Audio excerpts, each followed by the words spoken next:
Yeah, but chances are you probably never saw them before, so who cares? Ladies and gentlemen, welcome aboard the world-famous Jungle Cruise, world-famous for being world-famous. My name is David, and I'll be your skipper, your tour guide, your social director, your dance instructor, and if you don't laugh at my jokes, your swimming instructor for the next 2 weeks. Alright, the first river we are entering is the Amazon River, where everything is larger than life. You can tell to the left and to the right of the boat by these butterflies coming up over here. Now, these butterflies, just to let you know, have a wingspan ranging between a mild and tiny 12 inches to a whopping and amazing 1 foot. And over here to the right is Inspiration Falls. Now, people usually ask me in unison, why do you call it Inspiration Falls? How odd of you guys to ask. Well, the longer you stare at it,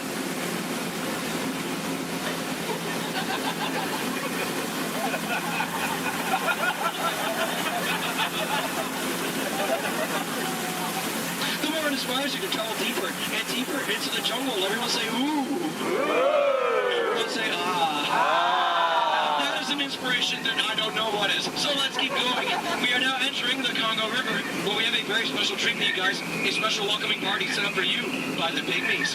Ladies and gentlemen, here they are. The Pygmies! The Pygmies! Shh. This is not good. Usually they don't run off. Something really, really big must have scared them off. Yeah, that's not good. Okay, folks, no need to worry. That is a giant python. It spreads up to 24 feet, and it's actually quite friendly. So friendly, it might develop a crush on you. Now, let's see if we can scare off that bad boy by getting something over here from my cat. Oh, no. Folks, please do me a favor. For any of you wearing yellow, please do not make it sound like a banana. I find it very appealing. Don't laugh. That's not cool. That'll get ditched and everything. Okay. All right, folks, we are now entering the Nile River, where it goes on for Niles and Niles and Niles and Niles and Niles and Niles and Niles. And if you don't believe me, well, you're in the Nile. Disbelief, but nice try, though. All right, coming up over here is an African elephant. Now, this elephant is special because I taught it a really cool trick. Watch. All right, Bertha, speak in Spanish. I'm just kidding. I haven't taught him that yet. Over here to the right, you'll see a sandstone formation. Now, I like to point this out because most people take it for granted. Oh, come on! That joke rocks! Alright, we're now entering the African belt, where you'll find all sorts of animals such as wildebeest, impalas, zebras, giraffes, and lions. These lions over here are demonstrating the first law of the jungle, survival of the fittest. You're demonstrating it by protecting that sleeping zebra. Yeah, that zebra looks dead. Tired. Alright. And folks, it's a very special treat. The second law of the jungle, survival of the fastest, just up ahead.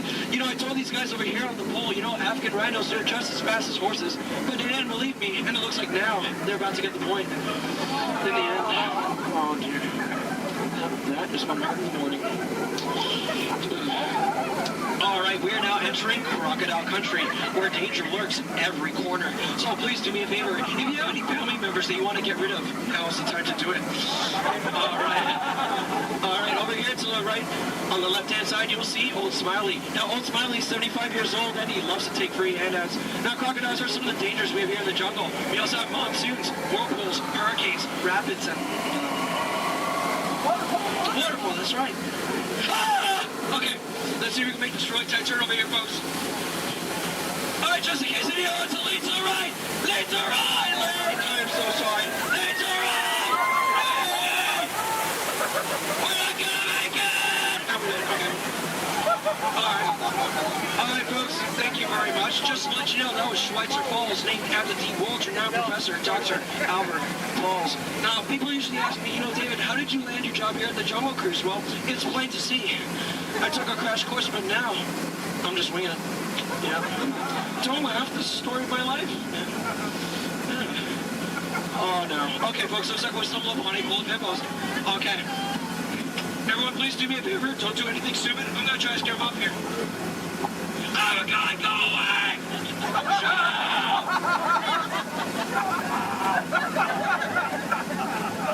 Thank you. All right. Oh, no. folks. Looks like we're now heading into headhunter territory. This is not a good place to be headed. You can ask my last crew over there. Yeah, they were just yelling the entire time.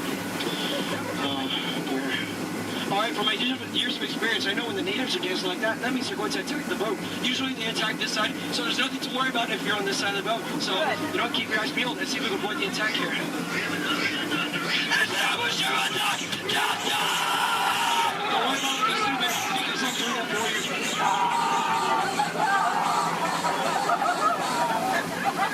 Is the coast clear? Alright, good. Ladies and gentlemen, here's something you don't see every day. What you've all been waiting for, the amazing, the stupendous, the colossal, the eighth wonder of the world.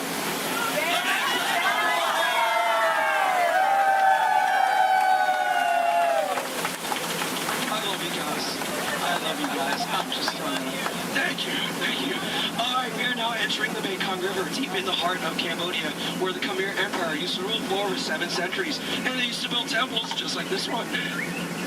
Although I clearly remember the entrance being right here. Okay, I don't like the look of this at all. Alright, this path could lead to danger. It could lead to treasure. It could lead to doom. Should we go in? Yeah! Really? Oh, no? Well, I agree with you, but it looks like we don't have a choice, so keep your eyes open, because I'm going to keep mine closed.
Looks like we made it. Is there anybody missing?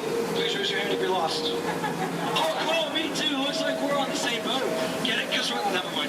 Okay, folks, looks like we stumbled upon a sacred Indian elephant bathing pool. It's right to take pictures because it looks like they have their trunks on. You know, people usually wonder, is that water coming out of their nose? Well, it's not. It's not. Hey guys, look, on a beautiful night we have a full moon. All right. Wait, what's he doing? What's he doing?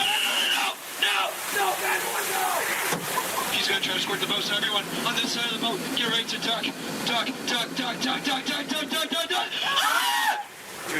That was close. Hey, my friend, everyone on this side of the boat, duck! I'm just kidding, that's an elephant. Alright, ladies and gentlemen, listen up. We're now entering the educational part of the tour, where I love to point out my favorite plant life. Ready? Listen up.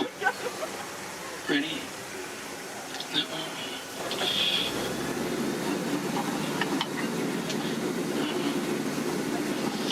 No, and that one. Any questions? No? Which one's over here?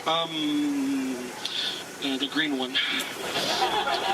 Alright, now over here is Trader Sam. Now, Trader Sam's a close friend of mine, and he has just been promoted to head salesman. Now, lately his sales have been shrinking, so he has a very special deal for you guys. 2 of his heads for one of yours. Any takers? No? Well, either way you slice it or dice it, you always come out ahead of the deal. Alright, folks, now returning to the sad part of our journey, the return to civilization. So, I know, trust me, I feel your pain. Alright, you want to go one more? I'm sorry. Alright, now please listen up, this is very important. When exiting the boat, please exit the way you entered. Please do not cross these center crates over here. Trust me, it is a tripping hazard. You will trip, you will fall, and that would be 2 bad trips in one boat, and I'm only responsible for the first. And please remain seated at all times. Okay? Everyone? Thank you so much for joining me. Now get out. I'm so sorry. Thank you so much. Standing ovation. Oh my goodness. Standing ovation. Clap Oh my goodness, you guys made my night. Like really, you guys did. All right. Hope you guys enjoyed your time here at the world famous Jungle Cruise. My name is Skipper David, and if you didn't enjoy your time, well, my name is Tito, and I have no idea what I'm doing here. So, all right. Please watch your head and watch your step. You see some car chases. I've got some very cool people I'd like you to hear here from me. They're going to help us get things started off. Please welcome the Clayton family!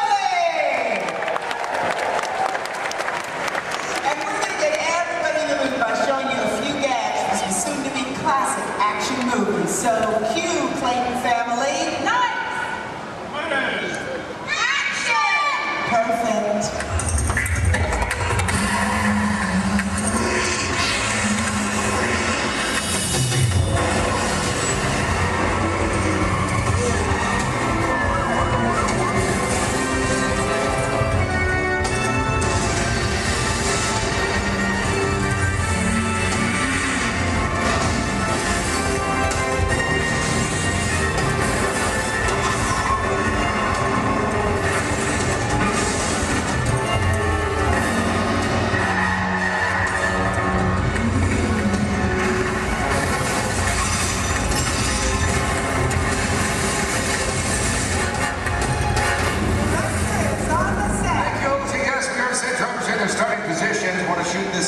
First scene as quick as possible. Just need to know, is everybody fired up? Are you ready?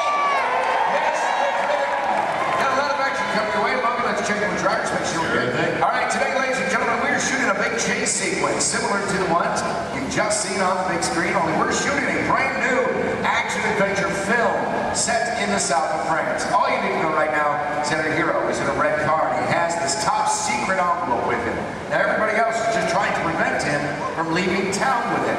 That's the scenario. Logan, drivers ready? Good to go. All right, let's go ahead and slate it, please. Rolling, ballet train, sequence 7A, take one more. All right, drivers ready on my countdown. In 3, 2, 1, action!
lead stunt coordinator, Logan.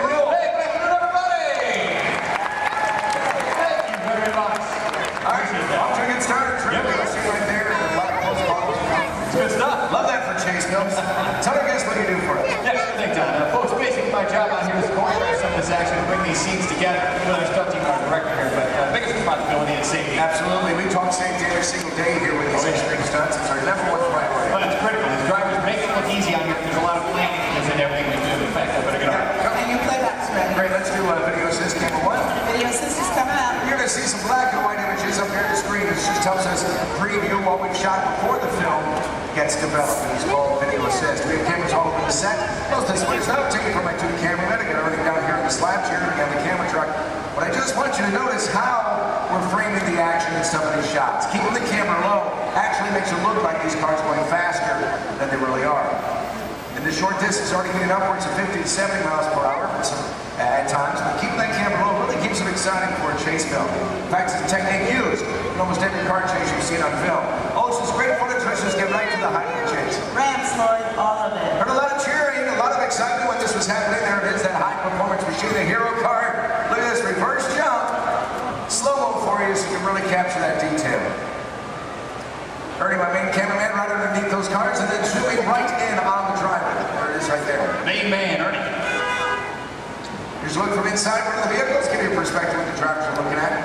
I do want to talk about the hero cars, so let's bring up the camera forward, let's freeze that jump, okay? All right, Lloyd, I'm going to need you to roll into camera 4. Yeah, go straight on.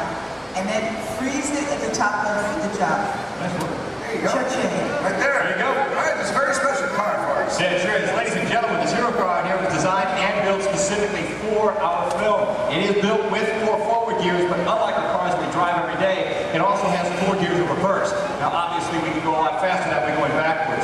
Something else a little bit different than the vehicle is where we put the motor. It's not in the front or in the back. It's actually mounted right behind the driver. And the reason we do this, it balances out the car, gives it better overall stability, and of course, maneuverability on all these tight turns out here. That's right. And speaking of time, it's not really a luxury ride for the drivers. They are around today's vehicle. Don, we're still setting up here. Let's just bring out the hero truck. You know, let's do that. Let's introduce it tomorrow. All right, let's do it. Here to set. Thank you. Oh yeah, there he is, speaking into place. Ladies and gentlemen, how about a nice warm welcome for your hero from Brazil, Mr. Eduardo Oliveira. Nice to meet you, my friend. Great work, Edu. Great work, my friend. Now we've worked together for a little while, and he's pretty awesome at the 180s, 360s at 540. Pulled that out, look good. Look good. Glad we put that in. How about you? You glad we put that in? Yeah, you're glad. Okay. It's all right. This thing's on. You can talk. Hey, Eddie, go ahead and look at the camera and tell everybody how you do the jump backwards. They love that too. It's going to take a long time? Yeah. All right. Well, I'll summarize for you guys. As good as he is at what he does, this unique, one-of-a-kind car has a twin. Let's check that out. Here are 2 on set. All right, now you see, folks, it's really not safe to drive in reverse at high speeds, of course, or jump a car backwards for that matter. So what we did is we had a duplicate car built. This is exactly every detail as Eduardo's hero car right here, except for one tiny modification. It's built, so our driver faces out the back. Check this out. We even took it a step further. Built a reverse stunt driver. Made it look like he was facing out the front. Hello, everyone. I'm not real. So reverse hero. Let's hear for Ron Fox. Nice work, guys. Great exchange. Now, folks, you may be wondering out there how we're able to switch these vehicles mid-take like that without you noticing. In fact, Olger, we got that on video system. We bring it up. You got it. I need cameras 1 and 6, Lloyd. Roll. There we go, guys. You can see right up here, this is our first hero, Eduardo. Drove on the set. Our reverse hero, well, he was actually waiting in position to take over for him. That's right. The 2 cars are like runners passing a baton in a relay race. Once the main car disappeared, well, this reverse car took over without missing a beat. Let's hear it again for these drivers.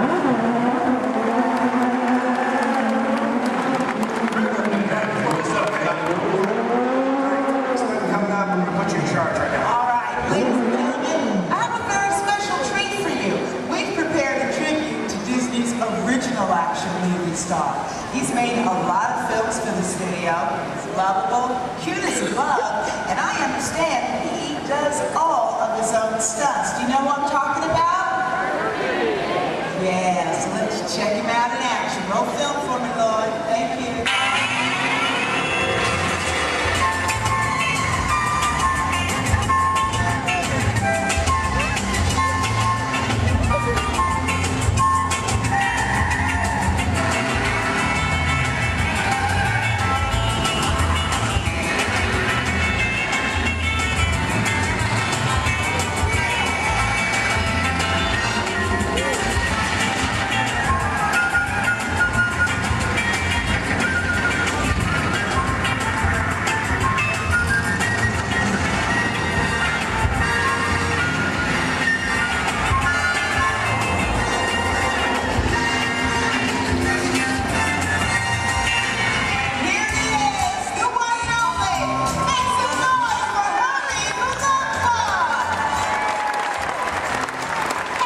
understand. Now look, we gotta finish setting up for the next sequence, so hey, why don't you head over and let everybody get a good look at you. Getting on up and go. Y'all put your hands together for Herb and the Love Bug.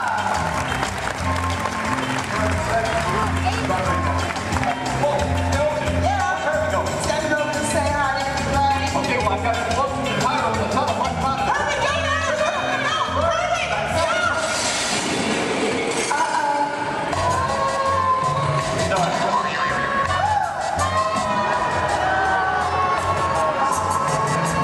Alright, let's do this. Let's get put in with stage 2 Logan. Let's check in with Eduardo. Olja. Yes. We get on the camera truck. We're going to say goodbye to, where's Herbie? He had to split. Okay. Where's this one? Let me get on the camera truck. Go ahead and set this scene up for everybody, okay? Okay, cool. Now, ladies and gentlemen, this is another segment of our chase. The hero's still being pursued, but it is getting harder for him to maneuver. Our marketplace is now a whole lot smaller thanks to the addition of the big trucks and the market parts. So the questions now become, how's our hero going to spin or go backwards? Where's he going to go? And what's he going to do? Let's find out. Got them all set up for you. All right, good. Check it out. Everybody set? Yes, good. Logan, drivers ready? Oh, yeah. That's good. Slater, please. Rolling blockade, sequence 8, take one more. All right, guys, here we go. Roll my countdown. In 3, 2, 1. Action!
He's got to calculate his speeds, though. We've carefully measured everything out here. Up to him to make this work. That right there is an airbag. Slows Eddie up just a little bit. He is still at an accelerated speed. Look at this. Pulling the 180. Otherwise, he's liable to hit the building. Not a lot of braking room. Not a lot of room to play with. That airbag, by the way, custom designed specifically for this stunt. I'm going to show you the finished film a little bit later on. You're not going to see the airbag in the film because of the magic of editing. Yeah, Don's got a great point there, folks. Again, another reminder, please don't try any of this on your own. We're showing you out here on the set. There's always a lot of safety equipment involved that you've never seen that finished picture, so always keep that in mind, okay? All right, terrific. Let's get the pickup shot in. Can we make that happen? Can we make it happen? Yeah, it's a great time. We're going to do it. All right, yeah, let's do it. I'll get the car. All right, Logan's bringing up the red hero car. We're going to do a pickup shot. But we thought we'd mix it up a little bit, make a dream come true. Olja, you around? Yeah, I'm in the air conditioning. Well, come on out here, okay? Yeah, you can't be in the air conditioning when we're all suffering out here. Yeah, well. But let's make a dream come true. I want you to head out to this crowd. I want you to find me one driver to get behind the wheel of that hero car. You actually drive the vehicle for us.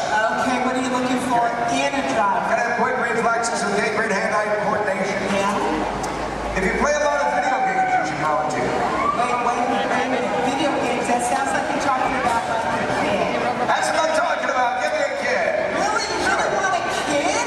Okay, how about Shadesport?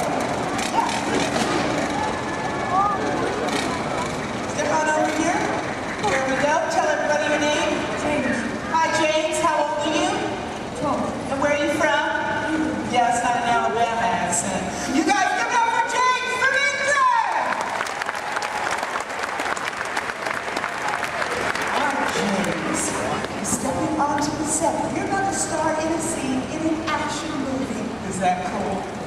Yeah, high five to the record. Awesome. All right, look right up here at this big screen. I'm going to show you a part of the film. Then I'll tell you what you'll do for us. 7-6 first unit, Lord. All right, our hero's on foot. He's in trouble. He literally calls for his car. Look at this. Using a remote in his watch. Car gets to him on its own. Hero makes his escape. I need a longer shot of the car. You're going to drive it for us, and there it is. Do you know what's so special about that car? Well, it's a full-size remote-controlled vehicle. That's right, you drive it with this remote here in my hands, guys. Let's take a look inside. I'll show you the hardware on this vehicle. The hardware, I should say. There you go. Now take a look at the steering wheel. I'll give you guys a quick demonstration. If I want to turn this vehicle to the left, all I do is press this lever here to the left like this, and then to the right. There you go. Throttle right in the center. Oh, that's a fun little toy. Now, guys, this is just like any other remote control car that you find in the store, except it's a little bit bigger, obviously. It is custom built, bumper to bumper, all of our safety features inside. The great advantage of having a remote car out here on the set is that we can operate safely from a distance, especially when this scene requires explosion. Pyrotechnics, we've got to keep everybody away, of course. So there you go. All right, beautiful. Have you ever driven a remote control car before? Yeah. Just keep in mind that this is a $100,000 vehicle. Now, James, this is going to be really easy. As a matter of fact, Logan's already shown you how to steer. But for this particular sequence, dude, you have so got to concentrate on the directional. Now, make it go forward. You can push his knob straight away from you. For reverse, pull it straight down towards yourself. Does that make sense? Cool. We're going to practice. I'm going to help you out this time. You go ahead, put your fingers there. Now, you're going to push it away from you. Slow and easy, James. Nicely done. Watch your car. Now to make your stop is even easier. All you gotta do is pull it. Let go. See that? Comes to a stop. Now put your fingers back in place and pull it down towards yourself. Again with the slow and easy. Now down the steering back to what we in the business call one. That's the starting position for anybody in a scene, whether that's in a movie, TV show, commercial, or even a music video. Let it go, make her stop. Beautiful. Now James, I need you to be very, very careful with that car. Is that over there? Dude, that's your entire college career, man. Roll fast. Let's go faster, okay? Take this, moving all the way up. Ready? Go ahead. Action, straight. Punch it. Nice, James. Reverse, pull it down. Let go. Pull it down. Pull it down and hold it. That's how the sequence is ready. Forward. Take it forward. All right, stop track. Stop. Hey.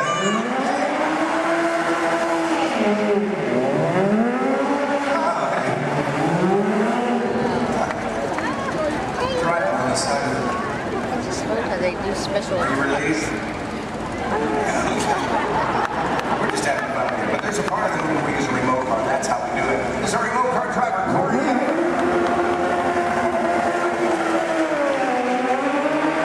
actually driving the vehicle, but you were the star of the scene. And to commemorate this moment, I have for you lights, motors, action, extreme stunt show, honorary driver pin. Can't get this pin anywhere in the world except for starring in the role you just did. That's how explicit this is. All yours.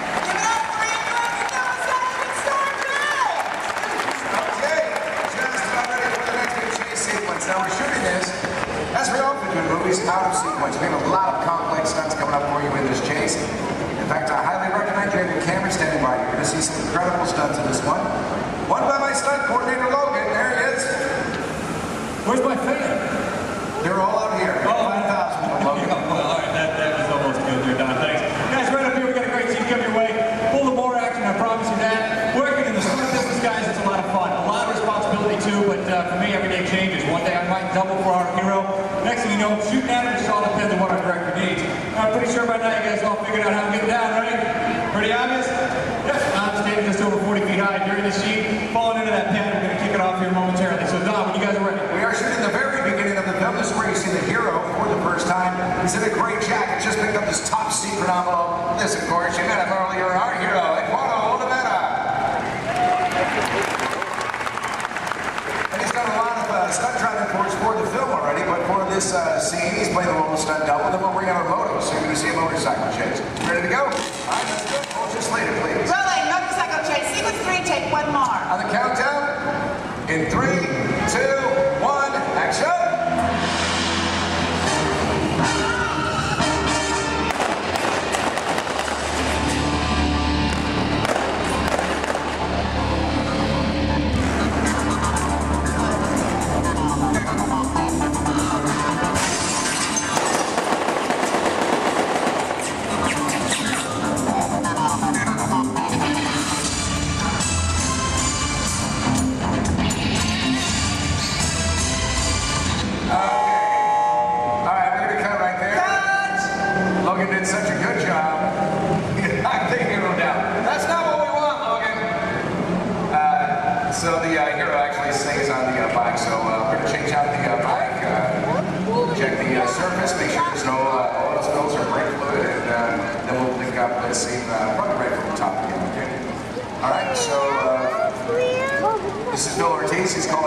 this while Logan was doing the stunt for us, but we'll get the high fall in there. So let's just go to BGM for a moment, and we'll get this started as soon as we can.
All right, thank you for your patience. We're waiting the part of this platform here for a very special event or stunt that's coming up. We're going to pick it up right now from the sniper shooting at the hero. Olja, let's reslate, please. All right, rolling. Motorcycle chase sequence 3A, take 1, mark. Let's take 2. Here we go. The countdown in 3, 2, 1.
the officers all in. Once you do this, up to the throttle, you the rear brake is what gets the bike to slide out from under. It's stunning itself, can't get injured on this. Glides right through that trench, just touches the fire, that's all we need. He's already engulfed in flames right when he's at his feet. 1 second it took. Yeah, it didn't take long. Yeah. There you go. Good job. It's nice right there. A lot of this one's going to end up in the fire. Right there in the background. That's Love it, the hero. Background there. 10 seconds in, Dave starts feeling the intensity. You know what, as soon as he goes down, our crew right there too, put him out. Absolutely. Then we'll wait for his thumbs up, make sure he's not feeling any hot spots over any part of his body. Which we get right there. Yeah. For stunts like this, we use as many different cameras and angles as possible. Well, folks, we have to. It's a big stunt, a lot of safety. We need it in one take. That's right, elaborate stunt, a lot of prep time involved. That's exactly right. A good half an hour of preparation just for Dave, our bird guy alone, folks. He is wearing 5 different layers. Now, the first layer that we put on him is a dry layer of Nomex, extra fire retardant material. We throw on some pads, of course, for the impact of that fall. Another layer of Nomex. There it is. And the fourth is a specially designed suit that is actually a cool gel. That acts as a thermal barrier between Dave and those flames. The last is his moto driving suit. And what we do with that is paint it with a flammable gel. Now, ladies and gentlemen, it is the flammable gel that you notice burning and not Dave's moto driving suit itself. Now, one can do amazing things with digital effects, but nothing beats capturing fire stunts live. Yeah, that's where I like it. That's right. Hey, you know what? This is what I want to do. I know we're set up for the final race. Let's get a pursuit garage and camera out. Let's go inside and show our guests how much we modify these vehicles. I got you what you need. Let's do it, guys. Let's get V2 out the camera out. V2 set camera out. B2 is on set.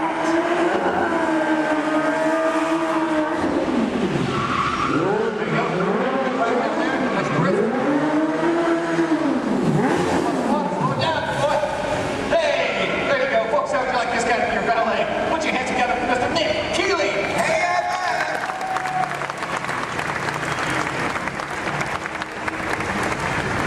because the set is village in the south of France, that means we have to make everything match, and that would include the cars. These are local courses.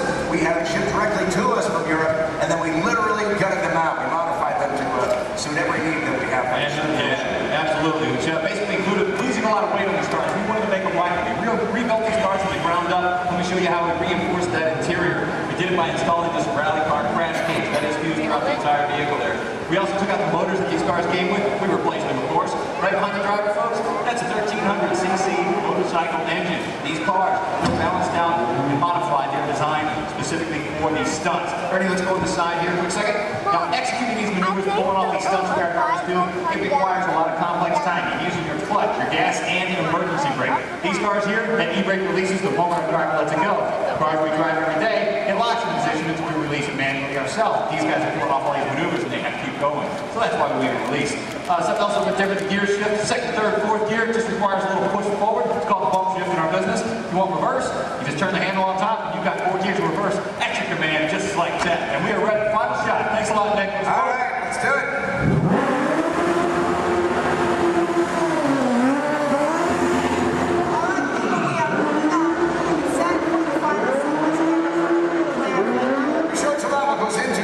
Complex vehicle stunts. Right now I want to show you the film, and I want you to find the scenes you just saw shooting here. Remember that first scene called the ballet chase? Then there was the jump in the semi.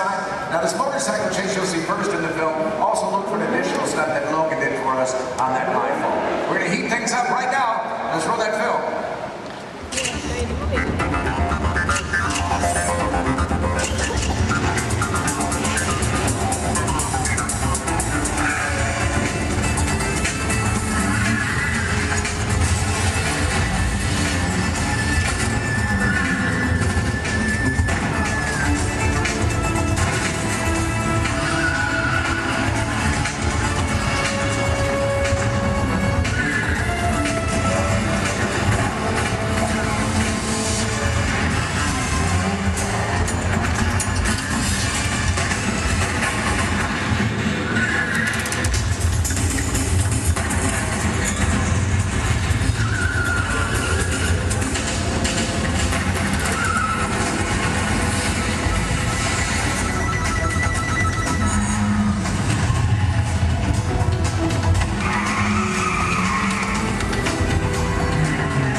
more fun than climbing stairs. Don't forget to tag you on your video. Hashtag Amazing Spider-Man.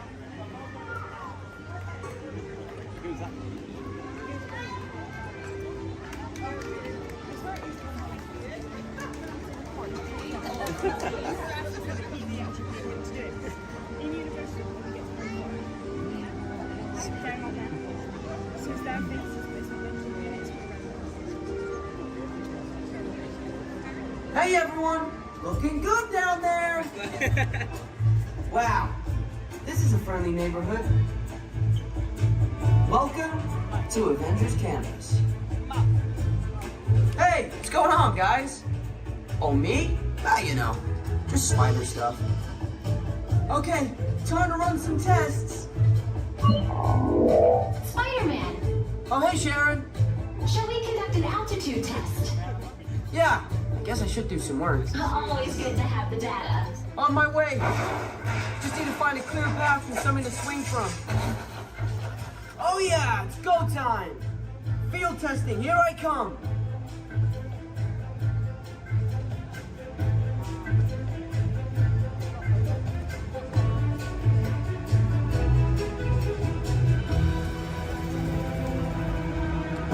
Time for some field testing.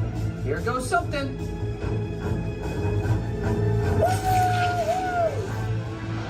Brace for impact.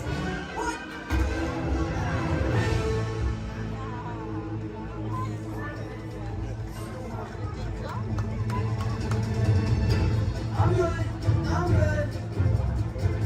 That was less vague than accurate. Sure. Did you get that? I got the data. Okay. Try to test. Check. Hang on, I'll be right down. This is cool.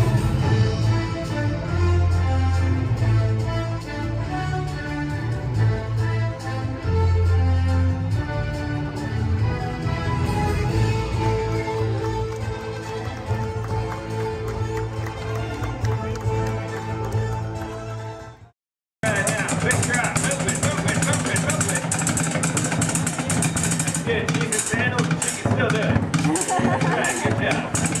All right, now, company. Oh, now that some of your legs are warmed up, let's warm up those voices. Repeat after me. I don't know, but I've been told. I don't know what I've been told. Company, halt, that was sloppy and pathetic. You can do better than that. Come on, man, give them a little progressive inspiration. All right, let's get it together now. I don't know, but I've been told. I don't know, but I've been told. Better. Army green's worth more than gold. Army green with more than gold. Playtime's almost never done. Playtime's almost never done. Join our squad and have some fun. Join our squad and have some Bring it fun. down. Have fun. Well done, soldiers. Give yourself. You'll all get credit, Dave. Now, speaking of which, it's time to check in with Andy's room. Men, make yourself look busy. Come in, Motherbird. This is Alpha Bravo. Come in, please. This is Sheriff Woody. This is Motherbird. Back here in Andy's room. My read's loud and clear. Can you hear me? Sure can, Woody. Sir, we have good news to report. We've located an entire platoon of potential plastic platoons. Whoa! Hold your horses there, soldier. Fun and play are serious business. So make sure they're trained before you send them to Andy's room. Sir? Yes, sir.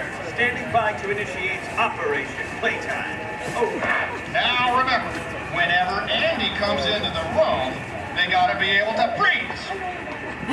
Like I bet your men are doing right now. Sir? Yes, sir. Over. All right then, carry on. This is Sheriff Woody saying, hey howdy hey, and over and out.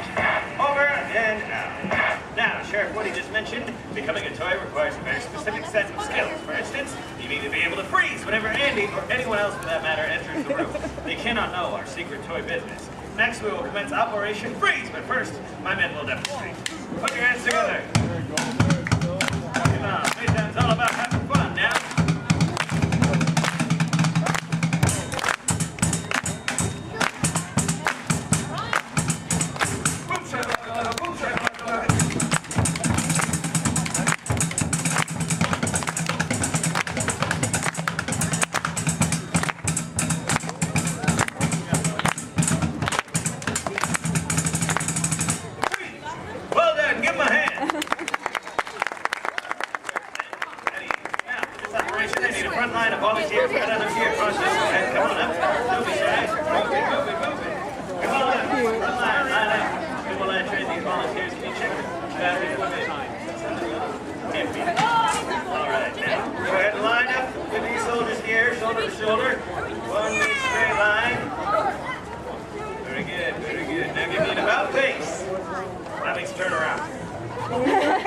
We're going to march in a circle as they play a march, but as soon as they stop, as soon as you hear silence, no drumming, then I want you to freeze as if you're a toy and someone just entered the room. So first, let's set you up with a good toy pose. Let me think here, something maybe we all know. Let's make it simple. First, I want to see you pose like a big, mean teddy bear. When I yell freeze, show me a big bear pose. Ready? Freeze! Right, very good. Now, as I mentioned, while my men play, we will march in a circle, following me this way, and as soon as they stop, I want to see you frozen. Then take it away. Back this way. Here we go. Marching. Get there, buddy. All right, very good. That's a good marching line. Look at that. Now, let's do that now. As soon as they stop. All right, that was pretty good. Let's try it again. This time, let me see you frozen like an action figure. Maybe your favorite action sports star. Think of your favorite sport and then pose like you're playing it, right? Following me this way. Here we go.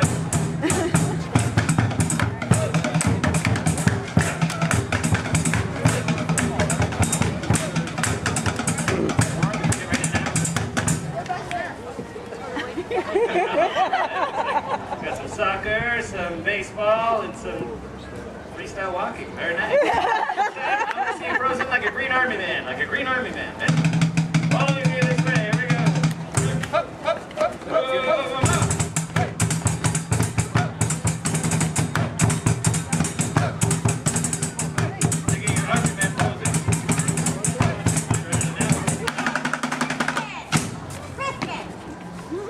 Alright, pretty good. Give them a round of applause. Let's stay where you are for our next operation. We call Operation Bug Toss. Men prepare. Now, what we're going to do is practice something that is very important to Green Army men and women everywhere, and that is target practice. You must have your aim home at all times. You never know when you're going to need it. So, for Operation Bug Toss, you will be presented with a target. This red barrel here is to filled with monkeys. They got out. It's a very sad day. So now we use ladybugs for our target practice. You'll each be armed with 1 round of ammunition, and in 3 rounds of firing, our goal will be to get 100% of the bugs back into the barrel. As I mentioned, in 3 rounds of firing, hopefully we can get better every single time. Like me, I get more skilled every day. All right, go ahead and hold up those bugs, feet and arms. When I yell fire, let them fly. And 3, 2, 1, fire! That was pretty good for a first time, but I know we can do better. Go ahead and pick up those bugs, recover those ammunition. Remember to observe the rules of playtime, share, play well with others, and be safe. All right, now, freeze and arms. Let's try round 2. Let's see if we can do any better. And 3, 2, 1, fire! That was a little better that time. We're getting closer to 100%. Let's try the 3rd and final round of firing. As I said, our goal is to get 100% of the bugs into the barrel. I have faith in you. Now, freeze and arms, hold them up. And 3, 2, 1, fire! Wow, would you look at that? All 100% of the bugs made it into the barrel. Give them a big round of applause. Well done, men. Mission accomplished. You're dismissed. Go ahead and fall into formation as you were. Great work. You all make my plastic heart pump pride. All right, we have one final operation, which we call Operation Play 12 with others. And for this operation, we will practice playing 12 with others. That's right. And I need 2 volunteers celebrating their birthday. I see one right over here with Debbie. Come on up. Come on forward, and you too. Come on up, Savannah. Debbie, go ahead and stand right here for me. Savannah, fall in next to Debbie. Right in line with my men. There you go. Give them a round of applause. They're going to be honoring members of my drum corps. That's right. You're going to be playing on these, which are recently acquired from the Rockstar Canvas play set. They're not mine. Go ahead and hold on to those. Now, what's going to happen is my men are going to play march, and any time they may stop and point at you like this. Go ahead and take a look at what they're doing. And when you see them do that, I want you to hit that same ring 2 times like you mean it. Try to do it together right now. Good job. Yeah, you can hit a little harder than that. There you go. Perfect. Now, just take your cue from my man and 1, 2, 3, 4.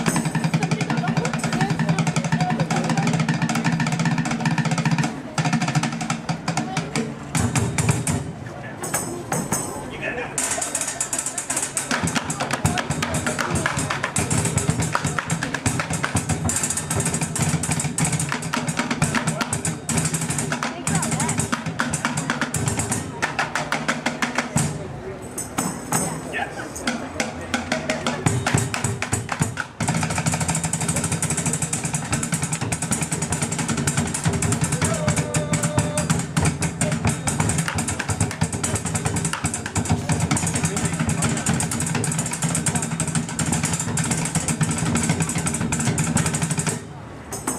All right, how about a hand for these volunteers? Great work. Happy birthday. Go ahead and fall back into formation. Well, I've been very impressed with all of you. Your observations of the rules of playtime. I think it's time to make you official honorary toys. Men, pack it up while I administer the oath. Everybody raise your right hand. That's in order. And repeat loudly, and I mean loudly, after me. I state your name. You solemnly promise to be a faithful and loyal toy,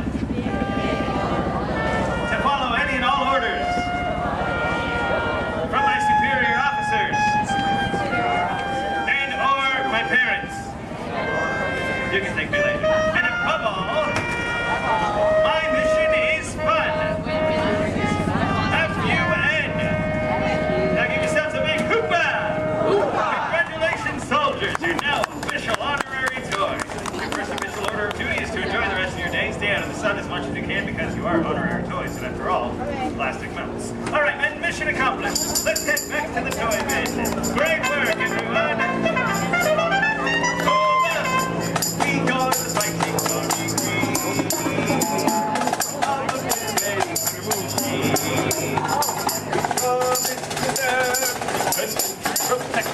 our room that's filled with toys, as you'd expect. No machine's ever been before.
Hi, Pluto. There.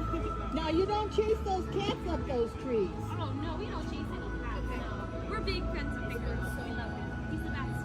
We're out looking for some treats, so have you guys found any? Or maybe you have some, Pluto? Nope, haven't seen any treats yet. Yet? Okay. I'll keep an eye open, though. It's a promise you'll let us know if you find I will certainly let you know. Perfect. Pinky swear. There you go. Thanks, Red. You're welcome. Bye. Please remain fully seated.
land of tomorrow.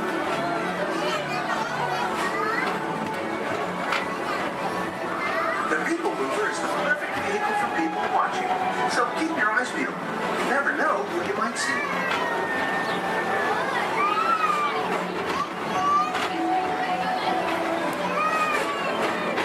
Coming up, Stitch's Great Escape, where you can report for duty as a security agent for the Galactic Federation.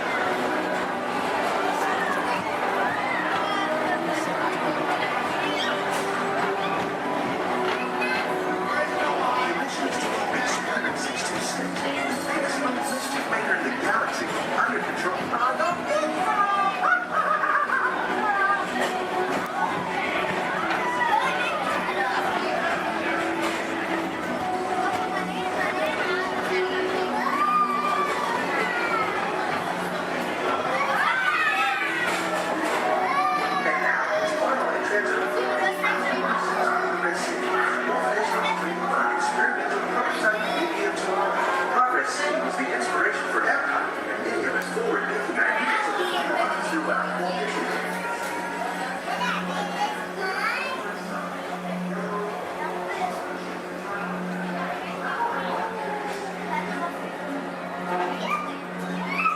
If your future includes shopping, then you'll want to visit Mickey Star Traders, where you'll find the greatest goods from around the galaxy. That's right! It's out of this world!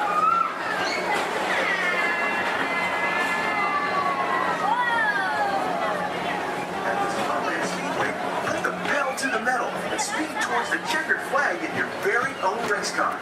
Young or old, this is your chance to drive in the fast lane without worrying about getting a speeding ticket.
Johnson in the control tower to confirm flight to the moon.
lifestyle of progress.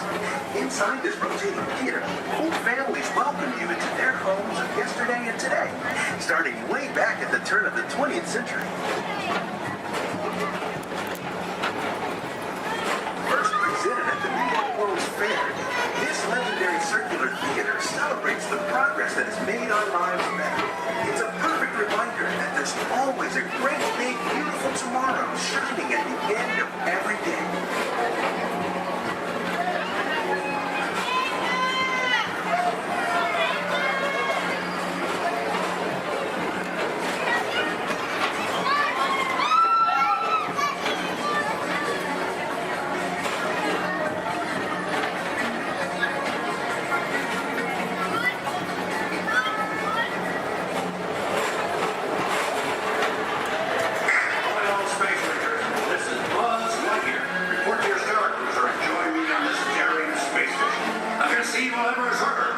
As an honorary space ranger, you'll use your own personal laser cannon to save the entire galaxy.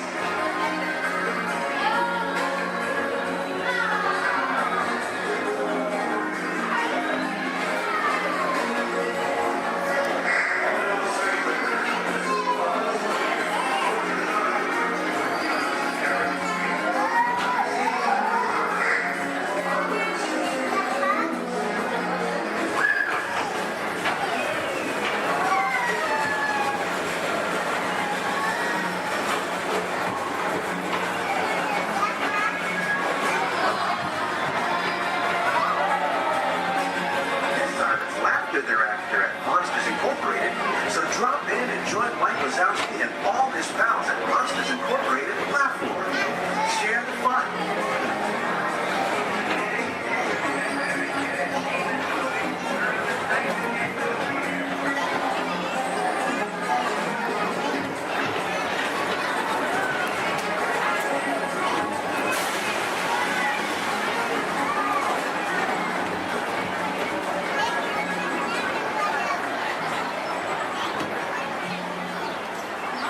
Thank you for joining us for tomorrow.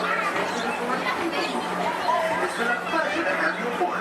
Enjoy the rest of your day and have a great, big, beautiful tomorrow.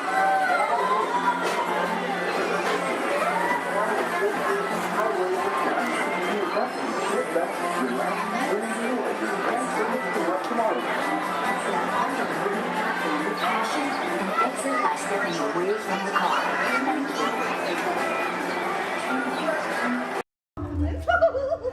I am the best. Well, I'm not boasting that I'm the world's greatest sorcerer, magician. Unlike Walt, he just goes around telling everybody everything. And now look at you. Oh, you're frozen. Now he doesn't even talk. It's perfectly dreadful, isn't that right, Archimedes? He's a little shocked if you can't tell.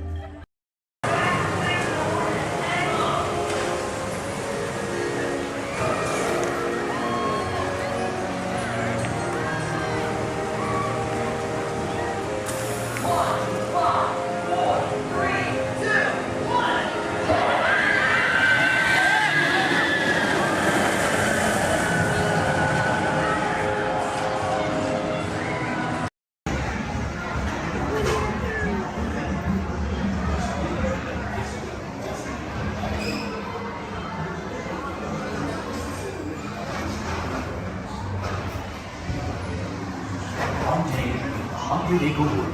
The east wind traded places.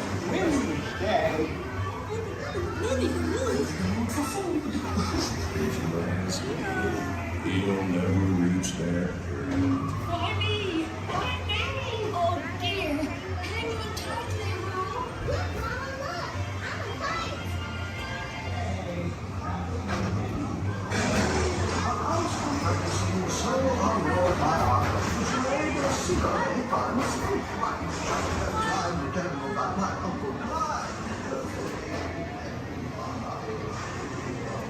Hunter! Come bounce with me!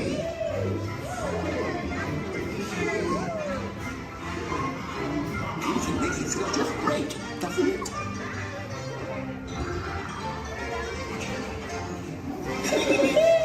Follow me! like fishing. I almost bounced right out of the ride. Watch out for heffalumps and weasels. They steal honey.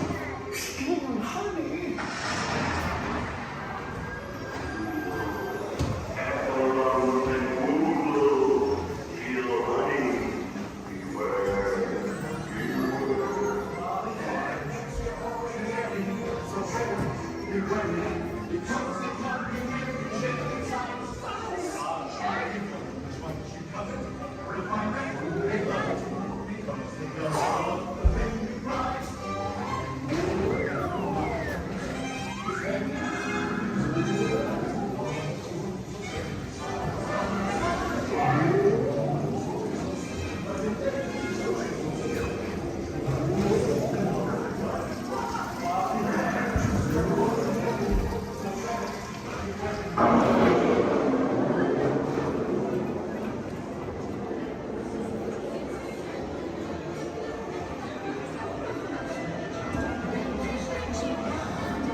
Rain went away, and everyone gathered together to say, Hooray for Pooh, too!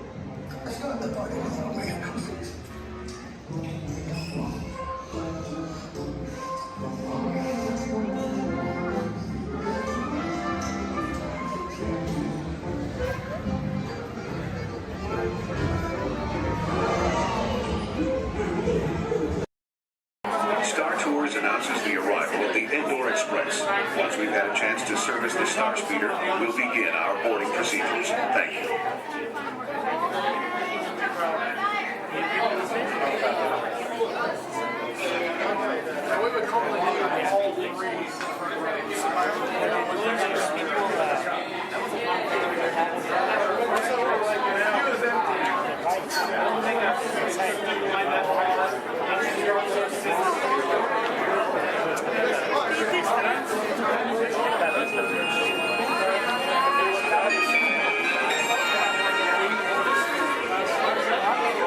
May I have your attention, please? At this time, I'd like to take a moment to review our boarding process with you. When the automatic doors have opened, please proceed directly across the ramp into the cabin. Continue to move all the way across the ramp, filling in every available seat. For your safety, all passengers are required to wear safety restraints throughout the flight. To fasten the restraint, pull the strap out from the right side of the seat and snap it into the console on your left. Galactic regulations require that all carry-on items be safely stowed beneath your seat. While on board, flash photography is not permitted. And please, no smoking at any time. If you have any questions, feel free to ask an attendant. You'll be boarding in just a few moments. Thank you, and have a pleasant trip.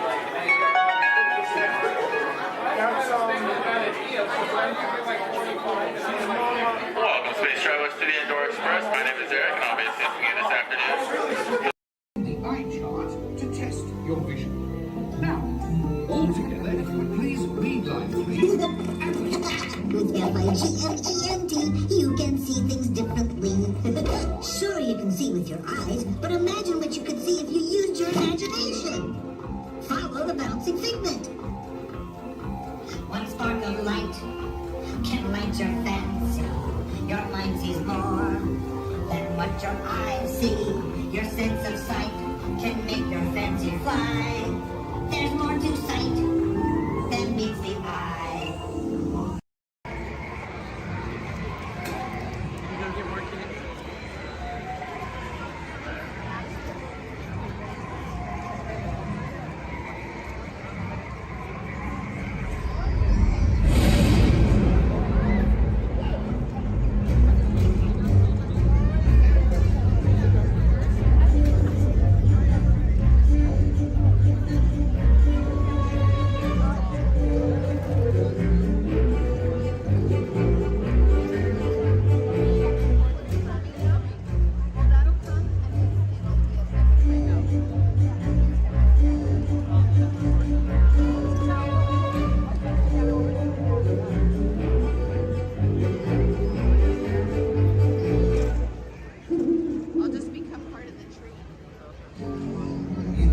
of Sleepy Hollow, long, long ago, tiptoed Ichabod Crane, nervously sleeping.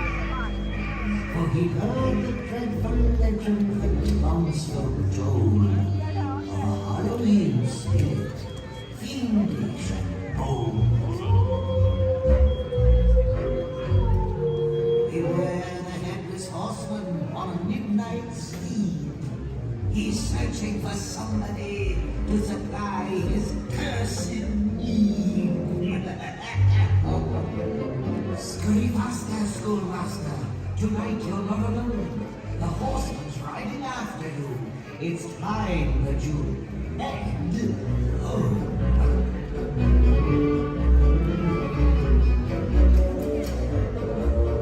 Travel quickly, cross the bridge. Don't look back, do not delay. If the headless horseman gets you, you won't see another day.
Folks, we're just about out of the woods and into the forest. The enchanted forest of Fantasyland, where magic... Listen. Hear that? There it is! On that big metal snake! Oh, Peter, that's not a snake. It's a train. Train, huh? Well, I think it's finally time I trained my shadow to stay put! Come here! Hey! Get back here, Shadow! Shadow! Oh, Tinkerbell, we really must find some stronger thread. Told you it's enchanted, and not just the forest. From the tips of castle spires to the sands under the sea, magic and happily ever afters await around every corner in Fantasyland.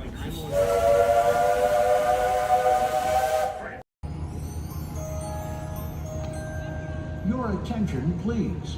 Disneyland has now ended its normal operating day.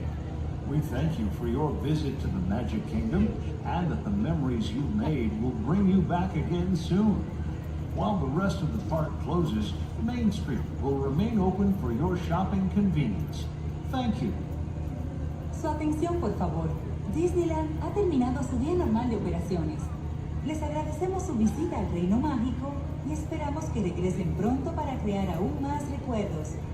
Mientras que el resto del parque comienza a cerrar, las tiendas de Main Street permanecerán abiertas para su comodidad. Gracias.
It was the first daily operating monorail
Ha! Gotcha. Oh! What are you guys still doing here? Tour's over. The cages are open and the creatures are loose. You gotta get out of here. Wait. Don't get out of here. I could use a hand. My little pal Groot is lost in the fortress somewhere, and I need to find him before he gets ate. I found his tiny little heat signature, see? All those other heat signatures are, well, don't worry about them. Listen up. You guys can be a big help while I look for my pal. A gantry lift full of warm currents makes a really great distraction. I just need you to wave your arms, scream, whatever it takes, and then all these things will, never mind. You in? It doesn't matter. That was rhetorical. Now let's move. Meet me at the gantry lift. Yep, I'm gonna go back that way.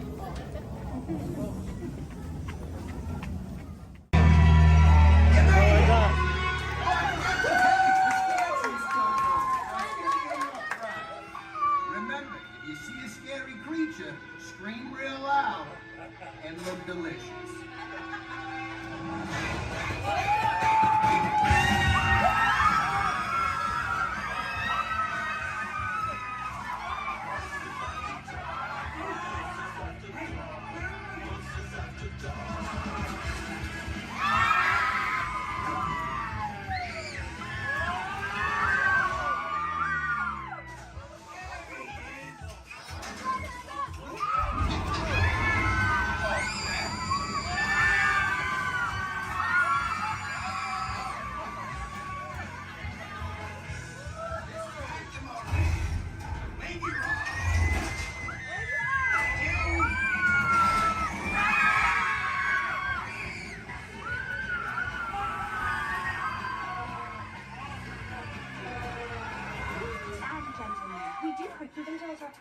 Please gather your purse souvenirs.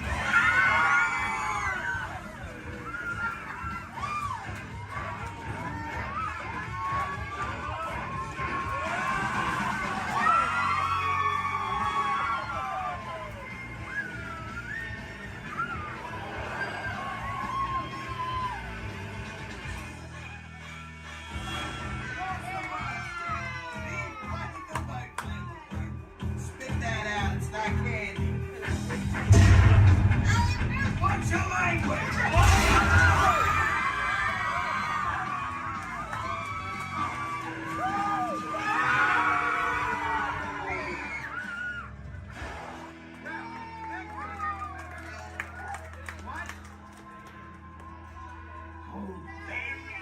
Very still. Sealed genetic matching room. Okay, Dr. Stevens, they're ready. Can everyone see me? Yes. Great. Welcome to the Avatar program. Soon, you're going to have a chance to undertake an amazing Na'vi rite of passage, flying on the back of this powerful animal called an Ikron, or as we call it, a Banshee. The way you're going to do this is by being matched to something called an avatar. And I'm here to help you guys get ready.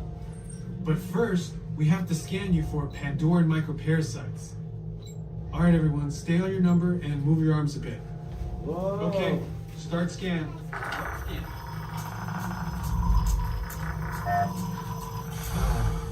You've all got them. But don't worry, they're very common around these parts. Let's start the decon. Initiating GMR decon. Stay still over your number. You're not going to feel a thing. You're doing great. Almost done here. You're all clear. Great. Now let's go over how all this works. Like I said before, you're going to be matched to these things called avatars, which look a lot like the Na'vi. They're created by blending human DNA and Na'vi DNA. Once we match you to an avatar, thanks to a special link chair, your mind will be able to control that avatar.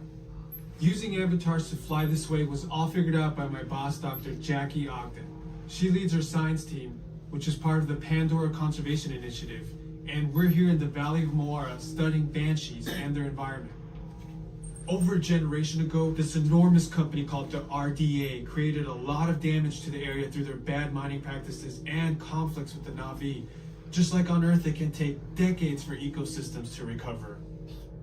Okay, to get you flying on a Banshee, we need to find each of you an avatar.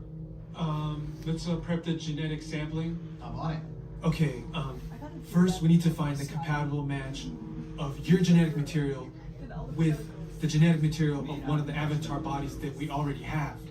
Once we do that, you'll be able to link to that avatar and fly. Help us out and move around a bit.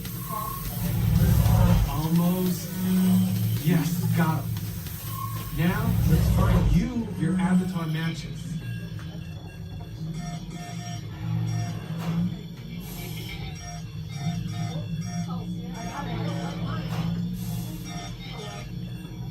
Oh, I got a match. Well, I got one. Okay. Yeah, match. Oh, I don't do that. I got one. All right, you've all been matched with avatars. I have purple hair. Looks like they're ready for you in the next room.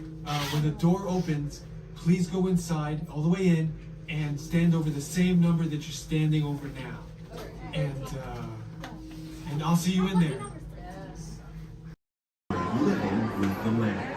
Por su seguridad, permanezca sentado con sus manos y brazos, pies y piernas dentro del parque y cuida a los pequeñitos. A manera de recordatorio, no tomar fotos con flash y luz de video antes de llegar a la universidad.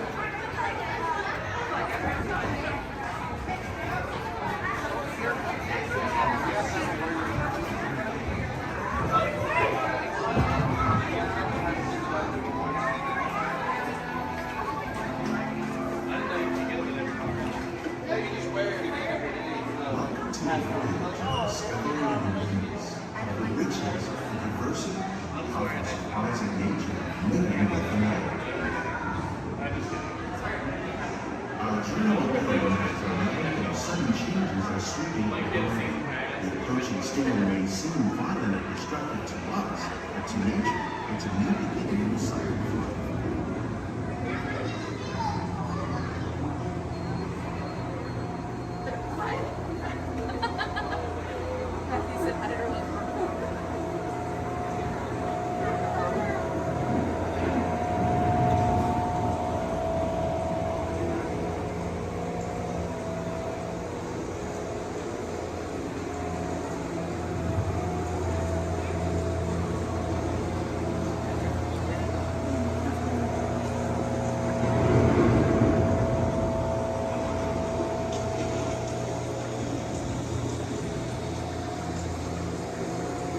Beneath the surface of the lake, roots trap water from the flowing mud, extracting precious nutrients and minerals. These elements, when combined with sunlight, create the diverse living systems of our planet.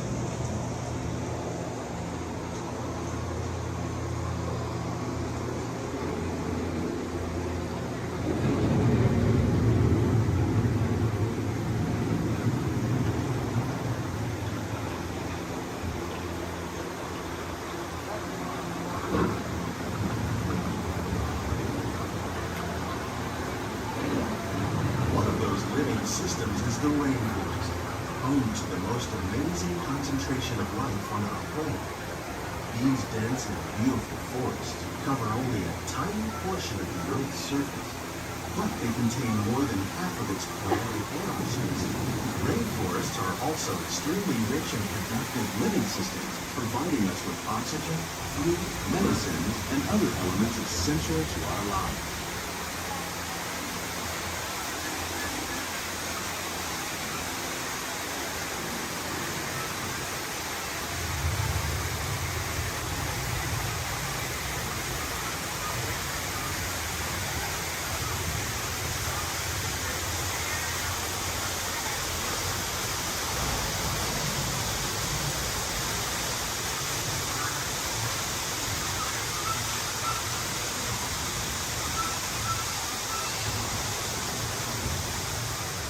In the desert, nature has created a very different, but no less beautiful living system. And while this arid landscape may seem lifeless, it is very much alive. The plants and animals that have learned to survive in these harsh conditions make use of what little water they can find and avoid the scorching rays of the relentless sun.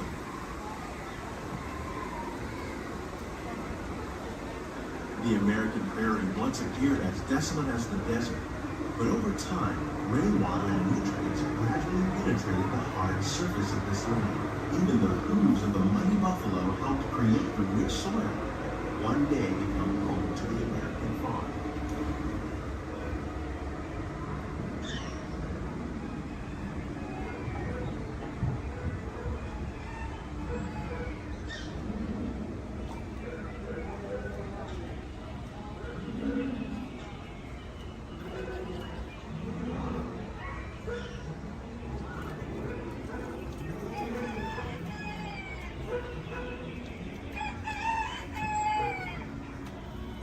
Of all the forces at work on the land, humans have had one of the most profound effects. The need to produce food for a growing world led to the enormous use and sometimes overuse of the land. In our search for more efficient ways to grow food, we often fail to realize the impact of our methods.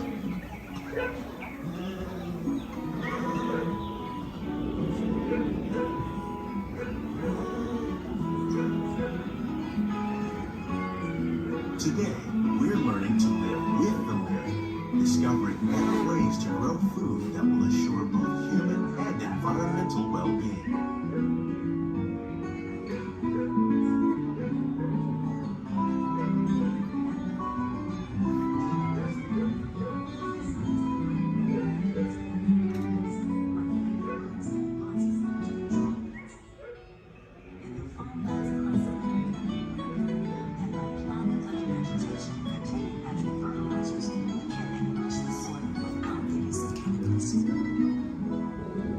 In arid regions, we are learning to produce food on desert seacoasts by developing and planting crops that thrive on salt water.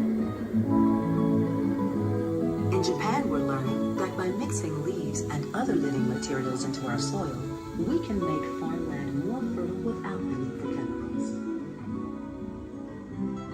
Here in Epcot, we're learning to reduce the need for chemical pesticides by breeding and using natural predators, like ladybugs and wasps, to control pests. How will we meet tomorrow's growing needs for food production, yet still respect the needs of the land? Some of the answers are being discovered just ahead. To help us maintain these carefully controlled ecosystems, and for your safety, please remain seated in your boat at all times.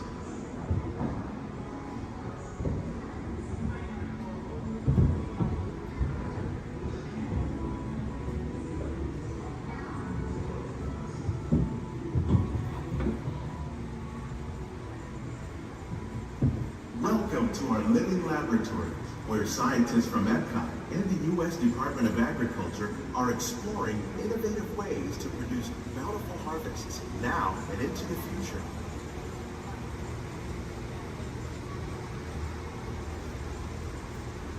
The tropics are home to the greatest diversity of plants on the planet. Many of these, like papaya, bananas, cacao, coffee, and rice, are well known around the world. These are just a few of the edible plants that have been an important source of nutrition for people living in the tropics. Many are rich in vitamins and minerals, while others are well adapted to growing in less than ideal conditions. Some, like the water lily, thrive in wet, swampy areas and waterways. All parts of this plant, even the flower petals, are edible. The starchy root of the plant has long been used to make flour for baking.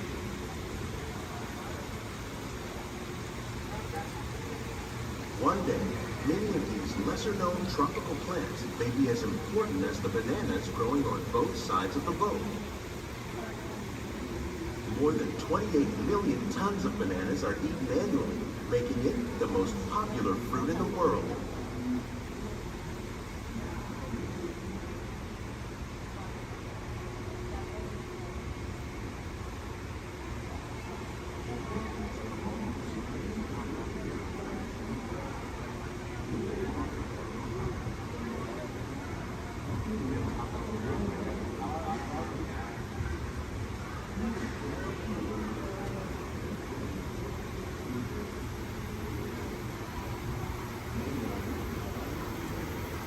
When we mention farming, you probably don't think of fish.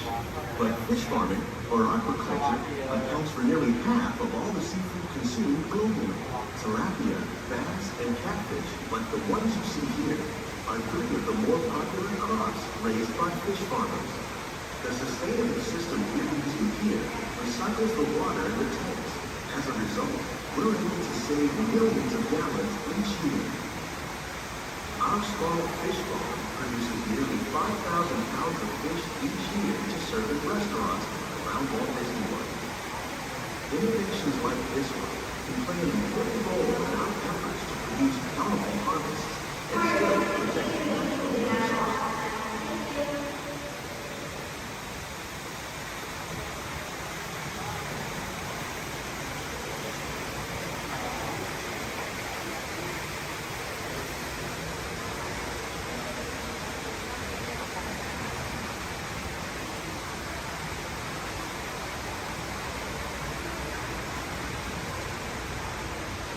While there are more than 50,000 edible plant species in the world, most of us are only familiar with the handful that make up our everyday diet. The common grains growing here, maize, sorghum, and millet, plus rice, account for nearly 2/3 of our global food consumption. Learning how to increase yields of these staples is an important goal of research around the world.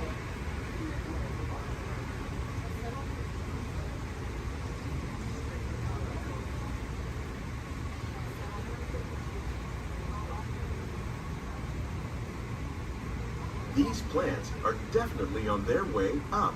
Innovative growing techniques like these increase yields while more efficiently using resources like water, fertilizer, and pesticides. Another innovation at work here is our integrated pest management program.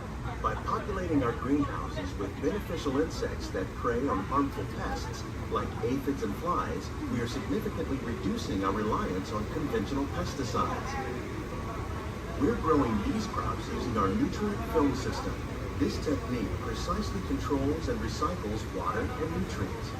With it, we can produce over 27,000 heads of lettuce a year in this one small area.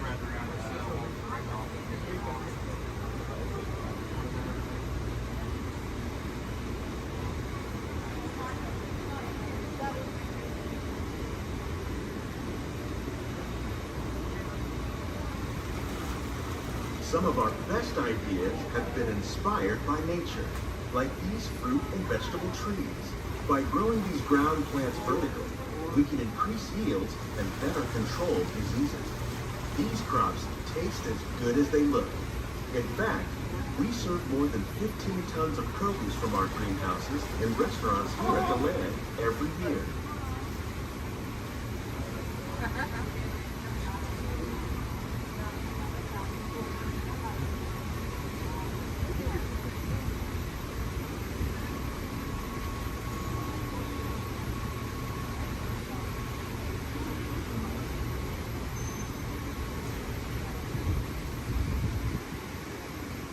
The future of agriculture may include innovative ideas like this vertical growing system. Plants grown in this way use a fraction of the space required by traditional growing methods. That saves water and increases production. The aquaponics system on your left combines hydroponics with aquaculture. The fish provide a natural source of fertilizer for the plants, and the plants help keep the water clean for the fish. It's another great way to produce more while using less. In our lab, Epcot scientists are working with the U.S. Department of Agriculture on a number of innovative projects. The goal of these efforts is to produce higher yielding and better quality plants.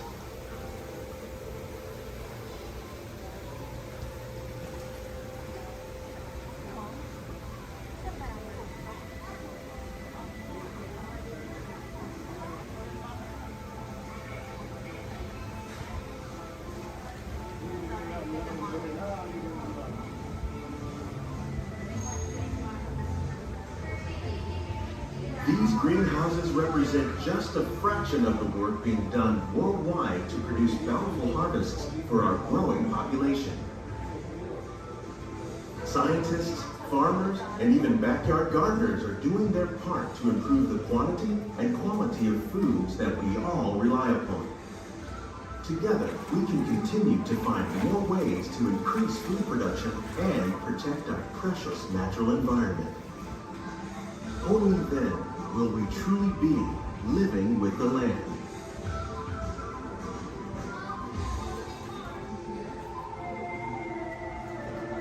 On behalf of Walt Disney World, we hope you've enjoyed this unique journey through our living laboratories.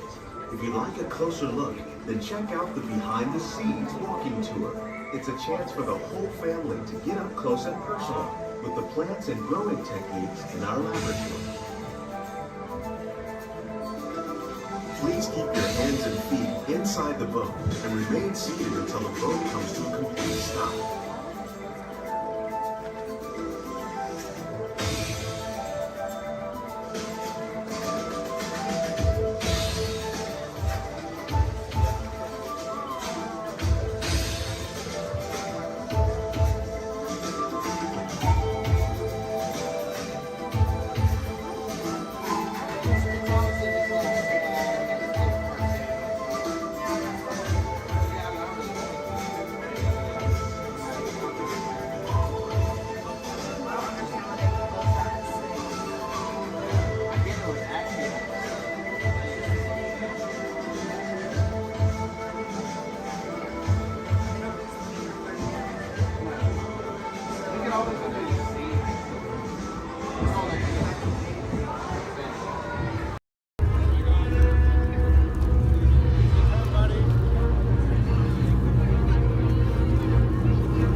here under the authority of General Hux.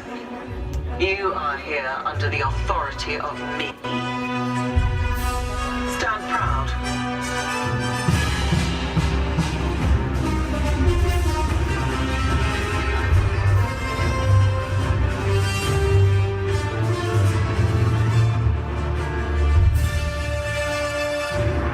Troops in this division are held to the highest standard. Mine. Show me fearless.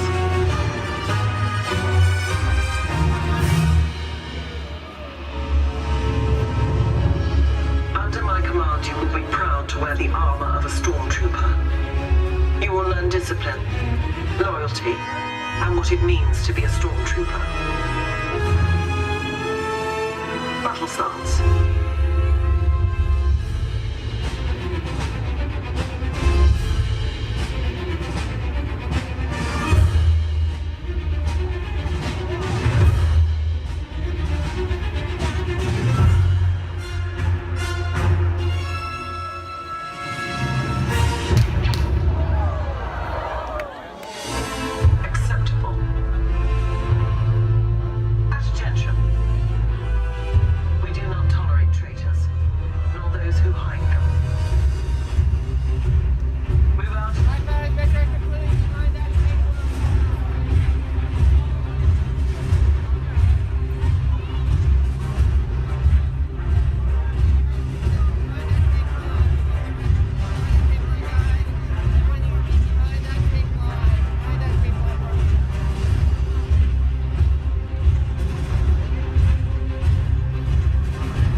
Burgers, chickens, and salad. Barbecue. Hello, folks. Welcome aboard the Disneyland Railroad. We're now embarking on a grand circle tour of the Magic Kingdom, with stops at New Orleans Square, Mickey's Toontown, and Tomorrowland, followed by a visit to the Grand Canyon and Primeval Room. We got a lot of traveling ahead of us, so remember, for a safe trip, you need to stay seated, keeping your hands, arms, feet, and legs inside the train. And please, watch your children. Bienvenidos a bordo del Disneyland Railroad. Para su seguridad, permanezca sentado y mantenga las manos, brazos, pies y piernas dentro del tren. Y puede gracias.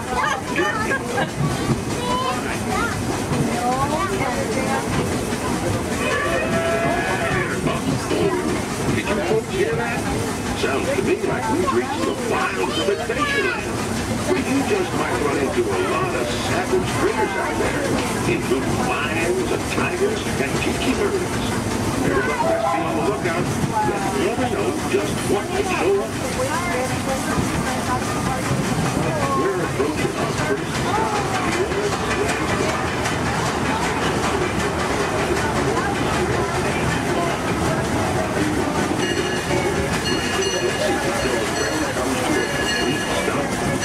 watch your step, don't get off. Have a good time in the frontier, yeah? For those of you continuing on, we'll be resuming our trip in just a moment. This is Walt Square.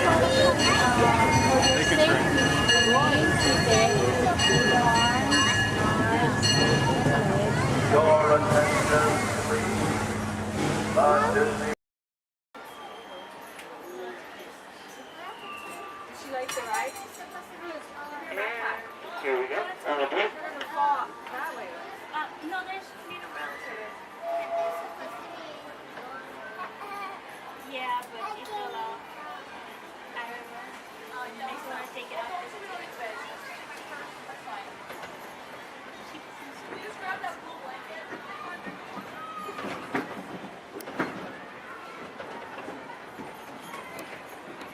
Hello, everyone. Thanks for joining us on the Disneyland Railroad.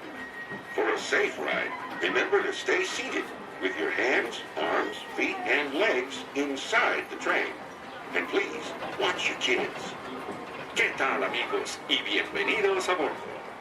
Para su seguridad, permanezca sentado y mantenga las manos, brazos, pies y piernas dentro del tren. Y cuide a los pequeños. Gracias. As we steam on through Fantasyland, you may want to take one more look at the majestic Matterhorn Mountain and the happiest group that ever sailed eats a small bird.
Welcome to the Sync Track.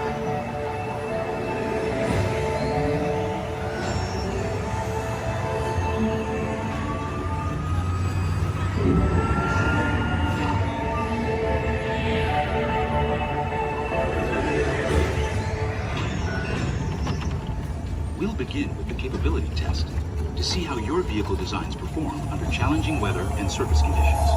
Monitoring road surface. Connecting to OnStar. SIM card performance data acquired.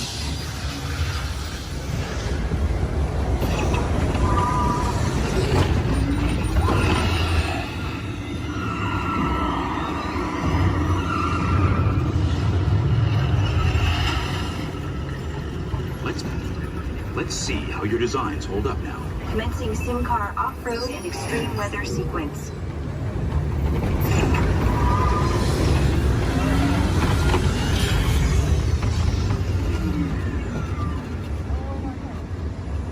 Capability test results displayed and verified. Now let's see how your vehicles compare when it comes to their efficiency.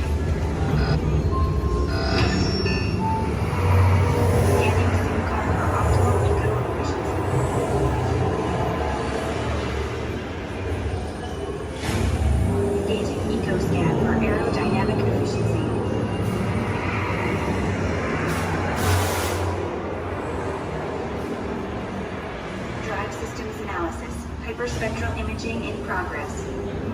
Calculating total enviro impact.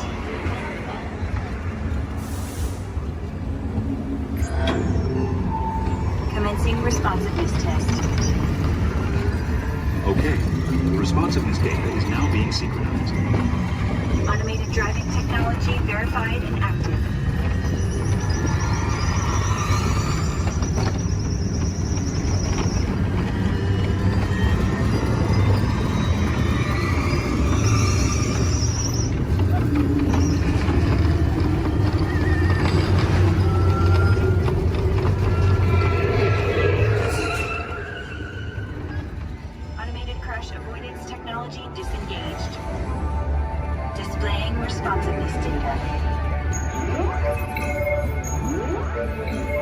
Here comes the final test. Energizing for power test.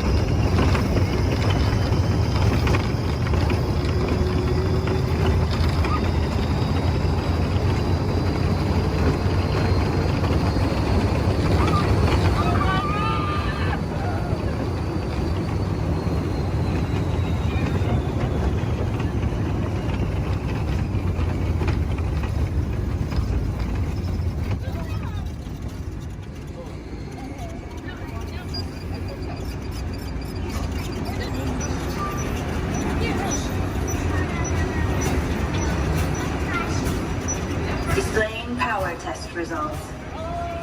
SimTrack performance testing complete. This concludes your performance testing. You'll be able to see how your Chevrolet custom concept vehicle designs compared with the sim car after you disembark. Please watch your step as you exit, and remember to take all your personal belongings with you. Be sure to check your final performance numbers in our scoring area.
I see we have new visitors.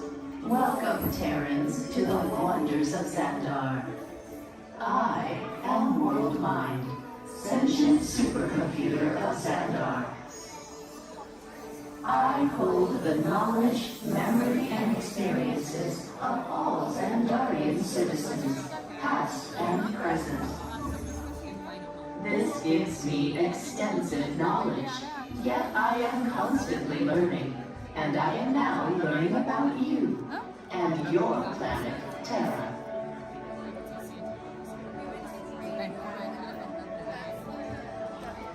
Much of my knowledge of your world came from your great scholar, Peter Quill. However, many of his facts have yet to be confirmed, such as the incredible importance of a legend called Footloose. Through my fellow Xandarians working here at the Wonders of Xandar, I am discovering more about you Terrans. Such as your fascination with eating the turkey leg. Why only the leg? What about the rest of this creature?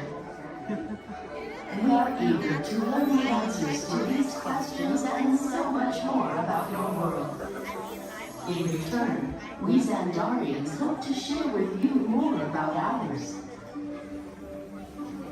Although Xandar is 2.537 million light years away from your planet Terra, our worlds are actually quite similar, and began at precisely the same moment.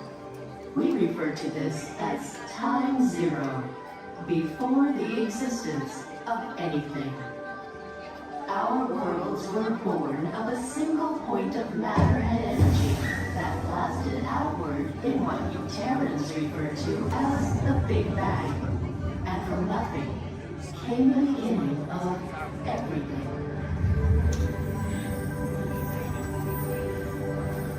Incredibly hot and extraordinarily powerful, this explosion filled the cosmos with a cloud of rapidly moving particles.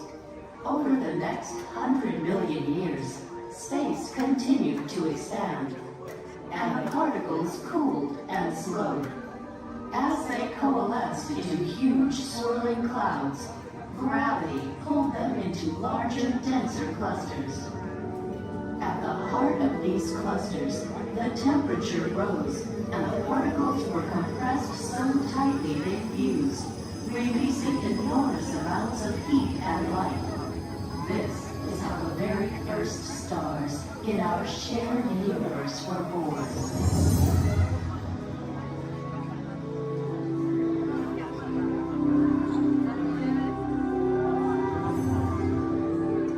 The singularity is just one of the commonalities between our two worlds that we will explore today.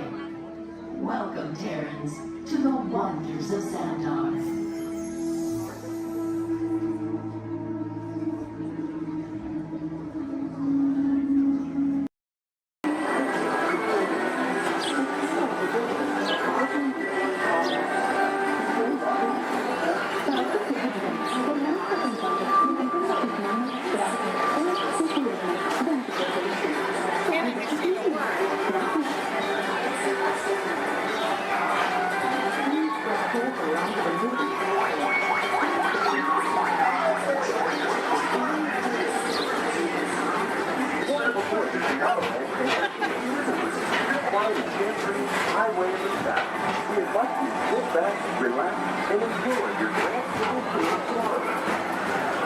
Along the way, you can preview many of the exciting places you want to be sure to enjoy today while visiting this land of tomorrow.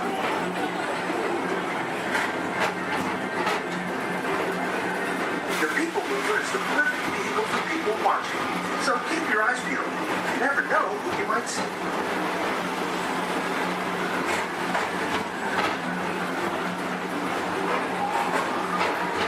Coming up, Stage's Great Escape, where you can report for duty as a security agent for the Galactic Federation.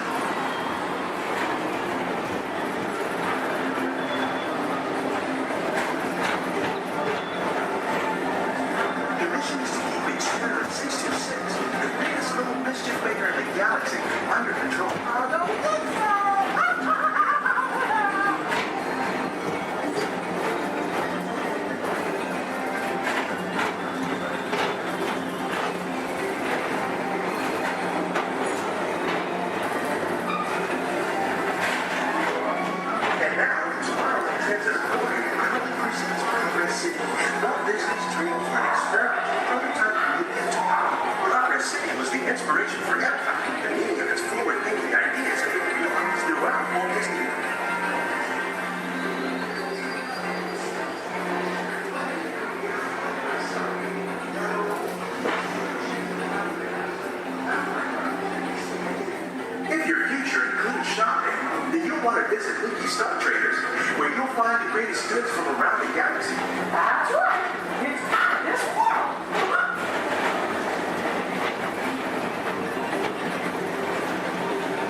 race car.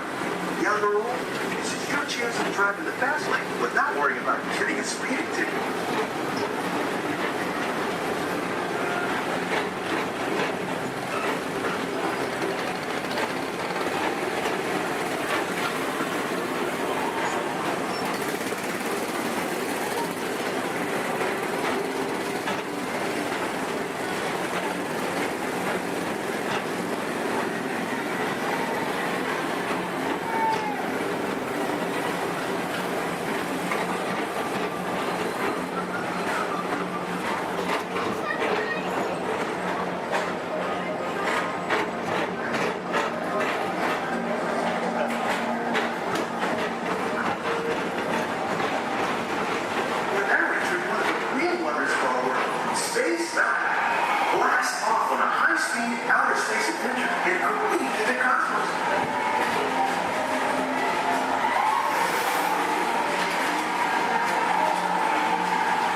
Johnson in the control tower to confirm your flight to the moon.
Walt Disney's Carousel of Progress.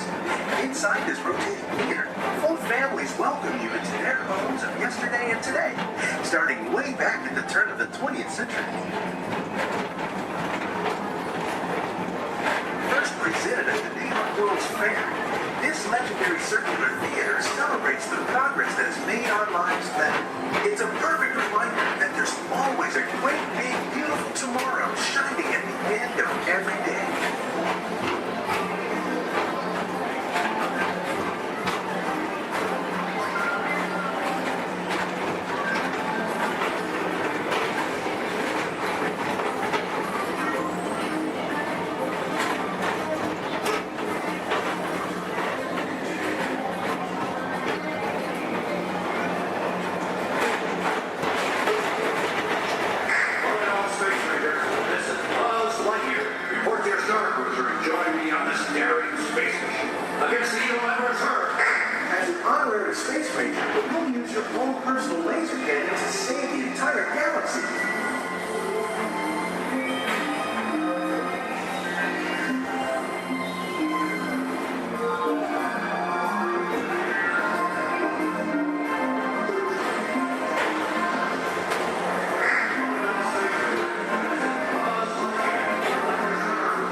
Monsters Incorporated laugh floor.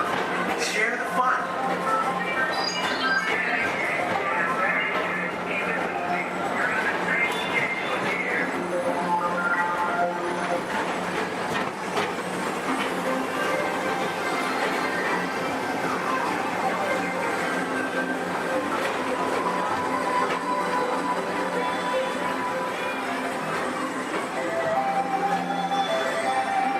Thank you for joining us on this world and it's been a pleasure to have you aboard. Enjoy the rest of your day and have a great, big, beautiful tomorrow.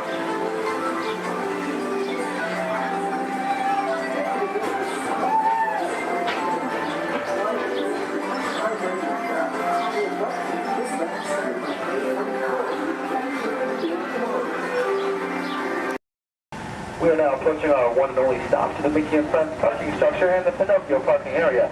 For your safety, we ask you please remain seated until the tram has come to a full and a complete stop. As soon as that happens, I'll instruct you to lower your head and watch your step and exit to the driver's left-hand side and the driver's left-hand side only. But until then, please do.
man keep all his money? Where? In a snowbank.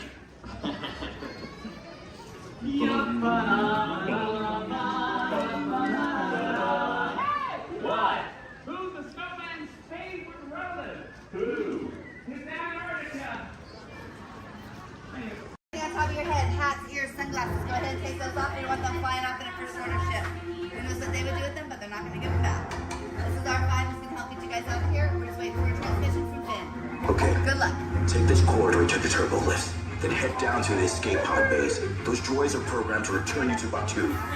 Hurry and don't get caught. Lieutenant Beck will guide you. Recruits, for your safety, stay seated with seatbelts securely fastened. Keep hands, arms, feet, and legs inside the transport and supervise your children. Tell them it's a prisoner transfer. Did it work? Good. Now get a move on. There's a clear path to the turbo lifts at the end of the hallway. Turn right. Probe droid. You're lucky it didn't spot you. Take those turbo lifts and stay out of trouble. Hey, you're not authorized. Wait, go to the prisoner.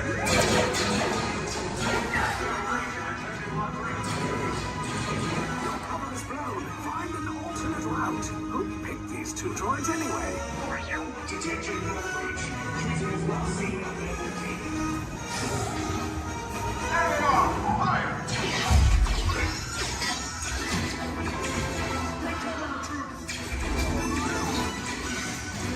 The escape pod just below us. Take those down. Copy.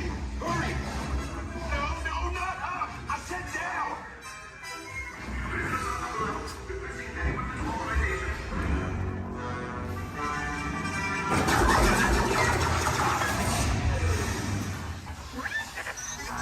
This does not look good. Try to find another way down to the escape pods. The Resistance will attempt to rescue the prisoners. They have neither the resources nor the courage to engage us. You underestimate their conviction. Raise the shields! Shields? I see no evidence. Now! Sound the alarm! All personnel to their stations! Sir, the prisoners have escaped. How brave, but ultimately hopeless. There's nowhere to run.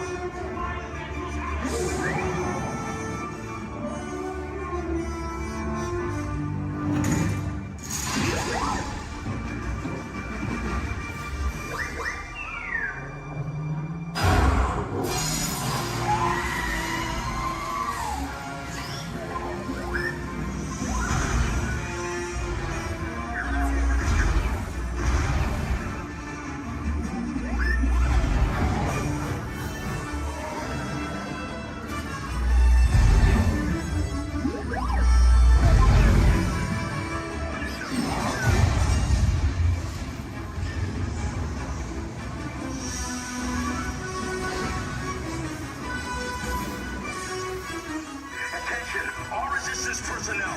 Abandon ship. I repeat, abandon ship. This destroyer is about. There's no escape. You will tell me the location of the secret base, and then I will destroy you and the Resistance.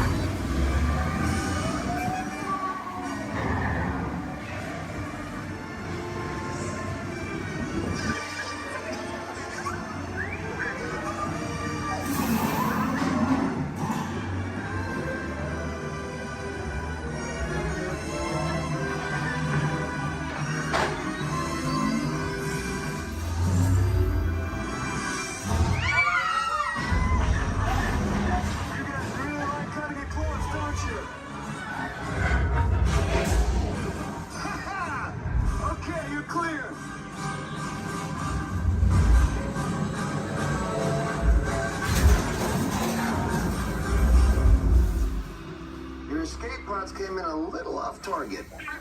Ground crews will meet you outside the wreck. All right, nice job, recruits. Not what you signed on for, but hey, you're Resistance now. I think I have that authority. Right, Beck? Where's the lieutenant? I need eyes on Beck. I know, scan for his clock beacon. More escape pods down in Sector 4. verification pending from key command personnel. Where's the lieutenant? I need eyes on that. Lieutenant back here. Brett! You're right. I should hope so. Great job, recruits. Thanks to your heroism, the location of the resistance base is secure. Bravo! Yes, R5, you too.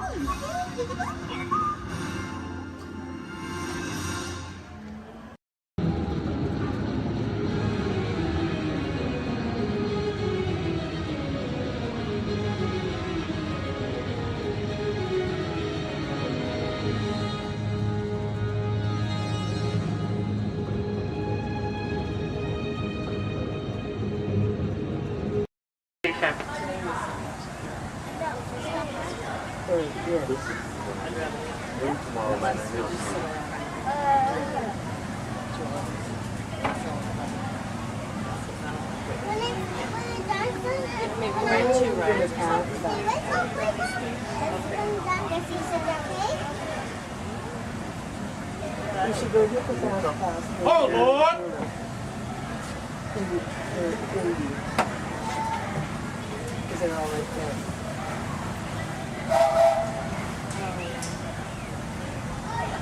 And folks, on our way to Main Street Station, we'll be passing through the Grand Canyon and Primeval World.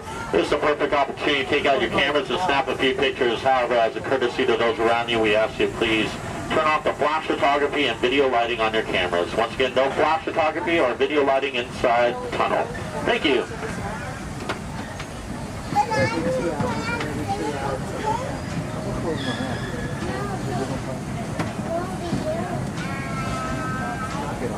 To those joining us, welcome aboard. The next leg of our journey will take us along the rim of the Grand Canyon. It's a mighty long drop to the canyon floor, so for your safety, stay seated with your hands, arms, feet, and legs inside the train. Be sure to watch your kids and no flash pictures, please. Para su seguridad, permanezca sentado y mantenga las manos, brazos, pies y piernas dentro del tren y cuide a los pequeños. Por favor, no tome fotografías con flash.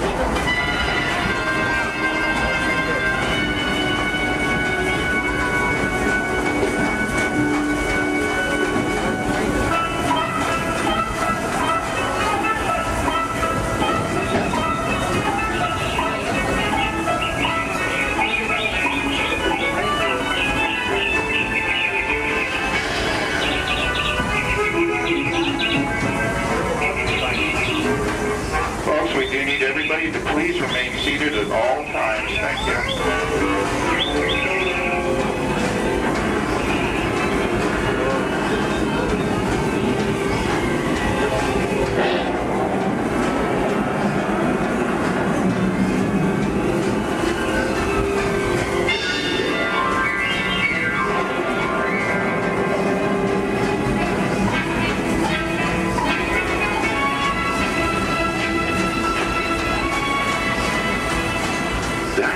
Grand Canyon as we know it today, but it wasn't always that way. Right now, as we travel back in time, back to the fantastic primeval world, land of the dinosaurs.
back to our own time and to Main Street Station, gateway to Disneyland. If you'll be leaving us here, stay in your seat till we come to a full stop. And remember to gather all your personal belongings, including the young'uns if you got any, and step carefully from the train. I'd especially like to thank those of you who've been with me for the Grand Circle Tour of Disneyland. We surely hope you enjoyed your travels with us and that you'll come back and see us again real soon. For those of you traveling on, we'll be on our way again in just a few minutes. This is Main Street Station, Main Street, USA.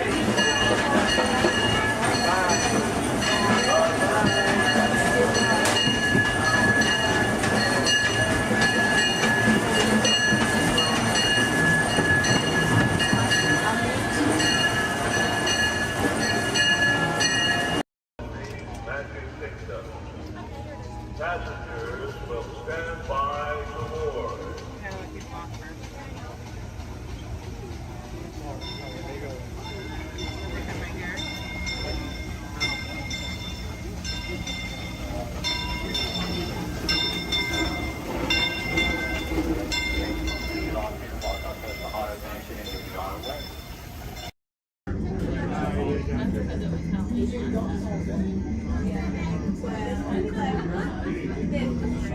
This is Disney's Port Orleans French Quarter. Please collect your belongings, watch your head and step as you disembark, and take the home tour. Thanks for riding with us, and welcome home.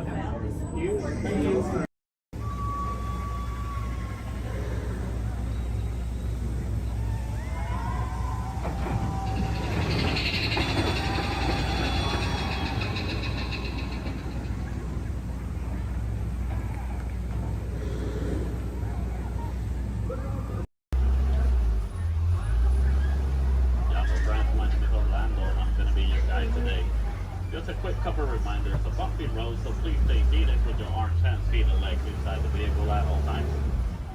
With that in mind, please keep a hold tight to those phones, cameras, hats, and sunglasses. If one of them falls, sadly, we won't be able to stop. On your top side, you're going to see an animal spotting guide. Hopefully, we're going to see most of those animals today in our safari. Once again, bumpy road, moving truck, so please stay seated at all times. I do advise you to get those phones and cameras ready.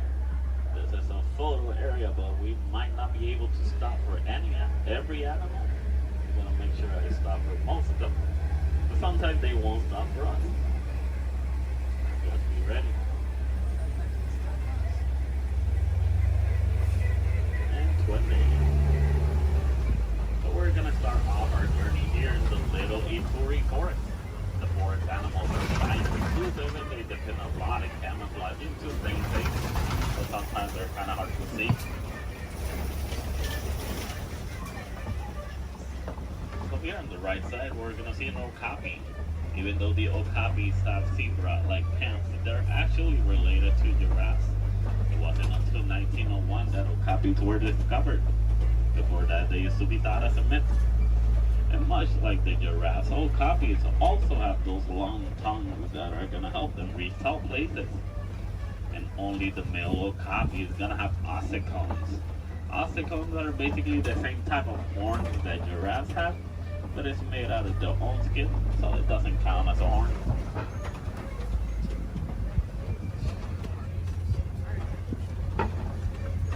So coming up on our left side, we're going to see some black rhinos. The black rhinos are one of the smallest of their species, weighing up to 3,000 pounds. The shape of the black rhino's mouth is kind of pointy or triangle-like, so that way it's easier for them to feed on the forest. It's also a nice way for them to, also a nice way for us to identify the rhinos. Black rhinos have a pointy-shaped mouth, while white rhinos have a square-shaped mouth. So this one here on the right side, closest to the truck, is going to be a greater kudu. The greater kudus are one of the tallest of the forest antelopes. They can go about 55 inches to the shoulder. That's about 4 feet tall. That greater kudu doesn't have any horns like the one in the picture. It's because this one is a female. Only the male greater kudu is going to have horns. Behind the greater kudu, we're going to see some bongos. Bongos are also known as the ghosts of the forest because they're rarely seen. The shape of the bongo's horn is twisted and it goes all the way towards their backs. so that way it's easier for them to travel around the forest without getting stuck. So as we start exiting the little Ituri forest, we're gonna head all the way towards our Safi River. Rivers and water spots are great areas to see some of the wildlife that lives near the water.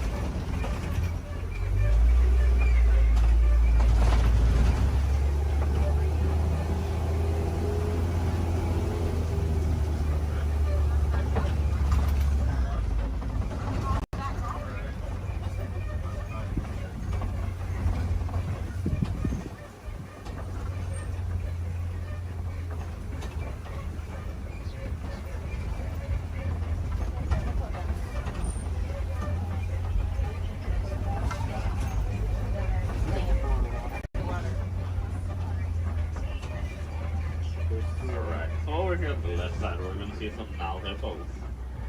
The male Nile hippo can weigh up to 5,500 pounds. They're nocturnal animals, so they're going to be more active during the nighttime. Most of their daytime they're going to spend underneath the water, but they do need to come back for air every 8 minutes. Also, baby Nile hippo right there. A group of hippos is also going to be known as a float. Float of hippos. So here on the left side, we also see some pigback pelicans. The pigback pelicans get the coloration in their feathers during mating season. They're colonial nesters, so most of the time we're going to see them in large groups. They can go between 50 to 500. As we head around this curve, we're going to approach a bridge. And once again, we're really jumpy, so they do that at all times.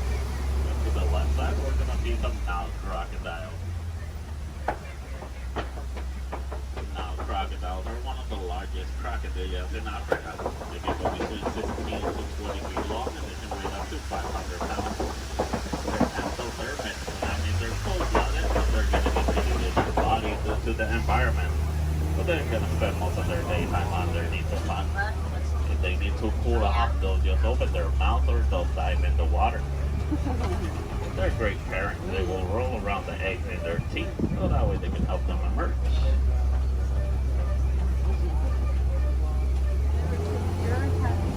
So as we enter the Safi River, we're going to head all the way towards our savannah.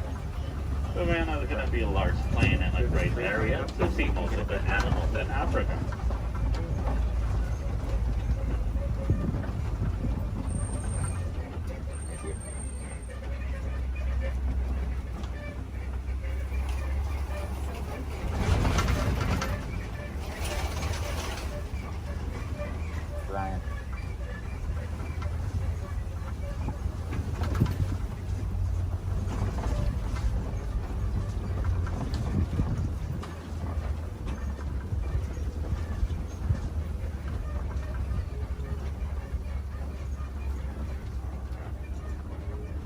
As you can see, the savanna ecosystem is going to be a large plain of grass with tall trees and a lot of termite mountains. Each ecosystem is going to be unique and shaped by the animals that live on them. Between savanna, deserts, rivers, mountains. Most of the animals will actually use the termite mountains as fast crashers. Some of the smaller species like springboks will stand on top of them, so that way they can have a better view. Here on the left side, we do see a pack of African wild dogs. The African wild dogs are also known as painted dogs. They're part of the canine family, a difference they share with wolves and dogs is that they only have 4 toes. But they're a great pack and successful hunters, hunting up to 90% of the food they eat. But verbalizing, the African wild dog won't bark or howl.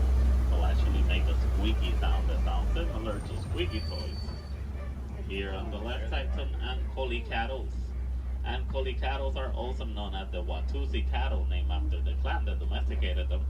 They're a sign of wealth in Africa, where both male and female will have those huge, majestic horns that can go up to 6 feet long. Even though those horns are big and they look kind of heavy, they're actually honeycomb inside. They use the inside of those horns to move blood up and down, so that way they can keep themselves cooled off. Over here on the left side, we also see a sable antelopes.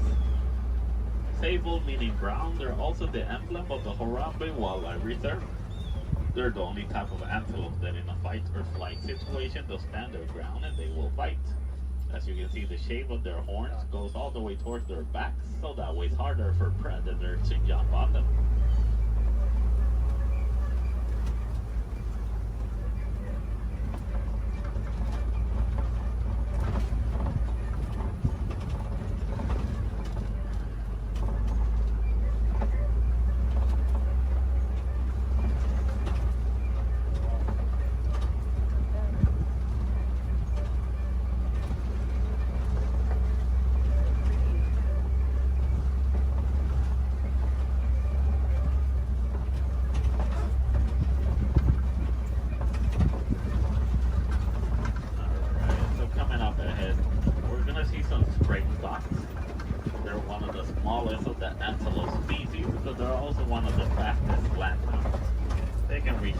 Between 50 to 50 miles per hour. And as their name implies, the spring fox. They're great jumpers. They can jump up to 6 feet tall and up to 13 feet long. Behind the spring fox, we do see some wildebeest. The wildebeest are the second largest grouping of mammals, second only to us humans. Wildebeest is a translation from the African word wild beast, but they're also known as the newt due to a sound they make when verbalizing. It sounds like they're saying newt.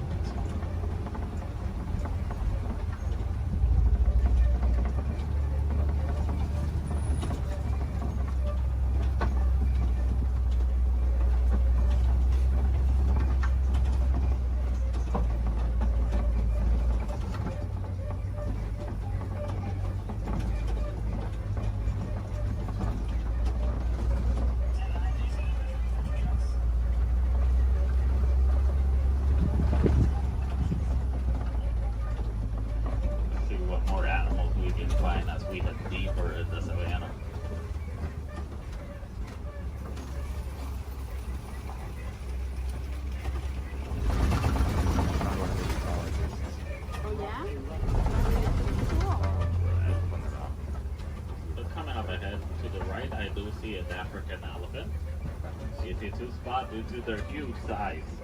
Also, the shape of their ears look like the continent of Africa. They like to flap around those huge ears back and forth so that way they can keep themselves cooled off, basically like a giant pair of fans. Also to the left side, mandrills, and the mandrills are one of the largest species of monkeys. Male mandrill can weigh up to 100 pounds while the female can weigh up to 35 pounds. They also have a special pocket in their mouths where they can store food and snacks for later, just like squirrels. So the elephants will also throw dirt on top of their backs so that way the dirt will block them from the sun and also from bugs. They're huge animals with a huge appetite, eating up to 300 pounds in just a day.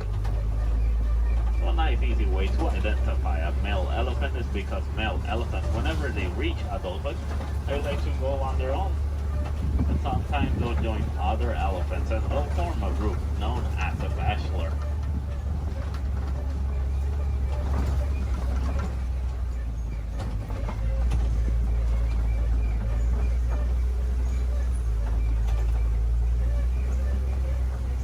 Once again, another bridge. These days need it.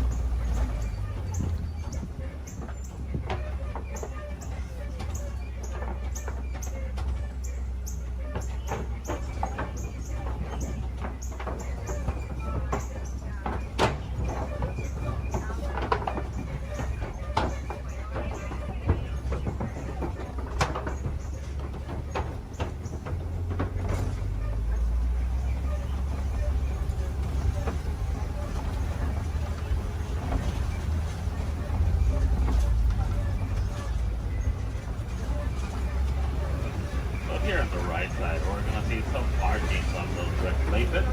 Those are elephant tusk marks. Elephants will stick their tusks on those red places, so that way they can get some of the minerals they don't get in their regular diet. Basically like a natural vitamin for them.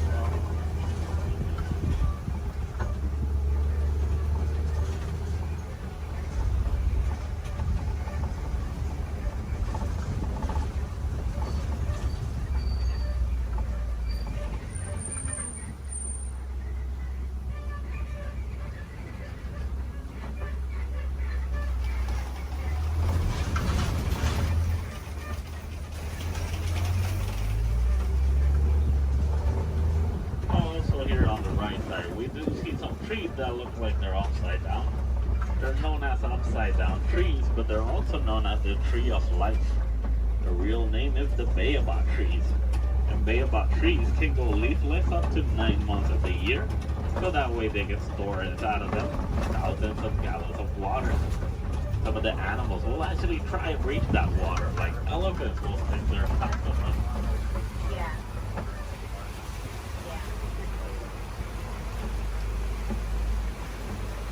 As we head around this curve, we're going to see a small island of greater flamingos. Greater flamingos are not greater because they're better than the other flamingos, it's just because they're bigger in size. As you know, flamingos have thick coloration in their feathers, actually get those due to their diets. They consume dried shrimp, and shrimp is high in keratin. If you guys ever get to see baby flamingos, you're going to know that they have great feathers instead. A group of flamingos like this one is also going to be known as a flamboyant.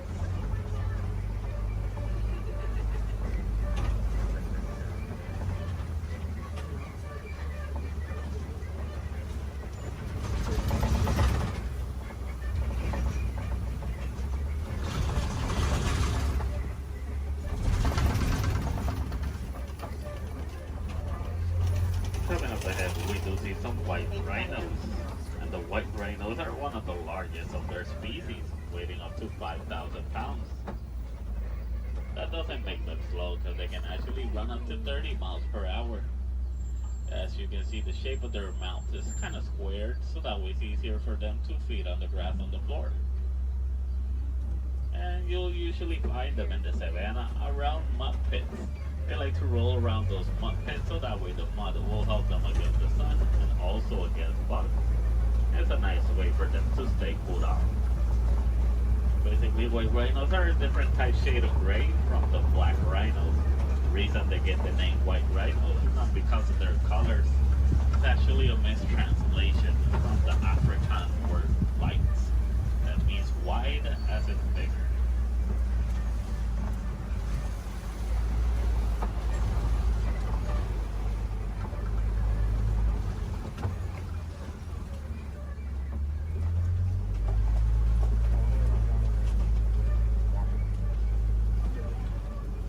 All the way in the back on the left side, I do see a cheetah walking around.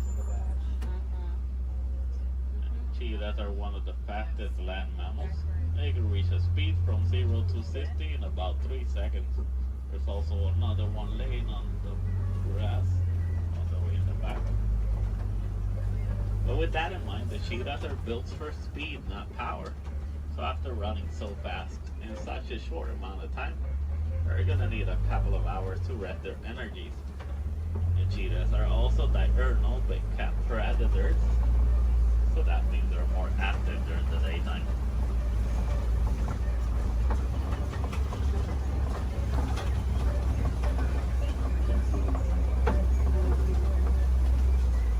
Coming up ahead, we do see some Kobe rocks, and on top of that Kobe rock, we do see a lion. Lions are nocturnal big cat predators. They're more active during the nighttime. Most of their daytime, they're actually going to spend sleeping. They can sleep up to 20 hours in a day. So that way they can store all the energies for the successful hunt at night. But while hunting, the female is going to do most of the hunting. While the male is usually going to be the stay-at-home dad who's going to take care of their cubs. A group of lions is going to be known as a pride. In the morning, the lion's eyesight is technically as good as ours, but at nighttime, their eyesight are 6 times stronger. That's why they're successful hunters at night.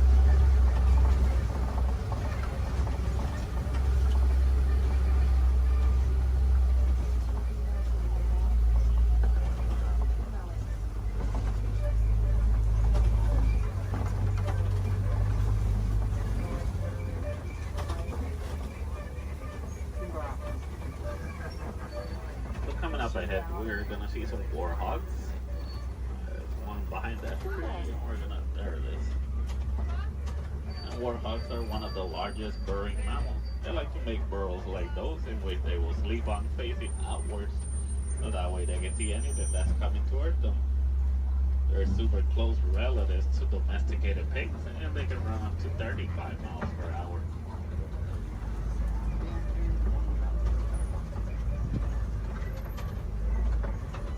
Another white rhino on the right side.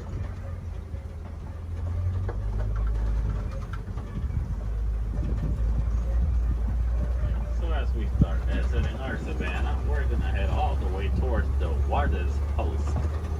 Warden's Post is going to be a great area to see how both humans and wildlife live in harmony.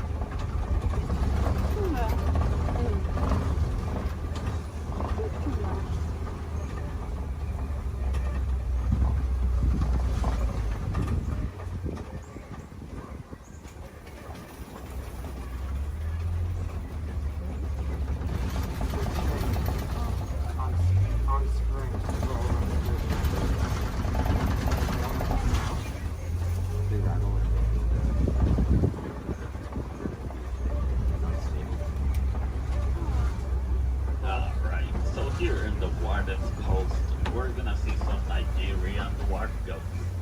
These goats are super cute, but they're also really friendly. They're a great source of milk and cheese, and they're really agile with a great sense of balance. They're also one of the few domesticated wildlife that we have here in our reserve. So next to that yellow barrel, there is a yellow box. The farmers found out that elephants are afraid of bee sounds.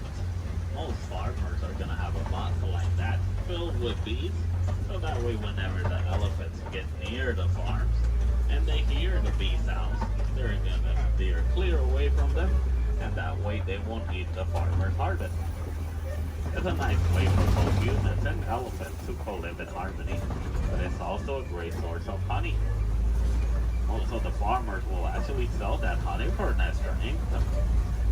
Because sadly, due to a mining of a mineral called coltan, most elephants are losing their habitats and homes, causing them to migrate into human farms and villages more commonly so than it used to.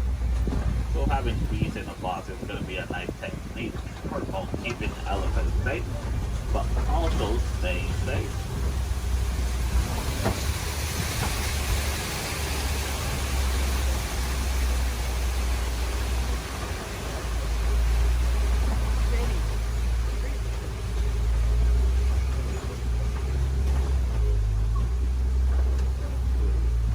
As we start reaching the end of our safari, I just want to let you guys know, if you want to see more animals and learn more about them, I do advise you to visit Gorilla Falls Trail.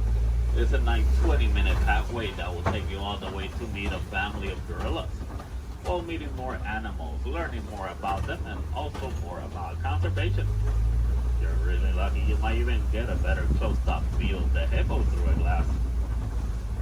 Also, well, here in Harambe, we have the Ruffy East Planet Watch. The Wildlife Express train is going to take you all the way towards Rafiki. Well, you're also going to meet a couple more animals. You might even get to pet some of them in the domesticated pet center. We have an animation studio where you might learn how to draw a couple of our animals. Super cool. And we also have an animal clinic. Any chance we need to take care of one of our animals, you guys can actually see the process through a glass. It's super cool journey. It's got nice AC, but it takes about a whole hour to complete. So you gotta plan ahead. The last Wildlife Express leaves at 4:30. Asante Sana, word. Right into the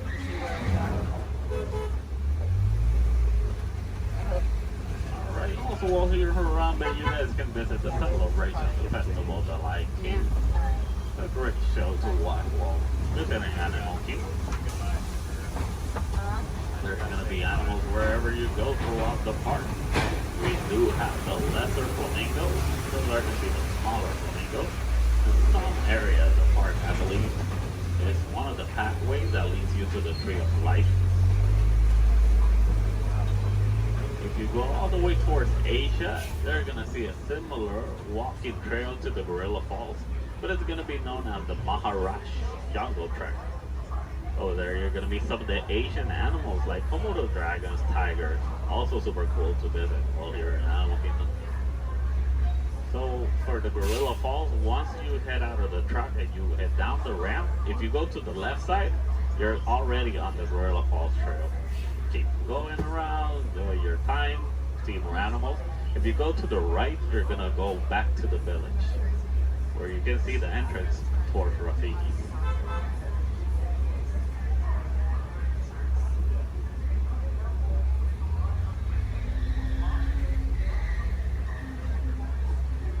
Almost to our destination.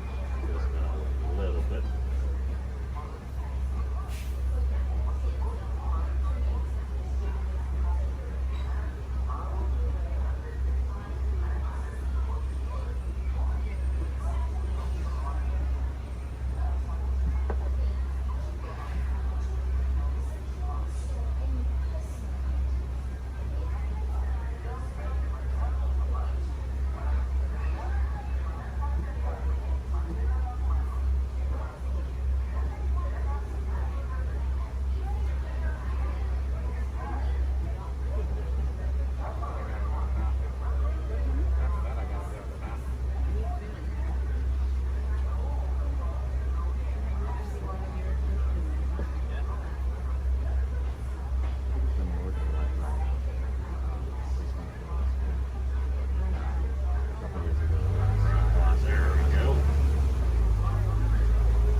Reaching the end of our safari. So here in Harambe, we don't like to say goodbye because goodbyes are always sad and final. We instead say Kuaharini. And Kuaharini does mean to go well. So Kuaharini, guys, go well, go wild, go make a difference out there.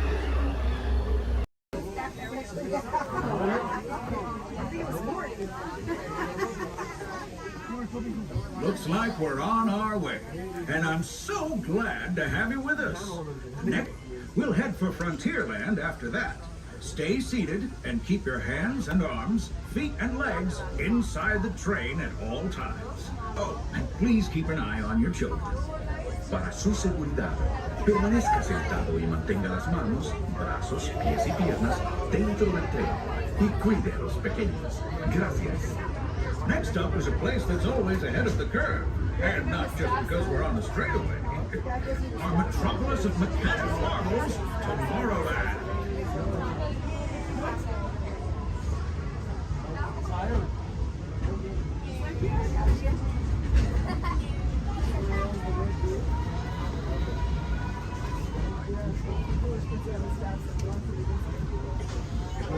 As you know, I love this railroad about as much as a songbird loves the morning. But I'm still awed by the rockets and spaceships and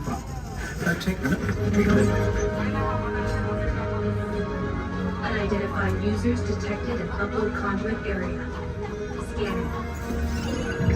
Calculating. Locomotive maintaining trajectory. Intervention not required.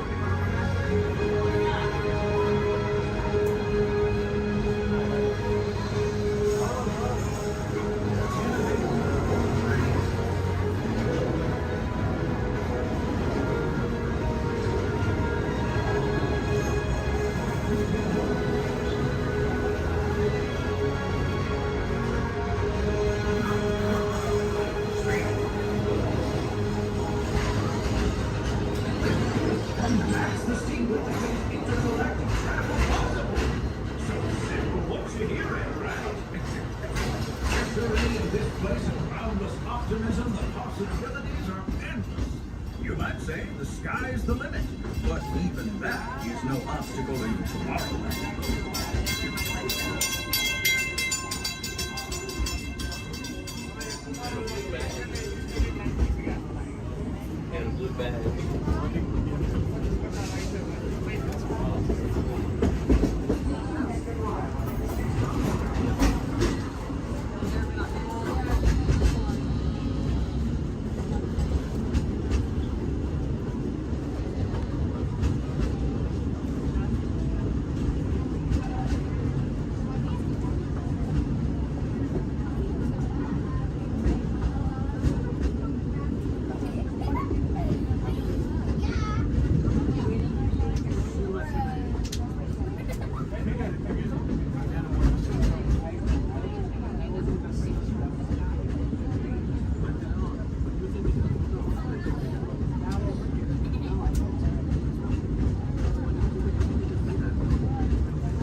Magic Kingdom is almost complete. I can't thank you enough for spending part of your day with me.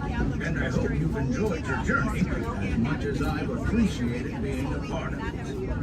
We're now approaching our most charming destination, Main Street, USA. A place where the only thing sweeter than the townsfolk is the treats. After our stop, we'll be heading for Frontierland, followed by a visit to Fantasyland. Now, stay seated until our train comes to a complete stop. Then pick up your belongings and carefully disembark. If you have strollers to unfold, please take them all the way beyond the platform so new passengers can safely hop aboard. It'd be mighty kind of. And while we're being neighborly, what say we give our fellow travelers a friendly wave hello? This is Main Street Station. Welcome to Main Street, USA. As we come into Main Street Station, please remain seated until I give the all clear. Please remain seated.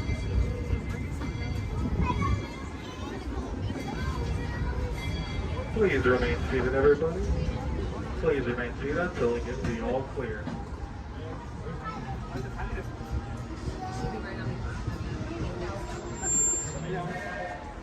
We are now all clear to enter Main Street Station.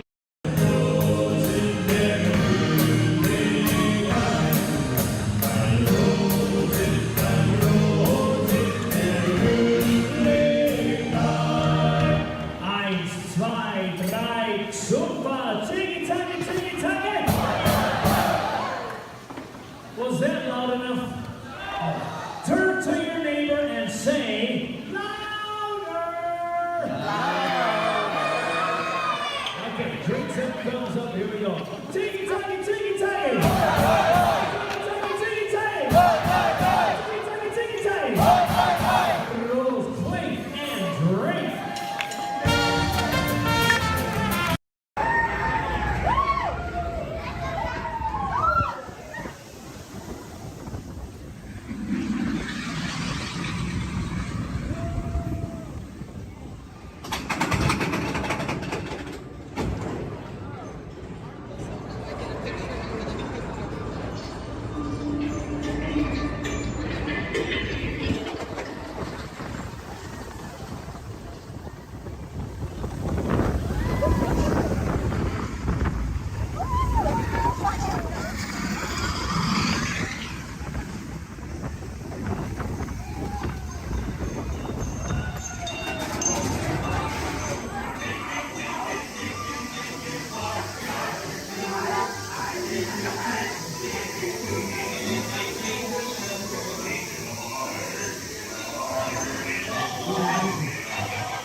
welcome aboard. At this time, I'd like to ask everyone to please remain seated throughout our show, and please keep your arms and hands inside the vehicle at all times. For the safety of our cast, we ask you please refrain from the use of flash photography and external video lighting. Now that we've taken care of business, let's talk about me. My name is Patrick, and I'll be your guide on this magical journey into the movies. It's the perfect job for me because I love movies. Is everybody ready? Yeah! Great, because it's showtime. Ready when you are, CB?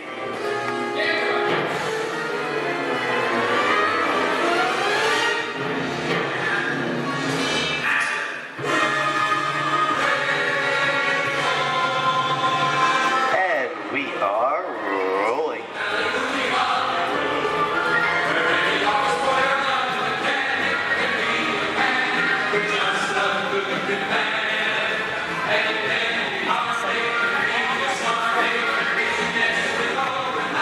Hello everyone and welcome to the Great Movie Ride. Once again, my name is Patrick and I'll be taking you from this Hollywood soundstage into some of the greatest movies of all time, all on one tour. But between you and me, this is no ordinary tour because the Great Movie Ride brings these movies to life and puts you right in the middle of the action.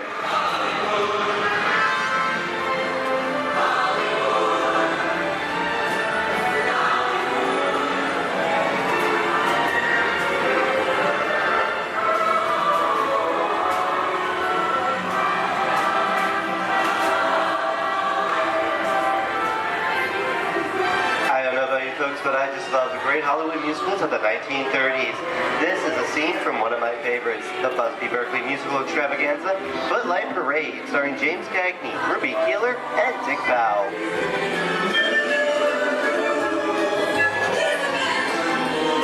In 1952, Gene Kelly was Singing in the Rain with Debbie Reynolds and Donald O'Connor. Did you know that Gene Kelly co-directed this movie? Who can tell me what movie this is?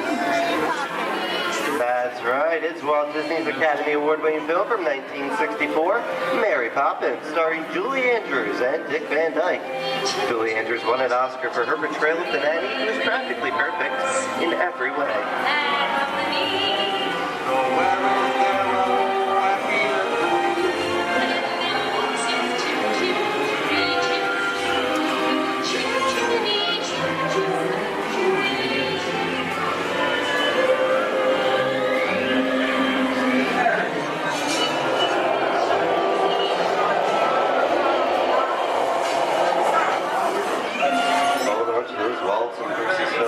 This doesn't look like a very good neighborhood. It looks a lot like the underworld. This seems such classic gangster films as The Public Enemy, starring one of my favorite tough guys, James Cagney. The working title for this movie was Beer and Blood, and in the United Kingdom it was known as Enemies of the Public.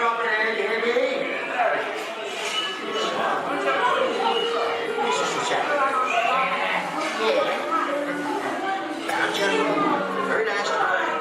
Dutch comes around, he's going to leave you some beer. You're going to check it. And you're going to kick in with the dog. If you don't, somebody's going to drop by here and kick your teeth out one at a time. You see? I get you. Get down,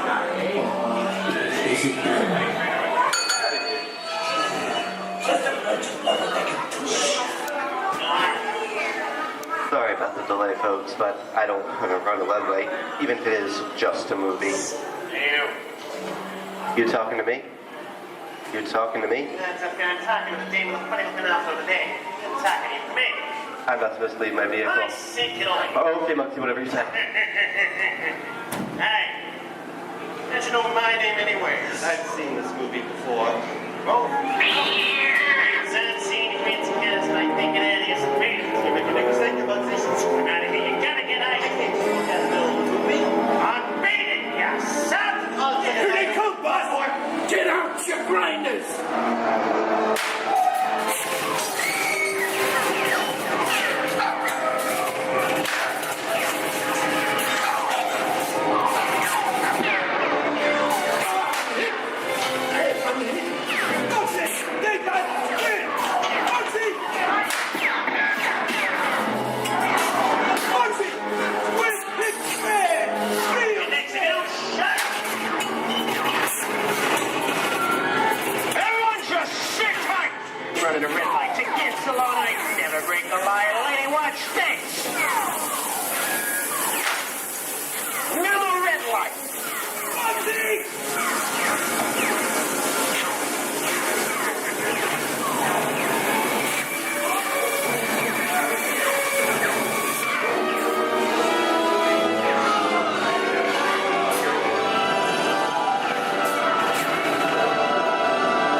excuse and maybe.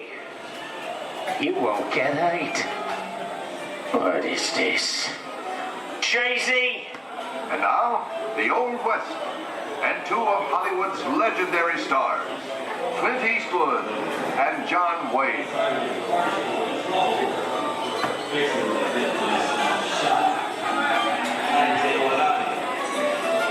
Go right ahead, if that's what you're going to do. A long time ago, I made me a rule. Let people do what they want. Sleepy little bird. Well, that's some mighty tough territory you're heading into, Pilgrim. I'd think about turning back if I was you.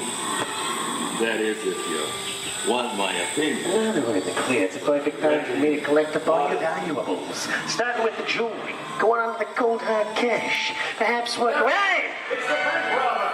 Don't let him get... I don't like this neighborhood, Copper! This is nuts. Nuts! Tell us I'm getting out of here. Go, woman! Get yourself up! Look at it this way. Can't get any worse!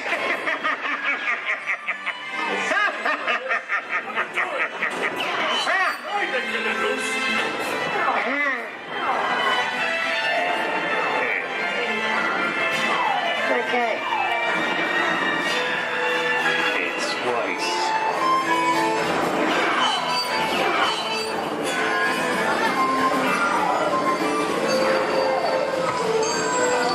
I don't know about you guys.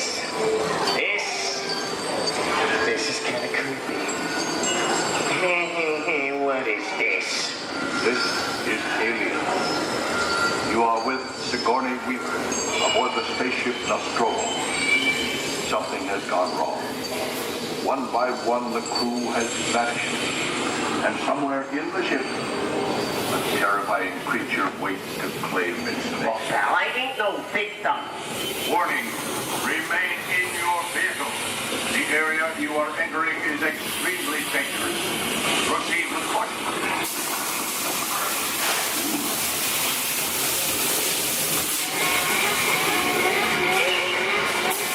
The emergency distress system is now activated. The ship will detonate in T-minus 10 minutes.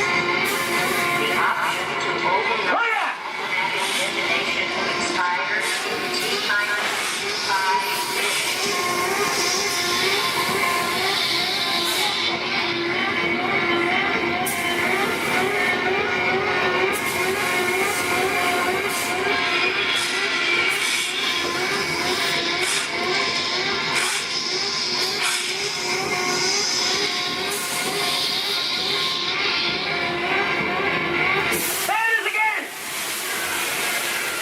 Okay, that's enough creepy crawly things for one day, right?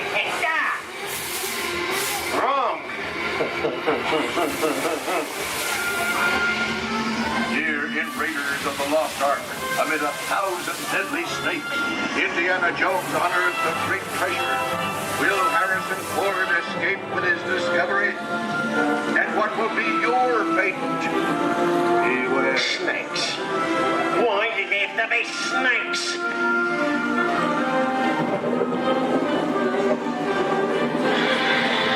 The dust of 3,000 years lies undisturbed in this ancient burial chamber. And on the chest of the great stone god, a priceless Get a load of that chunk of ice. Time for me to get back to work. Tell nobody move while I go get the goods. I don't think they'd notice a few extra bodies around here. Know what I mean? But the jewel is guarded by a curse, and those who dare defy that curse must pay with their lives.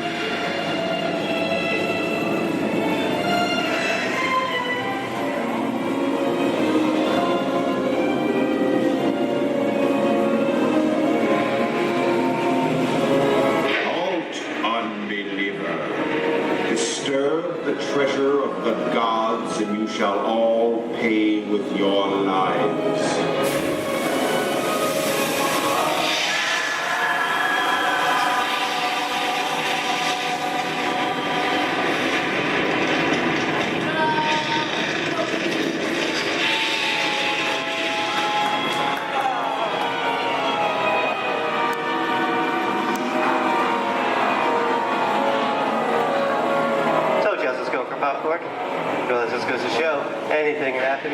movies. Now, let's get on with the show.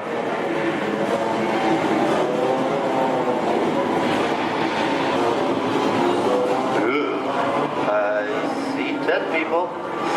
The horror movie is my all-time favorite genre. Some of the best horror films were made back in the 1930s and 40s, but monsters, mutants, and maniacs are still audience favorite and continue to haunt us today. And that's what I call a wrap.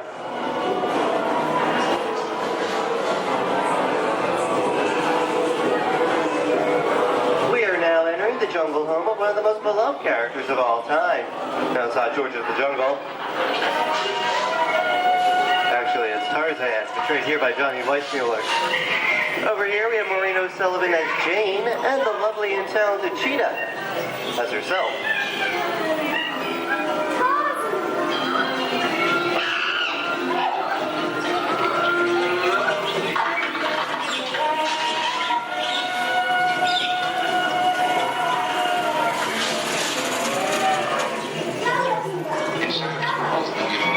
Zoe, I think this is the beginning of a beautiful friendship.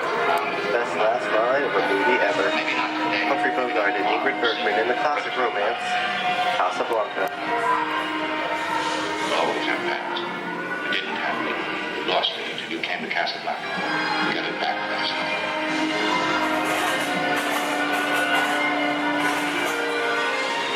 I've got a job to do too. Where I'm going, you can't follow. What I've got to do, you can't be any part of. Hilton, I'm no good at being noble, but it doesn't take much to see that the problems of the three little people don't amount to a hill of beans in this crazy world. Someday you'll understand that.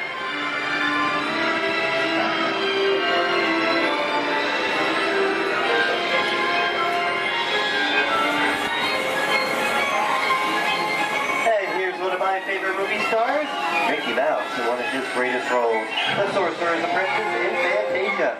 The sorcerer in the sequence is named Yen Sid, which is Disney, spelled backwards.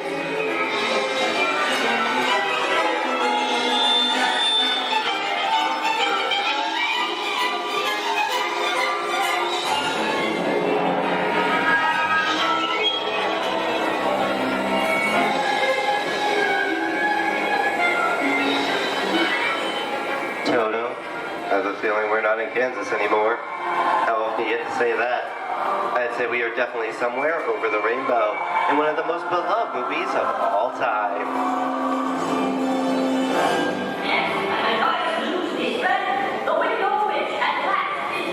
The Wizard of Oz.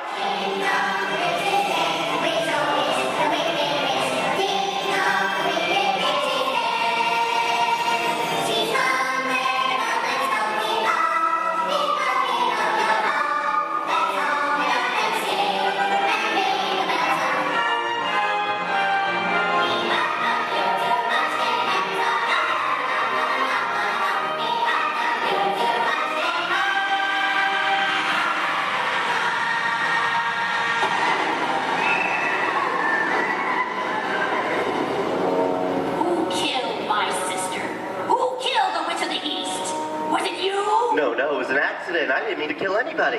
Well, my little pretty, I can cause accidents too. Oh, rubbish. You have no power here. Be gone before someone drops a house on you, too. Very well. I'll bide my time. But just try to stay out of my way. Just try. I'll get you, my pretty. And your little dog, too. I wonder how we get out of here.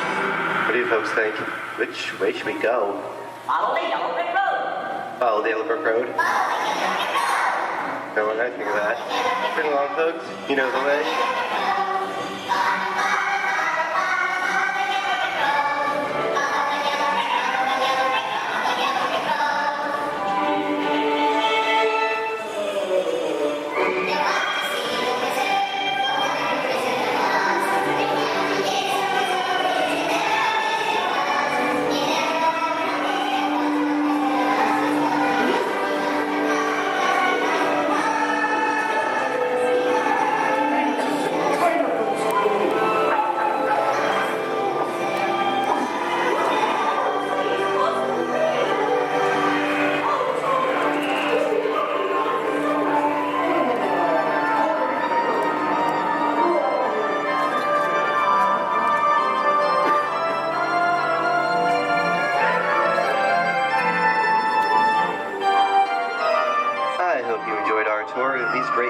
At the movies, but we've only scratched the surface of what Hollywood has to offer.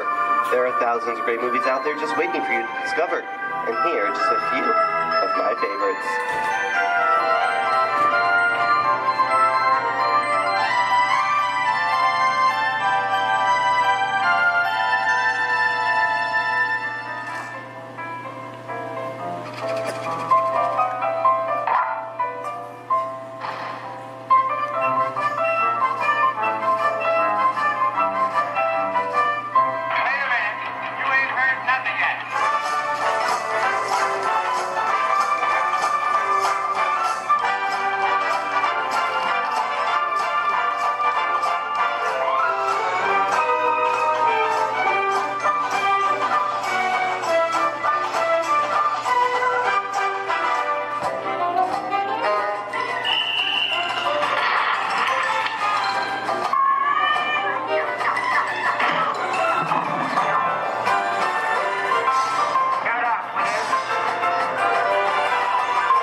Disney's Hollywood Studios, I'd like to thank you for joining us on the Great Movie Ride. But before we wrap this production, there is still one more scene to do. It's called The Exit. The action begins with 3 main seated until we come to a complete stop. Then gather all your personal belongings and take small children by the hand. When these doors open, rush dramatically to your feet and make a grand exit directly to the rear of your vehicle.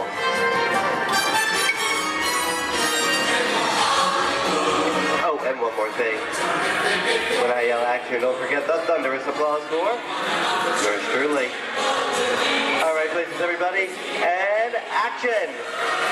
Thank you, thank you. Have a wonderful day here at Disney Hollywood Studios, and we'll see you at the movies. The stuff movies are made of. Goodbye, everyone.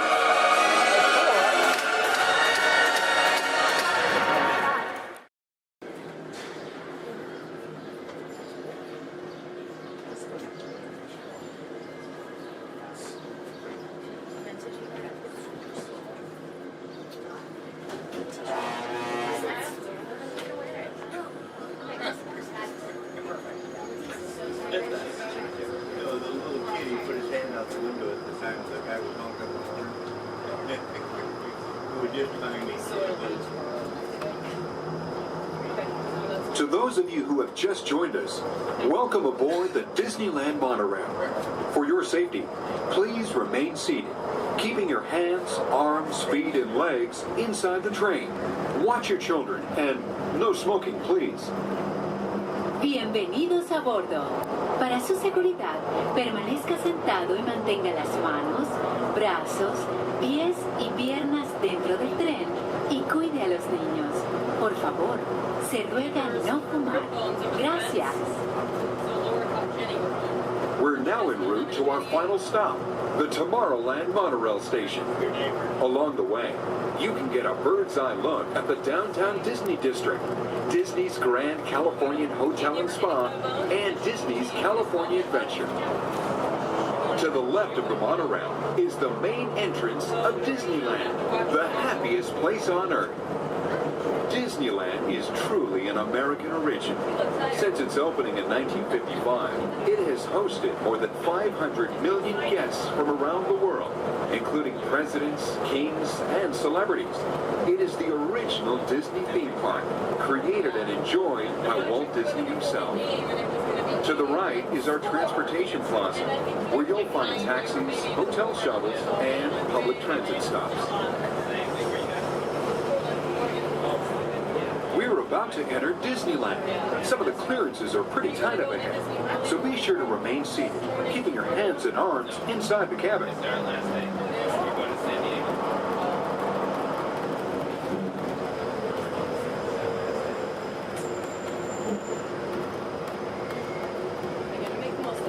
This is Tomorrowland, a land inspired by science fact and fantasy. Directly below us is the Submarine Lagoon, where you can dive into an exciting underwater adventure aboard the Finding Nemo submarine voyage. Across the way are the icy peaks of Matterhorn Mountain, home of the world's most famous bobsled run. And beneath us are the roadways of the Utopia, where drivers of all ages can ride the road to tomorrow. As we cruise over Tomorrowland, our pilot would like to share a few program reminders. Alrighty folks, thanks for flying aboard Monorail Red, your highway in the sky. Just a few reminders. Disneyland will remain open today until 12 o'clock midnight. All passengers are required to be on board this monorail at approximately 12 o'clock midnight to catch that final flight. We're also going to be having Celebrate a Street Party along Main Street at 6:30 p.m. today. Fantastic along the Rivers of America at 9:05 and 10:30 p.m. and then Magical Art Fireworks Spectacular at approximately 9:30 p.m. So once again, for all passengers wishing to exit Disneyland via the monorail, please remember that the last flight will be at approximately 12 o'clock midnight. We thank you for flying aboard your highway in the sky and enjoy the rest of your stay here at Disneyland. Thank you.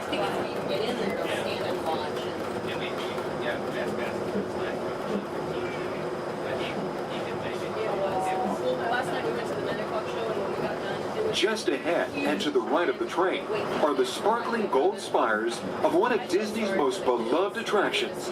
It's a Small World. Beyond it is the wacky world of Disney's classic cartoon characters, Mickey's Toontown. We're now riding alongside the happiest kingdom of them all, Fantasyland, home to Pinocchio, Snow White, Peter Pan, and other storybook characters.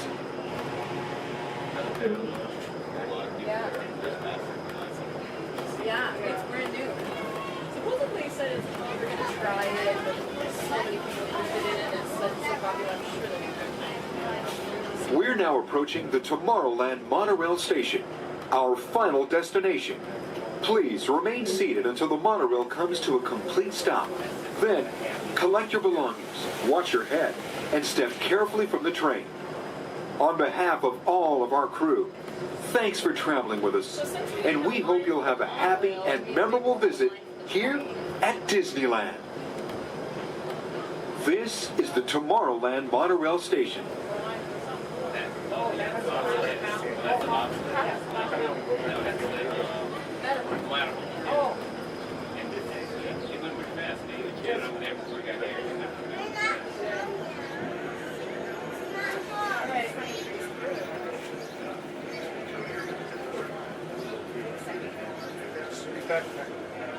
We did? Okay.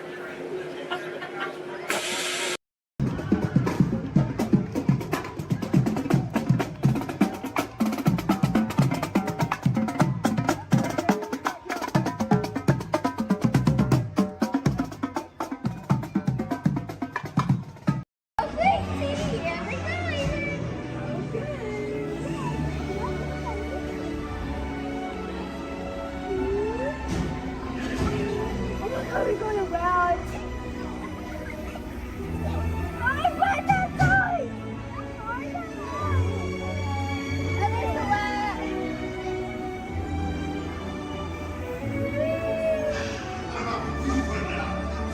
Venez, venez, suivez-moi, je vous prie.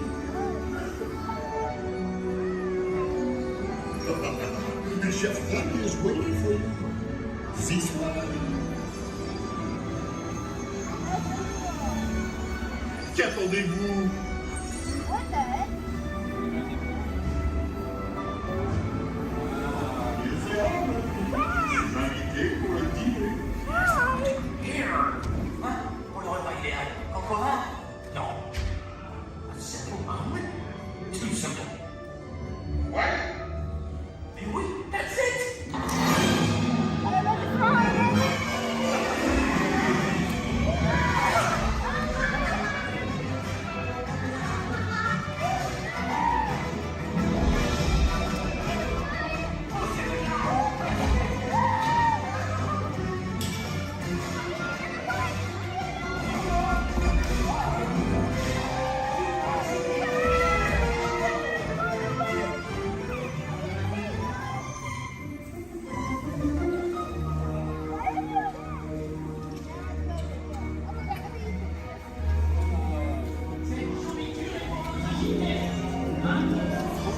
Hey guys, the food is for them, not you.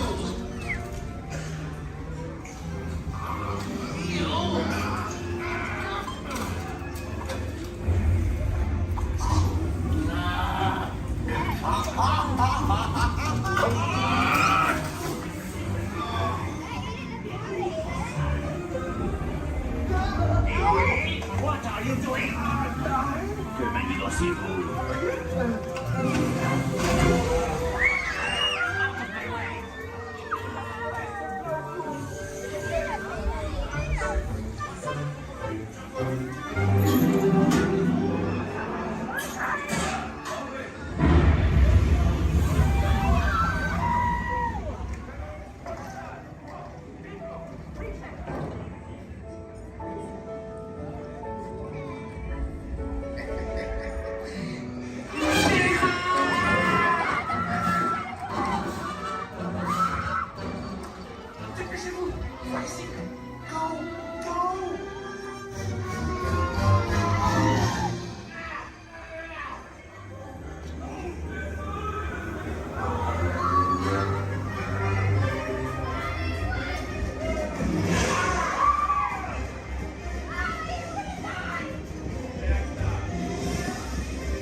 is all clear. Yo, oh, a pirate's like a little boy's doing this. A hat of bandana completes the look. We got the eyes, you know. With patches of feathers, it's like that can look. We got the eyes, you know. Yo, a pirate's like for you. You pick out a hat and you rig it with blue. We got the eyes, you know. Like earrings and medals and dreadlocks to boot. We got the eyes, you know. Yo, a pirate's like for you. That's up to you, ladies. That's up to you.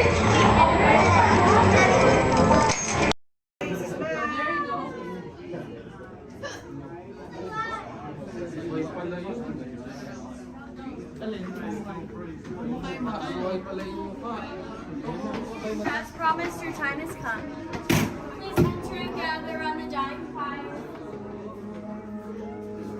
When hinges creak in doors chambers, and strange and frightening sounds echo through the halls, whenever candlelights flicker, where the air is deadly still, that is the time when ghosts are present, practicing their terror with ghoulish delight.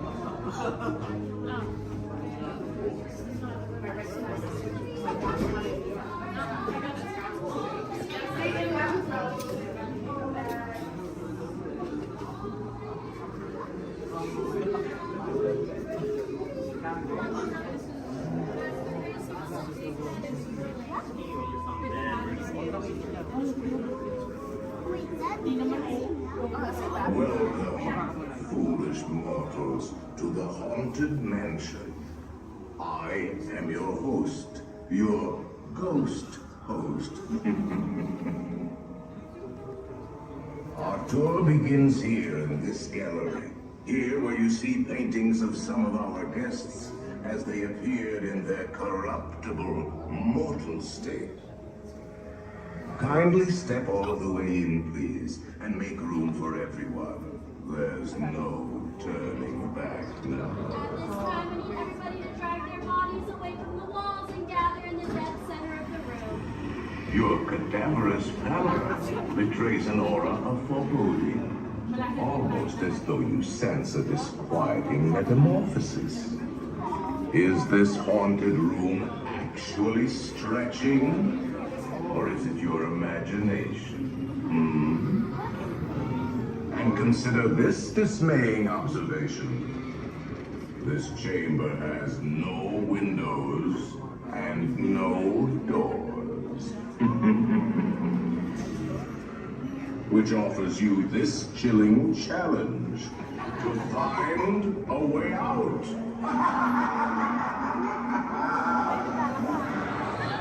Of course, there's always my way.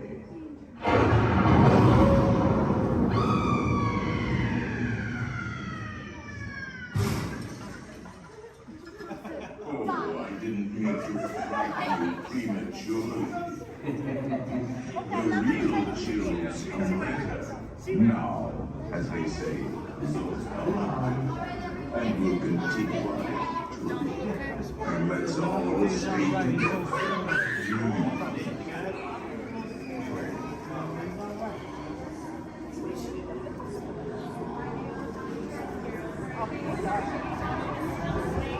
They didn't say a word about it. I'm just gonna go outside.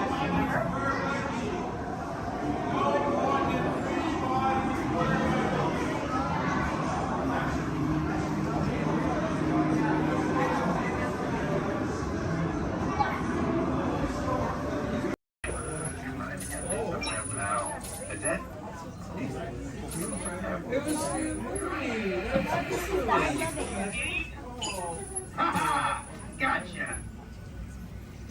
Oh, what are you guys still doing here? Tour's over. The cages are open and the creatures are loose. You gotta get out of here.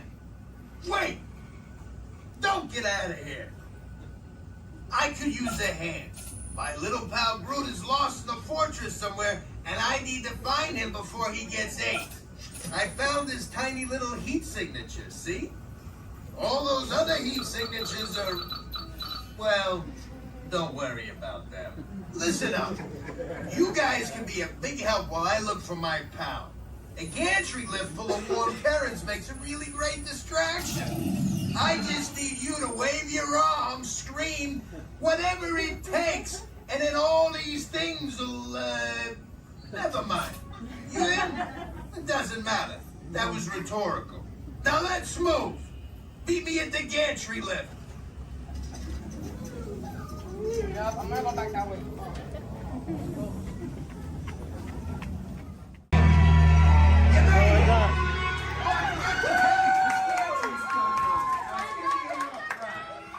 Remember, if you see a scary creature, scream real loud and look delicious.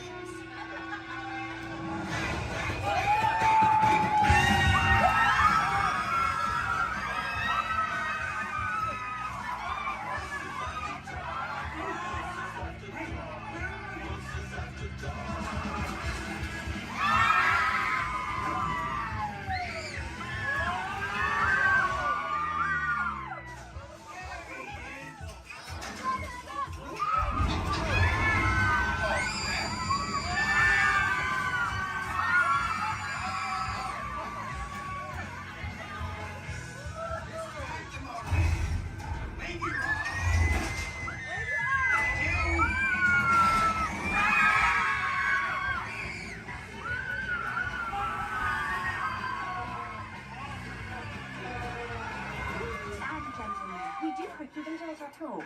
Please gather your purse souvenirs.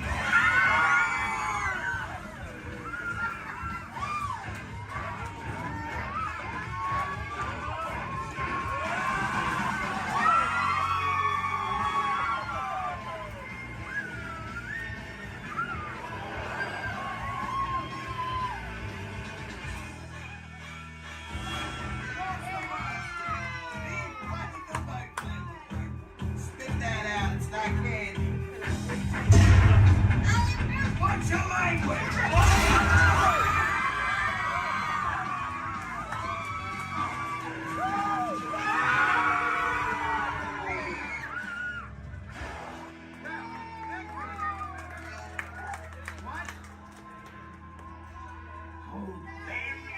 Very still.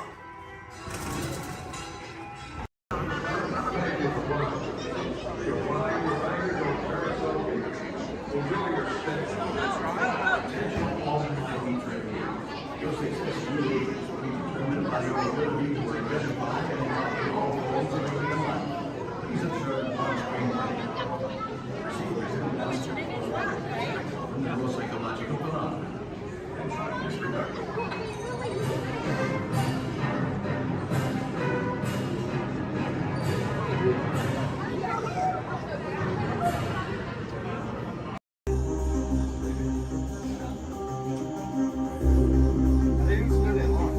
Alligators in this ride? Yeah, space alligators. Also known as space alligators. Yeah. So the backpack's right with us? Users, prepare to be digitized into the world of Tron.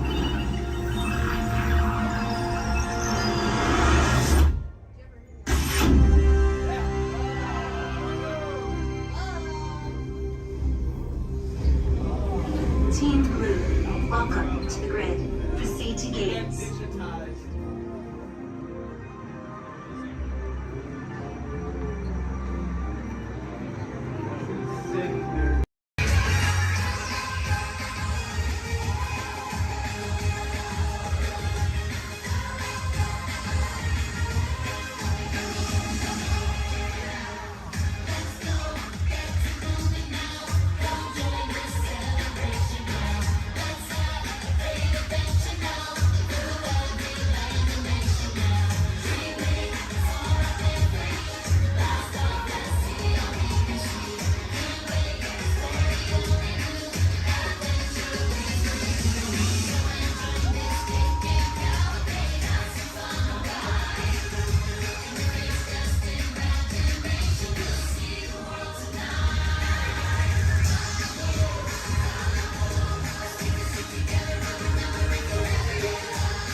Welcome aboard the Walt Disney World monorail to Epcot. For those of you standing, please hold on to the handrails throughout our journey and stay clear of the door. For the comfort of others, no smoking, please. Thank you. As we turn south, you can catch a glimpse of the spires of Space Mountain in the Magic Kingdom. Nearby is Disney's contemporary resort.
is rocketing back to the big battle with the Guardians of the Galaxy, or exploring the hungry city baffled with combat blood.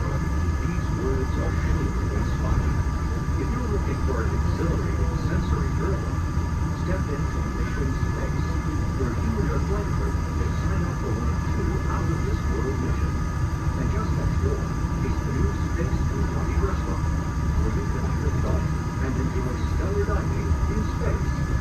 At Test Drive, you can experience the exhilaration of test driving a pizza, all on the fastest ride ever created for Walt Disney. Across the river and through the showcase, you'll find representatives from the Post Office, making this a truly international experience. Some exciting new adventures from around the world are coming to France, Canada, China, and the United Kingdom. Join us tonight at the Lagoon to celebrate together during our nighttime spectacular. There's even more for you to explore, and you come around the world with a inside those glass pyramids, unleash your spark and journey into imagination with figures and experience your favorite short films like never before at the Disney Pixar Short Film Festival. Next is the Land, where you can celebrate Earth's rich diversity. The Land is also home to Soar, a free flying adventure across the wonders around the world. Here at the seas, you'll be able to meet some of your favorite undersea pals from Disney Pixar's Finding Nemo. We're approaching the Epcot monorail station. For our smoking guests, there are designated smoking areas just outside the park. Please hold on to the handrail and stay clear of the doors until the monorail stops completely and the doors open. On behalf of the cast of the Walt Disney World Resort, welcome to Epcot.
Incoming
transmission from Ray.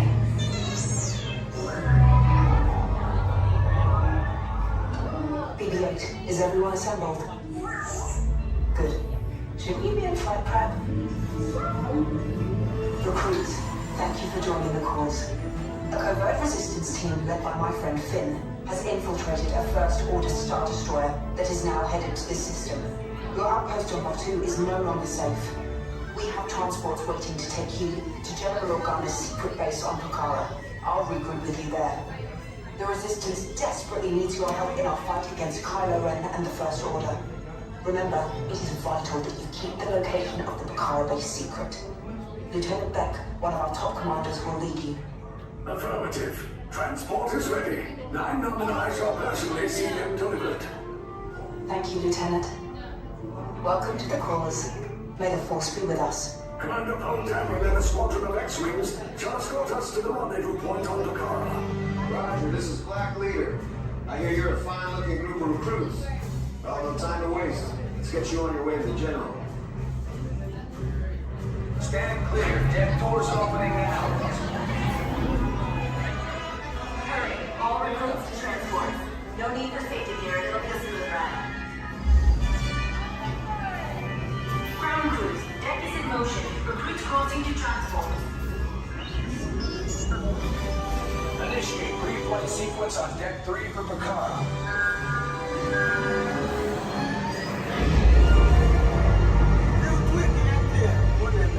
Affirmative. Deck 3, you are clear for launch.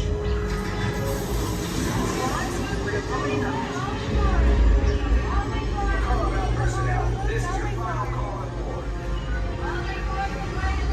Transport away from the blast doors. All the way forward.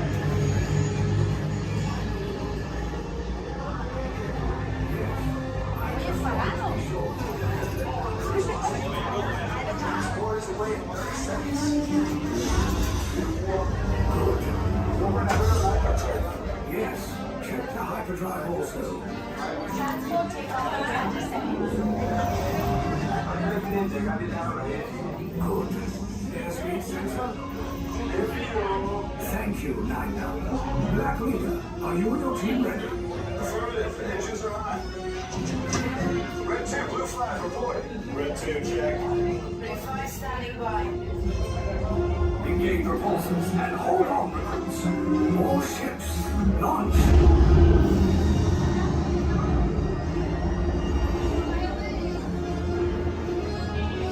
I am Lieutenant Beck. As you heard from Ray, I have been tasked with getting you to Pucara. Red 2, blue 5, keep tight now. Let's get ready to make that jump to light speed. On mark. Black Leader, we're picking up an unusual signal. Are you spotting anything? Yeah, I see it. We'll check it out. BB-8, what do you got? There appear to be a number of small craft heading our way. Raise the shields. We got company. First order TIE fighters. Reroute. Reroute. Red 2, blue 5, we got a clear path so transport can make the jump. They're all over us. I'm hit. We lost Red 2, more incoming.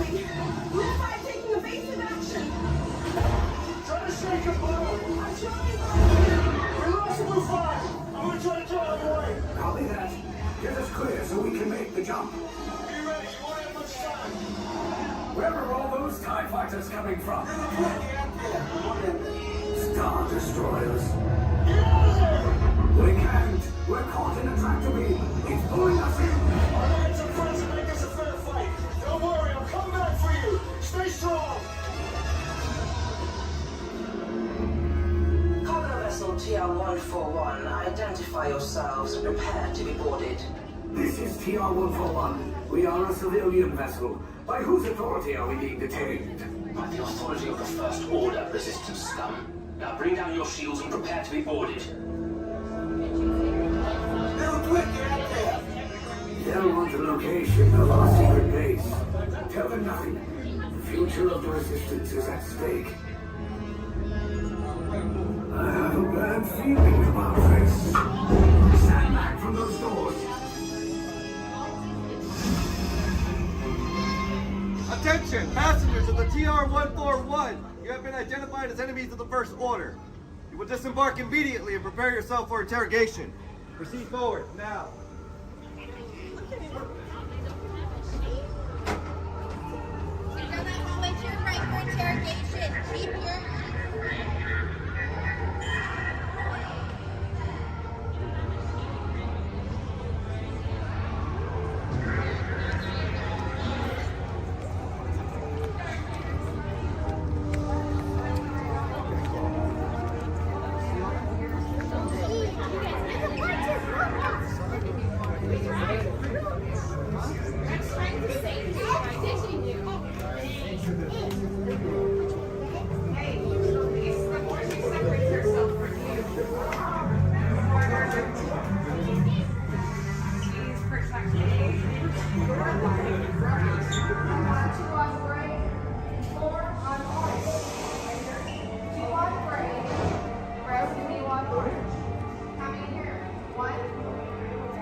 Shoulder to shoulder.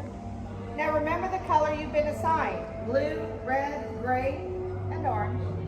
It'll be an important part of your interrogation process. You're going to need to know that color at the end of your interrogation and possible long-term motive. How many? Maybe assign blue. Yeah. Quickly to the end of the hallway. How many? 4. Yes. Maybe assign red. How many? Yeah. This cell door opens, I will call you in by your assigned color. And you will tell us everything. No, oh, you're going to have a tough time in interrogation. Get on your color. There you go. Scoot over, Blue. Make a little room. Get on your color. Not the lights, on your color. Where do you go?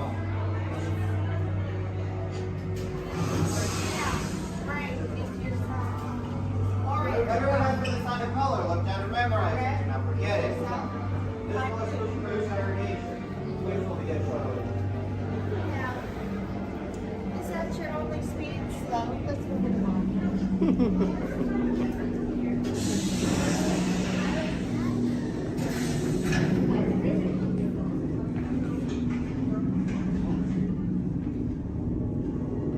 Leave us. Yes, General. Enemies of the First Order. We will soon snuff out your meager resistance. You chose the wrong side, and now you will pay. The Resistance prisoners. You have what I want. You know the location of the secret base, and I will take it from you. We're needed on the bridge. Keep the prisoners here. I will return to finish this personally.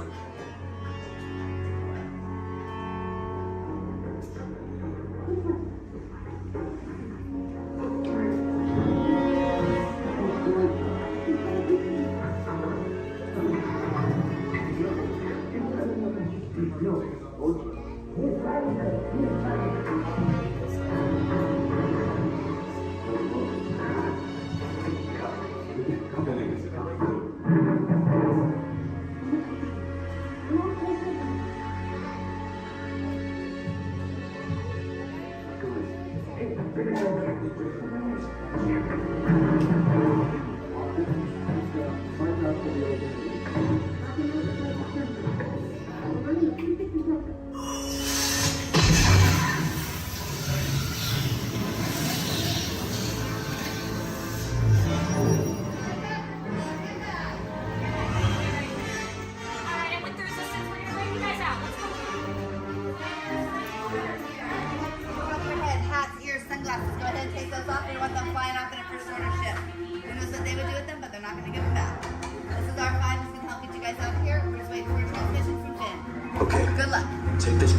to the turbo lift. Then head down to the escape pod base. Those droids are programmed to return you to Batu.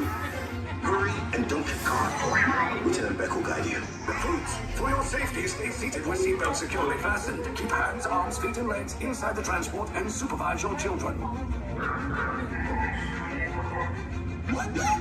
Tell them it's a prisoner transfer.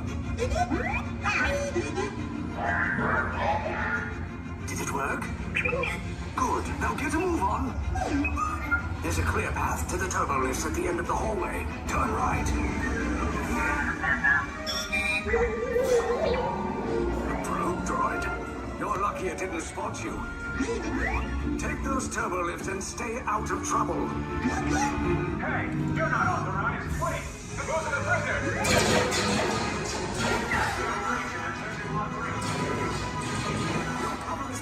Find an alternate route. Who picked these two droids anyway? Detention breach. Users not seen on the fire!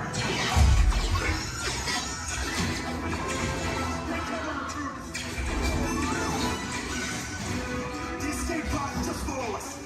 Take those down. Copy. Hurry! No, not up! I said down!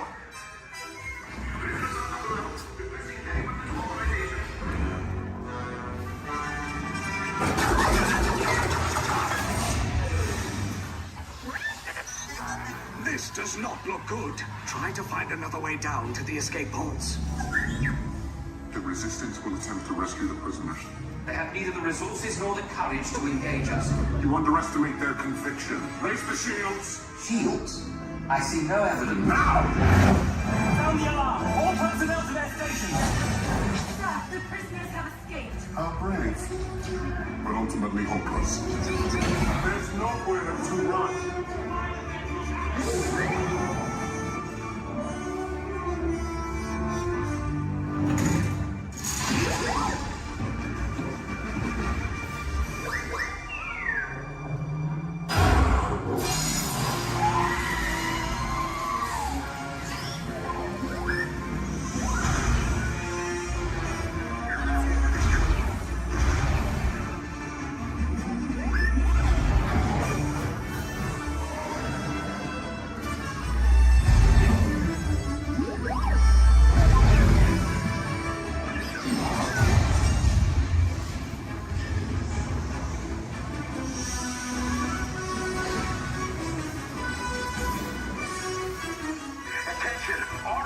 Personnel, abandon ship. I repeat, abandon ship. This destroyer is about. There's no escape. You will tell me the location of the secret base, and then I will destroy you and the Resistance.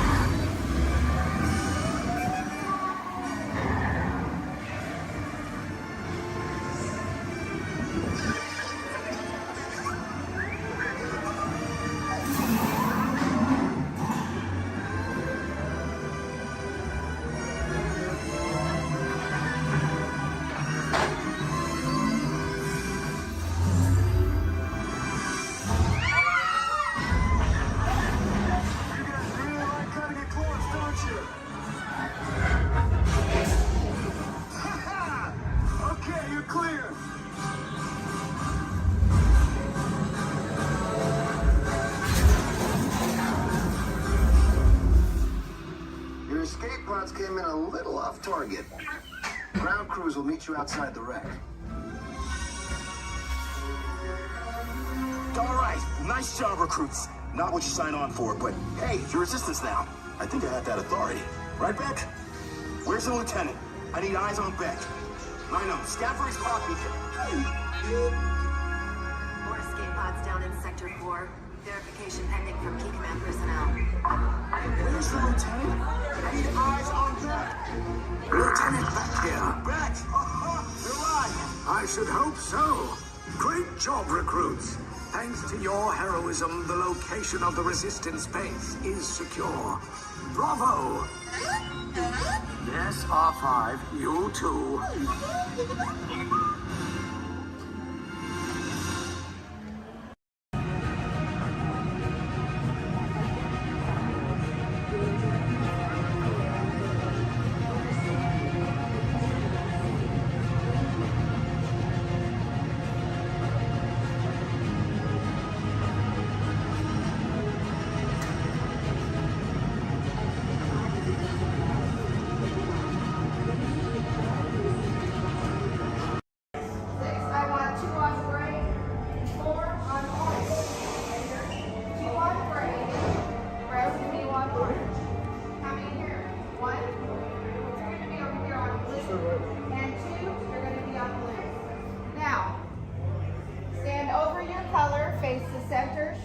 shoulder.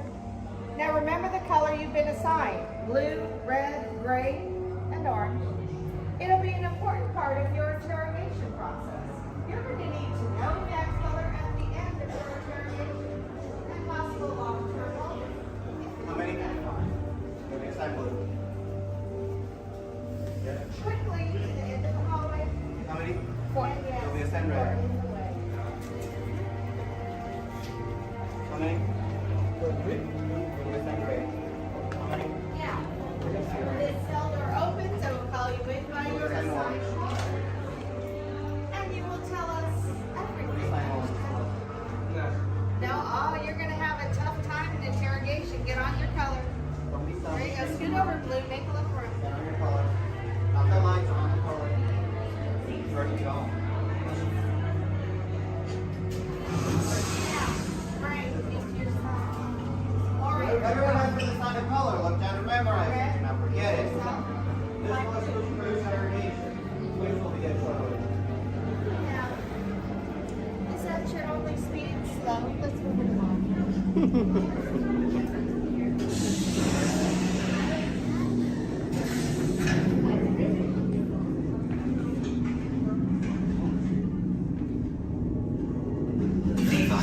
Yes, General. Enemies of the First Order, we will soon snuff out your meager resistance. You chose the wrong side, and now you will pay. The Resistance prisoners. You have what I want. You know the location of the secret base, and I will take it from you. We're needed on the bridge. Keep the prisoners here. I will return to finish this personally.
I say, look out there across the water.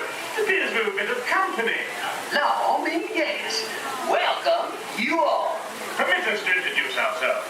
My name is Claw, and my loquacious cousin over here is... I'll introduce myself, if you don't mind. Hi there. I'm, well, now, let's see now. It's right on the tip of my beak. Clyde Birdbrain? Oh, yeah. I'm Clyde Birdbrain. Yaw. I say, perhaps you good people have never conversed with toucan birds before. Well, neither did we, till one day we discovered this magic sunshine pavilion. By Jove, yes, I remember just how it happened. Many bird baths ago. There we were in an explorer's launch on a mysterious river in deepest Adventureland. Off in the distance comes the fierce roar of an African lion. And as we round a bend in the river, a huge bull elephant bellows forth in protest of our intrusion. Suddenly, the treetops explode in a frenzy of outraged birds. Oh, come, you and Johnny will do better than that. I can jolly well do one at a time.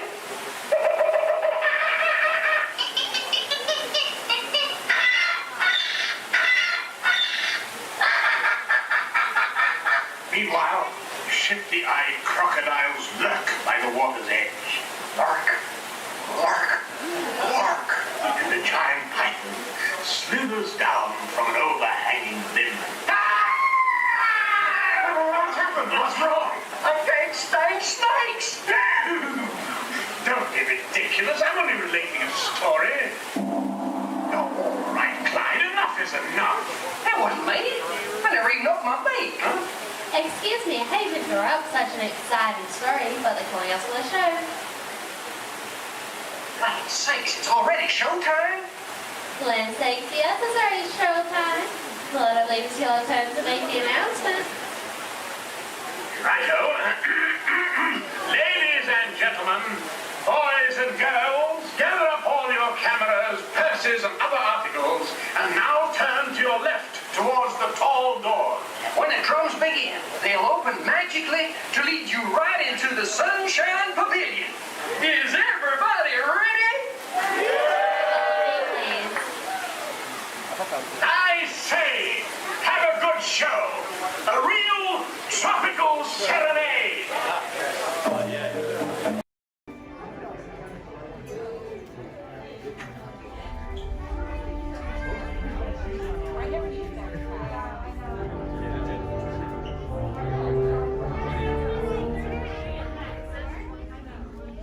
Hello and welcome to Soarin'.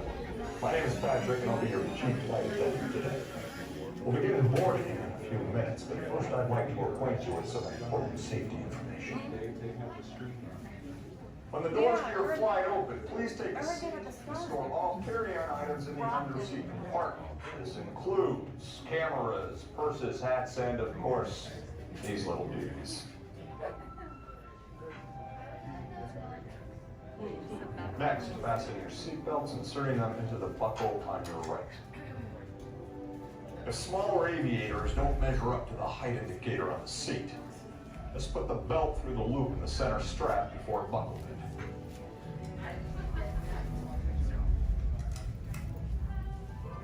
Nice work, pal. Soon you will be airborne. So if you or your little aviators have a fear of flying or of heights, you might want to wait for your party to arrive. Okay, let's review. That is seatbelt, carry-on item, safety strap, fear of heights, keep your hands and arms inside at all times. Anything else?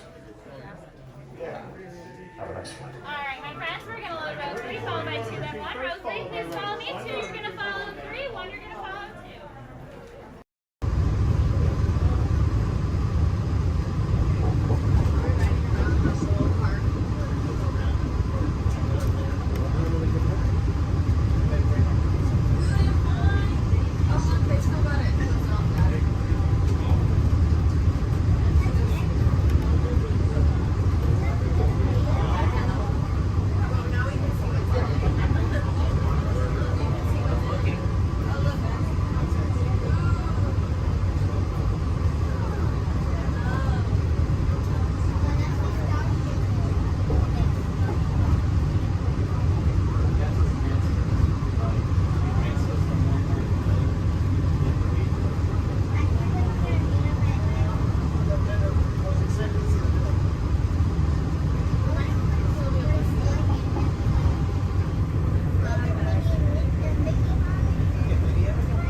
recently learned that your Terran visionary, Walt Disney, had a similar goal in mind with his early concepts for the experimental prototype Community of Tomorrow.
Welcome and good morning, everyone. We have some extra special friends here to welcome you all today. Let's hear it for Mickey Mouse and Minnie Mouse.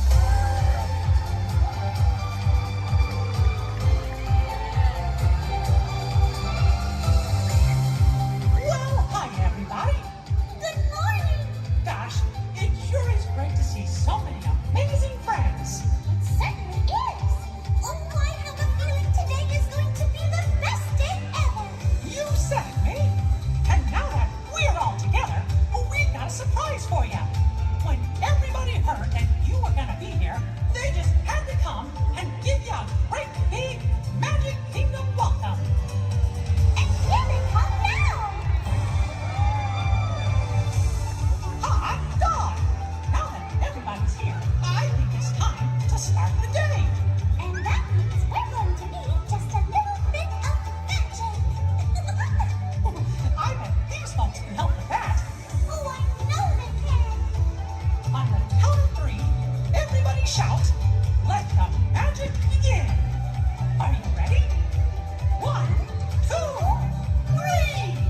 Let the magic begin. It's all your magic, wrapped up in pixie dust. Welcome to a place where dreams come true. A timeless journey through lights of fantasy. Where only a wish creates things like this to appear. Love is magic, a place on earth can see.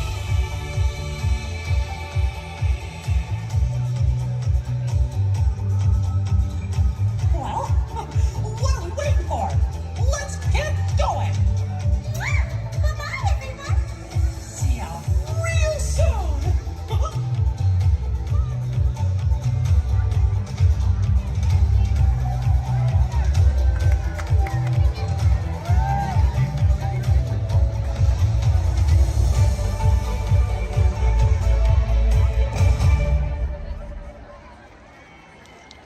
World in the Outer Rim territories. Join the festive Buta holiday celebration in the streets of Mos Espa. Then head to the arena and cheer for your favorite pilot in the annual Buta Eve Classic. or set sail on the doomed sea in a luxurious sail barge. Then, rent a land speeder and head over to the colorful outpost of Mos Eisley. No visit is complete without having a drink at Tatooine's infamous Mos Eisley Cantina, where you will never find a more wretched hive of scum and villainy. That's right, a Tatooine vacation has everything under the sun. So call Star Tours and book passage to Tatooine today.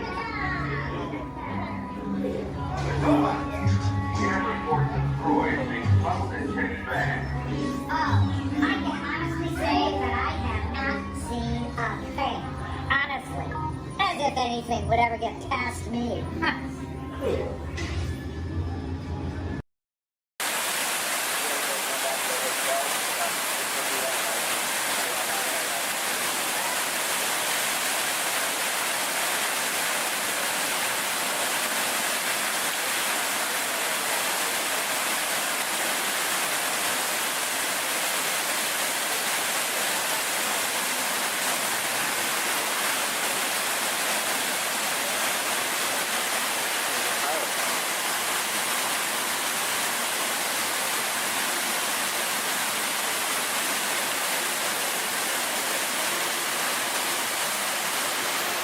Personal, it's in the media, it's not my department, can't touch it. Just saying. Anyway, let's get this game going. You ready, contestants? Our first question from a show called Dancing with the Stars. Here we go, everyone. It's Dancing with the Stars.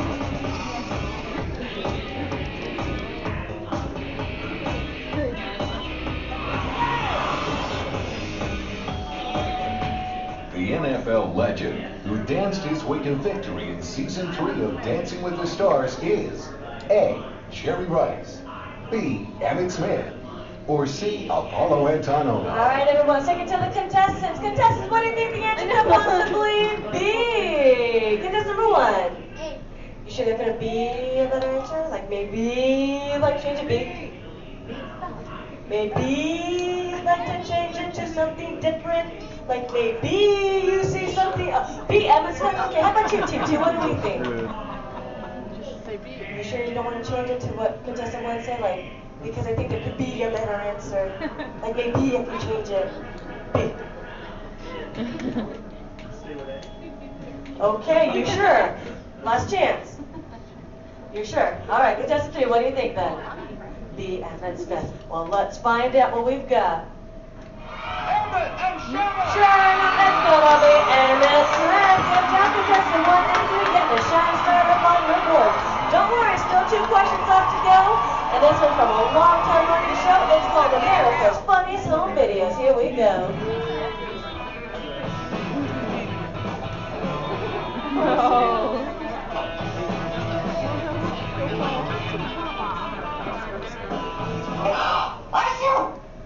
ABC's America's Funniest Home Videos often features dogs doing extraordinary things. In this last video, the dog is going to A. Imitate the woman's sneeze, B. Lick the woman's nose, or C. Fetch the woman a tissue. Alright, contestants, you might see a subtle hint up there to help you out with this answer. So who wants to answer first? Hit that button. Here we go. Team number 2. B. B? Lick the woman's nose? You don't see something up there that might change your answer? C. Fetch woman a tissue. Okay, here we go. Contestant 3, what do you think? C. And contestant number 1? C as well. Let's find out, everyone. We've got a sneeze. And we got a tissue. Good job giving all of you a shining star. Anyway, folks, commercial break time. Here we go. If any of you missed your favorite ABC show or just want to start watching new one, log on to the website. It's abc.com. Up there you can see their motto is Start Here, and that's because our multi-platform network, which means you can watch your shows not only on your big screen, but your computers and now even your handheld devices.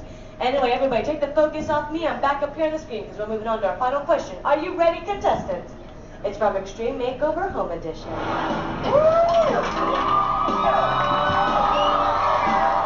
We finished the house! You know what to say with me? Bus driver! On ABC ABC's award-winning Extreme Makeover Home Edition, Ty Pennington is famous for saying these words before every new home is revealed. A, bus driver, take it away. B, bus driver, move that bus. Or C, bus driver, hit it. Here we go, contestants. Here we go, team number 2.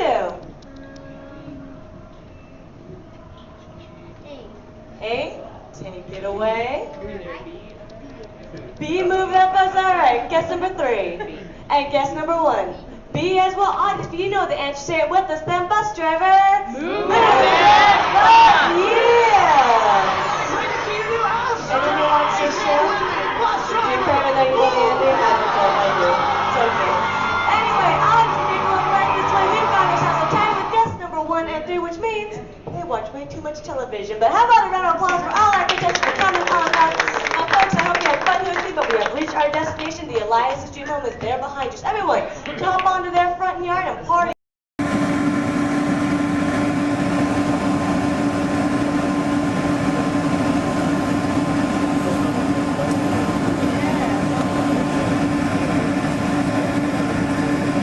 To those of you who have just joined us, welcome aboard the Disneyland monorail. For your safety, please remain seated. Keep your hands, arms, feet, and legs inside the train. Watch your children and no smoking, please. Bienvenidos a bordo. Para su seguridad, permanezcan sentados ante el escote de brazos, pies y piernas dentro del tren y nunca les toquen. Por favor, se quedan cómodos. Gracias. We're now approaching our final stop, the Tomorrowland Monorail Station. Along the way, you can take a bird's-eye look at the downtown Disney district, Disney's Grand California Hotel and Spa, and Disney's California Adventure. To the left of the monorail is the main entrance of Disneyland, the happiest place on earth. Disneyland is truly a powerful adventure. Since its opening in 1955, it has hosted more than 500 million guests around the world, including presidents, kings, and celebrities. It is the original Disney theme park, created and enjoyed by Walt Disney himself. To the right is our transportation plaza, where you'll find taxis, hotel shuttles, and public transit stops. We are about to enter Disneyland. Some of the places are fantastic, so be sure to remain seated and cigars inside the cabin.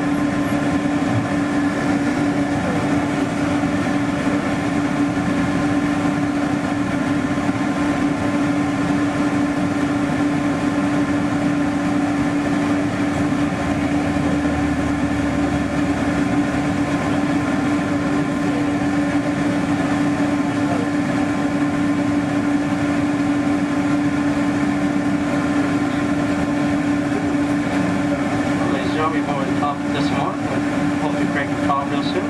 Meantime, proceeding, please remain seated. Give you our 10th century and all times.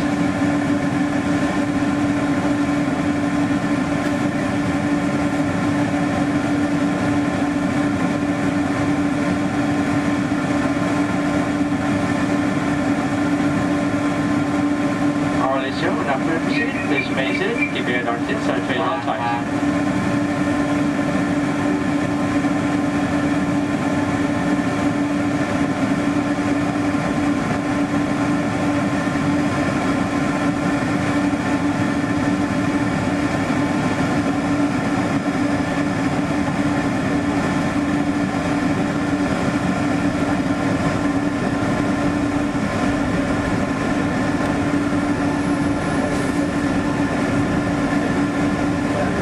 This is Tomorrowland, a land inspired by science fact and fantasy. Directly below us is the submarine lagoon, where you can dive into an exciting underwater adventure aboard the Finding Nemo submarine voyage. Across the way are the icy peaks of Matterhorn Mountain, home of the world's most famous bobsled ride. And beneath us are the roadways of Utopia, where drivers of all ages can ride the road to tomorrow. As we cruise over Tomorrowland, our pilot would like to share a few program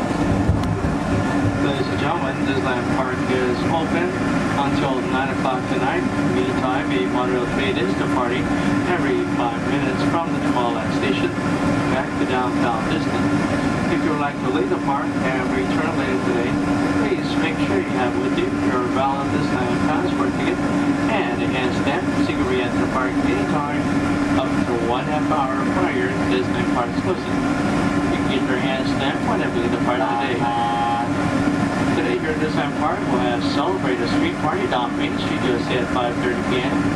And also tonight, as part of Halloween time at the Disneyland Resort, we'll have Halloween Scream, a bonus surprise in the sky at 8 p.m. Thank you, and have a pleasant day here at the Disneyland Resort.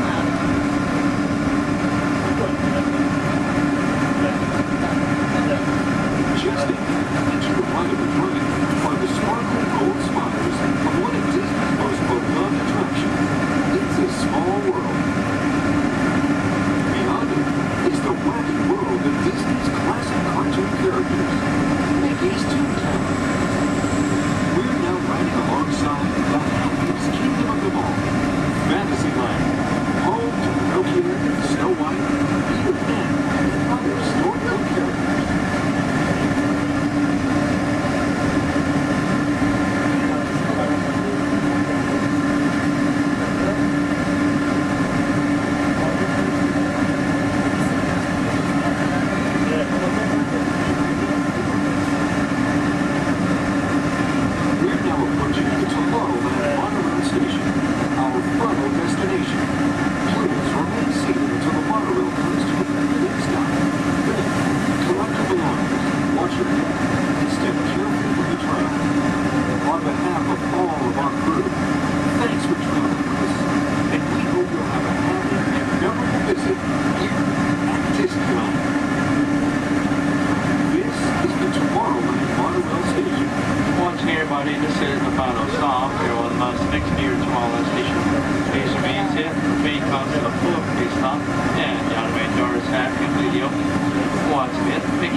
Secret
morning. If you enjoyed our show today, we are the Dapper Dans of Main Street. But if you did not enjoy our show, then we are the Vienna Boys Choir. Oh, we'll sing a song and it will be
What's going on here? Where are we? Oh, look, we're on the wrong side of the screen. Oh, yeah, wow. Hey, look! Bunny Rabbit. Get off. Come on, let's go. Oh, hi, there you are. Hello, I'm Rosie. And I'm Colin. And we've got 5 or 6 hours of vacation slides to show you. No, we don't, actually. We're here to tell you all about sourdough bread. We are?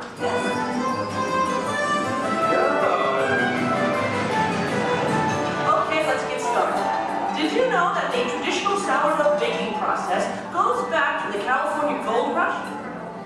You're reading this, aren't you? No, of course not. I did some research. I made a few notes. So, my little encyclopedia, what exactly is sourdough? Well, it's a type of bread that doesn't use yeast as a leavening agent. These miners had agents? I don't think so. Look at them. Isn't it nice to see the guys helping with the dishes? Now, Colin, did you know to make sourdough bread you need a chunk of what's called starter or mother dough? Wouldn't you need mother dough and father dough? No, just mother dough. These guys here used to carry a chunk of it with them in their bedroll to keep it warm. Well, that's an image I'll carry with me through supper time. Well, we're not talking 5-star restaurant here, we're talking grub. They would take the dough, put it on a stick, and cook it over the campfire.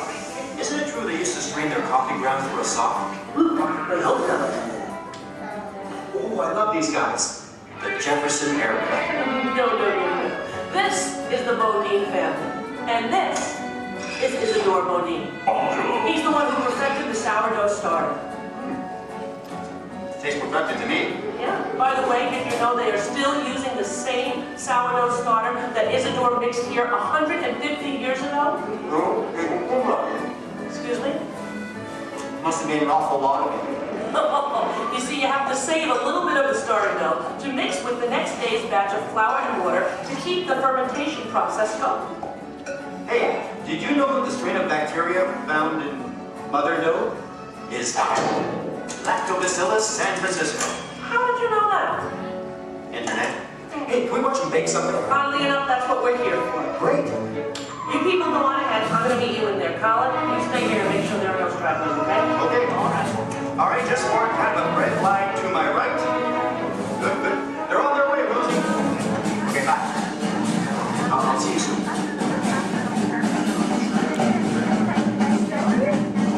Okay, everybody, here we go. Come on in. There's plenty of room. Gather around the window right here. Make sure you can find a spot where you can see me on one of the screens. Come on, Colin. They can find their way, okay? It's not the California Trail. We lost a couple of the coyotes along the way. Oh, that's so sad. Oh, what you did? Yeah. This is the bakery. That should be obvious to everyone. Even to my mom. What's that? Oh, and I have one for you. Is that me? Look at you. Okay, I'm ready to start baking. What do we do first? Okay. First you get a hunk of the mother dough and mix it with flour, add a little salt and water, and that's it. Voila, the entire list of ingredients. Right. Here's some dough. Let's bake it. Oh, not so fast. From start to finish, it takes bakers about 72 hours to make a loaf of sourdough bread. 72 hours? Yeah. Yeah, what's your hurry? Relax, and all the roses. Okay, so what's next? Well, you know, bakers actually think of dough as a living thing. So after it's been beaten up and kneaded by the mixer, it needs to sort of relax and calm down. Seems pretty relaxed to me. In fact, almost catatonic. Right. I internalize all my tension. Well, what happens then? Well, then we drop it into that funnel over there, above the divider. The divider cuts it into nice, even pieces. So for this, it has to be relaxed? Yeah. Okay, fine. Oh, what happens then when it goes down that conveyor belt? Well, it goes into the rounder. Do you know what the rounder does? Oh, makes it into squares? No. Tetrahedrons? No. Polygons? Is that your final answer? Okay, so now the dough is round. Yes. Then we have my favorite machine, the overhead intermediate proofer. Wow, it's like a little Disney ride for bread. Attention, please keep your little buns in the vehicle at all times. The device rolls the dough over and over from basket to basket, takes it on a little trip, letting it, once again, relax. This is the most laid-back bread on earth. Come on, Rose, you're teasing me. Can't we bake it? No, not yet. Next, the bakers lay the dough on screens and put the screens into oven racks. Then we bake it. Not yet. You'll have to go around the corner to the next window to find out more, okay? And you go on ahead. I'll stay here and get the stragglers. You stay with the nice lady. All right. All right. Everyone, follow me. Follow him, everybody. And you relax, okay? Okay. Come on.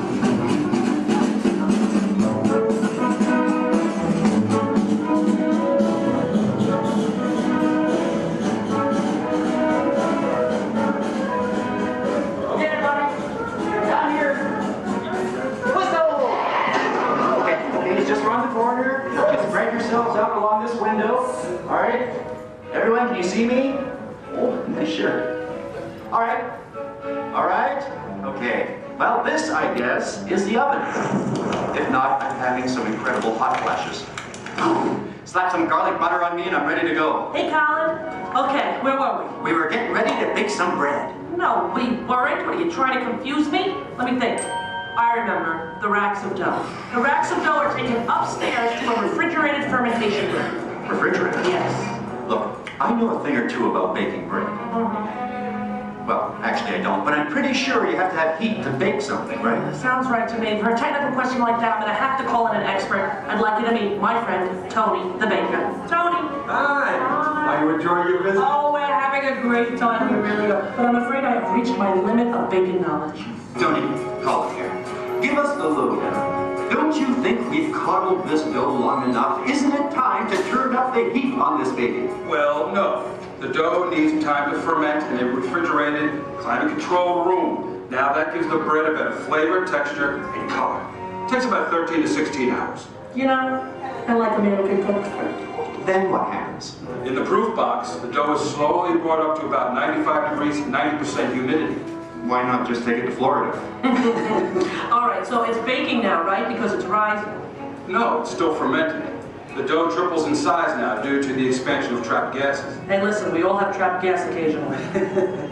Well, now the bread is scored, so it won't split with its baked. Oh, so now, I'm almost afraid to ask, it's time to bake it, right? Or do we have to take it out to dinner first? Maybe a bit of a rub-down? It's ready to bake. You're kidding. I hear they spin the bread around when they're actually baking. Is that true? That's right. And the mist of steam is sprayed on it from time to time. This gives the crust a beautiful reddish golden color. Oh, so I'm thinking I probably couldn't do this at home in the toaster oven. No, I don't think so. Listen, Tony, thank you so much. Yes. You were superb. I feel enlightened, enriched, fermented. My pleasure. Bye. Bye-bye. You know what? I'm going to spray you down because I think you could use some of that golden Okay, just a little on the... Okay, that's enough. All right, the hair. You know what deep frizzy. Ladies and gentlemen, the moment you've been waiting for. A masterpiece of the baker's art. What are you doing? Hey, what are you... Waiting for that. That's not yours. When he gave it to me, he looked right at me. He didn't look at you. That was ours to share, Colin. No, it's mine. It's all mine. One piece, please. One little piece? A tiny piece? I'm telling Mickey. All right. Here. Yeah, you see? Here, don't tell Goofy I owe money. You do? Well, don't even ask. I don't even want to get into that. Goodbye, everybody. Have a great time here. Bye. I'm going to go eat. Share it.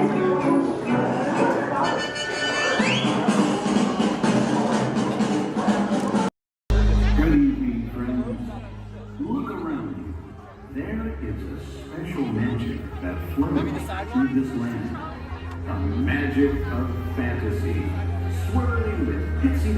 made more brilliant by the light that lives within you. It inspires us to wish upon stars, follow our hearts, and find our happily ever afters. Tonight, as we gather together under the spires of this majestic castle, our dreams ignite the magic to create a beacon shining out and celebrating 50 years of the most magical place on earth.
The chef Danny is waiting for you. This way. Qu'attendez-vous?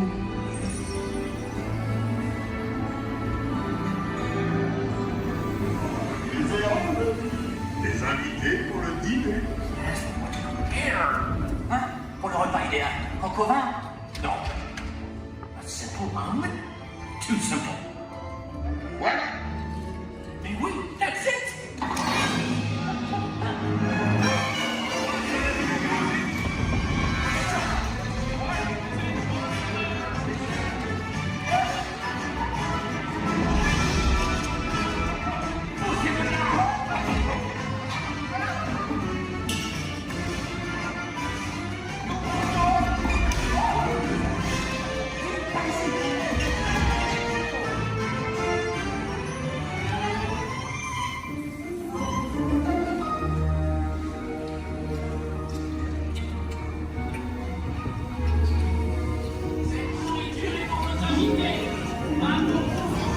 Hey guys, the food is for them, not you.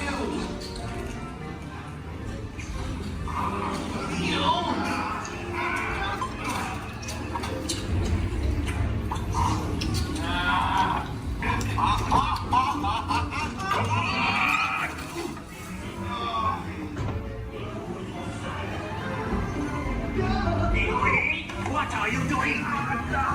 Que manigancez-vous? Out of my way!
Okay.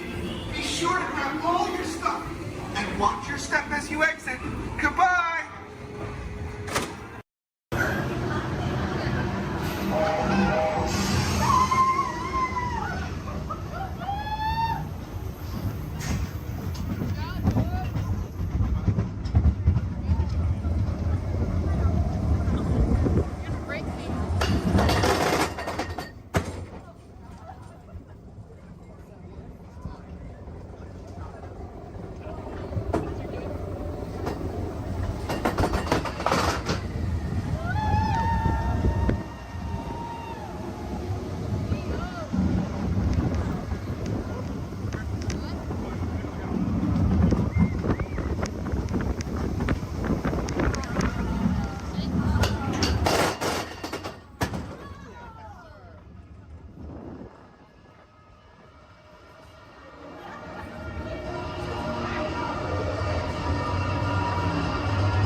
might try to get her going, but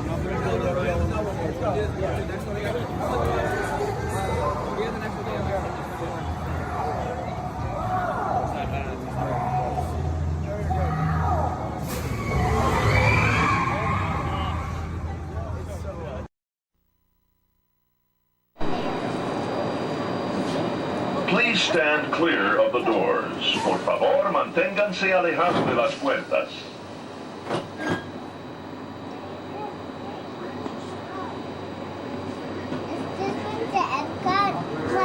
Welcome aboard the Walt Disney World monorail to Epcot. For those of you standing, please hold on to the handrails throughout our journey and stay clear of the doors. For the comfort of others, no smoking, please. Thank you. As we turn south, you can catch a glimpse of the spires of Space Mountain in the Magic Kingdom. Nearby is Disney's 8th-ranked contemporary resort. Where are we at? That's where we were just at.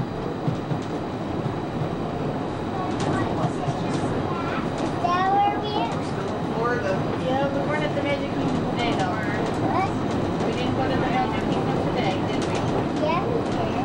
Yeah, we did. When? We were at Animal Kingdom. Right now, we're kind of taking a little break.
group is together, now is a great opportunity to pick a time and place to meet should you become separated in the park. If you should need any assistance, please go to Guest Relations, located in Interventions East. Guest Relations can also assist you in making dining arrangements, provide special tours of Epcot, or make other suggestions for planning your visit to Walt Disney World.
Traveling to Epcot, where nations celebrate human achievement and potential. Its 300 acres are divided into two worlds, Future World and World Showcase. Future World offers fascinating explorations into realms of energy, transportation, and imagination. You'll also find adventures in communications, sea exploration, food production, and other vital topics. World Showcase is a community of nations, highlighting the accomplishments and cultures of people around the world. On the banks of the 40-acre World Showcase Lagoon are Mexico, Norway, China, Germany, Italy, the American Adventure, Japan, Morocco, France, United Kingdom, and Canada. Young adults from each nation represented in World Showcase are among your hosts, making this a true international exchange.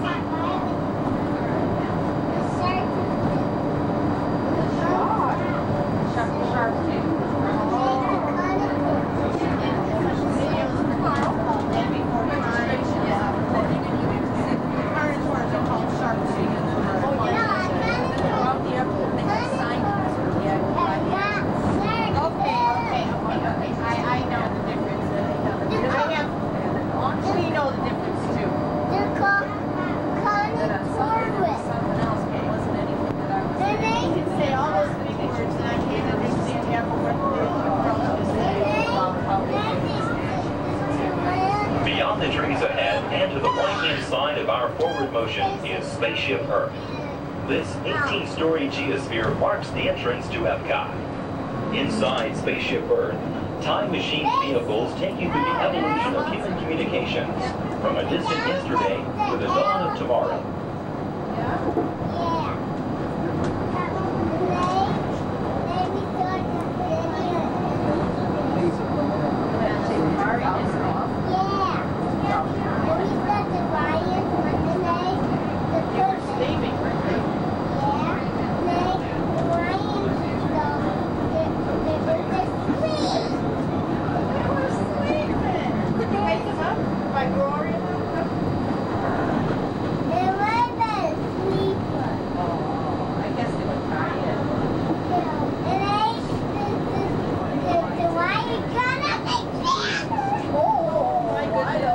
Coming up behind Spaceship Earth is Interventions. Inside this hands-on area, you can explore and interact with the ever-changing technologies and products for everyday living in the near future. To the opposite side is the universe of energy. Inside, you'll find Ellen's Energy Adventure, hosted by Ellen DeGeneres and Bill Nye the Science Guy. Next is the Wonders of Life, where you'll discover Body Wars, which takes you on an amazing trip through the human body. In Test Track, you can experience the exhilaration of test driving a vehicle on the fastest and longest ride ever created for Walt Disney World. Coming into view is World Showcase. Directly across from us on the far shore of the World Showcase Lagoon is our host pavilion, the American Adventure.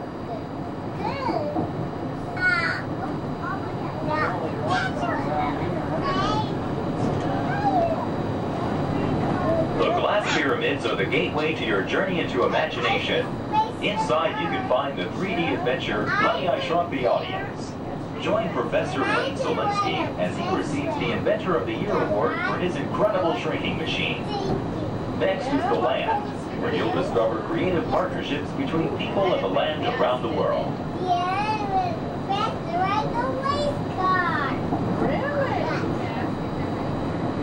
In the living seas, you can descend via hydrolator to Seabase Alpha and navigate the largest, most spectacular coral reef environment ever created by humankind. Ladies and gentlemen, we are approaching the Epcot monorail station. Smoking is not permitted at Epcot except in designated areas. Please consult your guide map or ask a cast member the location of designated smoking areas. Please hold on to the handrails and stay clear of the doors until the monorail stops completely and the doors open. On behalf of the cast of the Walt Disney World Resort, we'd like to welcome you to Epcot. There's some of the signs there, I think. Yeah. We'll just watch and see somebody. I got one to go. Here, sit down. Sit down, please.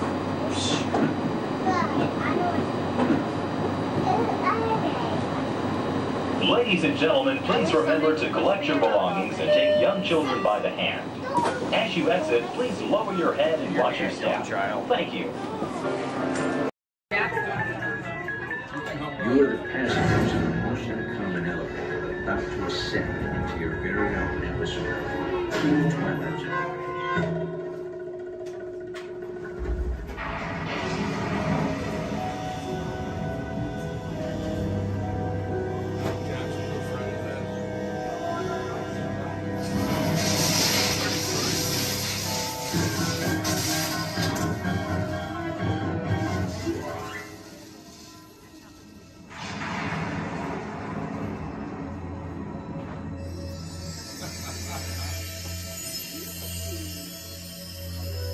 It takes you in somewhere for you.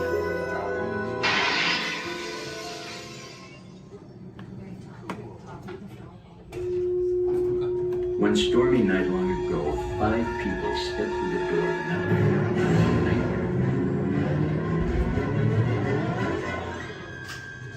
That door is opening once again. This time.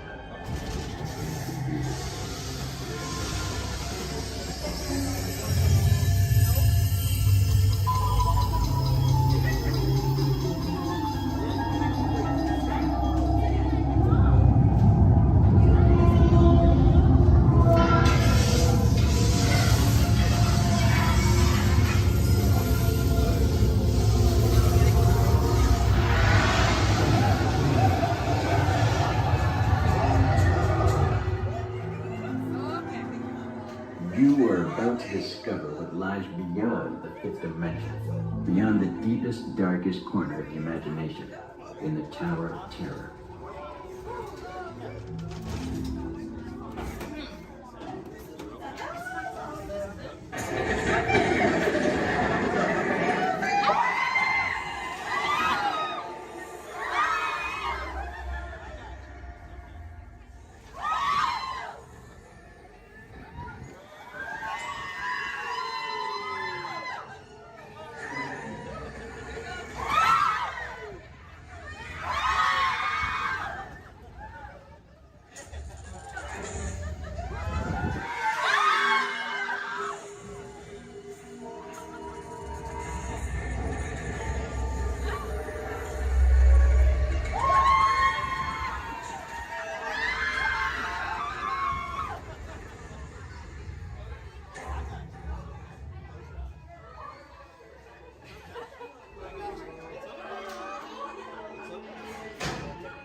A warm welcome back to those of you who made it, and a friendly word of warning.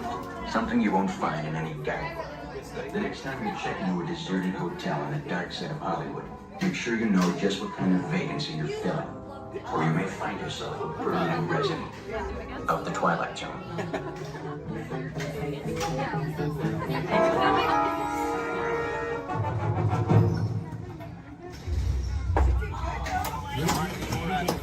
back, everyone.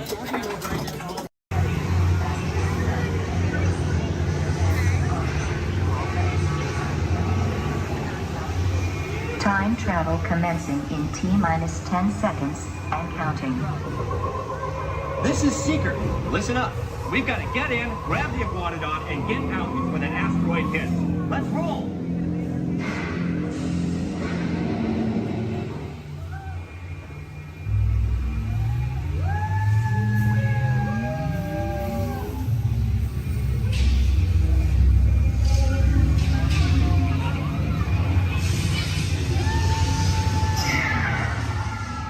Okay, now, let's go get that dino. Computer, what are you tracking? Styracosaurus. Not our dino. Warning, meteor shower in range. Just little one. Oleoramus. Hadrosaur. Raptor. Time to get serious. Locking autopilot on homing signal now! Hang on! I'm tracking a big dino on the scope. Could be ours. Computer, full stop. Identified. Carnotaurus. Definitely not our dino. Go, go, go!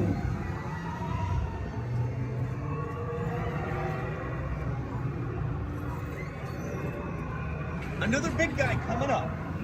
Computer. Slow and identified. Sauropod. Still not our dino, but at least this one's a vegetarian.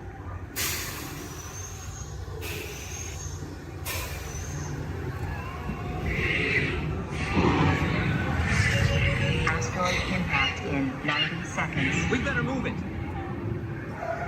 Pterodactyl. Incoming! Asteroid impact in 60 seconds. We can't stop now. Keep going, keep going. Compsognathus. Computer, what's happening? Loss of traction. Four-wheel drive, move it! Warning, meteor strike. Evasive maneuver! Left! Right! Left! Right! That was close. Computer, now what? Carnotaurus. That's it! Abort mission! Abort! Abort! Iguanodon. Forget it! Get them out now! Asteroid impact. Brace yourself! This is it! They're not gonna make it! They're not gonna make it! Mission accomplished. You made it! I knew you would, and guess who made it back with you? I better find him before security does.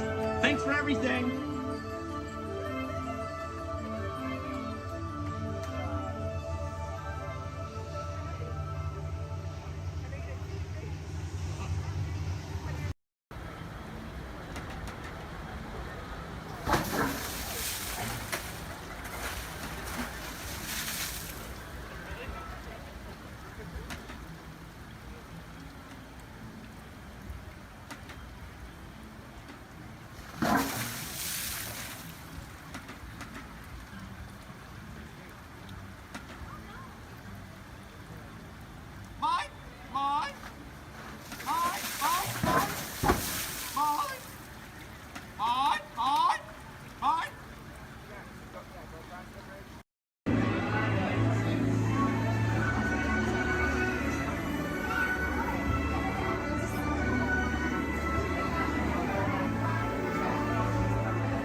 Venez, venez, venez. Suivez-moi, je vous prie.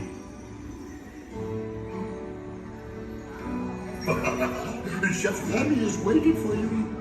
This way.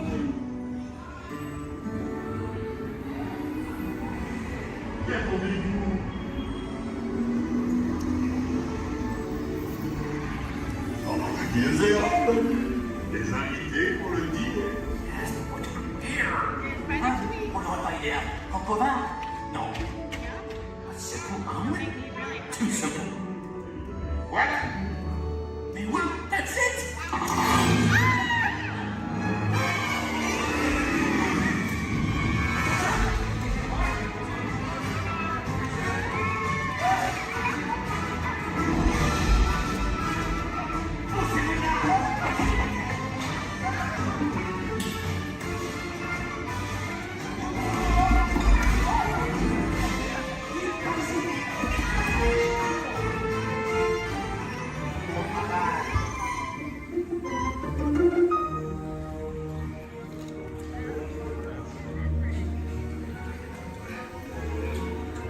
Cette nourriture est pour nos invités, pas pour vous.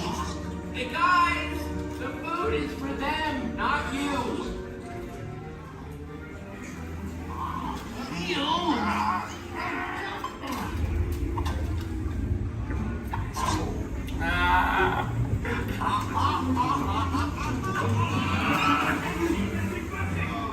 Et vous, il en salle.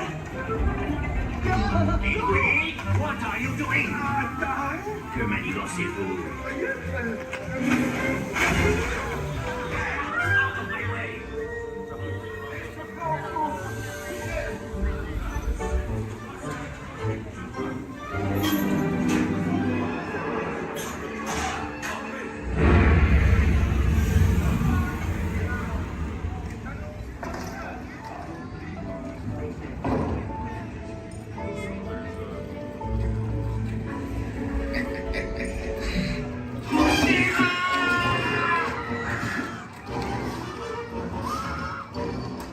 Dépêchez-vous. Allez-y. Go, go.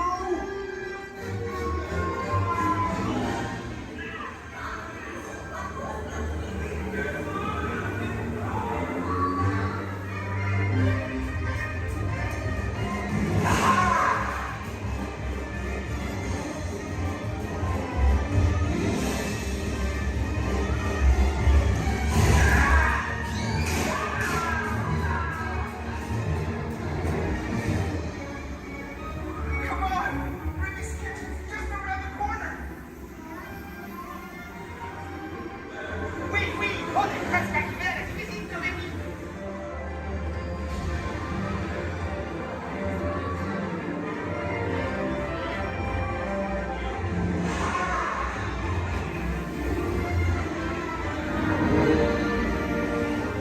Trois entrecotes pour la douce. Une à trois, une bleue et une saignante. Il va aussi me falloir rapidement 4 ratatouilles pour la table.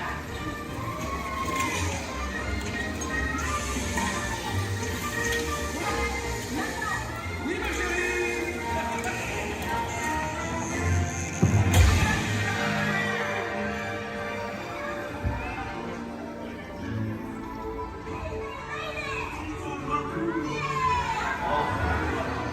Hey, thanks for coming, everyone. Vous serez toujours les bienvenus chez Rémi. À bientôt et bon appétit. Et Mino. Au revoir.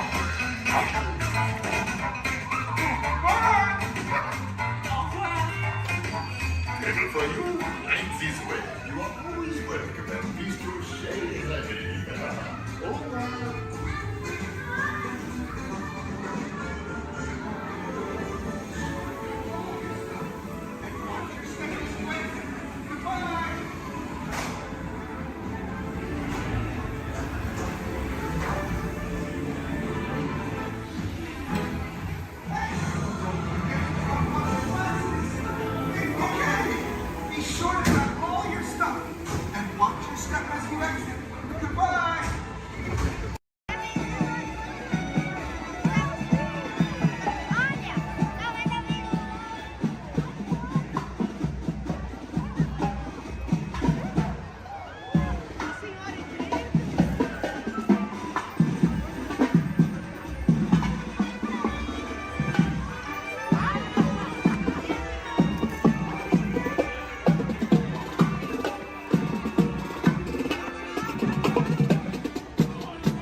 5 minutes, but I promise you straight. I'm going to turn right over here. Okay. Pass this right side, go keep underneath that.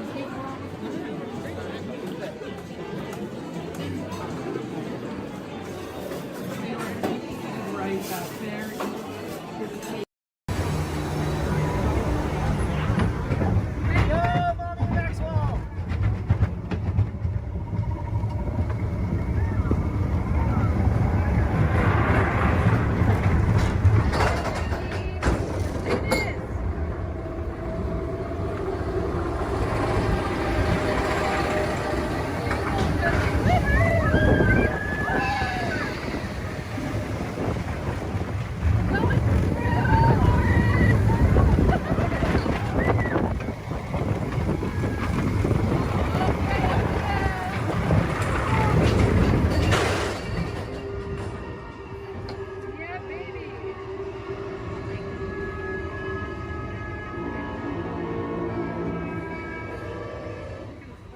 Ladies and gentlemen, please remain seated. Your train has made an unscheduled stop. It will be moving again shortly. Thank you.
You're making a big mistake there, Monkey. I said scream at me. You gonna get what you... I can't just walk down the middle of a movie. Go on, bitch, son! Here they come, Bust!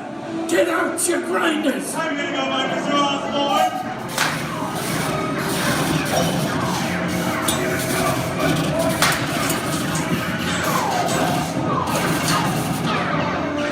I'm hit! Hey, I'm hit! Moxie! They got spit! Moxie! Moxie! Squid hit red! Real red!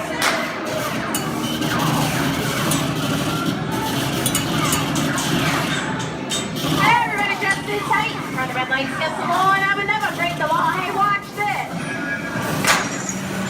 No more red light. Moxie!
To those who just joined us, welcome aboard the Disneyland Railroad.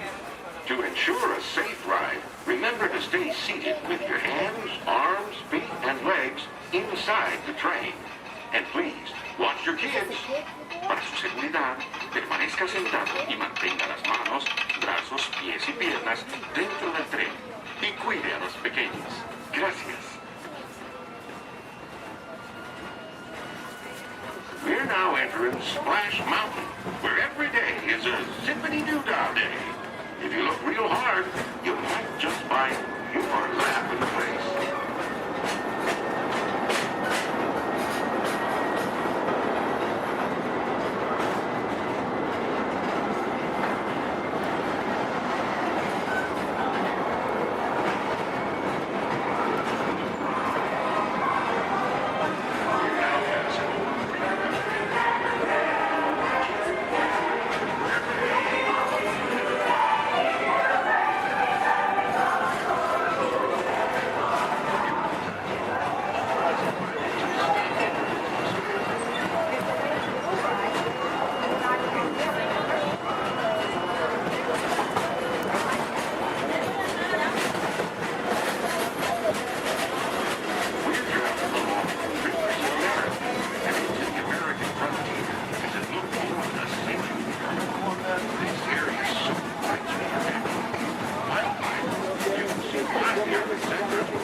You want to see the energy, dinosaurs, and of course, hear the Magic Magic Group.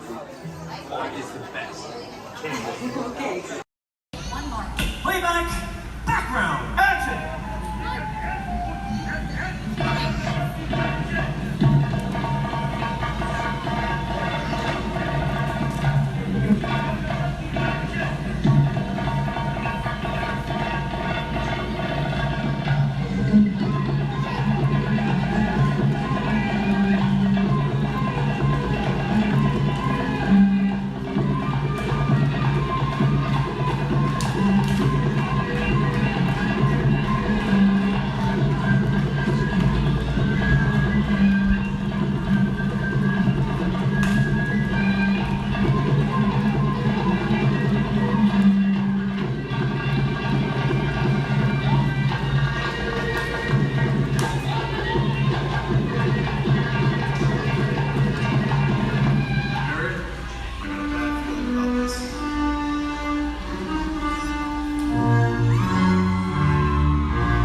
You got it, boss. All right, let's spin the truck back to one. Let's spin these spots. Everybody else, listen up. The truck is filled with explosives going hot, and I'm going to marry my driver is back at least 30 feet back.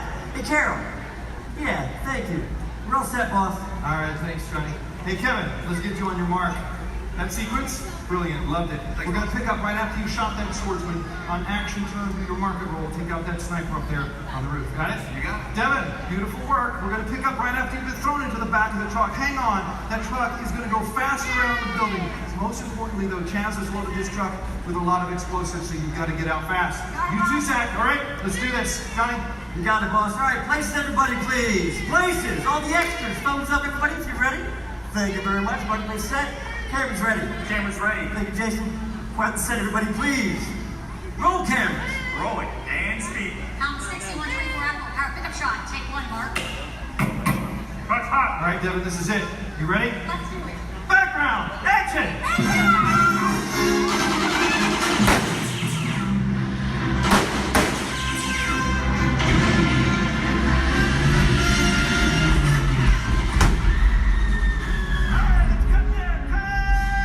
Nice work, everybody. Really nice work. I'm moving on. All right, look at that. Get them. Your time has come. The master away. Yeah, I'm a little scared.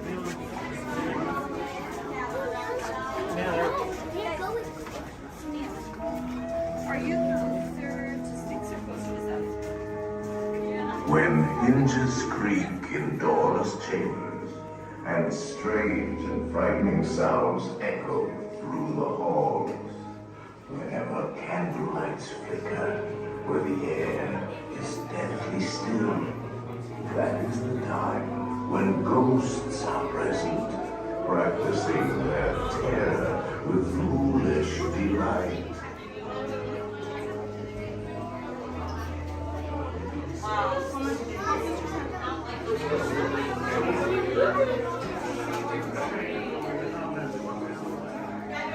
Proceed all the way to the chamber and all the way across the walls. Look alive, folks, for our strict deadline.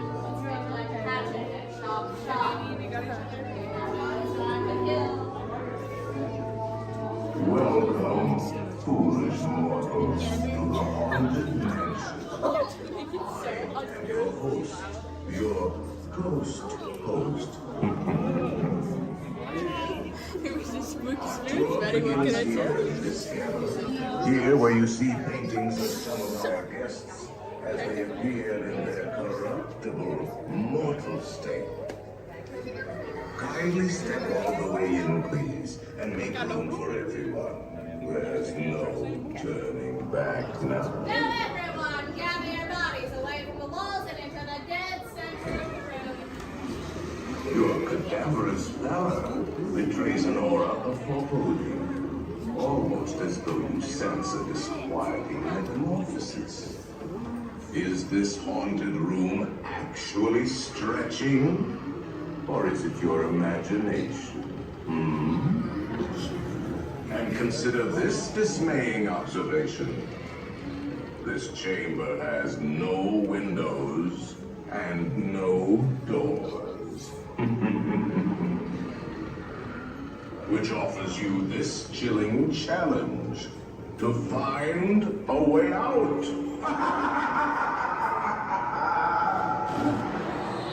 Of course, there's always my way.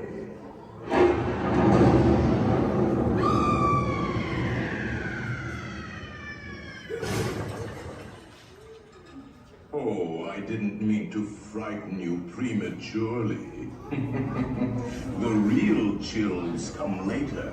Now, as they say, look alive, and we'll continue on with the tour. And let's all stay together, please.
Hollywood. My client's the new owner of this birdcage. What? Are you cuckoo? My client's the new owner. Disney gave me an exclusive. Co-exclusive. Didn't you read your contract? I gave it a bird's-eye glance. And you call yourself a talent agent? I negotiated my tail feathers off for this deal. Well, my client does not share credit. He's a very big bird. Your client is Big Bird? Not Big Bird, a big bird, you bird brain. Well, your dim little star is now half owner of the Enchanted Tiki Room with my superstar. Think again, chickie babe. Stop grousing. Just look at these paying customers waiting to get in. Did you say paying? As in money. As in 10%? Hey, who am I to go against the status quo? Sorry to interrupt, but I would like to inform our guests about the next show that will be starting soon. In this panel, the store will be opening and you will enter into a room of joyous songs and splendor. Here at the Enchanted Tiki Room. Mahalo. Wait, our clients are not here. Maybe they hit traffic. Don't say that. Sorry. Anyway, babe, I gotta fly this coop and migrate back to Hollywood. My birds will call your birds. We'll do lunch. What's the rush? I'm about to sign Donald Duck. Oh, yeah? Big deal, you hockey puck. I've got the mighty ducks in the wing. You do not. Do too. Do not. Do too. Not. Two. Not. Toe. Not. Toe. You down. Come Leave me on. alone, you toe. Oh, come on, will you? Toe, not toe, yeah. Level with me. Put the bubble between the Go lines. away, You go go away. ahead. Oh. You alone.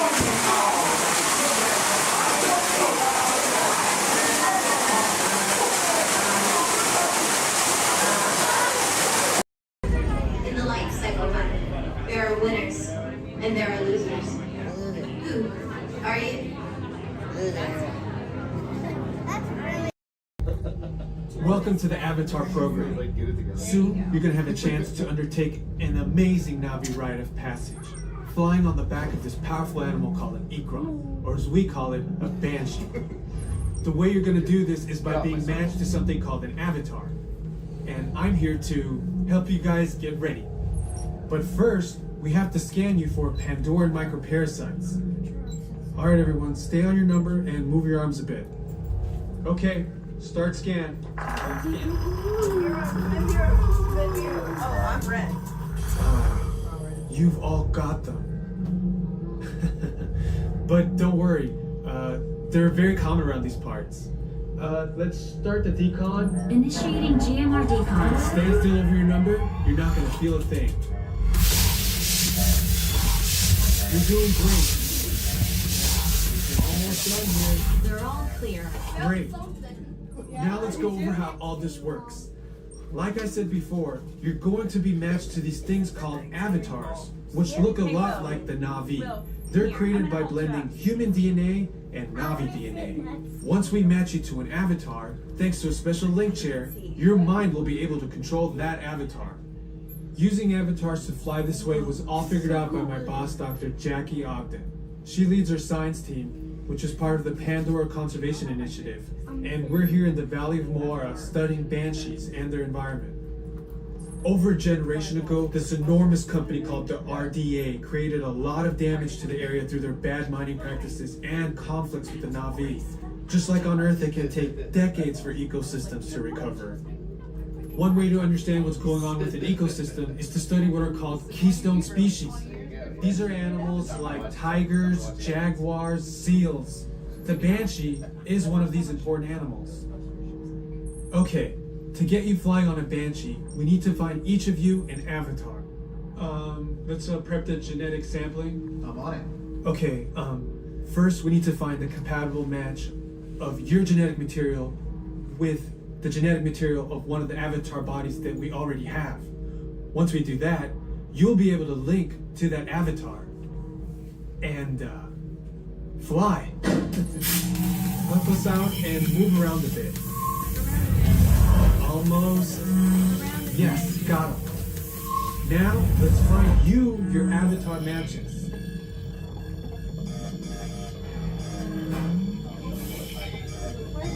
Your match?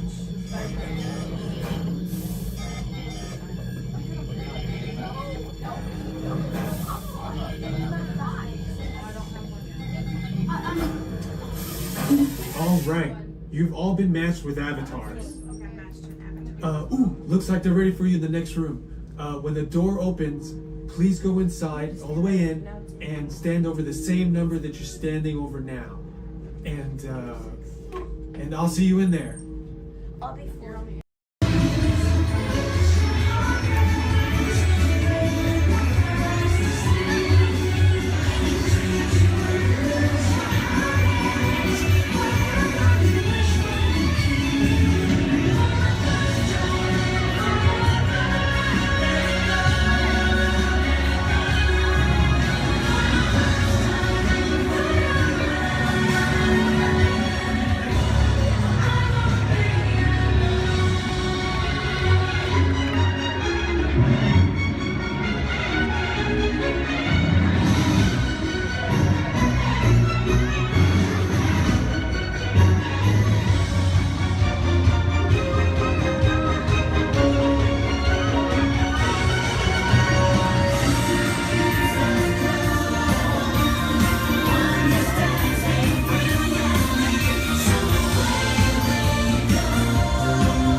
All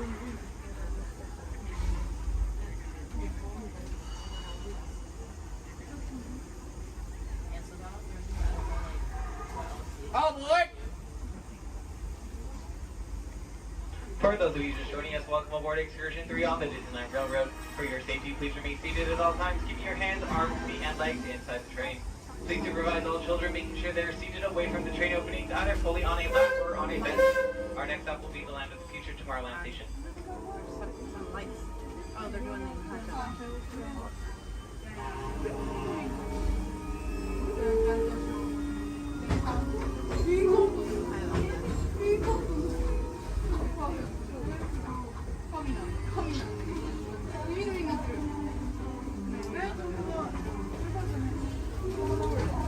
Hello, everyone.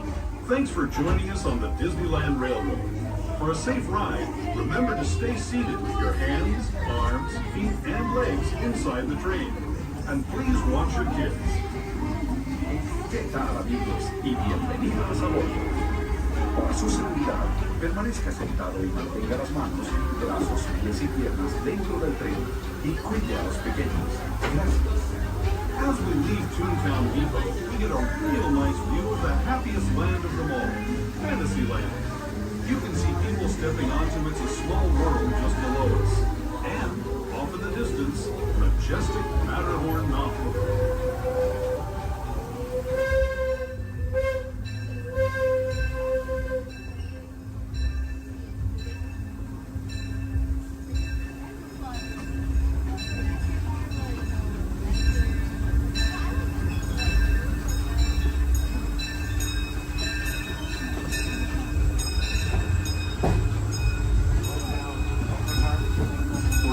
Steaming forward into the future to a land inspired by visions of tomorrow, both practical and imagined.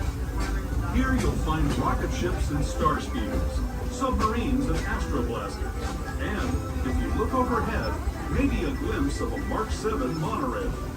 This is the latest version of the first daily operating monorail system in the entire Western Hemisphere, gliding above Disneyland since 1959.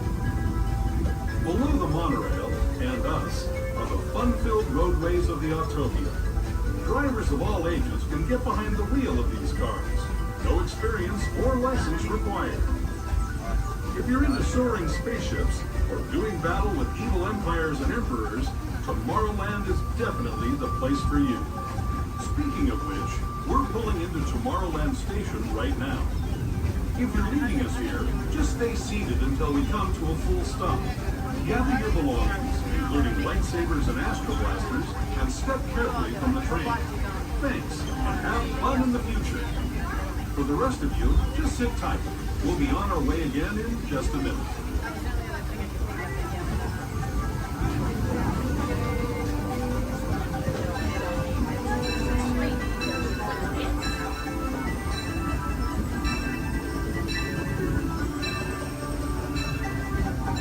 As we make our way into Tomorrowland Station, we do ask that you please remain fully seated until the train has come to a full and complete stop. This will be your stop for all Tomorrowland attractions, including Space Mountain, Star Tours, The Adventure Continues, Finding Our Submarine Voyage, the Monorail, the Autopia, and many more.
Hello.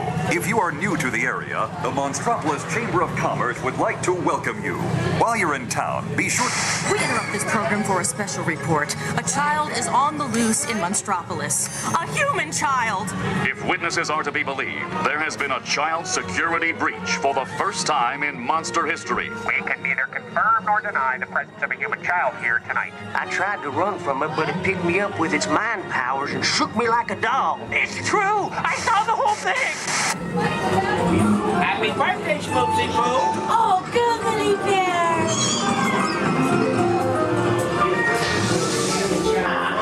It's telepathic control. Lazy days like a chicken. I thought were my own. Then it grabbed me with its giant forked tongue and rolled me up and down like a show. We gotta get you home.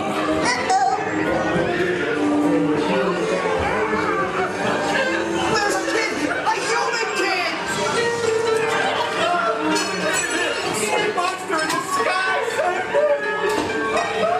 Michael Wazowski, and on my birthday, I thought you cared about me. Julia, try to understand. Come on, this way. We are at the scene, number one. Take on unit, in position. Run out and lock it down. There's nothing down here. Number one.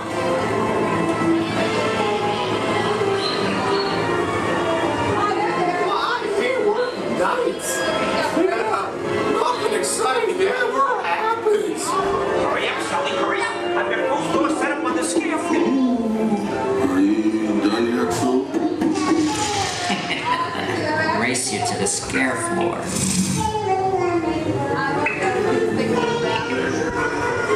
Almost there.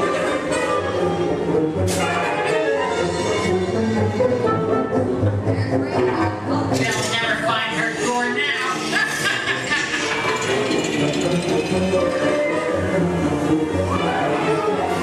Oh, there's your door. We're almost there, kiddo.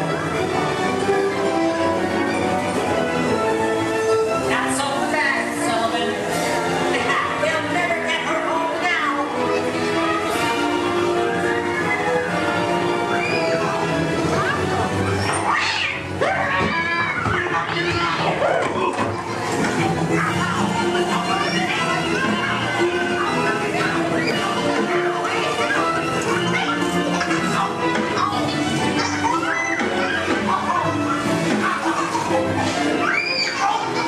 It's been the most terrifying day of my life. But I love you, kiddo. Good night. Kitty's gotta go now. Sleep tight.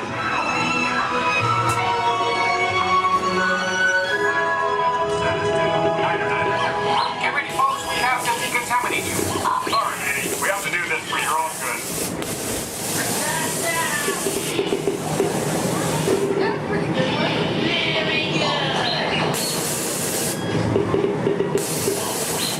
Sorry, sir, you're not my type. Yeah. We can neither confirm Sir, stop making good eyes at me. I'm not that kind of girl. progress and reported to the scene where we immediately Stop staring at me. we spread out and locked it down. Hey, you left the lens cap on. That's it.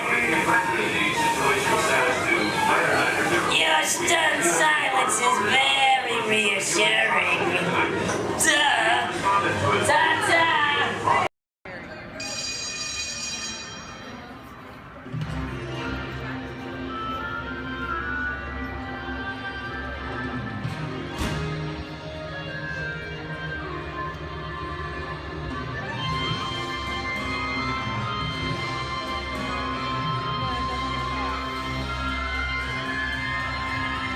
Welcome aboard. At this time, I'd like to ask everyone to please remain seated throughout the show. Please keep your arms, hands, legs, and feet inside the vehicle at all times. Don't forget to supervise your children. And for the safety of our cast, please refrain from the use of flash photography and external video lighting.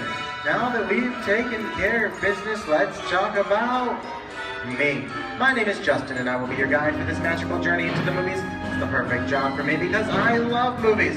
Is everybody ready? Well, great, because it's showtime. Ready when you are, CB.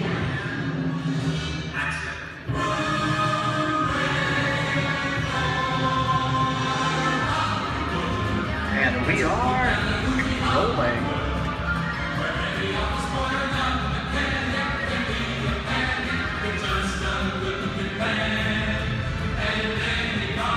Hello everyone and welcome to the Great Movie Ride. Once again, my name is Justin and I will be taking you from this Hollywood soundstage into some of the greatest movies of all time. All on one tour. But just between you and me, this is no ordinary tour as the Great Movie Ride brings movies to life and puts you right in the middle of the action.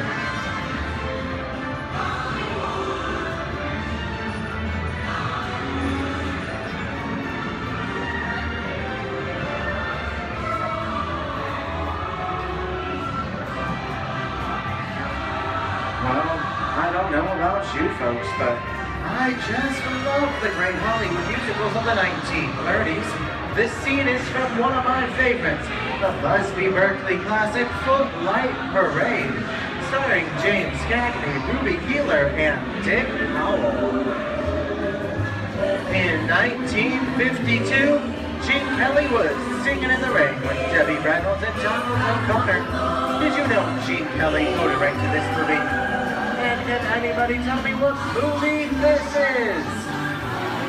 That's right, Walt Disney's Academy Award-winning film from 1964, Mary Poppins, starring Julie Andrews and Dick Van Dyke. The London fantasy of Mary Poppins was shot entirely indoors on sound stages at the Walt Disney Studios in Burbank, California. There was no exterior shooting at all.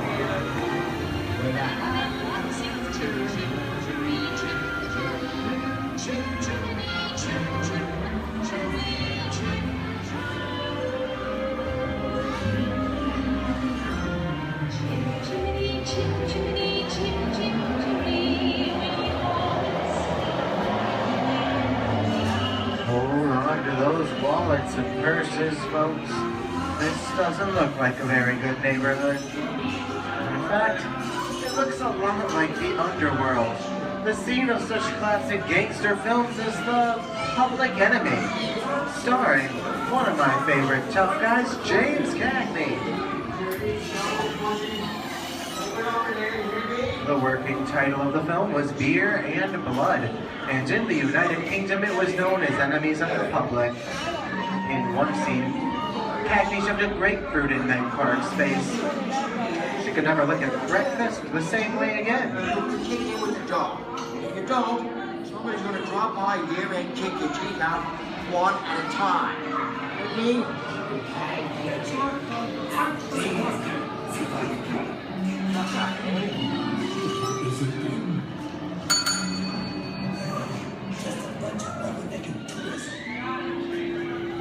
Sorry about the delay, folks, but I don't want to run a red light, even if it is just a movie. You're talking to me? You're talking to me?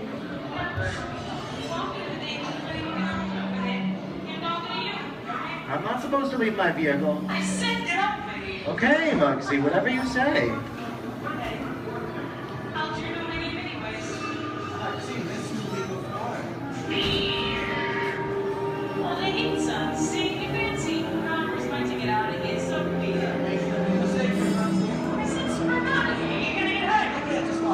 Here they come, boss! Get out your grinders!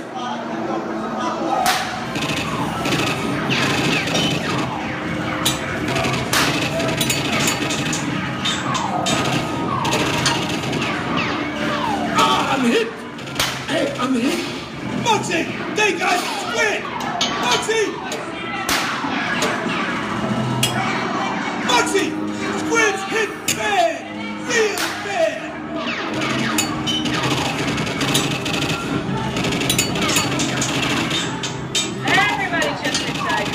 Red lights against the law, and I would never break the law. Take it. Watch this. No more red light. Muggsy!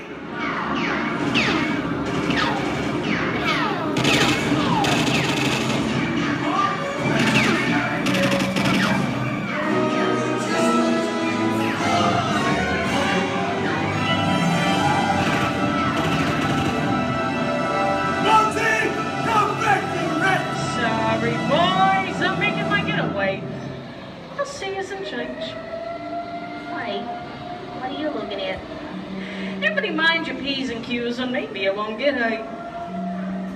What's this? JC? And now, the Old West, and two of Hollywood's legendary stars, Clint Eastwood and John Wayne.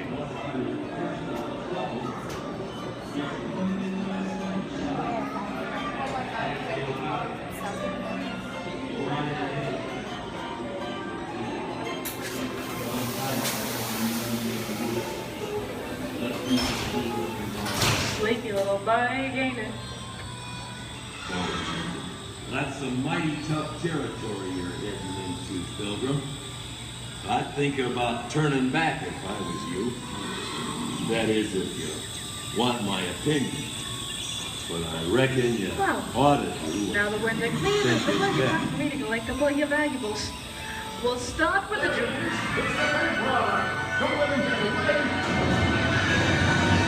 You're gonna have to catch me first, Copper. Give yourself up. This is not so nice. I'm getting out of here. For this. What are you doing? Nobody's standing right making a noose. Can't get any worse.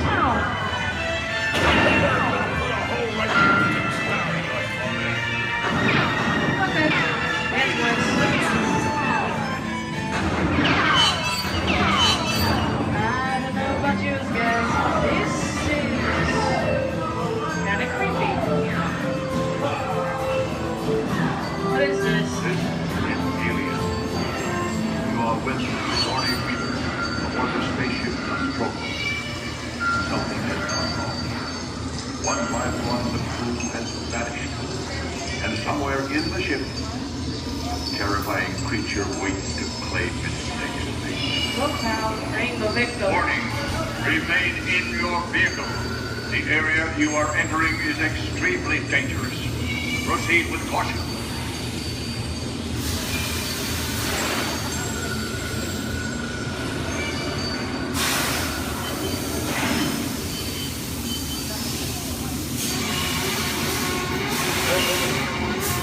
The emergency destruct system is now activated.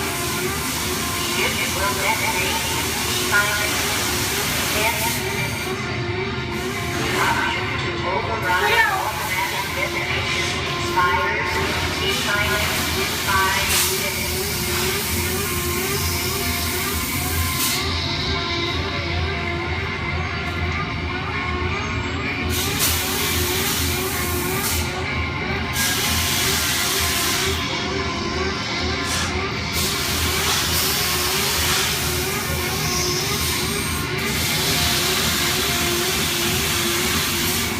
There he is again. Okay, this is a creepy crawly thing for one day, right?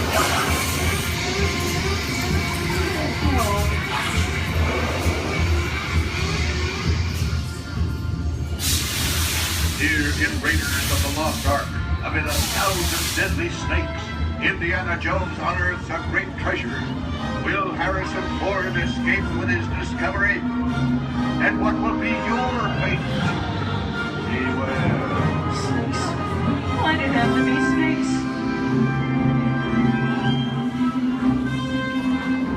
The dust of 3,000 years lies undisturbed in this ancient burial chamber. On the chest, the great stone god, priceless jewels. Get a load of that, you guys. Time for me to get back to work. Don't nobody move while I go get the goods. I don't think they notice a few extra bodies around here. But the jewel is guarded by a curse, and those who dare defy that curse must pay with their lives.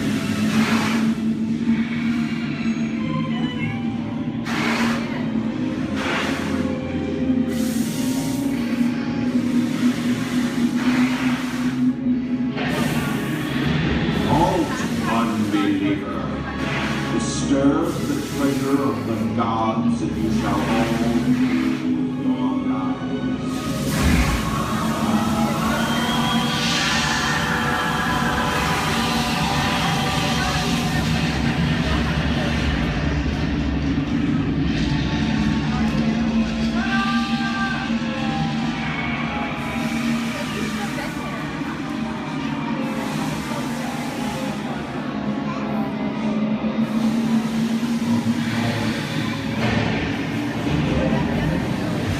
I told you folks I was just going for popcorn. That just goes to show you anything can happen at the movies. So let's get on with the show. I see dead people. The horror movie is my all-time favorite genre. Some of the best horror films are produced in the 1930s and 40s, but monsters, mutants, and maniacs are still audience favorites and continue to haunt us today. Now that's what I call a wrap. We are now entering the jungle home of one of the most beloved characters of all time. No, it's not George of the Jungle. Actually, it's Tarzan, played there by Johnny Weissmuller. Over here we have Marino, Sullivan as Jane, and the one and only Cheetah as herself. Tarzan has appeared in nearly 50 film adaptations since 1918, including Disney's 37th animated feature.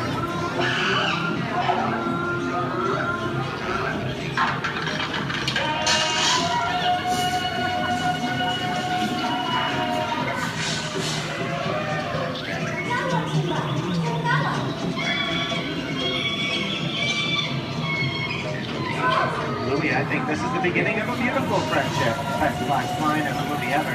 Humphrey Bogart and Ingrid Bergman in the classic romance, Classic Bronco. Inside of you, both of you belong to Victor. It's worth nothing to just be wrong.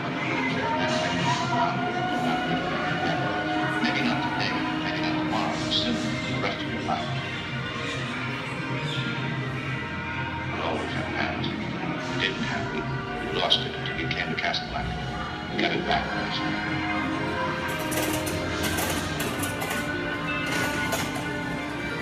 I've got a job to do, too. Where I'm going, you can't follow. What I've got to do, you can't be any part of. Those are no good at being noble.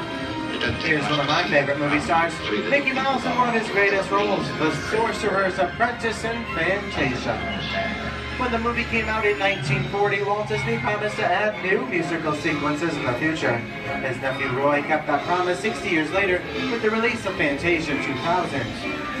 The sorcerer in the sequence was named Yensid, which is Disney spelled backwards.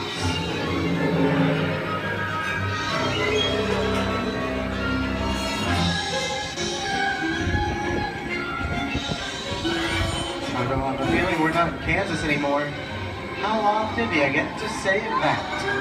I'd say we're definitely somewhere over the rainbow in one of the most beloved movies of all time, The Wizard of Oz.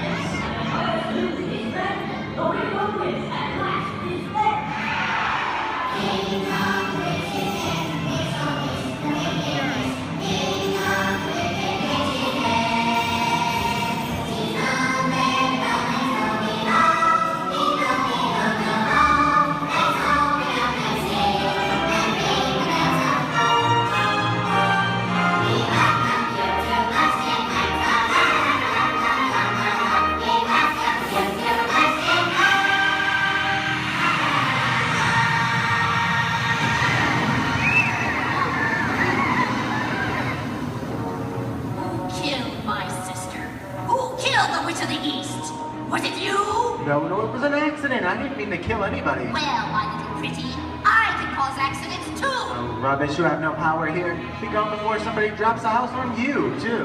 Very well. I'll bide my time. But just try to stay out of my way. Just try. I'll get you, my pretty, and your little dog, too. How we get out of here? What do you folks think? Which way do we go? Follow the yellow brick road. Follow the yellow brick road? Now, why didn't I think of that? Sing along, folks. You know the words.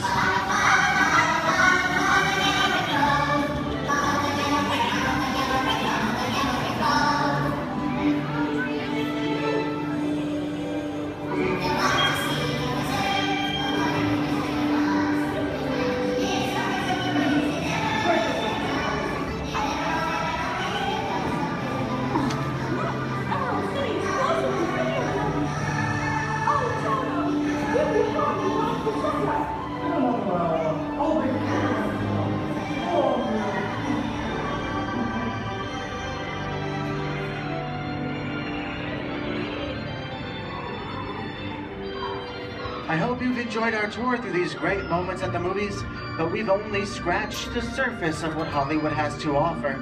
There are thousands of other great movies out there just waiting for you to discover. And here are just a few of my favorites.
I'm gonna make him an offer he can't refuse.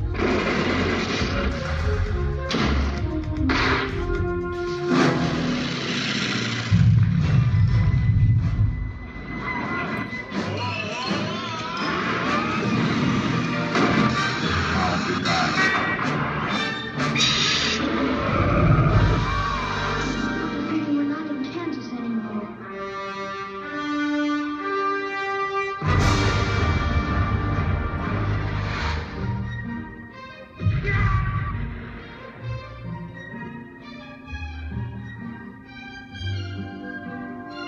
The locals.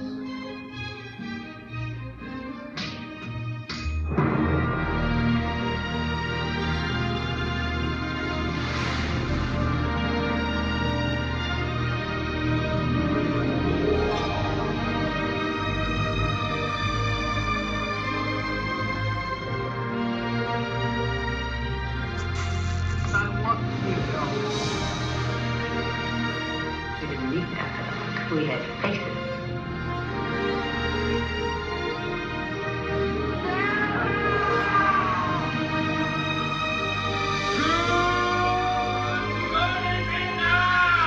San Francisco Steve.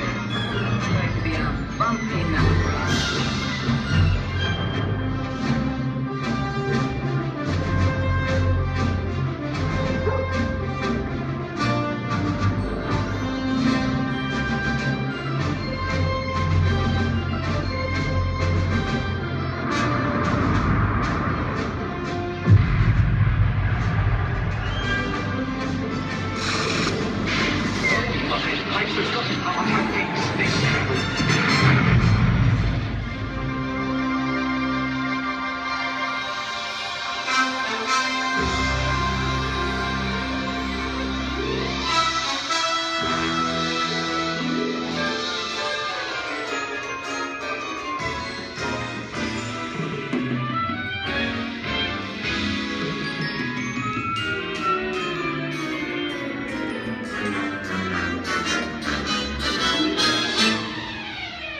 On behalf of Disney's Hollywood Studios, I'd like to thank you for joining us on the great movie ride. Now, before we wrap this production, there still is one scene left to do. It's called The Exit. The action begins with you remaining seated until the vehicle comes to a complete stop. Then gather your belongings, take small children by the hands, and when these doors open, rise dramatically to your feet and make your grand exit directly to the rear of your vehicle. Oh, and one more thing. When I yell action, don't forget the thunderous applause for yours truly. Okay, places everybody, and action! Thank you. Have a wonderful day here at Disney's Hollywood Studios, and also to you and the movies the stuff dreams are made of. Good.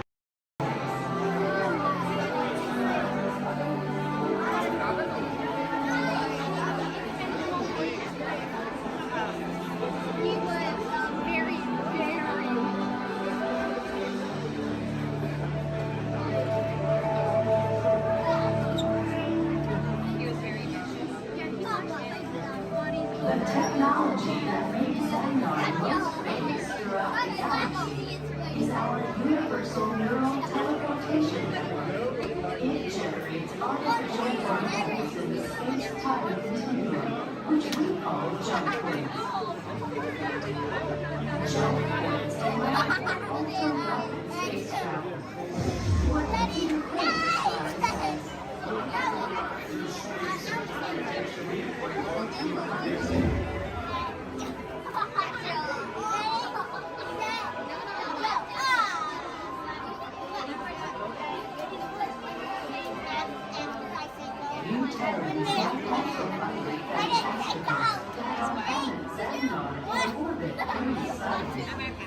Did you know that your scientists discovered a planet with 3 suns in your own galaxy? Your scientists named this planet HD 13199AZ, which Peter Quill said is a terrible name for a planet. He said that you terrorists should have called it. I am still trying to decipher exactly how a name makes a planet's temperature cooler. You may wonder what it is like to live on a planet with 3 suns. Observe. For much of the year, our suns appear close together in the sky, giving it a familiar Terran night and day cycle, yet with a unique triple sunset and sunrise each day. As our planet continues along its orbit, the suns draw further apart until they reach a point where the setting of one coincides with the rising of another. At this point, Xandar is in near constant daytime. Is that not wondrous? There are so many wonders in our universe. You will discover more of them as you continue your visit here in the wonders of Xandar. We welcome you, Terrans. Okay, so he was... Repair next with your magic button. It's going to be faster when we get into real trouble. Right, pilot? Push the flashing button to take off. Pilot on the left. Move your stick to fly right and left. Pilot on the right. Pull back on the stick to fly up. And push forward. Weapons are online.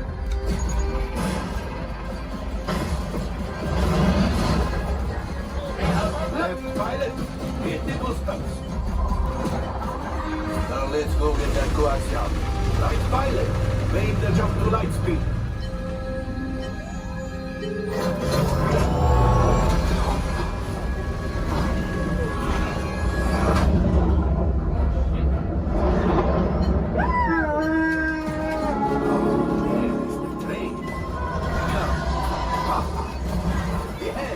Yes, keep shooting. They've locked onto us. Take evasive action.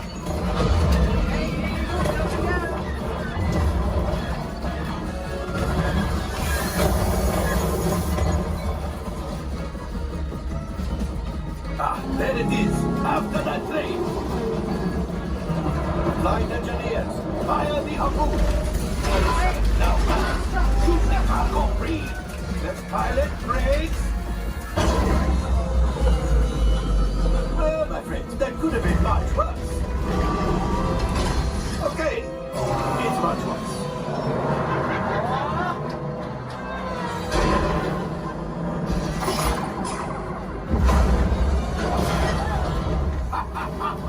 Yes, you got one. Excellent, my friends. Power up the ship. Well, I am Axiom. You see, just as I promised, my friend. Now that the resistance has what they need, maybe it's something from Otto. Pilots, line up behind the train so we can harpoon that last car. Colors, shoot the train. Yes, keep mashing those controls. The car was pretty. We keep shooting. Good job, my friends. Yes. We got the coaxium. I will grab it. You keep up the retreat.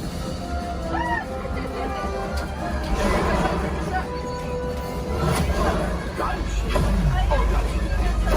Things are getting too hot. We've got to get out of here. Yes, a distraction. Fire the missiles at the grave. Hurry.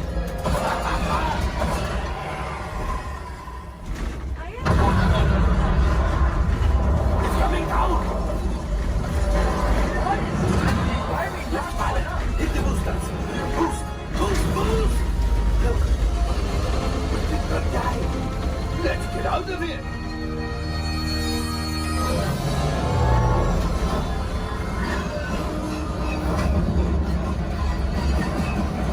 Your hyperdrive has failed. Pilots, evasive maneuvers. We've got company. Chew is right. If we leave them back, they may find the resistance. You did it. Watch out! Oh, that's going to be the mark.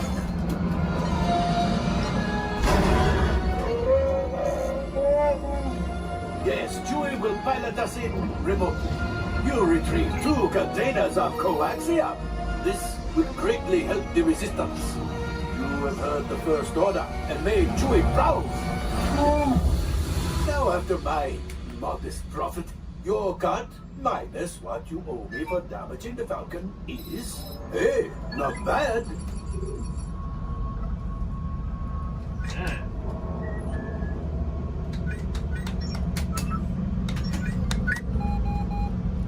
R5, damage report. Engine failure, all right. Hyperdrive leak, that is not too good. Have a fire over here. Multiple hull ruptures, well, it could be worse. Life support failure, okay, that's something. I'm just going to cut you off there. It might be much better. Time for you to go. And don't worry, the payment is on the way. Alright, folks, we'll be on our way out to Sleeping Beauty's Castle Center Park. Please remain seated. You're in.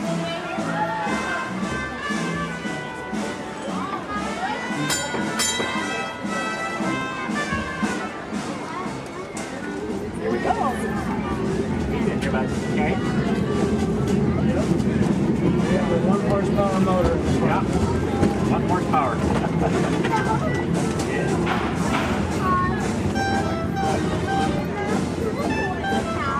Well, because this one only has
Update to report.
My name is Becky Klein, and I'm the director of the Walt Disney Archives.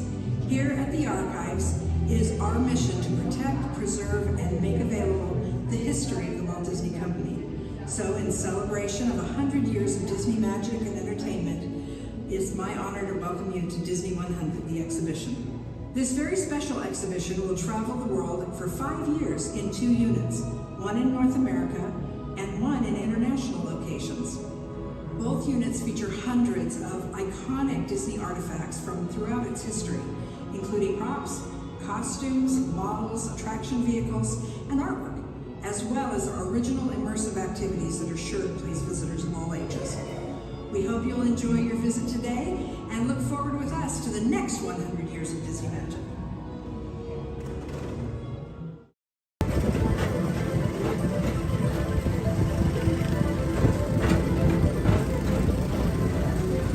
Attention all visitors from Galaxy M31. Please keep forward-facing tentacles clear of oncoming vehicles. Thank you.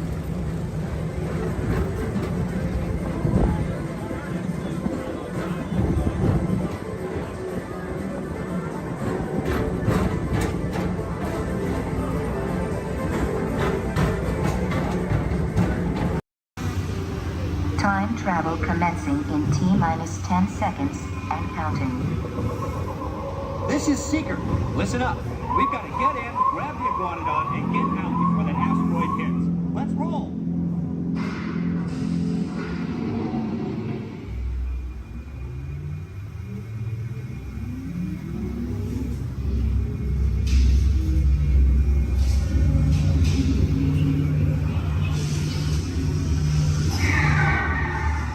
Okay, now let's go get that dino. Computer, what are you tracking? Styracosaurus. Not our dino. Warning, meteor shower in range. Just little one. Oleoramus. Hadrosaur. Raptor. Time to get serious. Locking autopilot on homing signal now. Hang on. I'm tracking a big dino on the scope. Could be ours. Computer, full stop. Identified. Definitely not our dino. Go, go, go!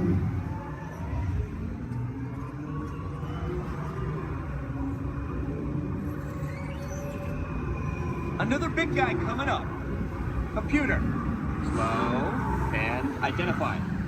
Sauropod. Still not our dino, but at least this one's a vegetarian.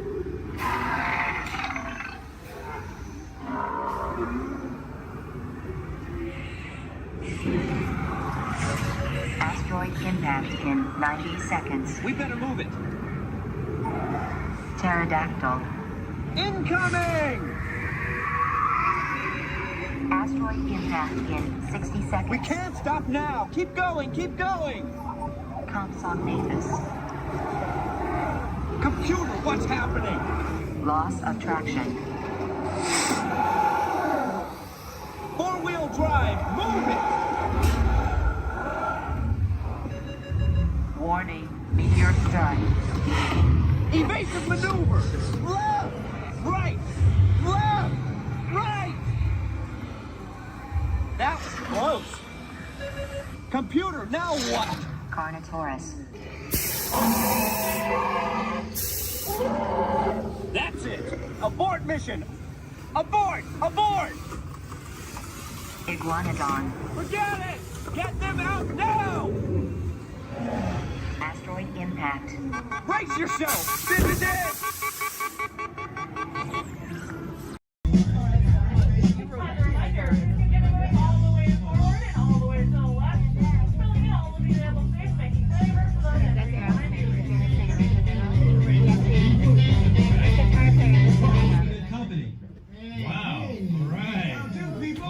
Hey, don't mind us. We'll be finished in just a minute. Yeah. What you guys still doing here? You're supposed to be at the show. Working out. I'd like to know our local manager. Thrilling high-speed roller coaster type ride that includes sharp turns, upside down maneuvers, Okay, come on, guys. Please, get in the car. Sorry, folks. We gotta go. Chris, can you grab my blacklist, Paul? Hey, wait a minute. We can't leave these people here like this. We can't? No! Come on, you know how we feel about our fans. Yeah, that's right. Well, guys, what do you expect me to do? Is send them all with you? Yeah. Hey. Wait a minute. I love that idea. How about some backstage passes? Yeah. Come on. Make it happen. Come on. Okay, I'll make it happen. Now get out of here. I hate all of you. Have a nice ride. Hi, Sal, it's me. Listen, I'm gonna need a bigger car. Make it a stretch. In fact, make it a super stretch. Right. Okay, folks, the show is all the way across town, but I got you a really fast car. Okay, wait, it's out in the alley. Congratulations on those backstage passes. Now please, walk this way out of the alley, keeping up with that party in front of you. As a reminder, masks must fully cover your nose and mouth and be worn as you exit the building after our kickoff.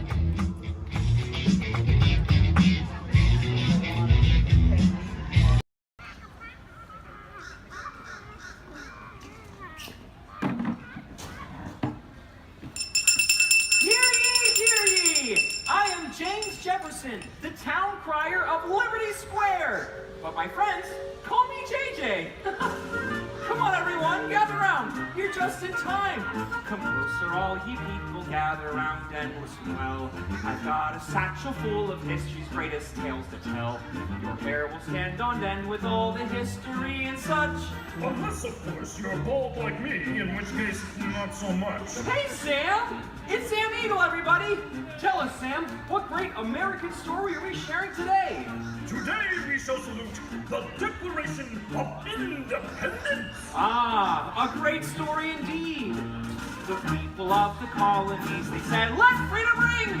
Declared their independence. And they overthrew the king. There were battles, there was violence, there were spies and tricks too. We won't speak about all that. This is wholesome through and through. Right, let's bring out some friends to help us. Hey there, that's your cue. Welcome! Hiya! Woo! Great moments in history. La la la la la. Great moments in history. And this one features more. And here's what you will take away in all your minds and hearts. Great moments in history. Great moments in history, but just the American parts. Hi-ho, and welcome to Great Moments in History. But just the American parts. That's right, Sam. And as the official Liberty Square historian, I have drafted tributes to every important event in American history. JJ, please remind everyone which great moment we are sharing today. the Declaration of Independence. Excellent! I read it every night before bed, and so should you. And now I will recite from memory the entire Declaration of Independence. When in the course of human... Excuse me, Sam? Kermit, you are interrupting America.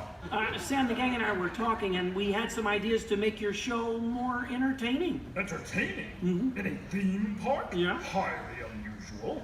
Aw, please, Sam? JJ, I could use a little help here. Sure, Kermit. Let's put this to a vote.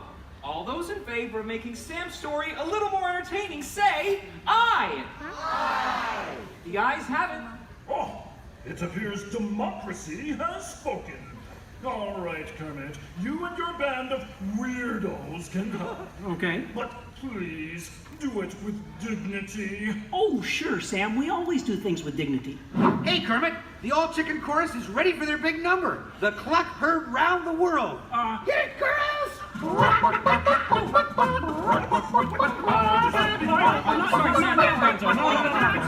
soon. Back to the dressing room. Oh, Kermit! What part will Walt be playing in today's performance? Well, Piggy, this is a story about the founding fathers. There's no part for you. No part for moi? Oh, we'll see about that. Sheesh. Okay, places, everyone. Sam, JJ, take it away. All right, friends, what do you say? Want to help us make some history? Cue the patriotic music. The year is 1776. 1776. We are in Philadelphia. Philadelphia? JJ, why are you doing that? I'm the town crier. Well, cheer up and allow me to continue. The year is 1776, and the Second Continental Congress has convened. Roll call, Thomas Jefferson. Hi-ho, Jefferson here. John Adams. Hey, that's me. Woohoo! And the highly quotable Benjamin Franklin. Ben Franklin here. A penny saved is a penny earned. And if at first you don't succeed, then skydiving is definitely not the sport for you. Let's hear it for your founding fathers. Sam. The delegates are discussing the question of America's independence from England, and there is much debate. Psst. Hey, that's you guys. Oh, right. Debate. Debate. Point of view. Opinion. Says you. Argument. Point. Counterpoint. Order. Needle point. I'll take 2 hot dogs with extra mayo. A banana sounds appealing. Waka waka. You get on with it. Okay, Sam. Guys, look, let's get down to business. Does anyone have any arguments in favor of independence? I do. Our continued association with England has grown intolerable. King George has altered our government, enforced cruel repression, and abolished our rights. Wow, nice job, Gonzo. How did you remember all that? I stapled it to my arm. Oh, yeesh. That's gonna leave a mark. Okay, now, does anyone have any arguments in favor of England and King George? Boo! Come on, no King George! No King George! No King George! No King George! No King George! No King George! Did someone call moi? Piggy, what are you doing here? I told you there's no part for you in this show. Of course there is. After all, who better to play royalty than moi? All hail King George! Piggy, women aren't kings, they're queens. Fine. All hail Queen Georgette! Good grief. I protest. This is not historically accurate. The king was not at the Congress. You got a bear playing Ben Franklin. And doing a great job at it. Let's hear it for the bear, huh? Go Fozzie! Go Fozzie! Go Fozzie! Go Fozzie! Go Fozzie! Guys, Go Fozzie! continue, please. Oh, Sorry. Sorry, Kermit. King George, Queen Georgette, you are not a good ruler. Who, moi? Yes, you. You mistreat the colonists. You raise taxes. You are drunk with power. You might even say she's intoxicated. That was pretty good. Queen Georgette, can't you see? The colonists are angry. We are angry. The colonists are irate. We are irate. The colonists are revolting. We are revolting. And say that again. We are revolting. Sorry. Okay, it's time to vote. JJ, if you please. All right. All those in favor of declaring their independence from England and Queen Georgette say aye! Aye! The ayes have it. Let's declare our independence. Yeah! Queen Georgette, it appears you lose. Wait, what? I lose? Well, sure, Piggy. You see, in the American Revolution, England loses, which means the king, or the queen, loses. Excuse me? It is I, Georgette Washington, and I cannot tell a lie. I look fabulous! Piggy. This is a Oh boy, nice outfit. Enough of this nonsense. Can we please move on? Sure, Sam. Now, we need someone to write the declaration. We need someone with the brains, someone with the wit. Someone with a pen. Sheesh. Okay, I, Thomas Jefferson, will write the declaration. But I'm going to need everyone's help. Let's start with a list of demands, shall we? I demand a new cell phone, a bigger dressing room. I want a case of rubber chicken. Did somebody say chicken? Okay, girls, hit it. A case of banana.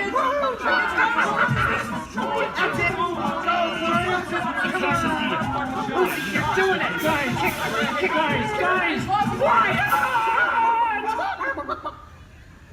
Guys, when Jefferson wrote the Declaration, it was more than a list of demands. What? Oh. What are you talking about? Yeah, it was about things we all believe in. Things worth fighting for. Things that inspired the birth of a new nation.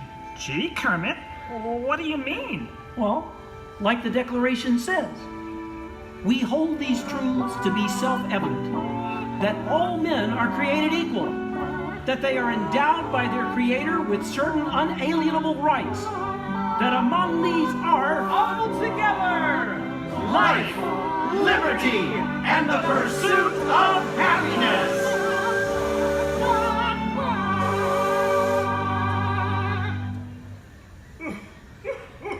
Sam, why are you crying? I thought that was pretty good. It wasn't good. It was glorious. Yes! Way to go, everyone. Hey, Sam, looks like now you're the town crier. Just ring the bell. Let freedom ring! Great moments in history, the 4th day of July. Great moments in history, we said King George goodbye. And here's what we will take away all your minds and hearts. Great moments in history, great moments in history, great moments in history. Great moments in history, with just the American parts. Thanks, everyone. We couldn't have done it without you. And to England, no hard feelings. You're still one of our best friends. Thank you all for joining us for a great moment in American history. We hope you come by again soon and have a magical stay here at the Magic Kingdom. Bye-bye. Bye-bye. Bye-bye.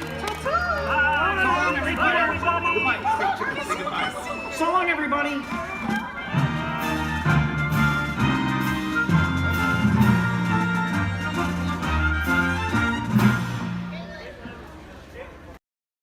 My name is Alexis. How's everyone doing this wonderful evening? Good.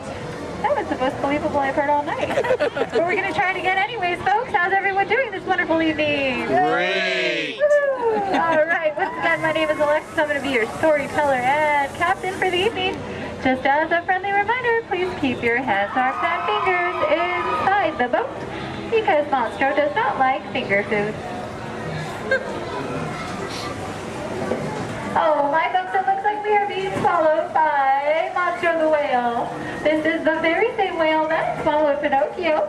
But not to worry, folks, because Pinocchio was a smart little puppet. He lit a fire in here that made Monstro sneeze, and Monstro sneezed so hard that he blew his tail right off. Now, Monstro's not half as scary as he used to be. Haha. Around the bench to your left, you'll find the cave of the big bad wolf. And across the way, the homes of the 3 little pigs, the one made of straw, the one made of sticks, and the one made of 100% wolf-proof brick. Just beyond this bridge to your left, you'll find the village of Alice in Wonderland. Alice's home is the one in the corner with the thatched roof, and if you follow the small cobblestone walkway, you'll find the home of the White Rabbit. This is where Alice settled down and began her adventures in Wonderland. To the right in the center of the canal, you'll find London Park, made famous by the film Peter Pan. This is where Wendy, John, and Michael, with a hum of Tinkerbell and a few happy thoughts, followed Peter Pan all the way to Neverland, where you never have to grow up. Straight ahead, you'll find the city of Agrabah, city of mystery and enchantment. The busy marketplace below is where Aladdin and Jasmine first met, and Aladdin, being that prince of thieves that he is, he not only stole bread that day, he stole Princess Jasmine's heart. Aww. And it's underneath these rose-covered arches where Aladdin and Jasmine took their first magic carpet ride into a whole new world.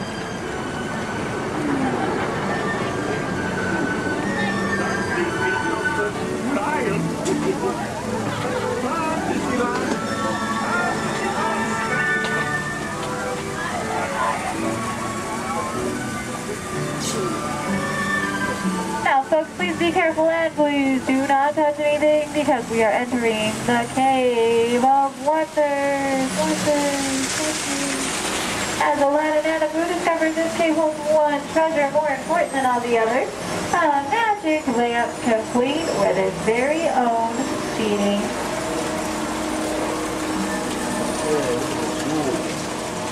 To the right, you'll find the home of Snow White and the 7 dwarfs.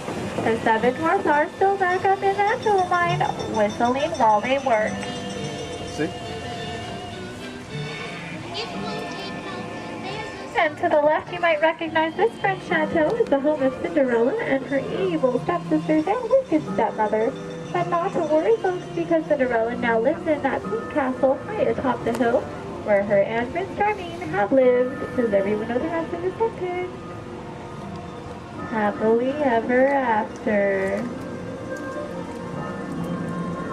To the right, folks, in case you are like Dory from Finding Nemo with a short-term memory, you'll find the city of Agrabah, city of mystery and enchantment.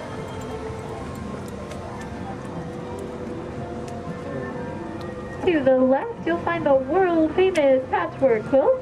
This patchwork quilt is comprised completely out of desert flowers, and it, along with every other plant and tree here in Storybook Land, are 100% real.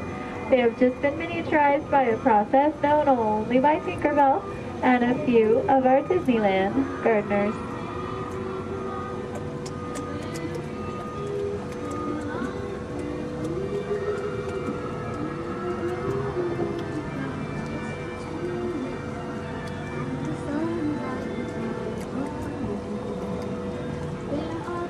Coming up on your left, you'll find the humble home of Mr. Mole. And just beyond that is the not-so-humble home of Mr. Toad. Doesn't look like either of them are home right now. I've heard it's because they're on some wild ride. Bordering the canal to your left, you'll find the 3 Dutch windmills. The windmill in the center is best known for sheltering the local animals in Disney's animated film, The Old Mill. Straight ahead below those Alpine mountains, you'll find the village of Geppetto and Pinocchio. That workshop near the waters where Geppetto made his wish for Pinocchio to become a real life boy. If you listen carefully, you just might hear them still celebrating inside.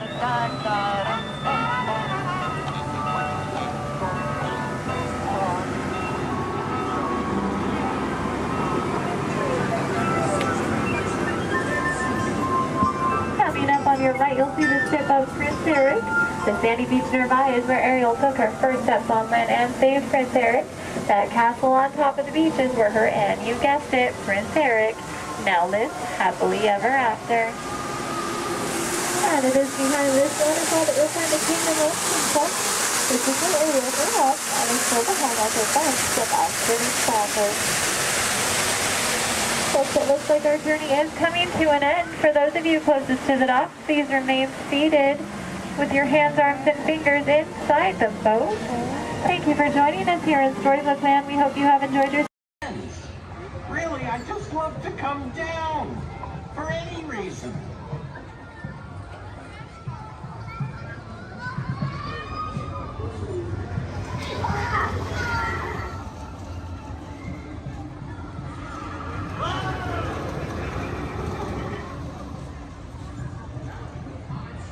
You to walk and get that movie star treatment, there you go, that you know you deserve, and you know what, you might look and see. This could be the start of something wonderful. Grab me. Now give me an angry look. You're gonna do a little fight demonstration with one of my stuntmen. All right, turn around. Here he is. My bad. You know what, Steve? I'm sorry. You're just too big for this. Why don't you go get set up with the desert scene? All right. Thank you for wanting to help out. Oh, where are you going? We're not done. We're not done yet. He was a little big, right? Scared you a little bit. Sign that waiver, all right? You're good. You're good. Let me see if I can find you somebody a little bit more your size to pick on. Hey, Devin. Yes, sir. Come on over here. So I'm doing a little fight demonstration for our guests, and I've got a volunteer. RT, this is Devin. Think it's something real simple. Okay. Basic, all right? Nothing too crazy. Just listen to her. Do exactly as she says. I've actually got to go over notes. I'll be right over here with you. No problem. I'm like, hi. Okay, thanks for helping. So I guess I'm going to show you a few things. I'll make it super easy, but tell you what, let's turn around. We're going to face this way, and you're just going to stand right here facing me. Just like, try not to move. I'll do everything, okay? Okay. All right, you guys. Well, when we're doing fight routines, taking a punch, it really is just as important as throwing one.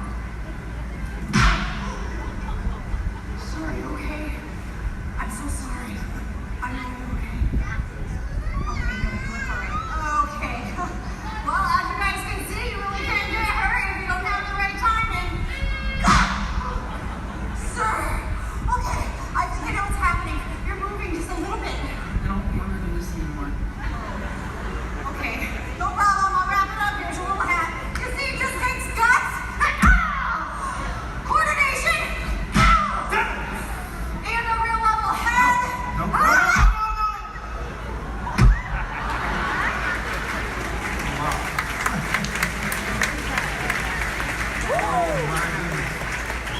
Not at all what I had in mind.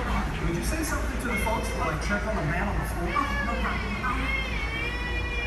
So obviously something like this does take a lot of practice. Yeah, or a lot of extras. Let me try to get boss. Oh, no. Stay away from those nice folks and help this poor man up off the floor, please. Sir.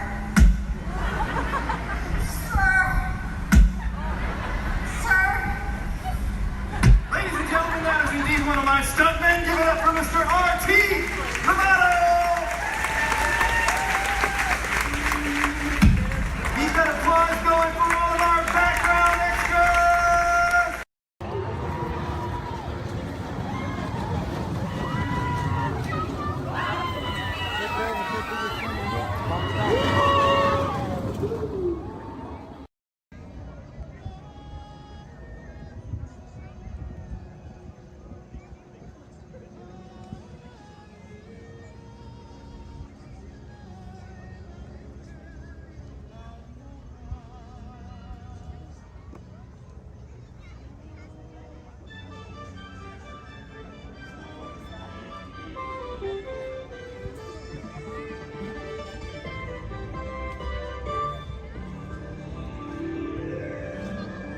Guests of Disney's Polynesian Village Resort, aloha! Since 1971, the electrical water pageant has lit up the shores of Bay Lake, entertaining generations of dreamers from the young to the young at heart. As we celebrate 50 years of magic here at Walt Disney World Resort, we invite you to join us in this time-honored tradition. Enjoy the lights, the music, the magic of Disney's electrical water pageant.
To everyone who's ever answered the call of this magical place, mahalo. We have shared the breath of magic. For 50 years, you have trusted us with your dreams, and tonight we hope you feel them twinkling in your eyes, enduring like the sparkle of Disney's electrical water patches. From all of us to all of you here at Disney's Polynesian Village Resort, we bid you aloha and hope you wake tomorrow to find your dreams are even brighter in the light of a new day.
Wait, what?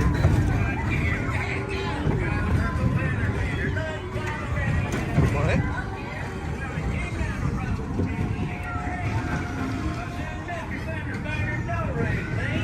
I heard him say in a voice of a rhythm,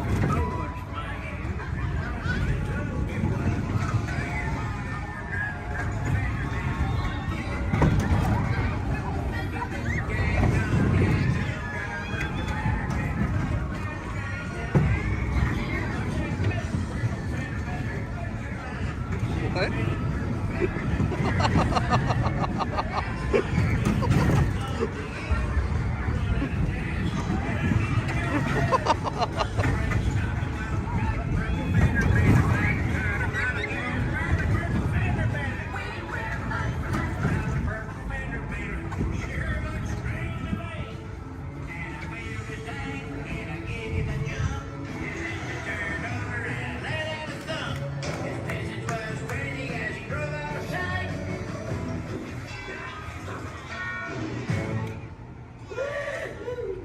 Can you believe that?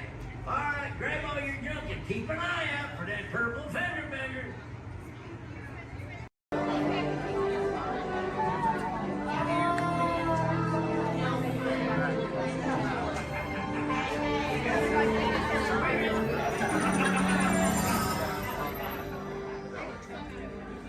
Greetings, Terrans. I am Nova Prime Irani Rayal, Commander of the Nova Corps. On behalf of all Xandarians, I hope you have enjoyed exploring the wonders of Xandar. As you have seen, your world and ours were born of the same moment, one which you refer to as the Big Bang. As such, we are all galactic neighbors in a vast universe which we and countless others share. For you to travel to Xandar would take 2.5 million years. assuming you had a ship that could fly at the speed of light. So we decided to come to you. But even we could not have reached you so easily were it not for the cosmic generator, an advanced piece of Xandarian technology that creates jump points, artificial tunnels that act as shortcuts, linking distant points in space. It is our desire to share this wondrous technology with your people so that together we might explore new worlds and create a brighter tomorrow. And now, as the culmination of the wonders of Xandar, you will be teleported to a Nova ship above your planet for a demonstration of the cosmic generator. I trust you will find it an unforgettable experience.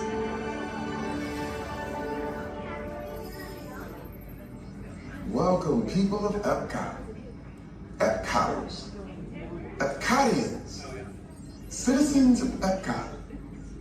Does anyone know what they call themselves? What? Someone needs to tell me when I'm on. Welcome, Epcot-tarians. I am Centurion Tal Merrick, and we're just about ready to teleport you up to the ship for the demonstration. As you're about to enter a secure Nova area, I must ask you to put away your Terran communication devices at this time. Recording of any type is strictly prohibited. I am very serious about this. Now, please step forward into the chamber. You're gonna love this. You're on! That was the best. That was like probably highlight. You're on! Someone get that guy back. I should warn you that we have never teleported Terrans before. But since your molecular structure is very similar to Xandarians, it should work. It'll work. So long as you are standing inside the lighted ring. You do not want to know what happened last time someone did not stand where I told them to, okay? Stand by the teleportation. Here we go.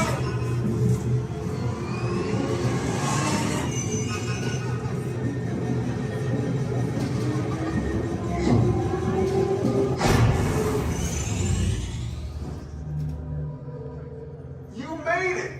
I mean, of course you did. Nova Prime, they're ready. Excellent. What you see before you is the cosmic generator. And in just a few moments, we'll be activating it so you can experience for yourselves what's happening. I'm not sure. Our power's out. And the cosmic generator is gone. Interior Mod, go to Code Red, prepare the fleet, and call the Guardians. Now! There's no cause for alarm. Turn off that alarm. I've got an important transmission coming in. Hey, what's up, Nova Corps? Our cosmic generator has been stolen. What? How? Why didn't we think of that? That thing's gotta be worth a fortune. I am Groot. Good question. Yeah, who do you think took it? Perhaps that really big man outside your ship. That is a big man. I need to alert Nova Prime. I'm watching Terrans for dogs. That's not creepy at all. This species has failed. Wait, whoa. We didn't even know there was a test. He's got the cosmic generator. He's creating a new jump point. Jump point to where? Not where. When. It's some kind of mutant jump point. He's going back to the dawn of time. Dawn of time, why? To erase the error. Well, that doesn't sound good. Your time is over. Wait, what do you mean? What do you mean that's so vague? The jump point is closing. Hey, Nova Dude, you're Nova Corps need to follow that whatever it is until we get there. We can.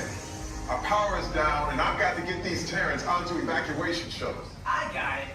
I reprogrammed the shuttles to follow them through the jump point. Wait, what? Look, they're our only chance of keeping track of that whack job until we get the cosmic generator back. Piece of cake. What? There's King. Where's the King? the odds are impossible. Yep. But it's our only shot. Good luck. Are you sure you can control it? Come on, it's me. We got this. We're all toast. First it was cake, now there is toast. This plan is making me so hungry. Terrence, listen up. We need to make our way to the evacuation shelter now. We'll follow the plane and get our house. Alright, recruits, this droid up front, his name is R5. He'll get you guys back to about 2. Good luck and may the force be with you. Alright, friends, it looks like we have an incoming transmission from 6. Stand by. Okay, take this corridor to the turbo lift, then head down to the escape pod base. Those droids are programmed to return you to Batu. Hurry and don't get caught. Lieutenant Beck will guide you. Recruits, for your safety, stay seated with seatbelts securely fastened. Keep hands, arms, feet, and legs inside the transport and supervise your children. Tell them it's a prisoner transfer. Did it work? Good. Now get a move on. There's a clear path to the turbo lifts at the end of the hallway. Turn right. Probe droid. You're lucky it didn't spot you. Take those turbo lifts and stay out of trouble. Hey, you're not authorized. Wait, those are the prisoners.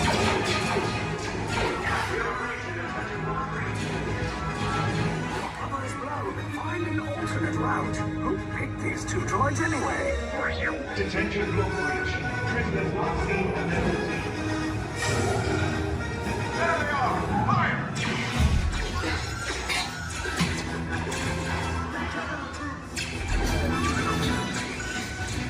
These escape pods just below us. Take the lift down. Hurry! Hurry! No, not up! I said down!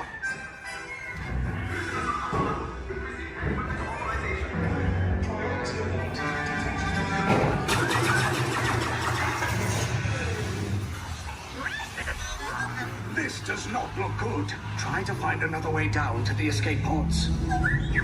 The resistance will attempt to rescue the prisoners. They have neither the resources nor the courage to engage us. You underestimate their conviction. Raise the shields! Shields? I see no evidence. Now! Sound the alarm! All personnel to their stations! Sir, the prisoners have escaped. How brave, but ultimately hopeless. There's nowhere to run.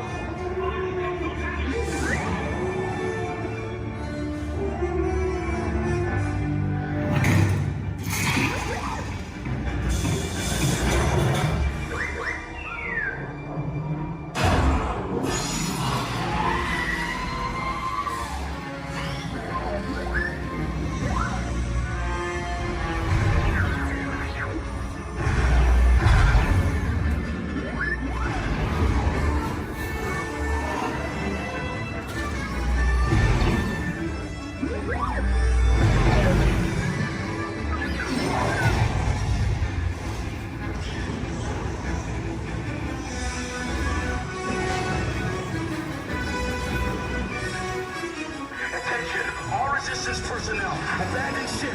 I repeat, abandoned ship. This destroyer's about. There's no escape. You will tell me the location of the secret base, and then I will destroy you and the resistance.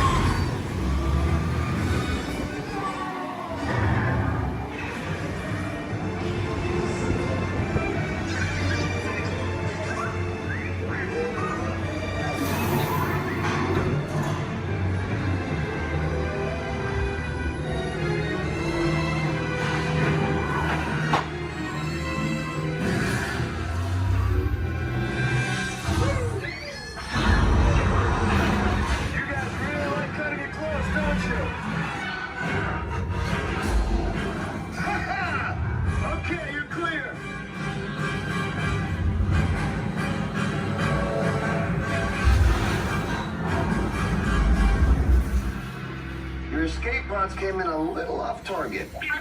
Ground crews will meet you outside the wreck.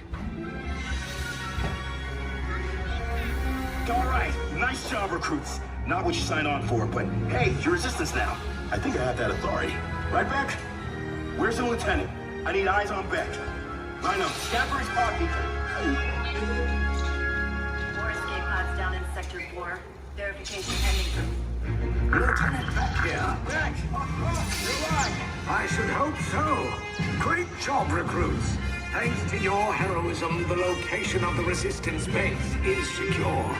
Bravo! Yes, R5, you too.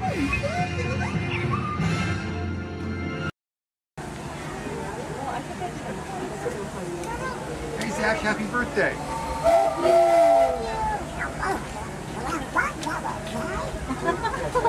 Who's that?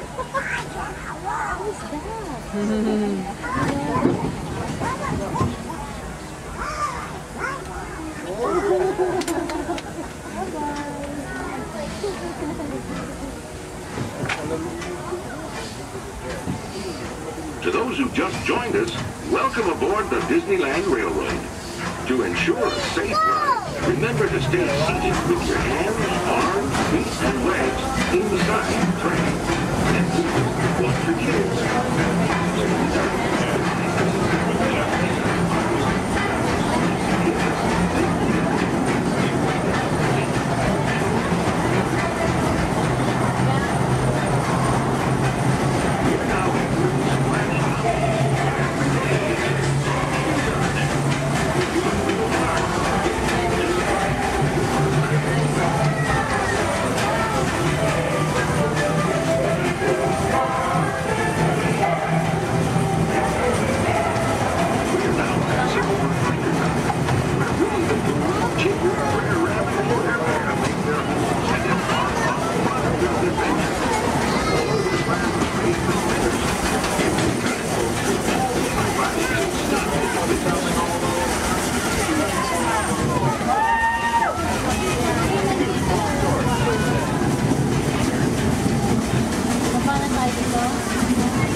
boys and girls were on our way to Toontown Depot.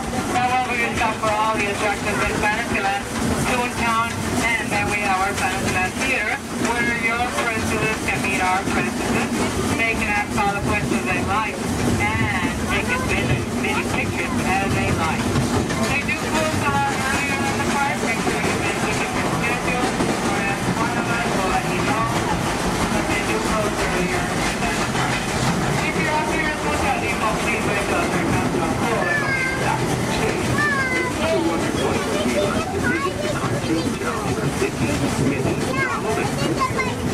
Well, just a few minutes to find out for yourself. Next stop is Toontown Depot, official train station for Mickey's Toontown. This is also the next stop to Fantasyland, where you'll find many of your favorite Disney animated characters and stories. If you'll be leaving us here, please wait until the train comes to a full stop. Remember your personal belongings, then step carefully from the train. Y'all have fun and say hi to Mickey for me. For those of you continuing on with us, we'll be resuming our trip in just a moment. This is Toontown Depot. Your journey. Para su seguridad, permanezca sentado y mantenga sus manos, brazos, pies y piernas dentro del vehículo. Y cuida a sus niños. Gracias. Please step carefully onto the moving platform. Then step into the car. For your safety, remain seated at all times, keeping hands, arms, feet, legs, and other appendages inside your car.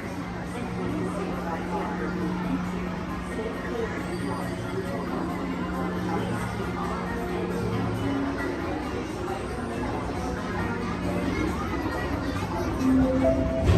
This is the TTA Blue Line, non-stop service around the world.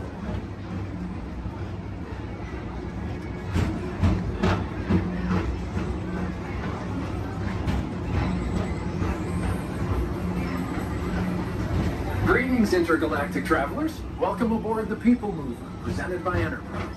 I'm Borak 5, your guide aboard this highway in the sky, the absolute best way to see Tomorrowland. And my stars, is there ever lots to see?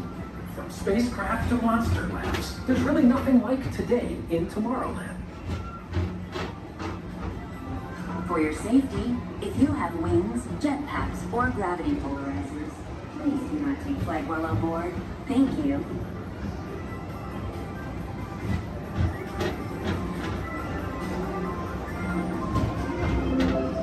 The next station is Tomorrowland Urban Planning and Star Traders. Transfer to green and red lines. Don't worry, your express train keeps on rolling through the future, right by two of my favorite spots.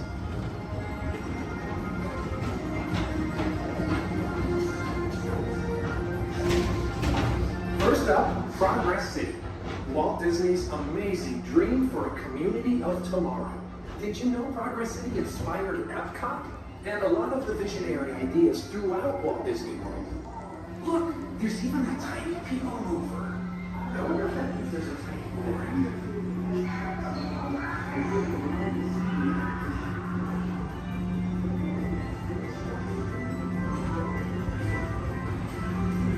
On your right is Star Traders, home to the greatest goods in the galaxy. Except actual stars. Those are no longer sold.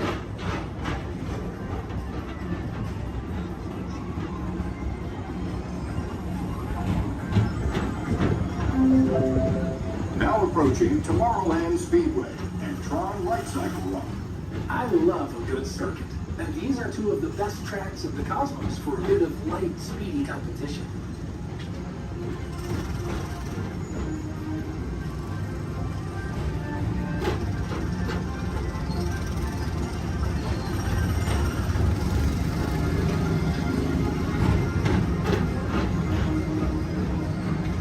Attention all visitors from Galaxy M31. Please keep forward-facing tentacles clear of oncoming vehicles. Thank you.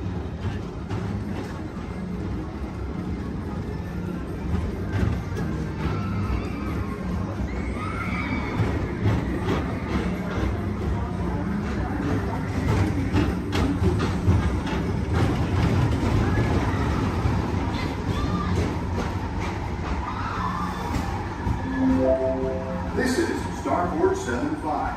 Or as we locals call it, Space Mountain. Our high-speed rocket port to distant deep space destinations.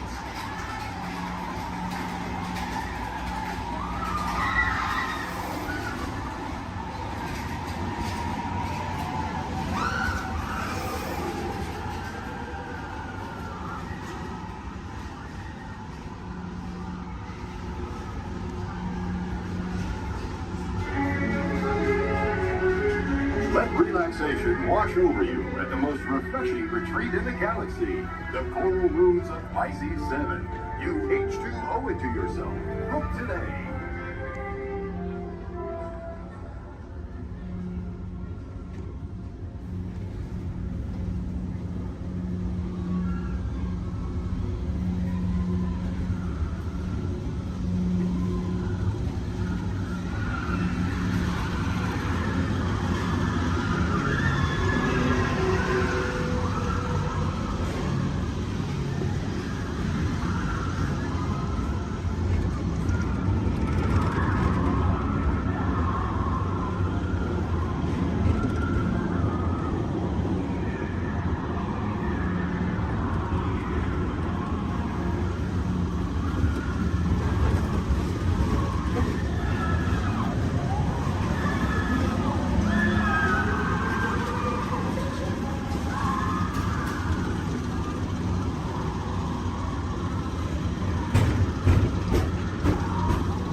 Mr. Tom Morrow, please contact Mr. Johnson in the control tower to confirm your flight to the moon.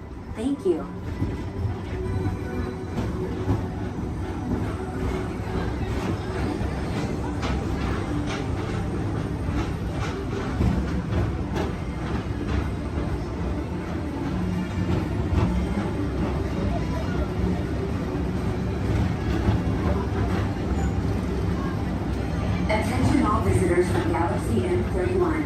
Please keep forward-facing tentacles clear of oncoming vehicles.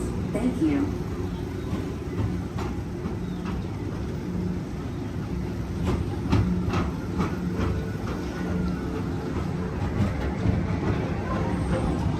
To your right is the Astro Orbiter, our celestial symbol of interplanetary harmony and fellowship. Hop aboard and launch high above Tomorrowland for a spin amongst the planets.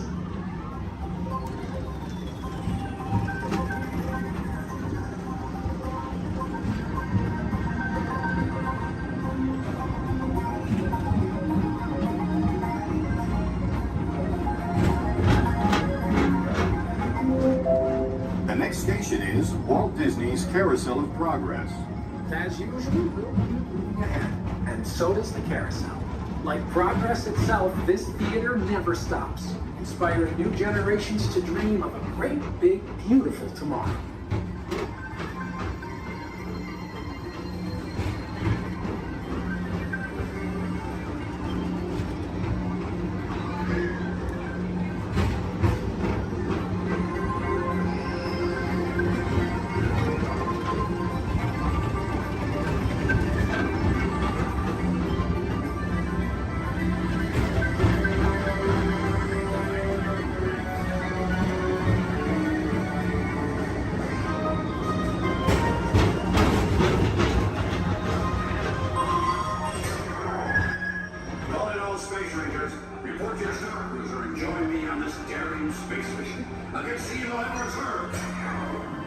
Affirmative. We run it, Buzz. You can count on us.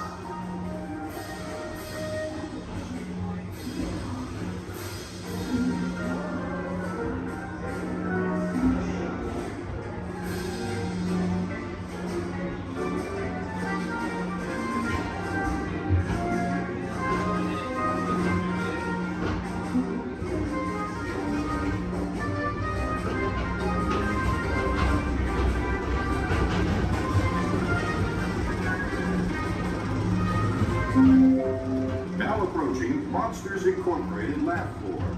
Mike Wazowski has brought in some real monsters of comedy. Whether you have one eye or nine, take the time to see this show.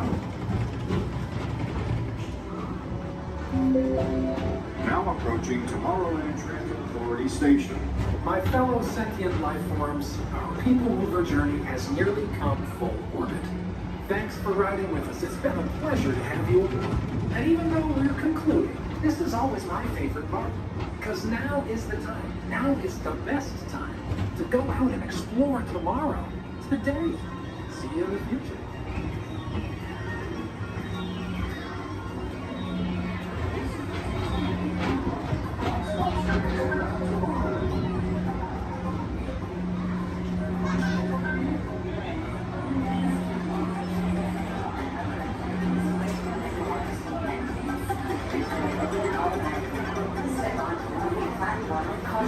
And exit by stepping away from the car. Thank you. Please keep arms and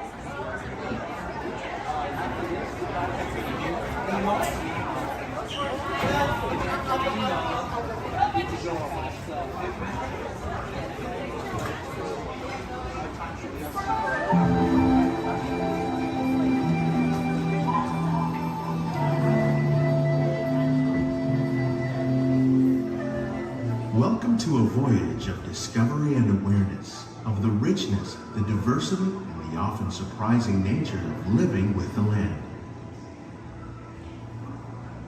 Our journey begins as dramatic and sudden changes are sweeping over the land. The approaching storm may seem violent and destructive to us, but to nature, it's a new beginning in the cycle of life.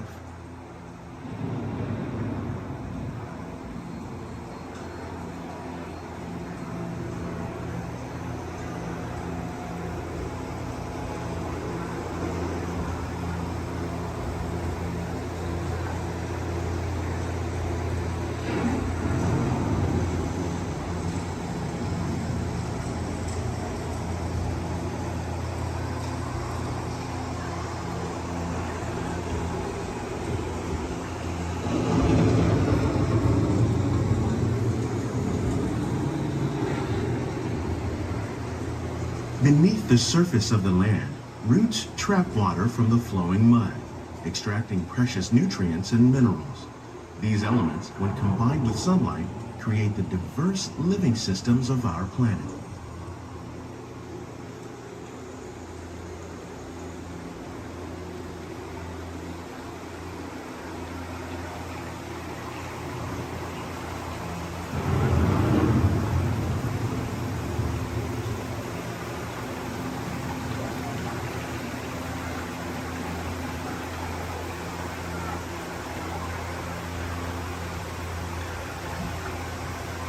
One of those living systems is the rainforest, home to the most amazing concentration of life on our planet. These dense and beautiful forests cover only a tiny portion of the Earth's surface, but they contain more than half of its plant and animal species. Rainforests are also extremely rich in productive living systems, providing us with oxygen, food, medicines, and other elements essential to our lives.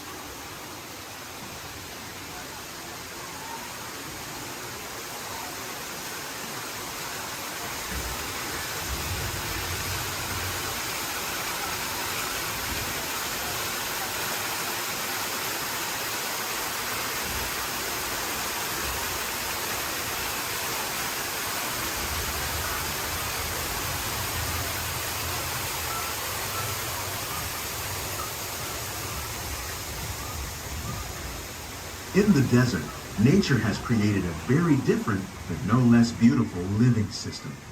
And while this arid landscape may seem lifeless, it is very much alive. The plants and animals that have learned to survive in these harsh conditions make use of what little water they can find and avoid the scorching rays of the relentless sun.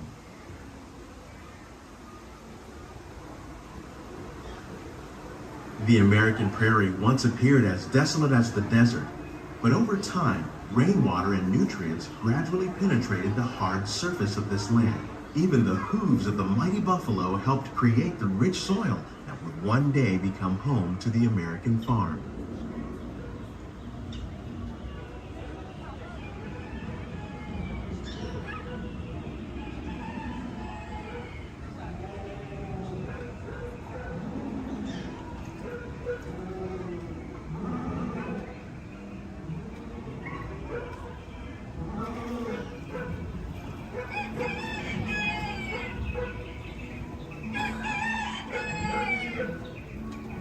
Of all the forces at work on the land, humans have had one of the most profound effects. The need to produce food for a growing world led to the enormous use and sometimes overuse of the land. In our search for more efficient ways to grow food, we often fail to realize the impact of our methods.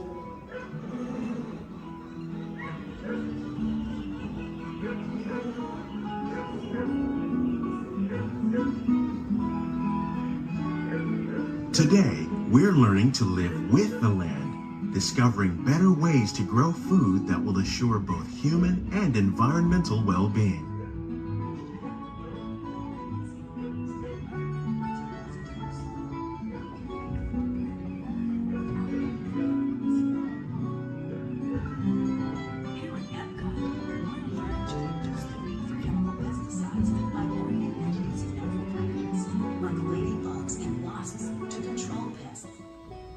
In the farmlands across America, we're learning that by plowing under vegetation containing natural fertilizers, we can enrich the soil without the use of chemicals.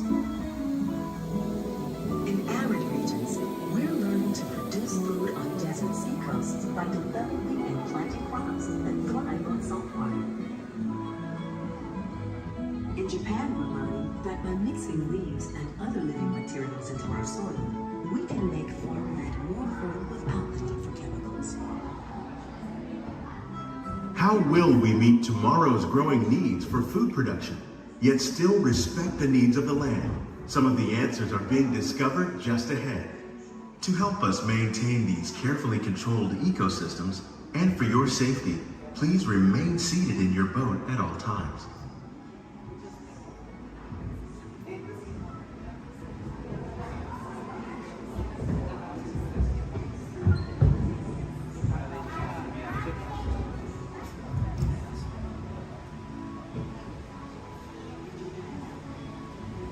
Welcome to our living laboratories, where scientists from Epcot and the U.S. Department of Agriculture are exploring innovative ways to produce bountiful harvests now and into the future.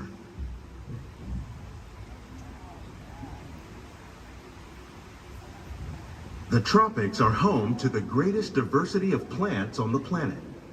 Many of these, like papaya, bananas, cacao, coffee, and rice, are well known around the world. These are just a few of the edible plants that have been an important source of nutrition for people living in the tropics. Many are rich in vitamins and minerals, while others are well adapted to growing in less than ideal conditions. Some, like the water lily, thrive in wet, swampy areas and waterways. All parts of this plant, even the flower petals, are edible. The starchy root of the plant has long been used to make flour for baking.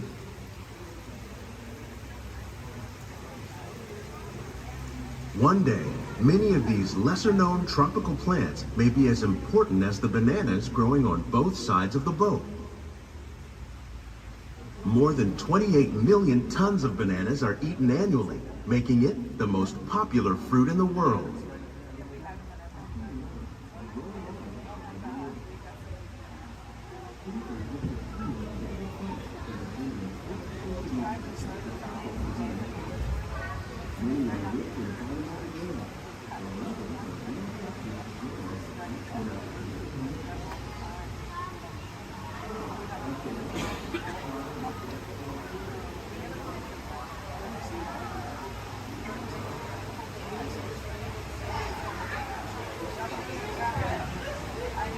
When we mention farming, you probably don't think of fish. But fish farming, or aquaculture, accounts for nearly half of all the seafood consumed globally. Tilapia, bass, and catfish, like the ones you see here, are three of the more popular crops raised by fish farmers. The sustainable system we're using here recycles the water in the tanks. As a result, we're able to save millions of gallons each year.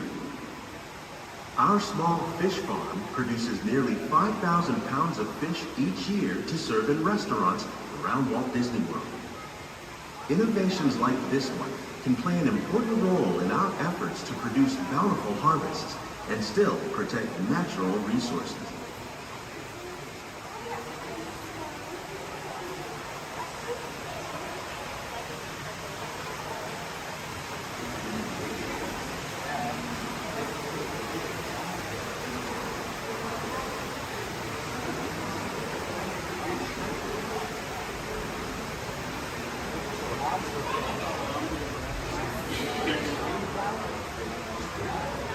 While there are more than 50,000 edible plant species in the world, most of us are only familiar with the handful that make up our everyday diet.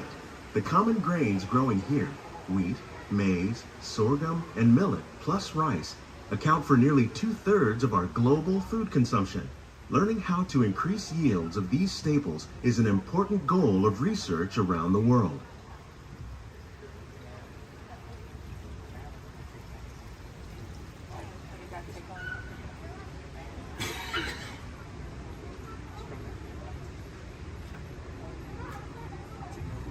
These plants are definitely on their way up. Innovative growing techniques like these increase yields while more efficiently using resources like water, fertilizer, and pesticides. Another innovation at work here is our integrated pest management program. By populating our greenhouses with beneficial insects that prey on harmful pests like aphids and flies, we are significantly reducing our reliance on conventional pesticides. We're growing these crops using our nutrient film system. This technique precisely controls and recycles water and nutrients. With it, we can produce over 27,000 heads of lettuce a year in this one small area.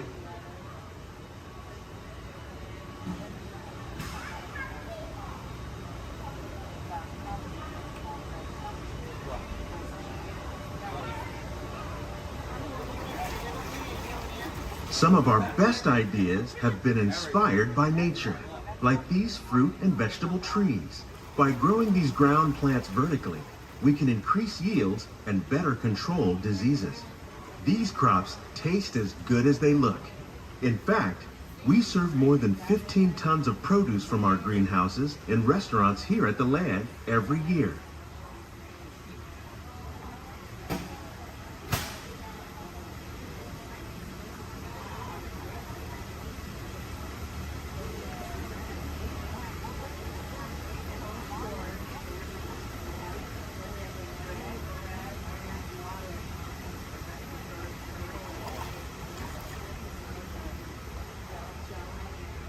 The future of agriculture may include innovative ideas like this vertical growing system. Plants grown in this way use a fraction of the space required by traditional growing methods. That saves water and increases production. The aquaponics system on your left combines hydroponics with aquaculture. The fish provide a natural source of fertilizer for the plants, and the plants help keep the water clean for the fish. It's another great way to produce more while using less. In our lab, Epcot scientists are working with the U.S. Department of Agriculture on a number of innovative projects. The goal of these efforts is to produce higher yielding and better quality plants.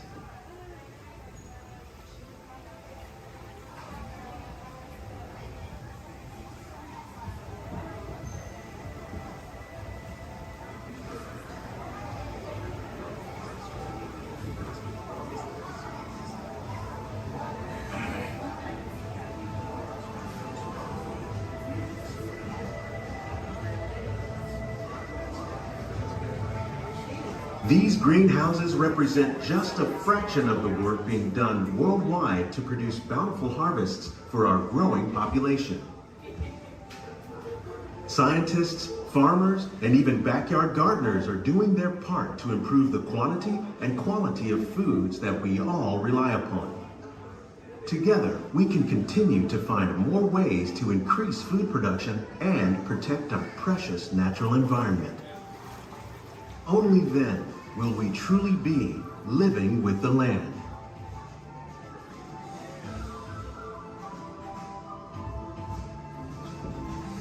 On behalf of Walt Disney World, we hope you've enjoyed this unique journey through our living laboratories.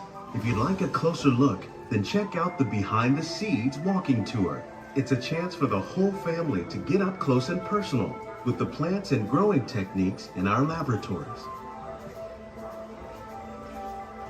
Please keep your hands and feet inside the boat and remain seated until the boat comes to a complete stop.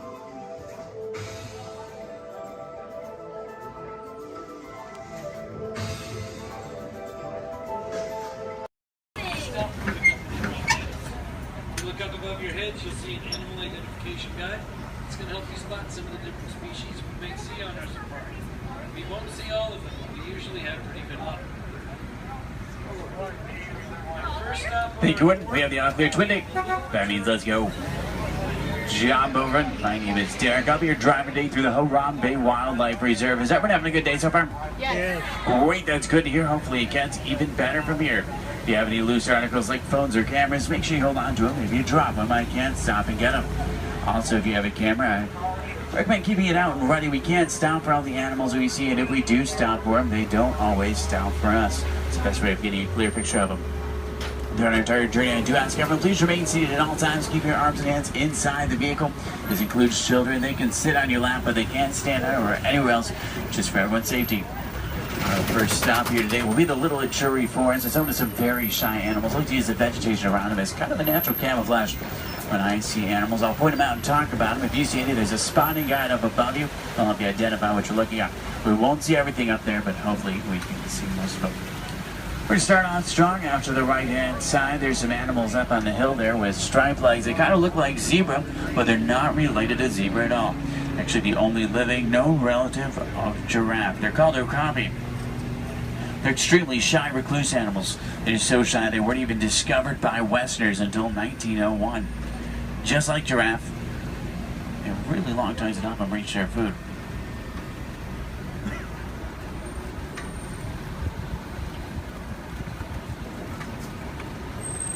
Watering holes like the one out to the left are essential in forests like these. Animals will stay close to them, that way they have a source to drink from. If you look straight across the water up on the ledge up there, you'll see a black rhino. Actually really rare to see. They weigh about 3,000 pounds, charge about 35 miles an hour. They're virtually indestructible animals except in the hands of humans. Due to poaching, there's less than 5,000 of them left. They're poached for their horns, which don't have typical bony cores. They're made of the same material as their hair and nails. That's all they're poached for. The bird out to the right is called a saddle-billed stork. They get their name from the saddle shape on their bill. They stand about 5 feet tall, have a wingspan of about 9 feet. They're very unique birds that travel in pairs of male and female together, pretty much just the two of them their entire life. Females have yellow eyes, males have brown.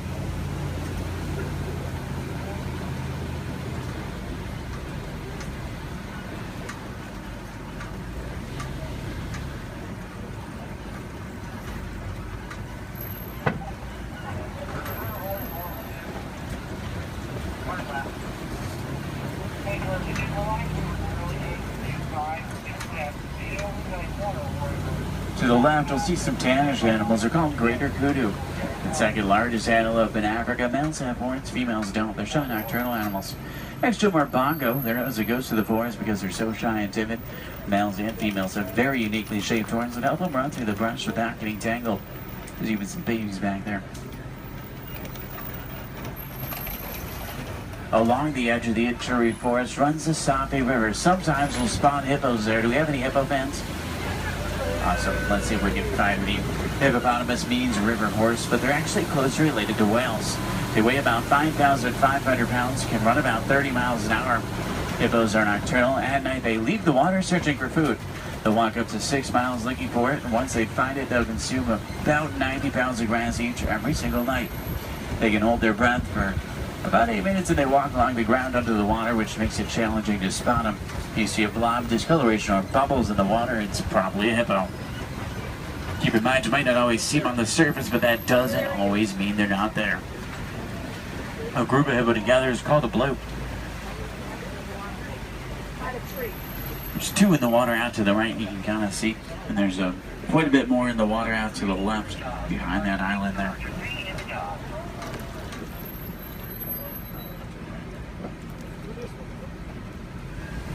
On that middle island are pink-backed pelican. They get their name because they turn a pinkish color during mating season. They nest up in trees. Hippos may seem cute, but they're actually one of the most dangerous animals we'll see all day. They're extremely territorial. If you get too close to a hippo or get in the water without realizing they're there, they become very, very aggressive. You don't want to mess with them.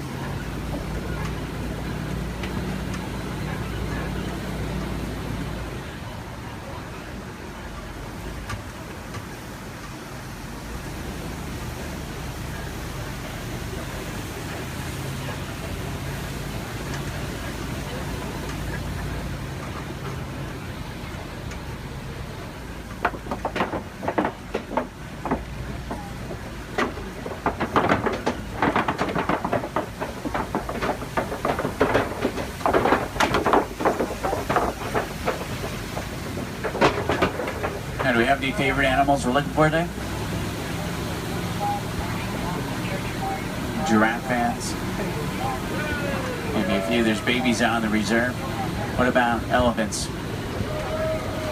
Some elephant fans. Any lion fans? Lions are my favorite. Don't tell the other animals, though they get kind of jealous. I'm sure we're looking for some more. Let's head over toward this map. It's entirely different. You get some great place to start looking for some of our favorites. Now on the right up here, we're going to see a baobab tree. We'll see them all throughout the reserve. They're also known as upside-down trees because they look like they're upside down. They do really well in droughts. They store water in their trunks and go about 9 months of the year without leaves, which helps to conserve water. Because of this, they can live to be thousands of years old. We're entering the African savanna we're all working hard to conserve. Serves as a home to millions of animals. Every year is a roaming grave searching for food. It does work like a big circle here. The elephants, they're the bulldozers. They push down the trees, which helps the grass grow and helps provide food. The giraffe will eat the leaves under the trees, which lets sunlight through to also help the grass grow. The zebra and the antelope will eat the grass, and then smaller animals like warthogs, they do the edge work. Helps create the image we're all looking at today. In a balanced ecosystem, there's food for everyone.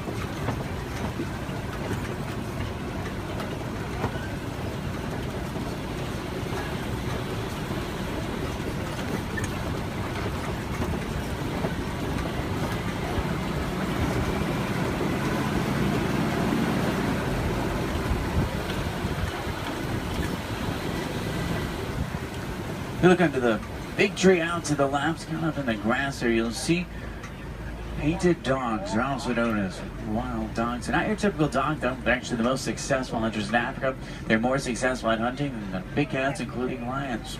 They rally before they hunt. They'll hunt in the morning and the evening. They follow their prey until it drops them exhausted. And once they get it, they consume 1/3 of their body weight in just one sitting.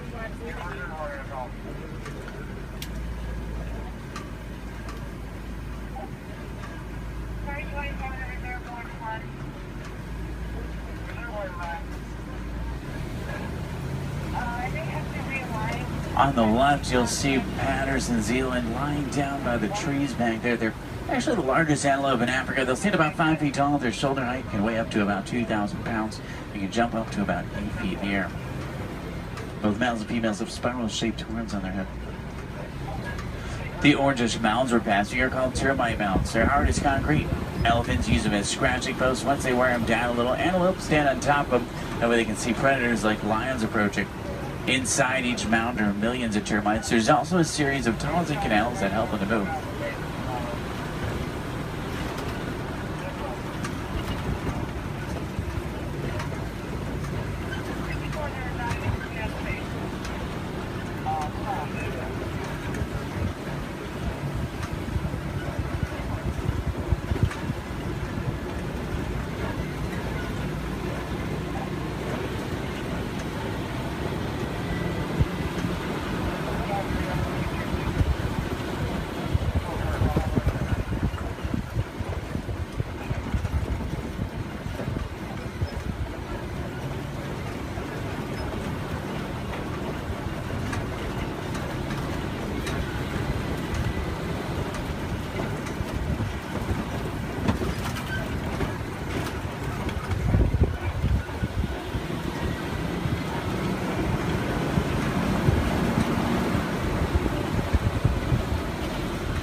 See some Maasai giraffe up ahead. We're going to see them out to the left. You see them about 20 feet tall. They're tallest. There are some babies on the reserve. They're born about 6 feet tall. In human world, that's pretty big, but in giraffe world, it's really not. A giraffe will spend about 18 hours of their day eating, and they sleep very little, sometimes just about 30 minutes a day. When they do sleep, they typically will sleep standing up. They don't really like to lie down. They're too vulnerable to their predators. They have 7 vertebrae in their neck like humans. A giraffe can run about 30 miles an hour, and they have hearts that can reach lengths over 2 feet long. They're known for their irregular patterns. However, every giraffe's pattern is totally different and unique, like a fingerprint. A group of giraffe together is called a tower. This is a tower of giraffe. I can't stop for them. There's new animals in the area, so I have to kind of roll by them.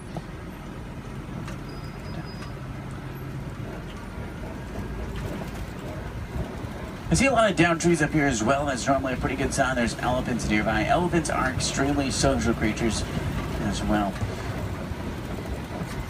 Except for adult males, though. Adult males tend to be very solitary. They really like to be alone or with only other males. They weigh about 12,000 pounds. Adult females weigh about 8,000, and each elephant consumes up to 300 pounds of food every single day. When you think about what they're eating, it's mostly grass and leaves, so that's pretty impressive. Start heading towards elephant country. I know the road that will take us there. It's a short drive. We should be there pretty quickly. Maybe we can see one along the way. Left and up, you'll see some mandrills. They're the largest, most colorful monkey in Africa. Males weigh about 100 pounds. Females weigh about 30. Males will be much larger, much more colorful. The leader of the group of monkeys, which is called a troop. To the right-hand side is an African elephant. That's a male. He's alone and larger, which is what gives it away. Try to get a better view of him. Uh-oh, the road I was going to take is closed. I know a different way. There's an old rickety bridge. I haven't been there in a while. What do you say? Should we go for it? Yeah. Let's do it. We're going to see some more elephants, right? If you're not an African, easy way to tell you're looking at an African elephant is from their ears, which look like the shape of Africa. And they flap their ears. That's how they regulate their body temperature.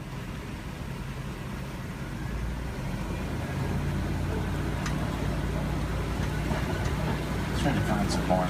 I just hope they worked on this bridge. Last time it was pretty bumpy. Almost. Everyone made it. It's a little worse than I remember. The good news is there's still a few parts of it connected. Is anyone on board Scared Heights? If you are, just close your eyes like me. Steady. Oh, they tried to fix it. I see a new patch of duct tape. That stuff really can't fix anything.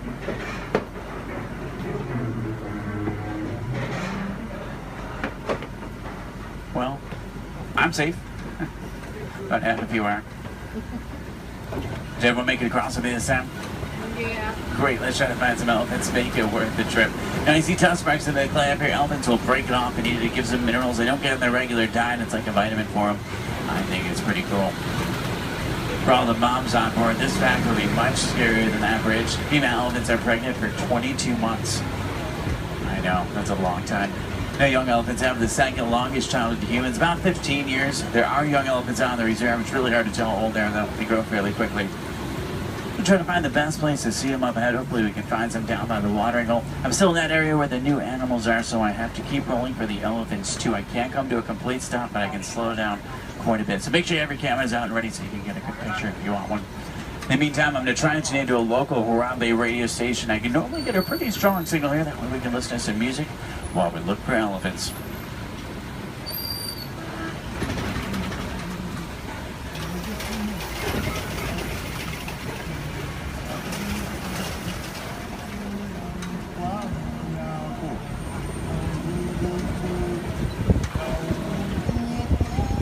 Looks like most of there it is down by the watering hole, which is great news for us. Normally that's a pretty cool view.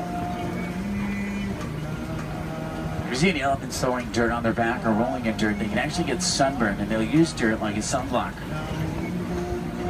Both male and female African elephants have ivory tusks, which I want their pouch for.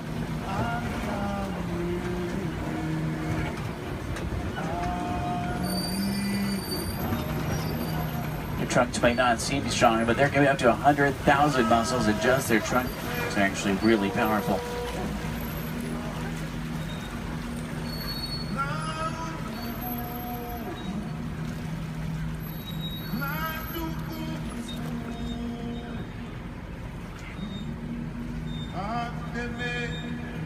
Out to the left are greater flamingo. They're born gray, but after about a year of eating brine shrimp and other seafood, they turn the pinkish color we see right now. The chemical in the shrimp that turns them pink is beta-carotene. Does anyone know you call a group of flamingo together? It's called the flamboyants. It's pretty funny. They're also known as a stand. I guess flock is just too simple for flamingo.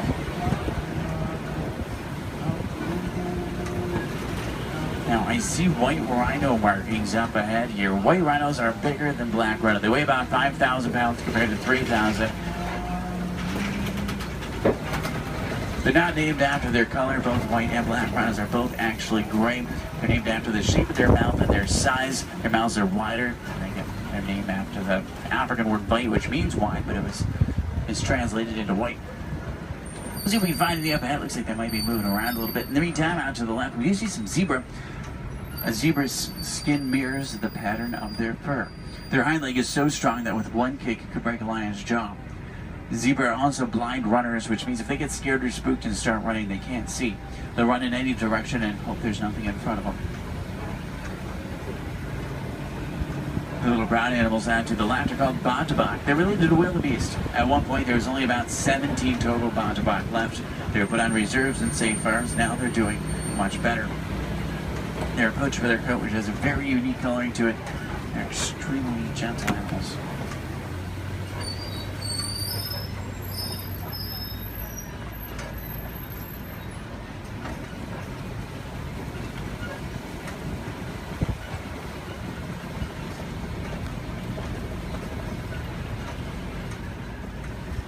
See some spots on the side of the hill here. If you look out to the left and backwards, you might be able to see them.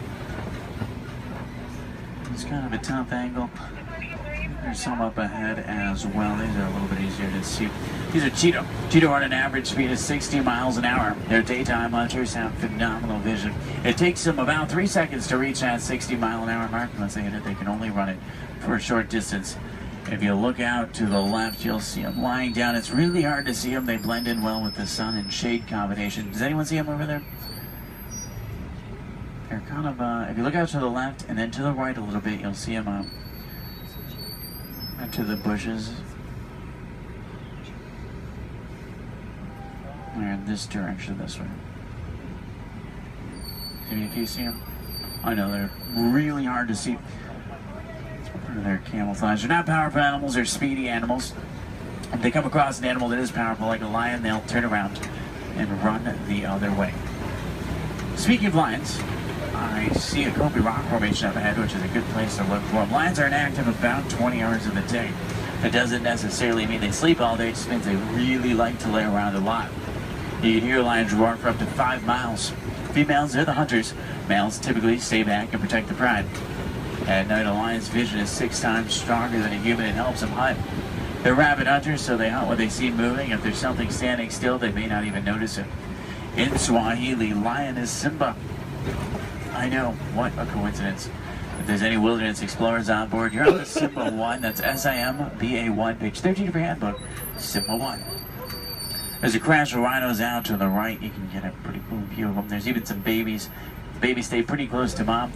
Keep in mind, mom weighs 5,000 pounds, can run 35 miles an hour. So if you thought your mom was scary when she's mad, these are a little scarier. Left it up is a pride of lion. There's a male. Look higher, you'll see a female. She's way up on top of the rocks up there. Extremely graceful animals, but they're also very powerful. You get that sense when you're around them.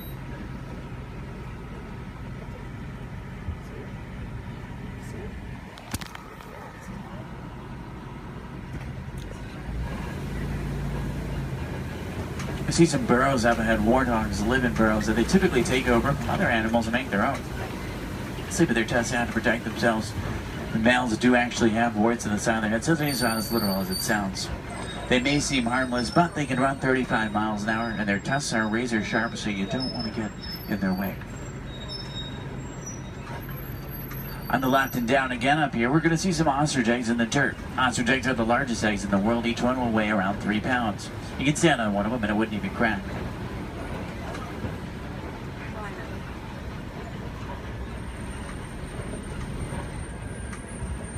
If you're wondering what Disney does or what we can do to protect some of the animals we've seen today, the Disney Conservation Fund has been doing research for a long time. And a good example of something we've learned is elephants in Africa migrate quite a bit. There's a problem though, they're migrating onto farms and taking crops from farmers, and the farmers did not have a non-violent way to stop it. Fences don't work, elephants plow right through them. So Disney went over to try to help their conservation partners find a solution, and they found out that elephants are terrified of bees. So they created beehive fences and installed them in Africa. This not only keeps elephants out of dangerous territory, it also benefits the farmers. They can make extra money from the honey. What we can do is recycle old technology like cell phones, cameras, and computers. We can also just learn more about these animals, because the more we know, the more we can help, just like elephants and bees. The animals to the left and right are called scimitar horned oryx. They get their name from the scimitar-shaped horns on their head. They're on the critically endangered list. I think their horns are pretty cool. If you have any questions about anything we've seen today or anything I can help you with for the rest of your day, feel free to let me know. I would be more than happy to help. In the meantime, we're going to start to make our way back towards Harambe Village. Once we get back, if you're looking for more fun things to do, I recommend the Pangani Forest Trail. You can see gorillas, baby gorillas, naked mole rats, hissing cockroaches, underwater hippos, meerkats, and more. About a 15-minute hike, but you'll get some great pictures and make some great memories. At the end of Harambe on the right is the Festival of Lion King. It's one of the most popular shows at Disney. By far one of my favorites. It's worth the trip. Make sure you drink plenty of water today, otherwise the heat can sneak up on you. Did everybody enjoy the safari? Yeah. Great, that's good to hear. Now the best thing is no two safaris are ever the same. Whether it be a different driver, different animals, or the same animals closer, it's always unique.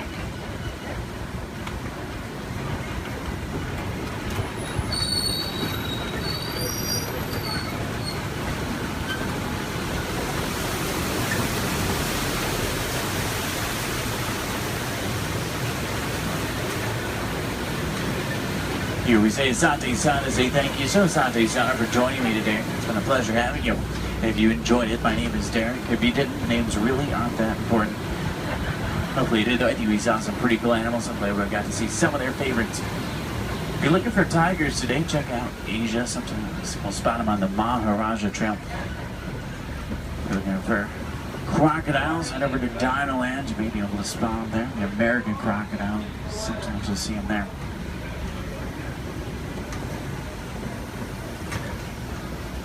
I'll take you right back to where I picked you up. It's a short drive back. We should be back in just a few minutes.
Through this land, a magic of fantasy, swirling with pixie dust, made more brilliant by the light that lives within you.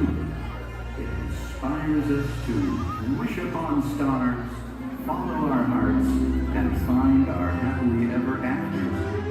Tonight, as we gather together under the spires of this majestic castle, our dreams ignite the magic to create a beacon shining out and celebrating 50 years of the most magical place on earth.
That means thank you.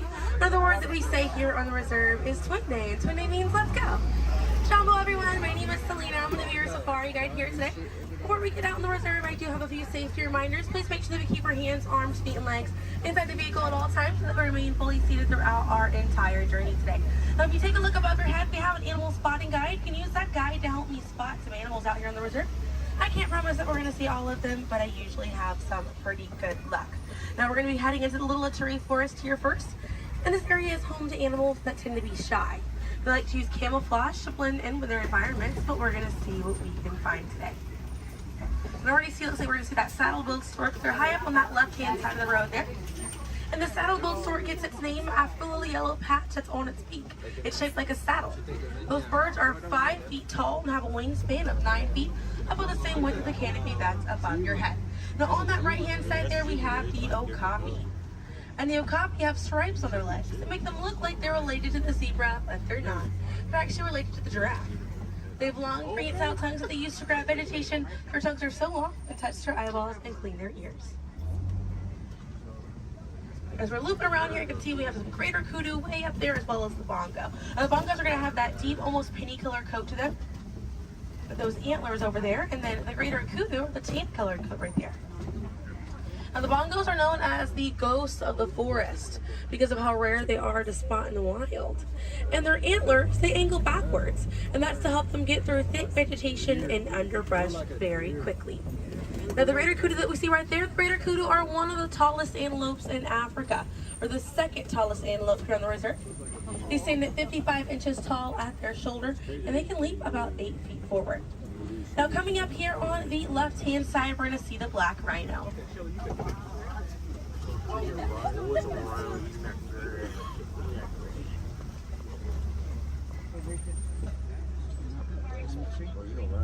Now, black rhinos are the smallest rhino in Africa.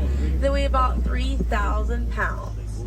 Rhinos are poached or hunted for their horns. Some people believe that they have medicinal value, but they do not. Their horns are not valuable at all, made out of keratin. And that's the same thing that our fingernails are made out of. Really good view of that bongo there on the right-hand side as we're passing by here.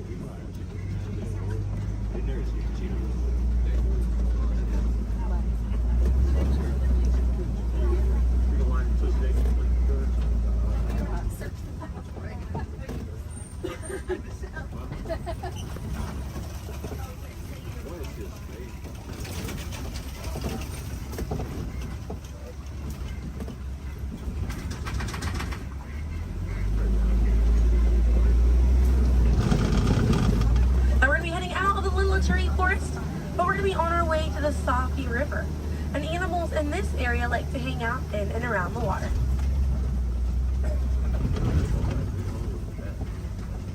Now, coming up on the right hand side, we're going to see some pink-back pelicans. And the pink-back pelicans get their name for the pink skin that occurs on their back during mating season. Now, those animals are colonial nesters, so they'll nest between 20 and 500 pairs. That's a group of 40 to 1,000 pink-back pelicans.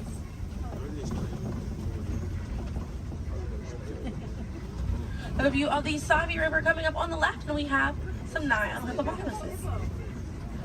Now, a group of hippos is called a bloat, and they spend most of their time submerged in that water to avoid overheating, but they will come out to graze.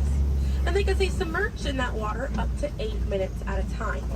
And instead of swimming through the water, hippos will actually walk or run along the bottom of the riverbank, helps them glide through that water right there.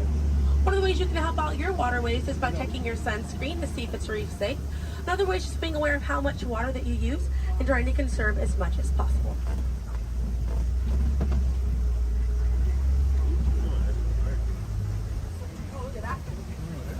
Another one there, taking a nap on that left-hand side.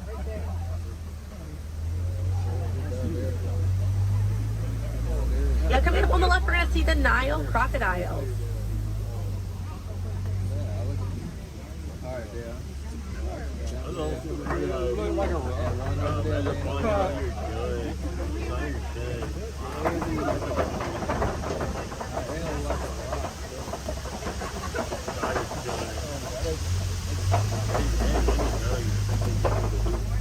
Now, the Nile crocodiles can eat half their body weight in one sitting, and they can go months without eating if food is scarce.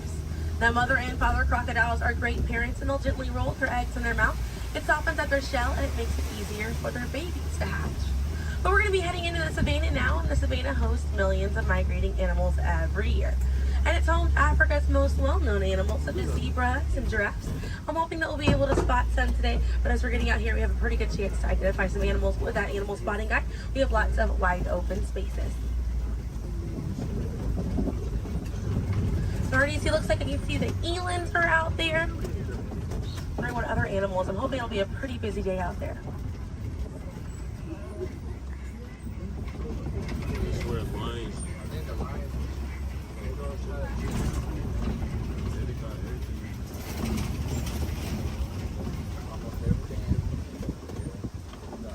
Let's see, also some springbok. It does look pretty busy out there.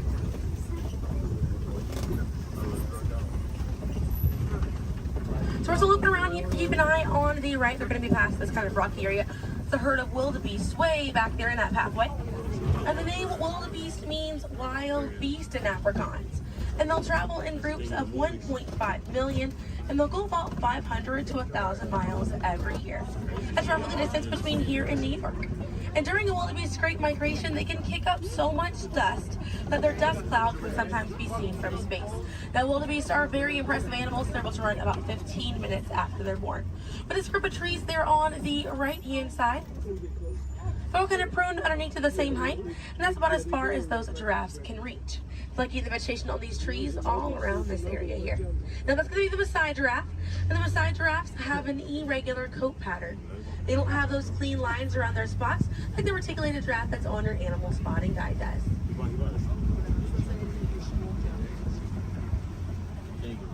Now on the left-hand side, we do have the African painted dogs. There might be a little bit more people once we're a little bit further up here.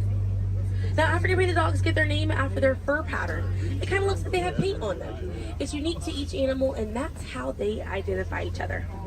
African painted dogs are Africa's most successful hunters. They have a catch rate of 90%. Now, right here on the left-hand side, we're going to have a really good view of the Ankole cattle. We're going to sneak on by here. The Ankole cattle are the only domestic cattle breed that we have here on the reserve. They're in the bovine family, same family as buffalo and bison. And their horns right there, they grow about 3 to 4 feet in length, and they're filled with a honeycomb-like structure. It allows for blood circulation, and it helps keep them cool on hot days. Now, further back, that's a sable antelope in that back left corner. And the sable antelope are very special because of the symbol of the Harambe Wildlife Reserve, because of how courageous they are. So in a choice between fight or flight, the sable antelope will choose to fight, just how we should fight to protect these animals and the environment that they live in. And their antlers are angled backwards to deter animals like lions from jumping on their backs. And we have a really good view there of that Maasai giraffe. We're going to have another pretty good view there on the right up ahead too. Maasai giraffes stand about 18 to 20 feet tall when they're adults. And when they're born around 6 feet tall. They have about a 6-foot drop the moment that they're born. And just like the okapi, they do have those long prehensile tongues that they use to grab vegetation. They kind of use like how we use our fingers to grab food.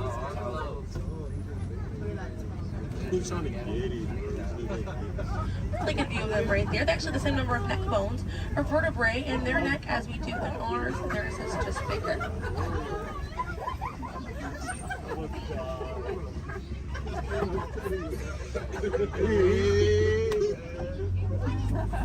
Group of giraffes is called a tower.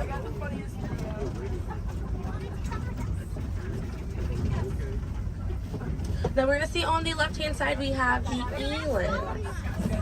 Now the elands are right next to the springbok. The elands are the tallest antelope on the reserve. They stand at 6 feet tall at their shoulder. One of my favorite eland facts is they'll make a flower crown with their antlers to impress the females during mating season. Now it's not a perfect flower crown. They'll kind of root up at plants and bushes, but it's the thought that counts. Another eland right there, a couple of elands right there. And then we have the springbok, and the springbok are the smallest antelope on the reserve. They're able to jump 6 feet straight up into the air repeatedly and about 13 feet forward. And they're a symbol of a lot of sports teams over in South Africa. Now those elands right there, they can weigh up to 2,000 pounds.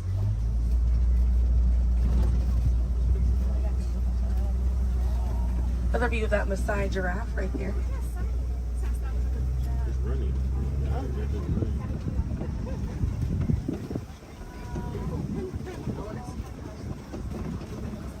See what else we have waiting around the corner for us. Another Maasai giraffe there. But a bit big for these giraffes.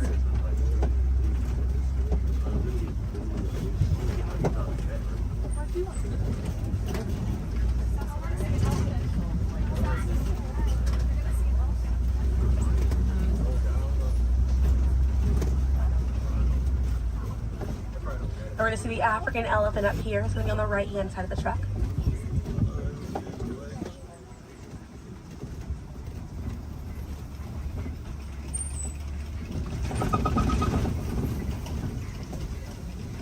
Really good view of that African elephant there on the right-hand side.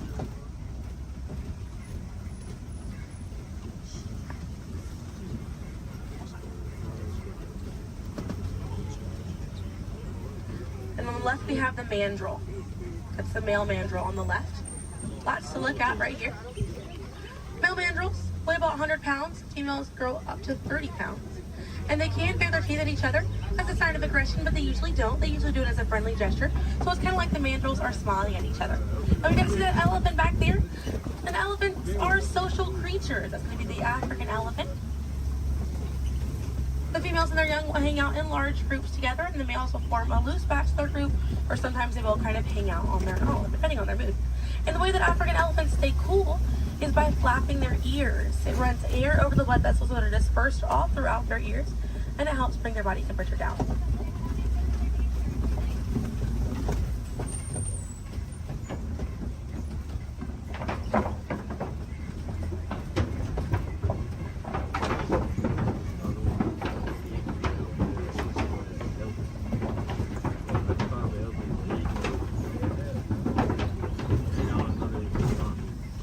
We're going to be looping around this area here. We have lots of red clay on this right hand side. And if you keep an eye out, we're going to be able to see some tusk marks right around the corner here.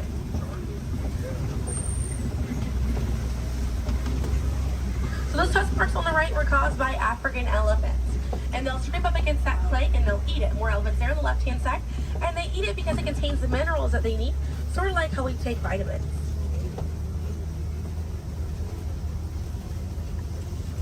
They're way off there on that left hand side. They kind of look kind of tiny from here. We'll see if we can get another view of them a little bit further up.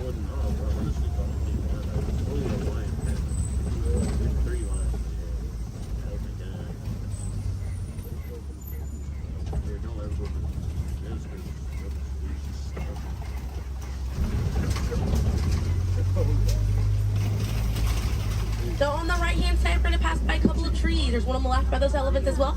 And these trees are baobab trees. And baobab trees survive by storing water in their trunk, and they stay leafless about 9 months out of the year. Now, baobab trees have a few different nicknames. One is the upside down tree, and the other one you might be familiar with is the tree of life.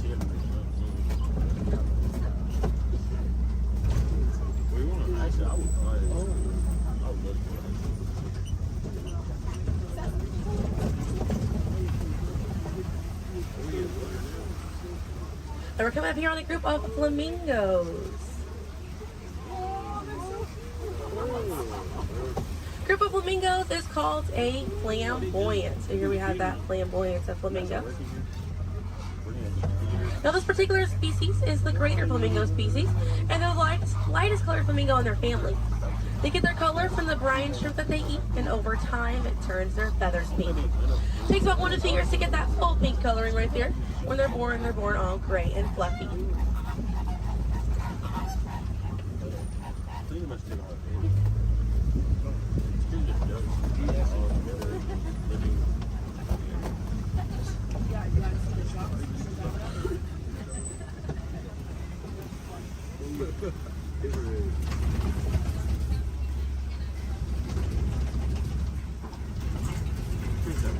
We have some white rhinos right around the corner here. So they're going to be hanging out by a mud wallow on this left-hand side, and they'll use this mud wallow to cool off it. And they'll coat their skin in the mud to act as a natural sun protectant, sort of like how we use sunscreen. Now elephants do something very similar, and they'll fling dirt and mud on their backs as well. Just how important it is to protect ourselves outside in these environments by wearing hats, sunglasses, sunscreen. Very, very important, as well as staying hydrated. Now that white rhino right there, they weigh about 4,000 to 5,000 pounds.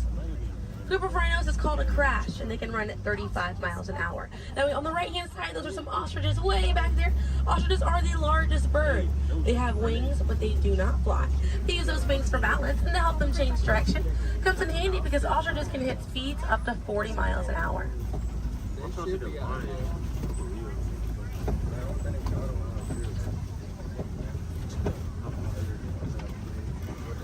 You see some cheetahs right around the bend here.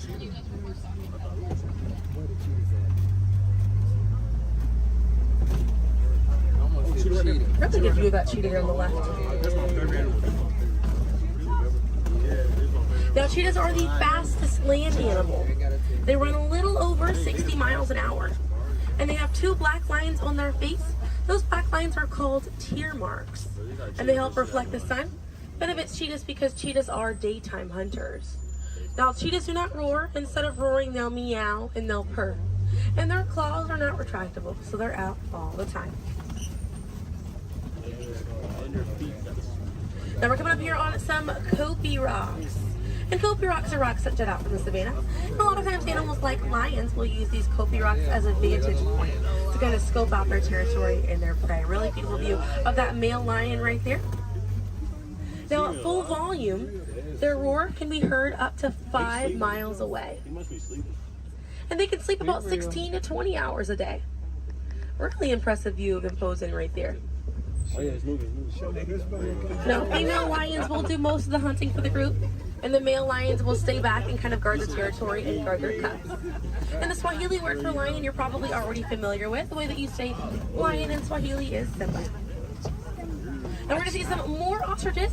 We have some white rhinos over here too, and the lioness is there on the left. Looks like she's posing for us as well. Really cute view of that white rhino as well on the left, or excuse me, yeah, right hand side.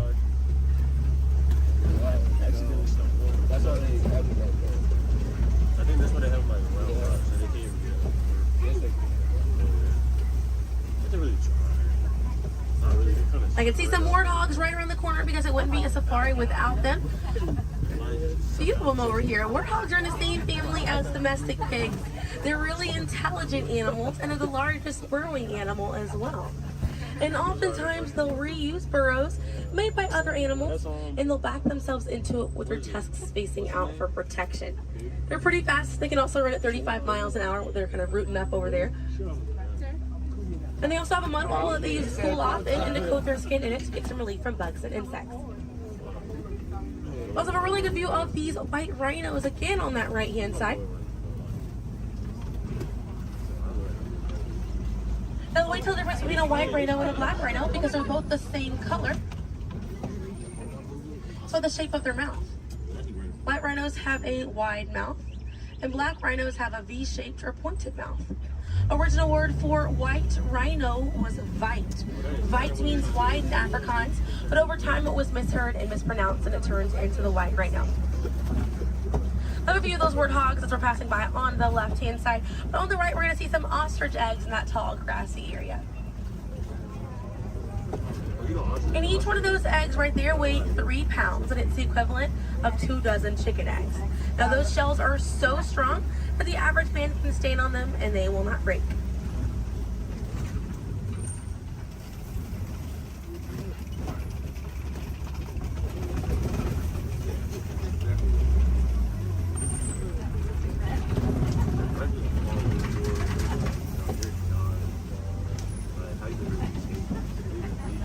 We're gonna see, looks like we have some Nigerian dwarf goats over here.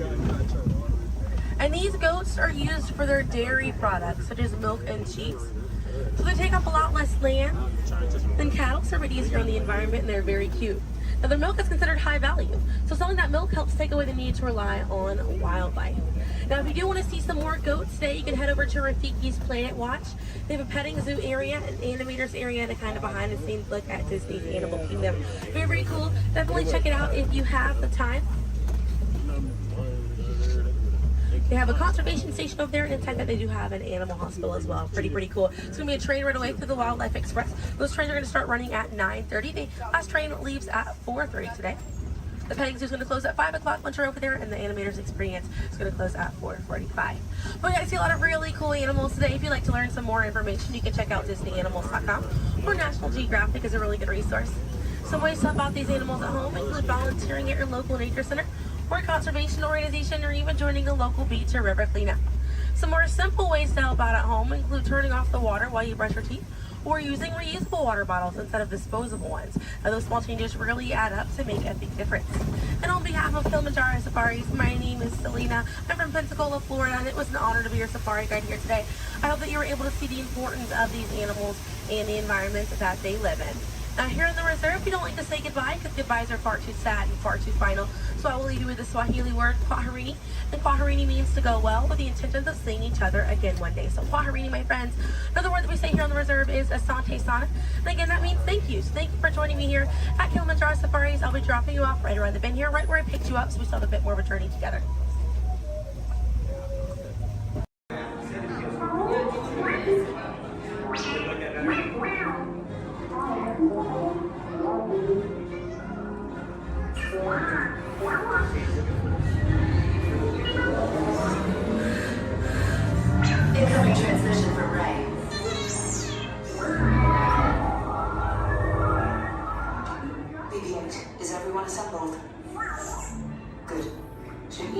enough prep? Recruits, thank you for joining the cause.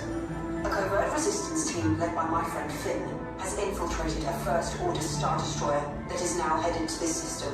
Your outpost on Batu is no longer safe. We have transports waiting to take you to General Organa's secret base on Pokhara. I'll regroup with you there. The Resistance desperately needs your help in our fight against Kylo Ren and the First Order. Remember, it is vital that you keep the location of the Pokhara base secret. Lieutenant Beck, one of our top commanders, will lead you.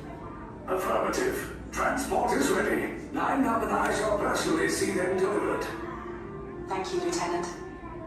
Welcome to the cause. May the Force be with us. Commander Poltan and a squadron of X-Wings shall escort us to the rendezvous point on Pokhara. Roger, this is Black Leader.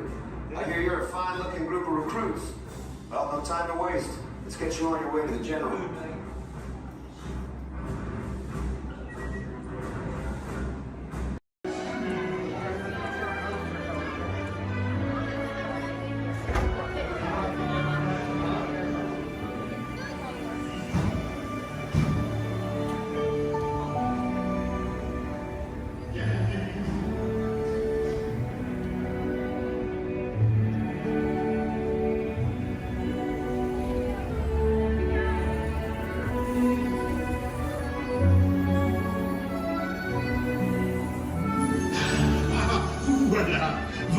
Venez, suivez-moi, je vous prie. Le chef Rami is waiting for you. This way.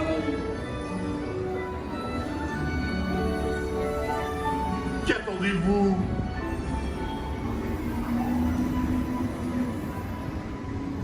Oh, les invités pour le dîner. Yes, but what to prepare? Hein? Pour le repas idéal? Coq au vin? No. A simple omelet? Too simple. What? Mais oui, that's it!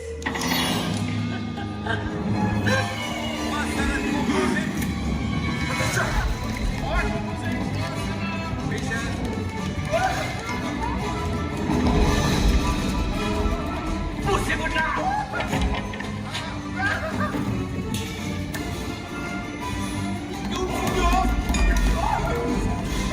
Vite, par ici!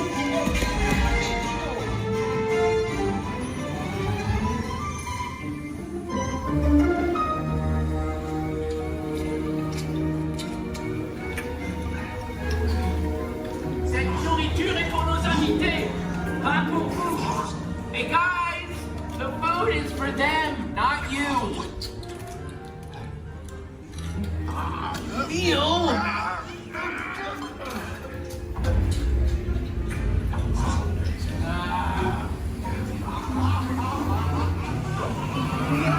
Everything must be perfect! Et tout est en salle! Et oui, what are you doing? Que manigancez-vous? Out of my way!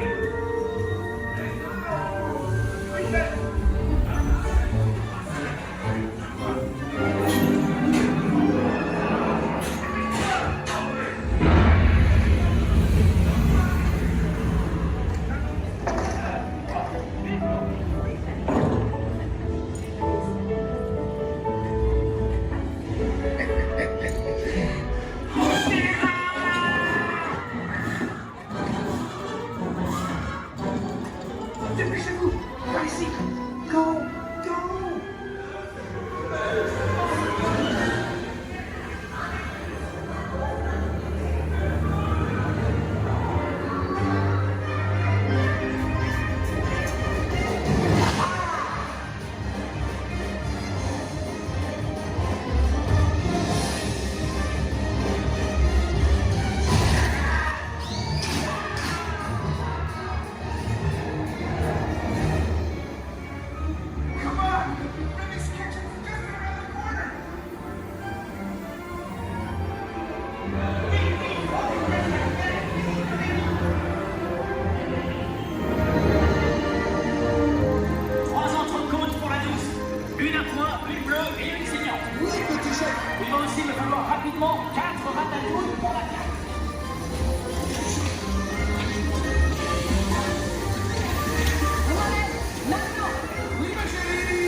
not stop this unusually large man, then you're likely doomed. Good luck.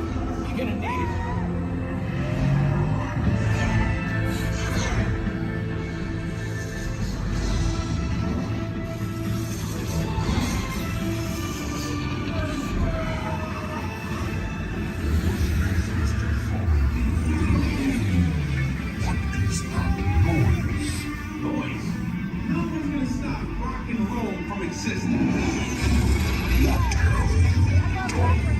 What have we done?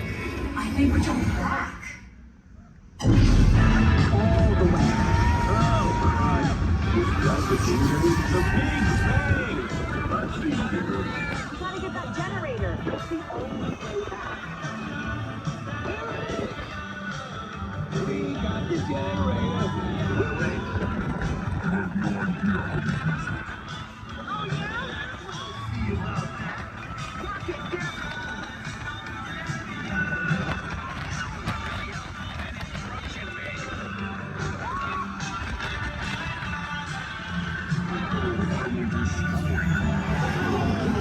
We get that all the time. Rocket, anytime. Okay. Let me try this. We'll be waiting.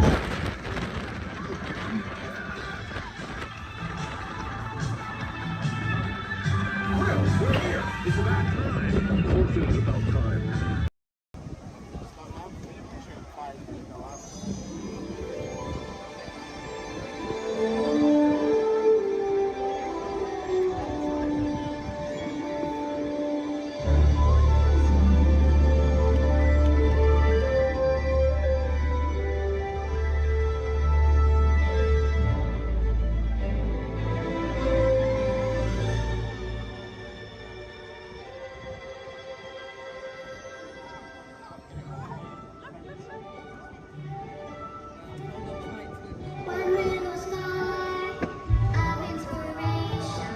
We call it F-Top.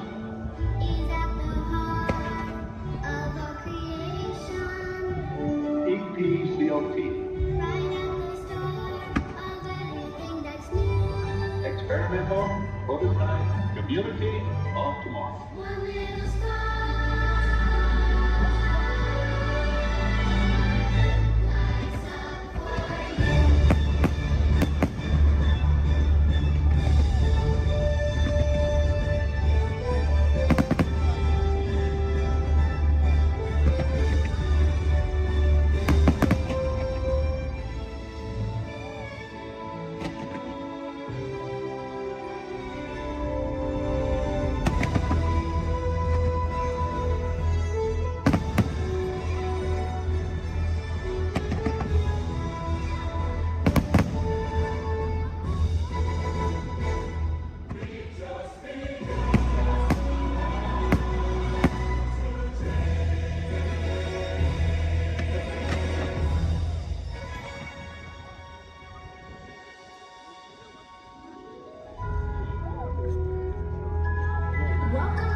I cease to be a living blueprint of the future.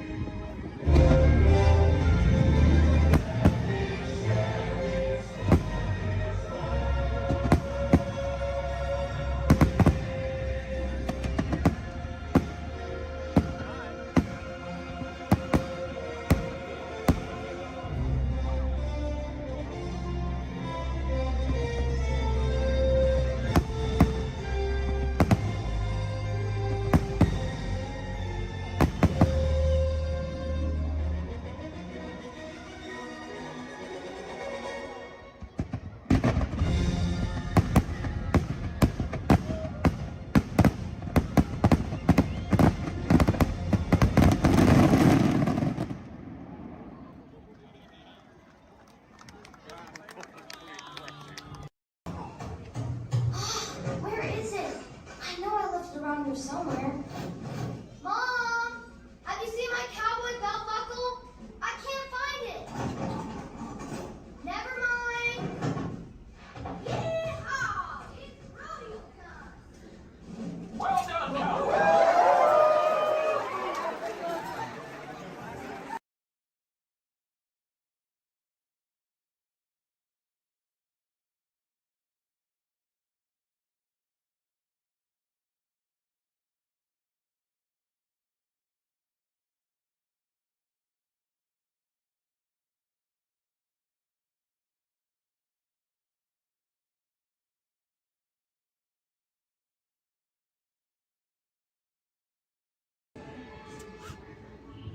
Hey, look, an orchestra of penguins. Yeah, probably took the job for the hell of it.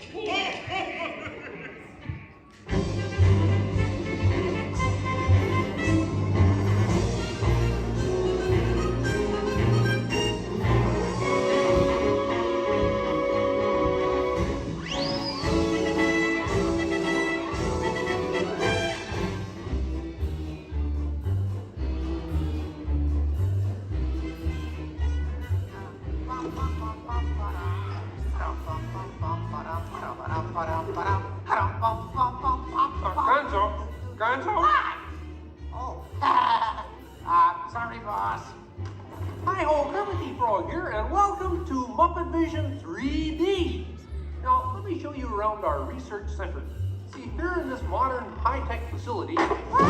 Hey, careful! Here in this modern high-tech facility, we have perfected Muppet Vision 3D, a new film process which we're about to demonstrate. Now, working the projector is an old friend of ours, the Swedish Chef. Chef, everything okay? Exactly. And our demonstration includes a little song from Miss Piggy. Little? Did I say little? I meant to say it's a huge, show-stopping, major song from Miss Piggy. That's more like it. Good. And we've also got a big musical finale from Sam Eagle. Sam, what's it about? It's called A Salute to All Nations, but mostly America. Great. So it's going to be a swell demonstration, and at no time will we be stooping to any cheap 3D tricks. Did you say cheap 3D tricks?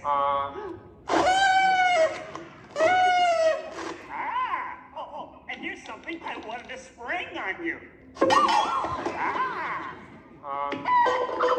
Walmart, it's that dumb bear again. Yeah. Hey, Bear, you're not even funny in 3D. Oh, not you guys. How did you get here? We entered a contest. Yeah, we lost. Oh, yeah? Well, my new 3DX gonna shower you all with humor. Waka waka. He's trying to drown us. What kind of act is that? An act of mercy. Well, listen, better luck next time, Posse. Okay?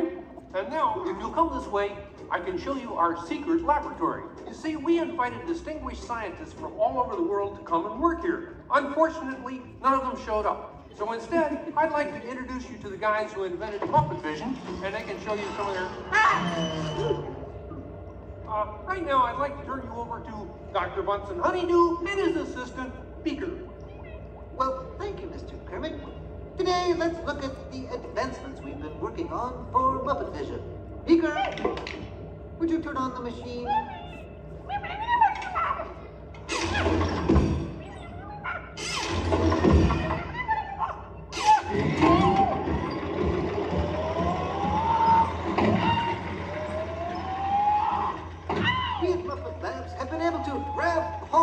future. The wheels of progress turn swiftly here as we strike upon ways to bring science safely to you. This user-friendly machine will now generate the first living 3D effect just by flicking a simple switch.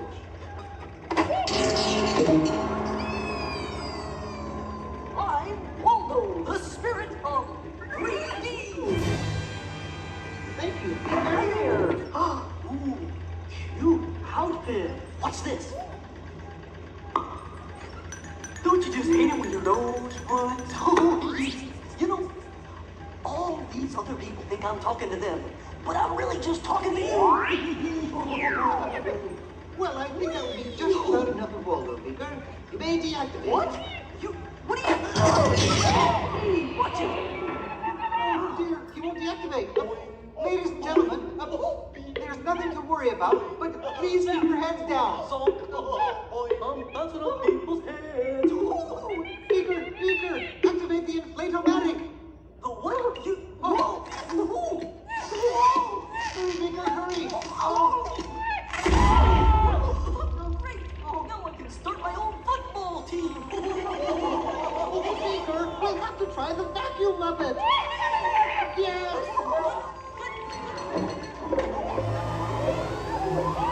Ladies and gentlemen, for your own safety, please rest your armrest firmly.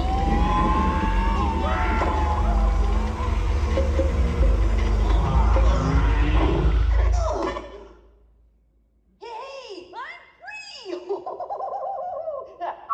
Taxi! All right, now I'm getting out of this place.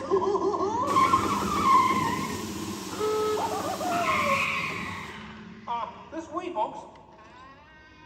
I'm sorry, but Muppet Lab seems to have been temporarily sucked up. But, now what is that?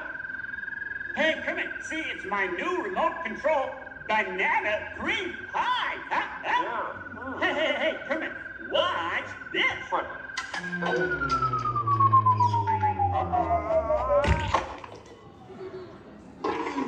Ozzy, that's terrible. You're right. Needs more sugar.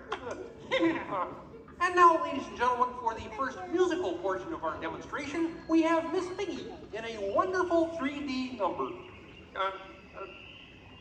That's you, penguins.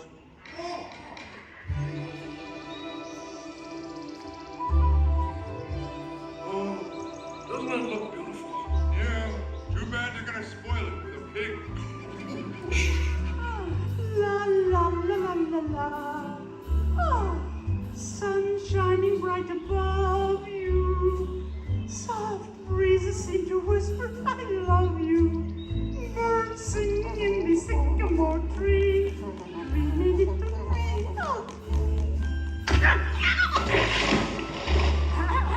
Look in my eyes and kiss me.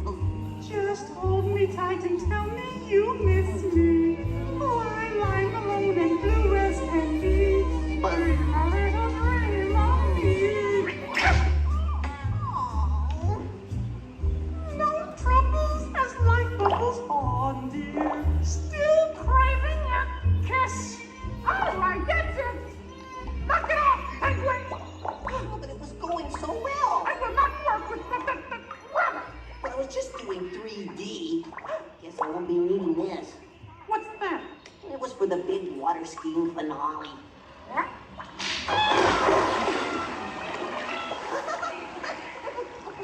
Buddy, what are you doing? What do you mean? You are ruining this film. Well, I was Get just out. trying to Get help. out. I didn't mean anything. Go away. Go away. Does anybody know the way out of this film? Hey, you got a map down there? Well, you come with me if you like. I just got fired and I'm running away. Terrific! Let's go. Okay. Hey, Bean, what's up? I'm going away forever. Oh, great. Could you give me a sandwich? Would any of you people like anything? I mean, since he's going out, he could forever? Bean? Bean? Oh, Kermit! Kermit!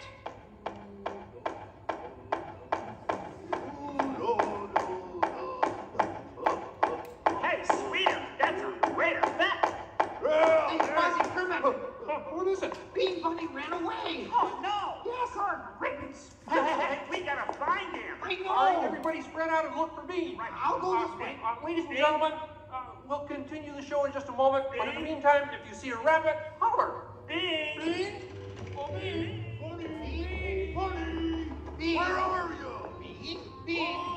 Bean.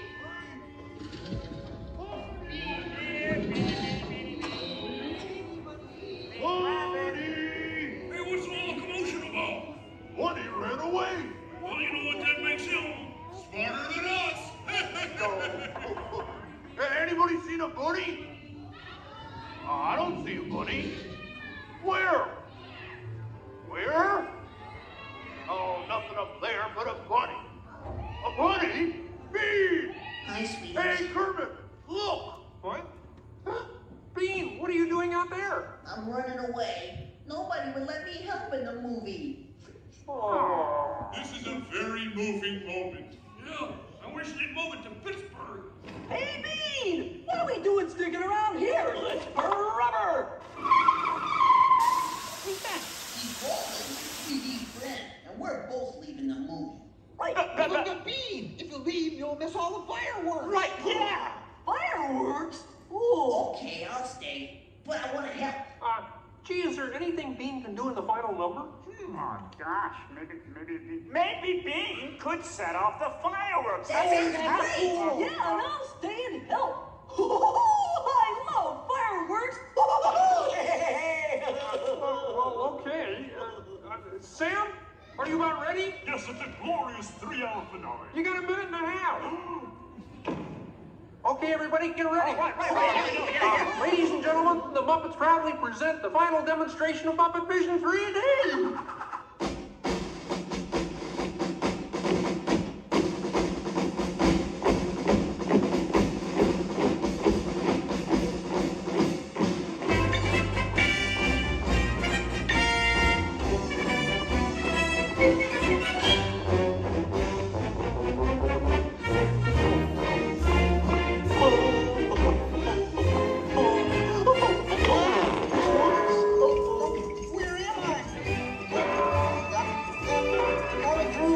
What are you doing? Get back into place. On me. Where's the Julie section? Oh boy. Whoa!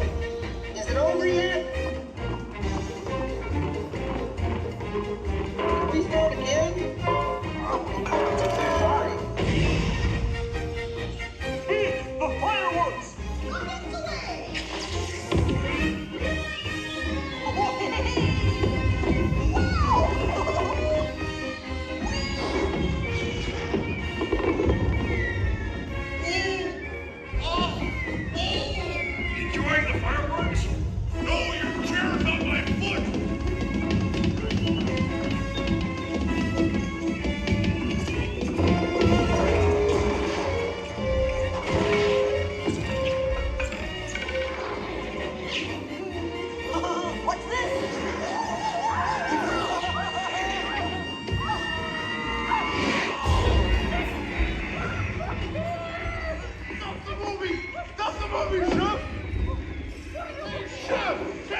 are slight technical difficulties, but I do wish to assure you that no one was hurt and this theater suffered only minor damage.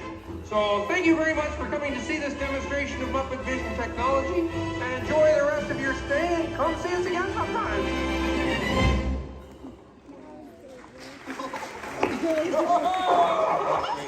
They'll never recognize me now. Forward!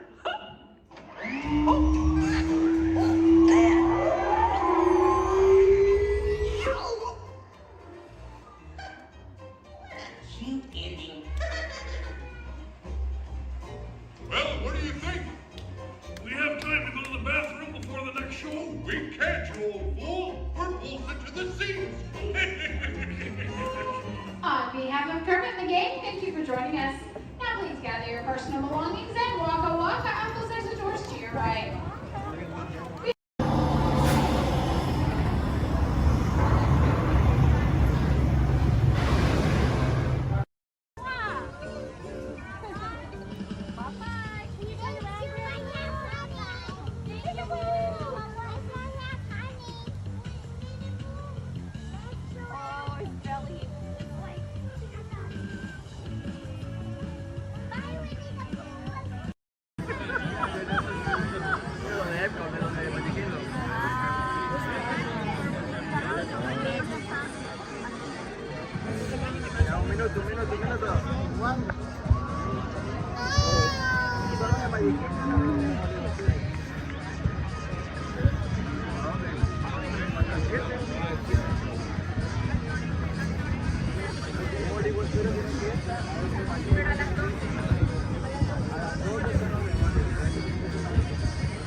Aquí.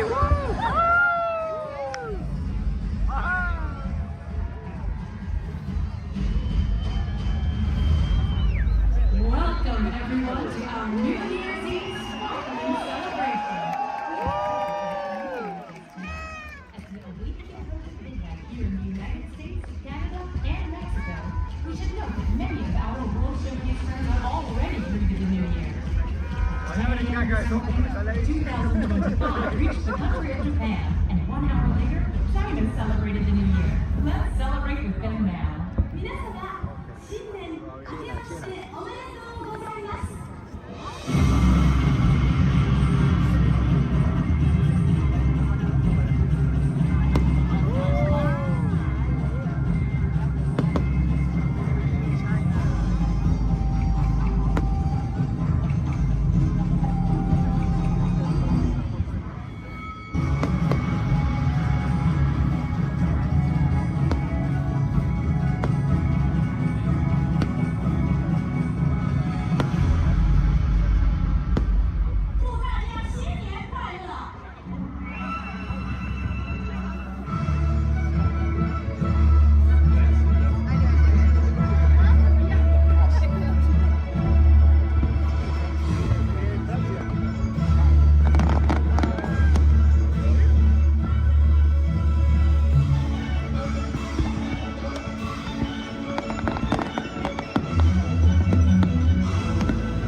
Thank you for joining the cause. A covert resistance team led by my friend Finn has infiltrated a First Order Star Destroyer that is now headed to this system. Your outpost on Batu is no longer safe. We have transports waiting to take you to General Organa's secret base on Pucara. I'll regroup with you there. The Resistance desperately needs your help in our fight against Kylo Ren and the First Order. Remember, it is vital that you keep the location of the Pucara base secret. Lieutenant Beck, one of our top commanders, will lead you. Affirmative. Transport is ready. 9 on the night shall personally see them delivered. Thank you, Lieutenant. Welcome to the cause. May the Force be with us. Commander Poltam and a squadron of X-Wings shall escort us to the rendezvous point on Pucara. Roger, this is Black Leader. I hear you're a fine-looking group of recruits. Well, no time to waste. Let's get you on your way to the General. Stand clear. Deck doors opening now. Hurry, all recruits to transport. No need for safety gear, it'll be a smooth ride. Ground crews, deck is in motion. Recruits crossing to transport. Initiate pre-flight sequence on Deck 3 for Pucara.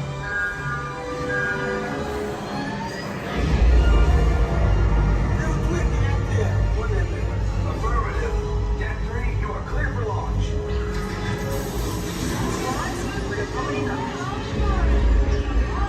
Pucara personnel, this is your final call on board. Transport away from the blast doors. All the way forward.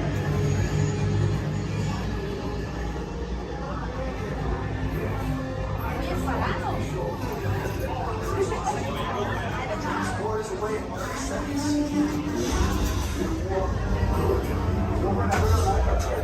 Yes, check the hyperdrive also.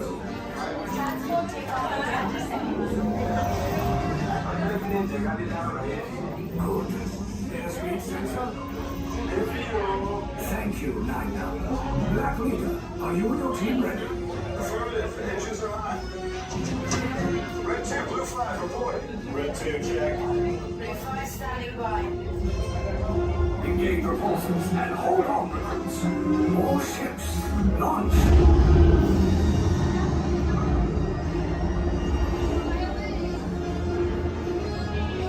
I am Lieutenant Beck.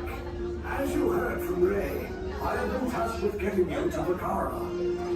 Red 2, blue 5, keep tight now. Let's get ready to make that jump to light speed on mark. Black Leader, we're picking up an unusual signal. Are you spotting anything? Yeah, I see it. We'll check it out. BB-8, what do you got? There appear to be a number of small craft heading our way. Raise the shields. We got company. First Order TIE fighters. Reroute. Reroute. Red 2, blue 5, we got a cue path for transport to make the jump. They're all over us. I'm hit. We lost Red 2, more incoming. Blue 5 taking evasive action. Try to shake a blue. I'm trying. We lost blue 5. I'm gonna try to get out of the way. Copy that. Get us clear so we can make the jump. Be ready. You won't have much time. Where are all those TIE fighters coming from? Star Destroyers. Get out of there. We can't. We're caught in a tractor beam. It's pulling us in. Our hands are friends to make this a fair fight. Don't worry, I'll come back for you. Stay strong. Cargo vessel TR-141, identify yourselves and prepare to be boarded. This is TR-141. We are a civilian vessel. By whose authority are we being detained? By the authority of the First Order resistance scum. Now bring down your shields and prepare to be boarded. They'll want the location of our secret base. Tell them nothing. The future of the resistance is at stake. I have a bad feeling about this. Stand back from those doors. Attention, passengers of the TR-141. You have been identified as enemies of the First Order. You will disembark immediately and prepare yourself for interrogation. Proceed forward, now.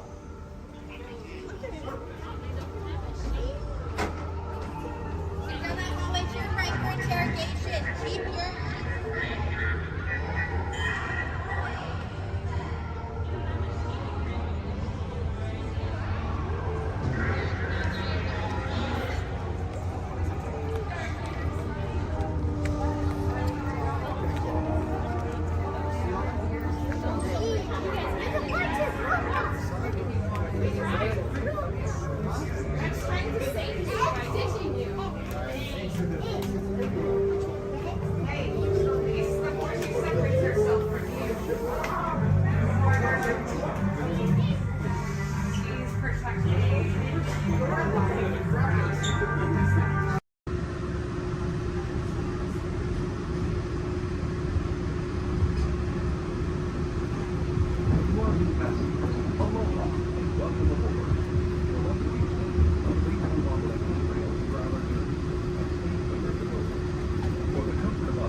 attention to the following safety information. When the automatic doors have opened, please proceed directly across the ramp into the cabin. Continue to move all the way across your aisle, filling in every available seat. Galactic regulations require that all carry-on items be safely stowed beneath your seats. To fasten your restraint, use the yellow strap to pull the belt out on the right side of the seat and snap the belt into the buckle on your left. For your safety, remain seated throughout your flight with your restraints securely fastened, and please watch your children. Para su seguridad, permanezcan sentados, con el cinturón de seguridad ajustado, y cuiden a los pequeñitos. Do not put on your flight glasses until instructed to do so by a crew member. One final reminder, smoking and photography are never permitted on any Star Tours flight. If you have any questions, don't hesitate to ask a Star Tours agent. You'll be boarding in just a few moments. Thank you.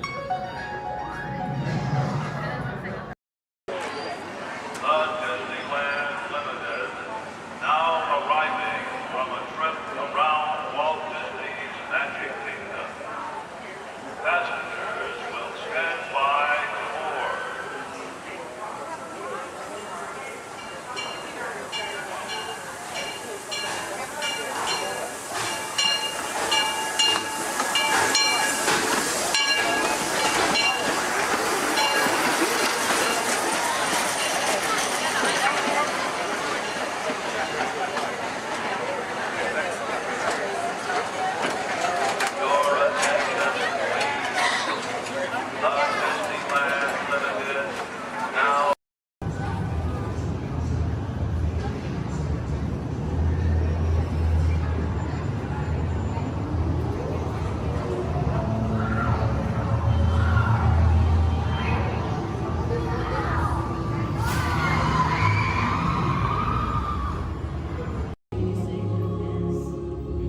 In 1923, a young man from the American Midwest, along with his older brother Roy, started a cartoon studio in the back rooms of a small real estate office in Hollywood, California. This was the small beginning of a family entertainment company that would create unforgettable stories, characters that become beloved friends, wondrous experiences, and music that has become the soundtrack of our lives. That young man was Walt Disney, a master storyteller whose imagination knew no bounds and who delighted in making the impossible possible. Disney 100, the exhibition, is a journey through 100 years of Disney magic, presented in themed galleries based on Walt Disney's creative concepts and philosophies. These include storytelling, creating believable characters, the spirit of adventure and discovery, the magic of sound and music, the world around us, real and imagined, curiosity, imagination, and technological innovation, the worldwide wonder of the Disney parks, and an everlasting sense of optimism about the future. Walt Disney famously said that it was all started by a mouse, but it really was all started by Walt himself. His philosophies became the foundation of the Walt Disney Company. They still inspire Disney's artists, filmmakers, Imagineers, and the storytellers of today. Oh boy! Oh, steady! Whoa! Hi, Mouseketeers! Well, here we go again, so hang on. Anything goes. You ready? And let the show begin! Here's my pal Walt to tell you how the magic is made. There's a lot of satisfaction in developing ideas into reality when we consider a new project we really studied. Not just the surface idea, but everything about it. And when we go into that new project, we believe in it all the way. We have confidence in our ability to do it right, and we work hard to do the best possible job. There's really no secret about our approach. We keep moving forward, opening up new doors, doing new things, Because we're curious. And curiosity keeps leading us down new paths. We're always exploring and experimenting.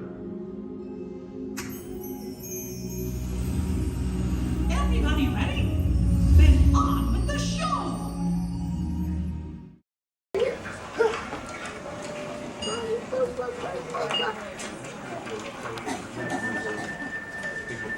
Sorry.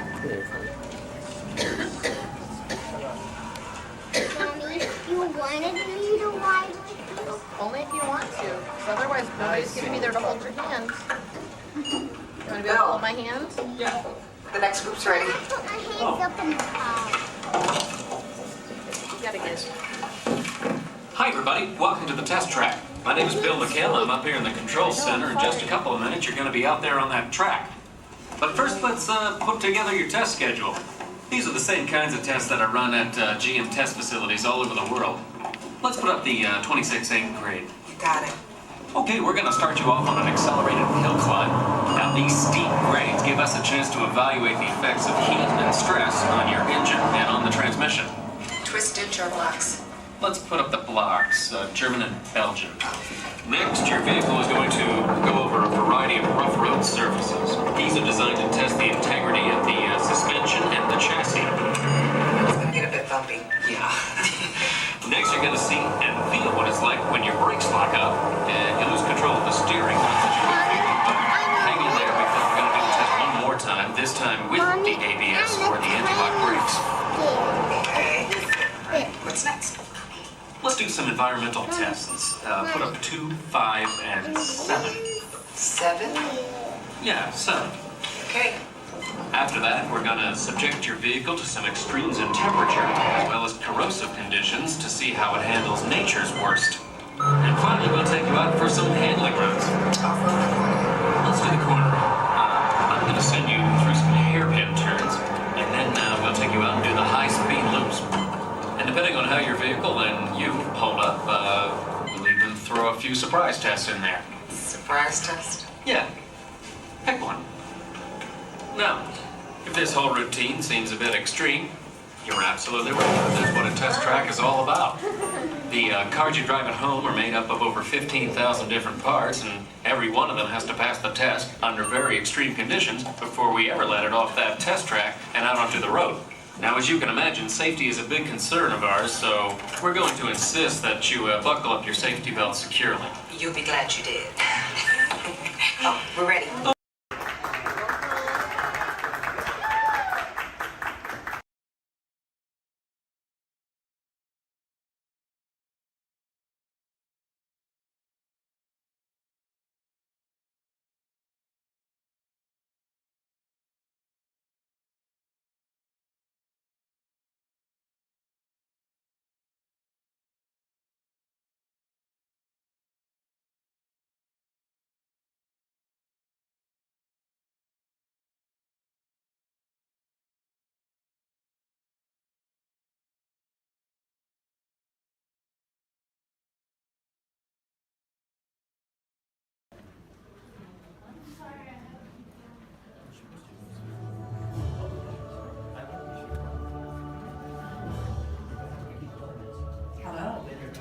I'm Dr. Marsh, director of the Dino Institute, and I hope you enjoyed those quaint exhibits in the old wing.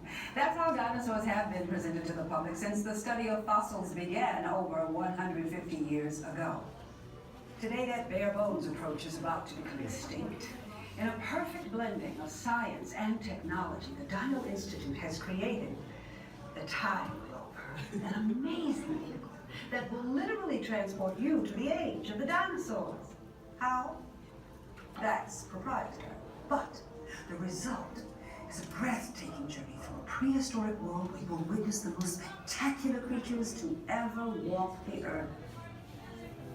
In a moment, you'll be going live to our control center for a comprehensive safety briefing, and then it's on to the tour that will convince you forever that the future is truly in the past.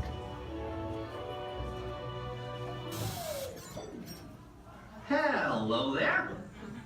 Welcome to our little trans-dimensional joyride, folks. I'm Dr. Seeker, your friendly controller, and a heck of a paleontologist, if I do say so myself. But let's not talk about me. Let's talk about you and how you can help me make history today with the time rover. It's like this. If I can bring you back from the Cretaceous period, it stands to reason that I can bring back a live dinosaur with you. And not just any dinosaur. Take a look at this guy. He's an iguanodon, and I'm certain that he is the key to understanding these magnificent creatures. I tagged him with a locator during an unauthorized field trip. Otherwise, I'd be traveling with you. Right now, our dino should be about here, at the very end of the Cretaceous period. That's where you're going today. Arrived, it seems, just in time to correct a little misstatement. Dr. Marsh. That is impossibly close to the giant asteroid impact that destroyed most life forms on Earth. Our tools are designed to take you to the early Cretaceous period. And I can assure you that all time rovers have been securely locked on those coordinates. That's right. See? Securely locked. Access denied. Continue. Of course. We were just talking about seatbelts. Plug them in, use them.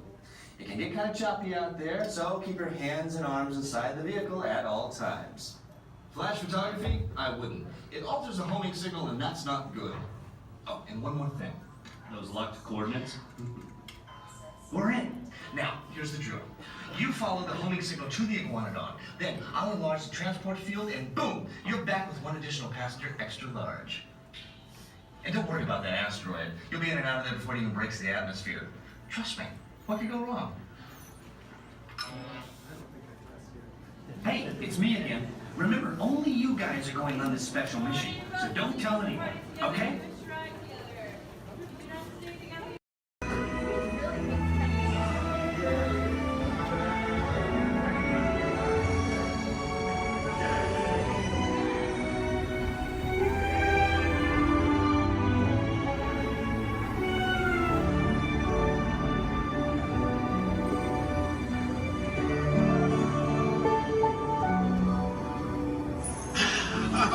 Voilà, venez. Suivez-moi, je vous prie.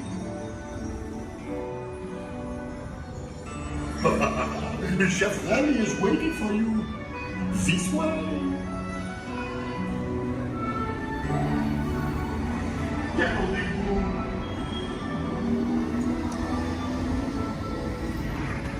Oh, les erreurs, les invités pour le dîner. On n'aurait pas idée à en convaincre. Non. C'est pour un oui. Tout simplement. What? Mais oui, that's it.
bienvenue chez Amy.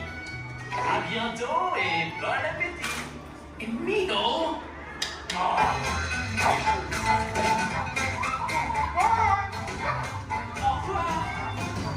And for you, and this way, you are always welcome at Bistro Shade.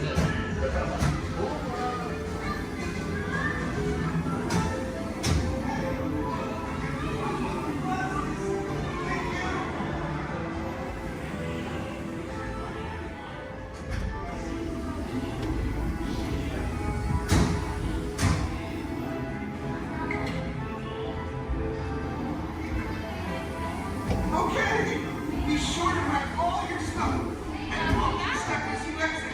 Goodbye.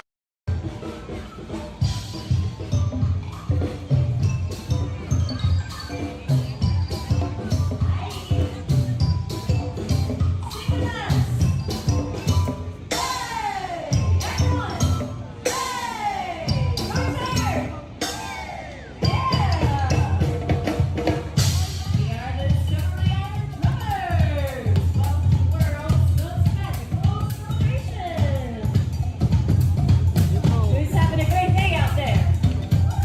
Yeah! Thank you.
To those of you who have just joined us, welcome aboard the Disneyland monorail. For your safety, please remain seated, keeping your hands, arms, feet, and legs inside the train. Watch your children, and no smoking, please. Bienvenidos a bordo.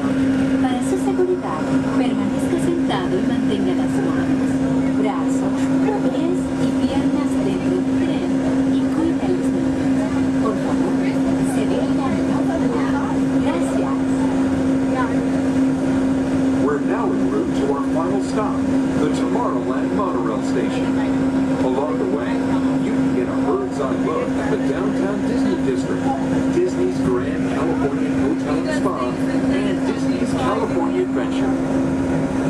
To the left of the monorail is the main entrance of Disneyland, the happiest place on earth. Disneyland is truly an American original.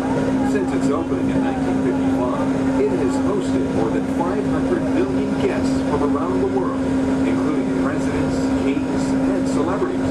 It is the original Disney theme park, created and enjoyed by Walt Disney himself. To the right is our transportation plaza, where you'll find taxis, hotel shuttles, and public transit stops. We're about to enter Disneyland. Some of the clearances are pretty tight up ahead, so be sure to remain seated, keeping your hands and arms inside the cabin.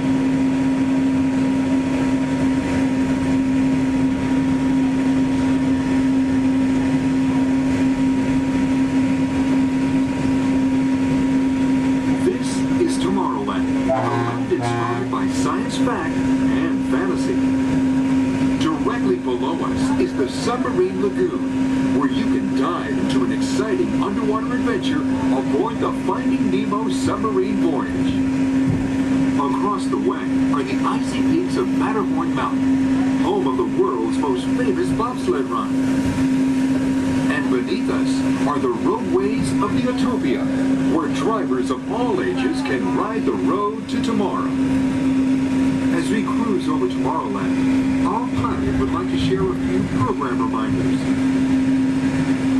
Hello everyone, welcome aboard Monorail Red. We're here in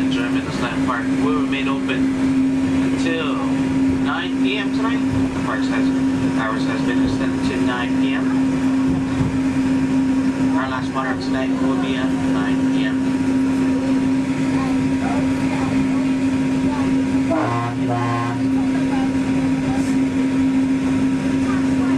Later today, we have Celebrate H Street Party stepping off at 5:30, coming from Main Street, USA, back up to It's a Small World. And later tonight, we have Halloween Screams at 8 p.m. in front of Sleeping Beauty Castle. Hope you enjoy the rest of your stay here at Disneyland Resort. Thanks for watching us on that.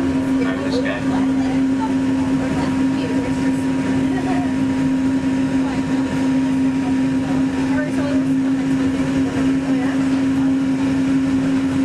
Just ahead and to the right of the train are the sparkling gold spires of one of Disney's most beloved attractions, It's a Small World. Beyond it is the wacky world of Disney's classic cartoon characters, Mickey's Toontown. We're now riding alongside the happiest kingdom of them all, Fantasyland, home to Pinocchio, Snow White, Peter Pan, and other storybook characters. Last time I went, one of the guys got really close to the little boys right here. It freaked me out, and I hit him, and I was like, over it. I'm never like, I haven't gone back. I haven't gone back. I think we'll look at those after. We're now approaching the Tomorrowland Monorail Station, our final destination. Please remain seated until the monorail comes to a complete stop. Then, collect your belongings, watch your head, and step carefully from the train. On behalf of all of our crew, thanks for traveling with us, and we hope you'll have a happy and memorable visit here at Disneyland. This is the Tomorrowland Monorail Station.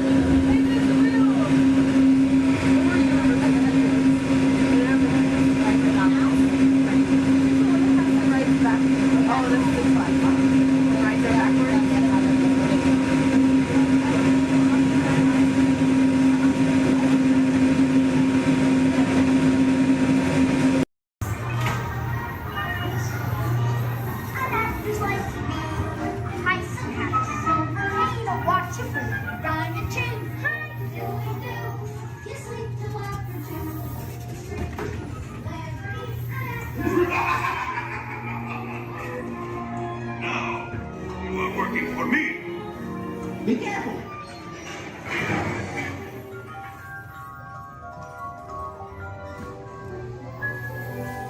Wait for me.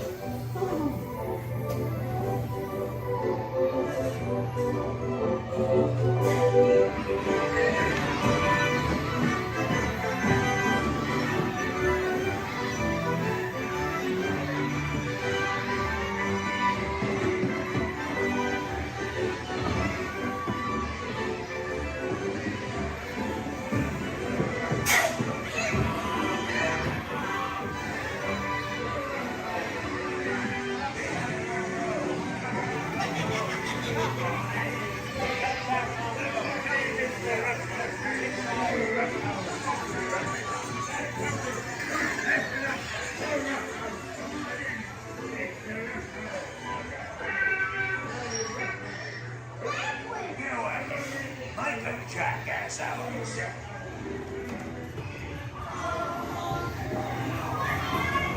Shut the door and lock the talk.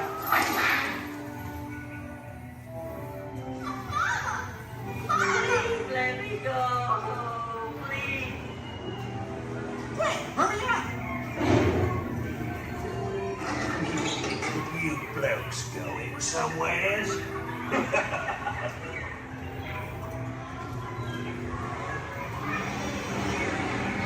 Look out, you monster! Pinocchio! You're almost there.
Terrans.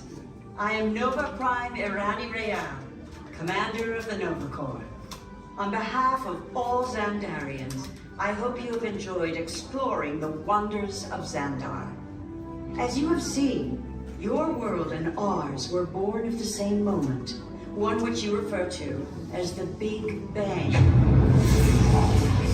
As such, we are all galactic neighbors in a vast universe which we and countless others share.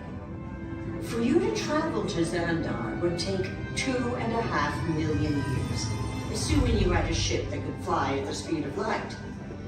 So we decided to come to you. But even we could not have reached you so easily were it not for the Cosmic Generator, an advanced piece of Xandarian technology that creates jump points, artificial tunnels that act as shortcuts, linking distant points in space. It is our desire to share this wondrous technology with your people so that together we might explore new worlds and create a brighter tomorrow. And now, as the culmination of the wonders of Xandar, you will be teleported to a Nova ship above your planet for a demonstration of the Cosmic Generator. I trust you will find it an unforgettable experience.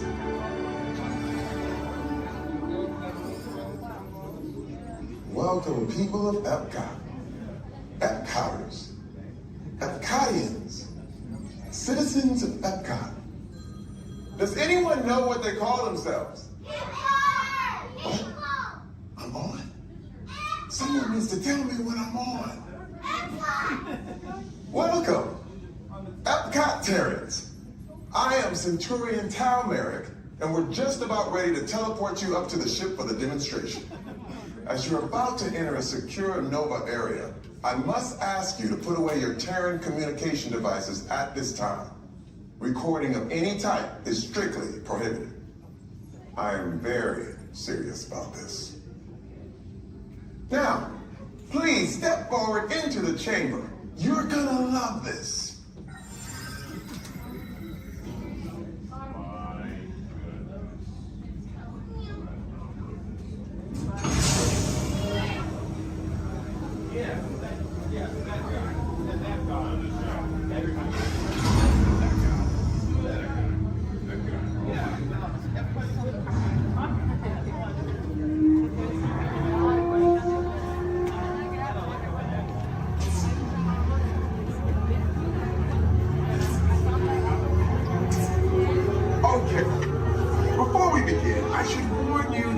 Never teleported Terrans before, but since your molecular structure is very similar to Xandarians, it should work.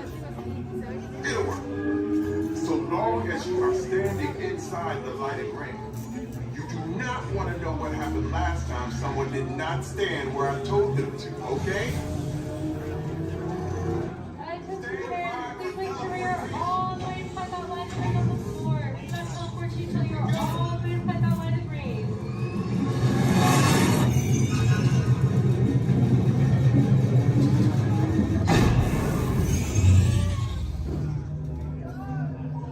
You made it!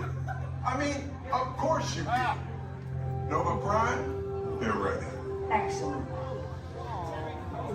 What you see before you is the Cosmic Generator. And in just a few moments, we'll be activating it so you can experience for yourselves what's happening. I'm not sure. Our power's out. And the Cosmic Generator is gone. Cheerio, Monarch. Go to Code Red. Prepare the fleet. And call the Guardians. Now. There is no cause for alarm. Turn off that alarm. I've got an important transmission coming in. Hey, what's up, Nova Corps? Our Cosmic Generator has been stolen. What? How? Why didn't we think of that? That thing's gotta be worth a fortune. I am Groot. Good question. Yeah, who do you think took it? Perhaps that really big man outside your ship. Oh, that is a big man. I need to alert Nova Prime. I have been watching Terrans for eons. That's not creepy at all. This species has failed. Wait, whoa. We didn't even know there was a test. He's got the Cosmic Generator. He's creating a new jump point. Jump point to where? Not where. back to the dawn of time. Dawn of time, why? To erase an error. Well, that doesn't sound good. Your time is over. Wait, what do you mean? What do you mean that's so vague? The jump point is closing. Hey, no, you're not recording to follow that whatever it is until we get there. We can't. Our power is down, and I've got to get these Terrans onto evacuation shuttles. I got it. I reprogrammed the shuttles to follow them through the jump point. Wait, what? Look, they're our only chance of keeping track of that whack job until we get the cosmic generator back. Piece of cake. Wait! There's cake. Where's this cake? The odds are impossible. Yeah. But it's our only shot. Good luck. Are you sure you can control it? Come on, it's me. I got this. We're all toast. First it was cake, now there is toast. This plan is making me so hungry. Terrence, listen up.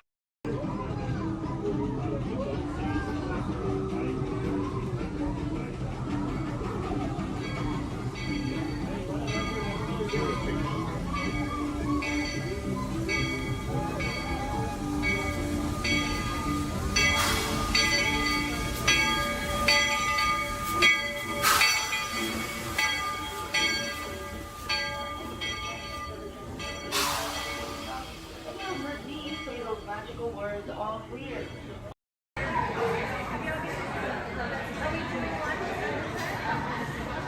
What are you doing?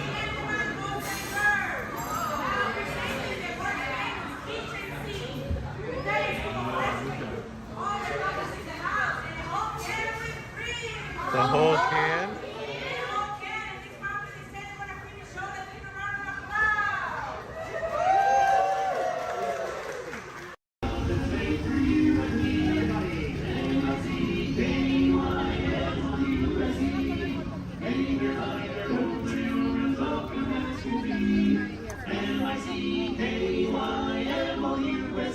Mickey Mouse, Mickey Mouse, forever as old as her high.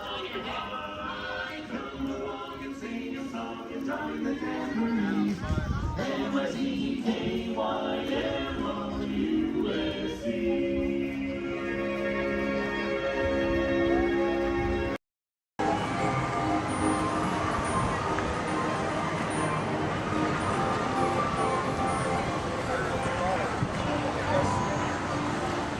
Rest all the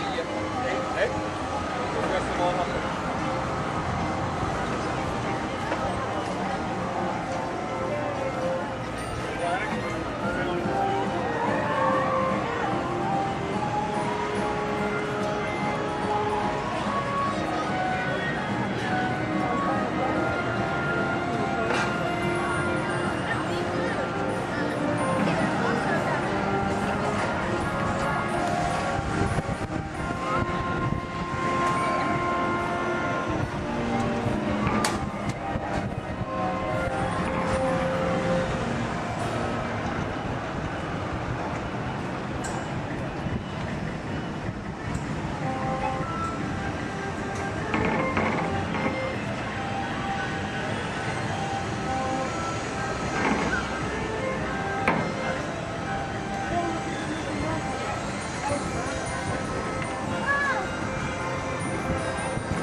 Look inside yourself.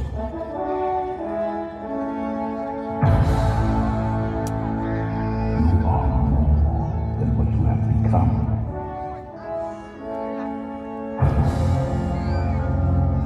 Remember who you are.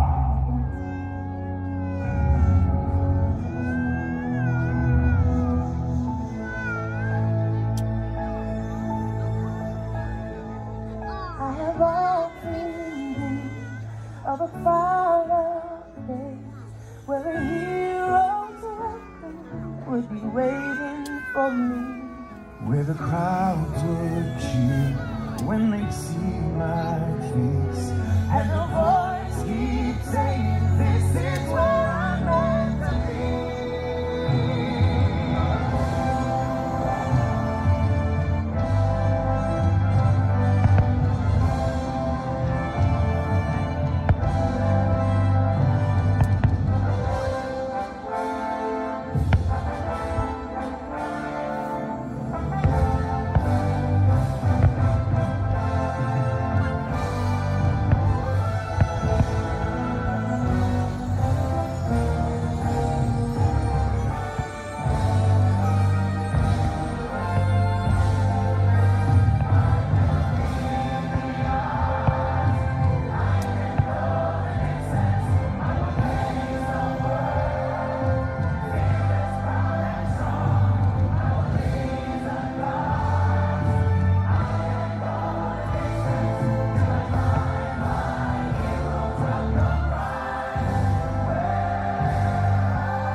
And so our journey comes to an end, but yours continues on. Grab hold of your dreams and make them come true. For you are the key to unlocking your own magic. Now go, let your dreams guide you. Reach out and find your happily ever after. The battles, the stories, the losses, and all the glory were changed by the way we live every day. Just look up and reach to the sky. We all have the courage to fly.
Greetings, Terrans.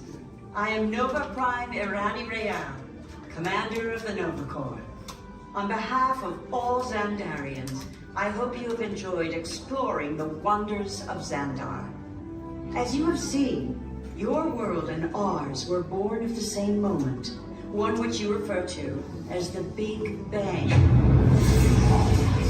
As such, we are all galactic neighbors in a vast universe which we and countless others share. For you to travel to Xandar would take 2.5 million years, assuming you had a ship that could fly at the speed of light. So we decided to come to you.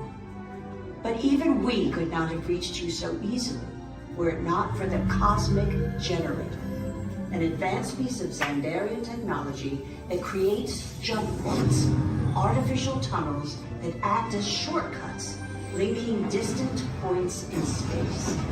It is our desire to share this wondrous technology with your people so that together we might explore new worlds and create a brighter tomorrow. And now, as the culmination of the wonders of Xandar, you will be teleported to a Nova ship above your planet for a demonstration of the Cosmic Generator. I trust you will find it an unforgettable experience.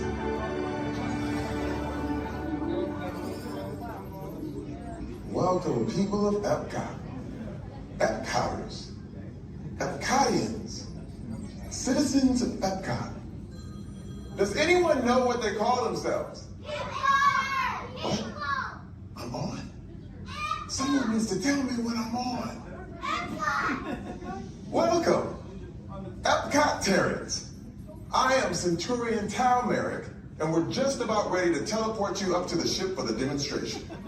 As you're about to enter a secure Nova area, I must ask you to put away your Terran communication devices at this time. Recording of any type is strictly prohibited. I am very serious about this. Now, please step forward into the chamber. You're gonna love this.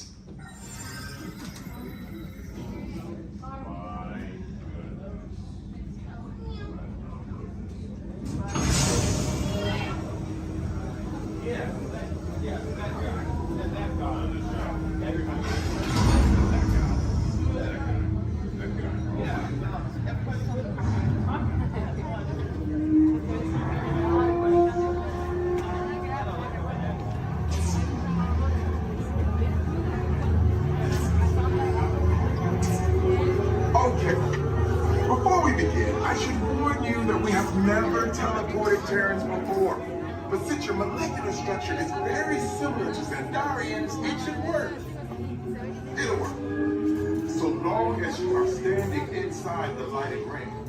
You do not want to know what happened last time someone did not stand where I told them to, okay?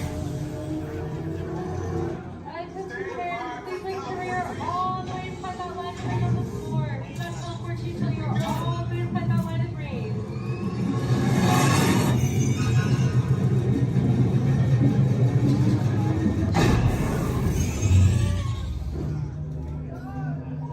You made it! I mean, of course you did. Nova Prime, they're ready. Excellent. What you see before you is the cosmic generator. And in just a few moments, we'll be activating it so you can experience for yourself what's happening. I'm not sure. Our power's out. And the cosmic generator is gone. Superior Monitor, go to Code Red. Prepare the fleet. And call the Guardians. Now! There is no cause for alarm. Turn off that alarm. I've got an important transmission coming in. Hey, what's up, Nova Corps? Our cosmic generator has been stolen. What? How? Why didn't we think of that? That thing's gotta be worth a fortune. I am Groot. Good question. Yeah, who do you think took it? Perhaps that really big man outside your ship. Oh, that is a big man. I need to alert Nova Prime. I have been watching Terrans for eons. That's not creepy at all. This species has failed. Wait, whoa. We didn't even know there was a test. He's got the cosmic generator. He's creating a new jump point. Jump point to where? Not where. When. It's some kind of mutant jump point. It's going back to the dawn of time. Dawn of time, why? To erase an error. Well, that doesn't sound good. Your time is over. Wait, what do you mean? What do you mean it's so vague? The jump point is closing. Hey, Nova Dude, you're Nova Corps need to follow that whatever it is until we get there. We can't. Our power is down, and I've got to get these Terrans onto evacuation shuttles. I got it. I reprogrammed the shuttles to follow them through the jump point. Wait, what? Look, they're our only chance of keeping track of that whack job until we get the cosmic generator back. Piece of cake. Wait! There's cake. Where's this cake? The odds are impossible, Yeah. but it's our only shot. Good luck. Are you sure you can control it? Come on, it's me. I got this. We're all toast. First it was cake, now there's toast. This plan is making me so hungry. Terrans, listen up. Bailey's echolocation's awesome. We're gonna do it. Everyone, both fins up, go. Okay, sub-level, really good. Back bench, solid. Grandma, in the corner, this is where we put our fins up. Good job, Grandma. Good job. Fins up, eyes closed, go. How many fins am I holding up now? No, you gotta go. Yeah, you so totally rock.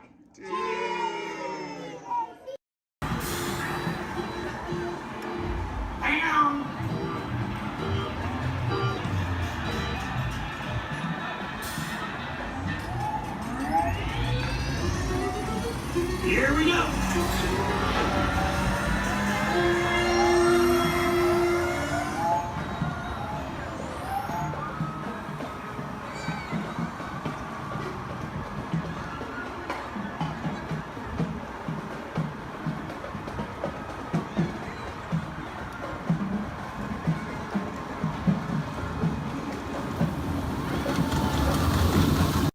Stand clear of doors and hold on to handrail. The shuttle will be departing momentarily for gates 100 through 129. Orlando and Central Florida have so much to offer. There's a good chance you didn't see and do it all. So please come back and visit us again very soon. This is Orlando Mayor Buddy Dyer. We hope you enjoyed your Orlando experience.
Jumbo friends, my name is Sky and I'll be your guide on the Romney Wildlife Reserve.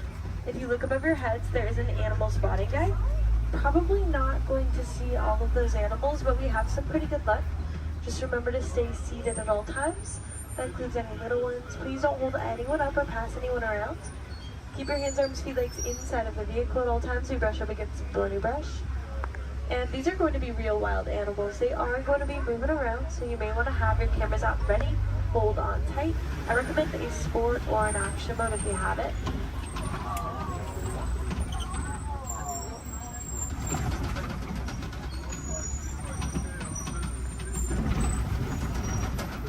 We are in the Little Aturi Forest, home to some of Africa's most shy types of creatures.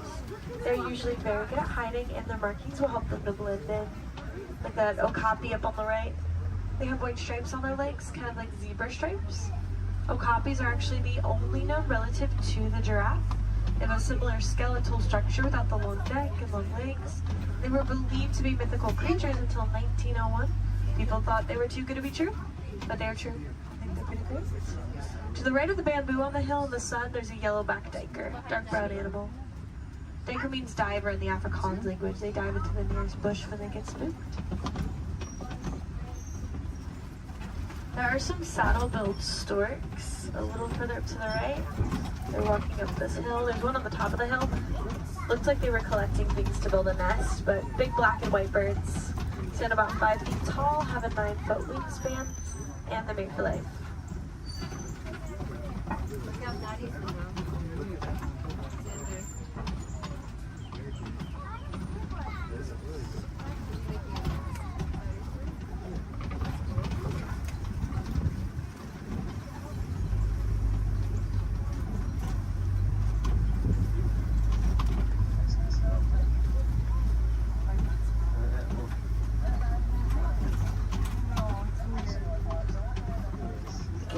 Some antelope further up ahead to the left. There's going to be some tan ones called greater kudu.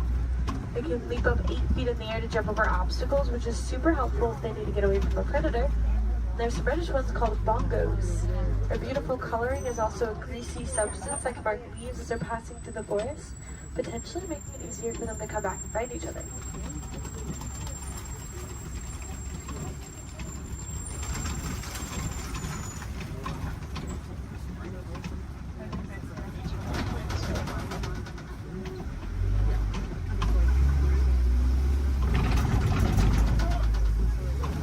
Let's make our way down to the Safi River next. That's home to some of Africa's more aquatic animals. We should probably look for them in the water.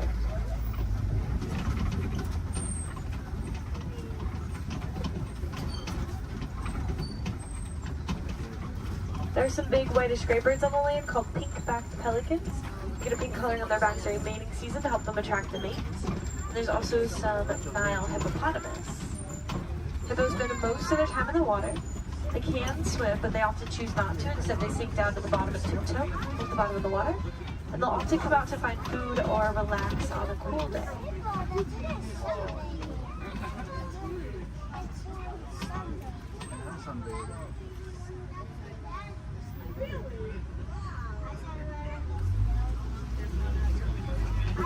The Nile hippopotamus are one of Africa's most dangerous animals.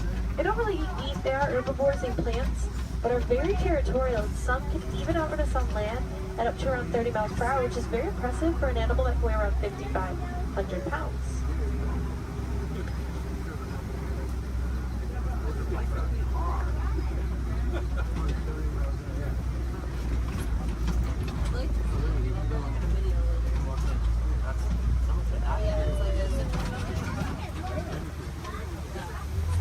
Underneath this bridge, there are some Nile crocodiles.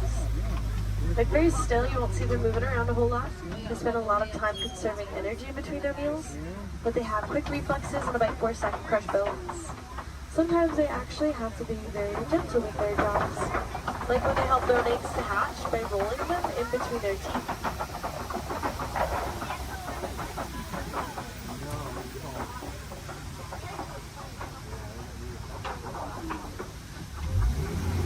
Let's make our way towards the savannah next. That's where we will be spending the most of our time. It's known to have vast open grasslands, and it's a really great place to find some more animals.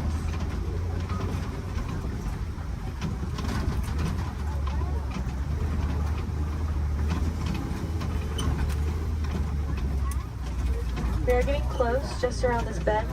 To the right, there's a baobab tree. It'll be the one that looks like it has been planted upside down. Some people like to call it the upside down tree, but it's also known as a tree of life.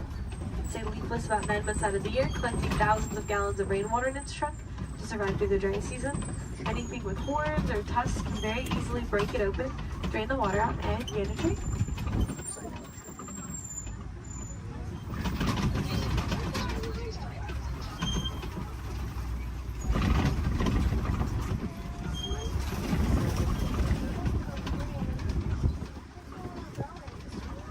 There's some wildebeests at the bottom to the right. Those are going to be the silverish animals. They can migrate in large herds of up to 1.5 million of them and also run around 50 miles per hour. So they line up in rows, group up, and face different directions to avoid running into each other if they have to run away from something.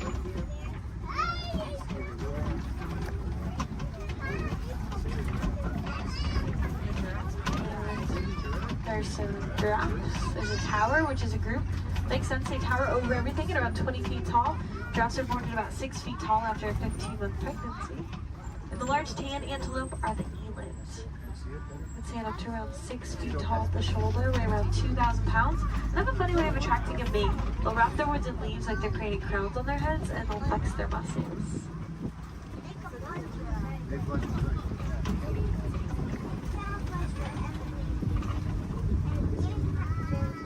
To the right of this den, on our left, there are some African painted dogs. They get their name from their beautiful markings that are as unique to them as our fingerprints are to us. They are not like your pups at home. The African painted dogs are the most successful hunters on the savannah. They hunt in packs and chase their prey to the point that it drops of exhaustion. So very dangerous, also very cute.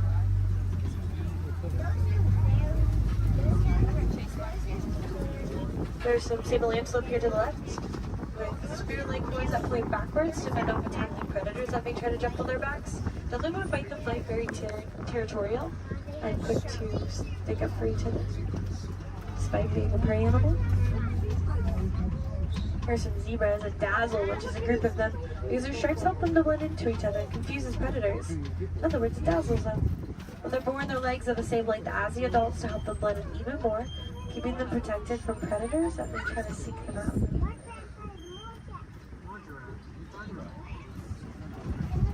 Large mounds at the side of the road are termite mounds, made up of animal dung, dirt, and termite saliva. They get as hard as concrete in the sun, so animals like elephants, giraffes, like to use them as a scratching post, wearing them down. Antelope can stand right on top of the worn down ones to use them as a lookout. Look out for predators.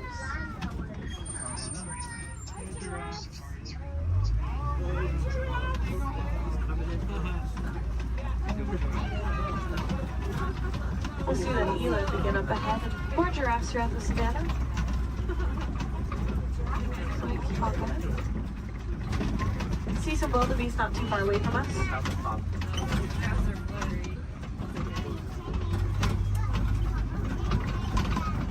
They are a silverish animal on the hills up ahead to the right. Wildebeest can migrate in large herds with about 1.5 million of them crossing the savanna each year.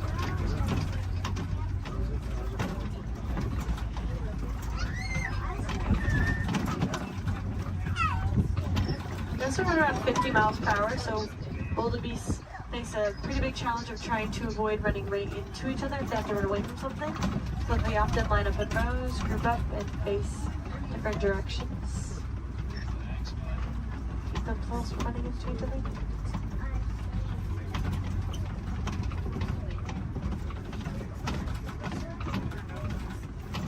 On the very top of the hill to the right, there are some really cute tiny tan antelope called springbuck on that tree.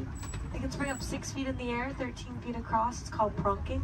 Sometimes they do it to show off to predators because they can also run up to about 60 miles per hour, making them one of the fastest land mammals.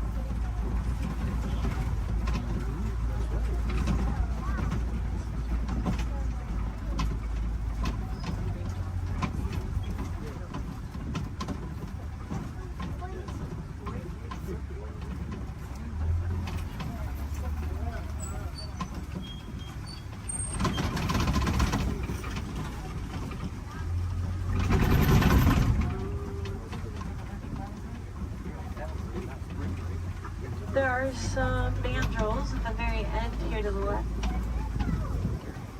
Largest of the monkeys. Males get around 100 pounds. And they have a bright red and blue coloring on their face and rear end, just like Rafiki.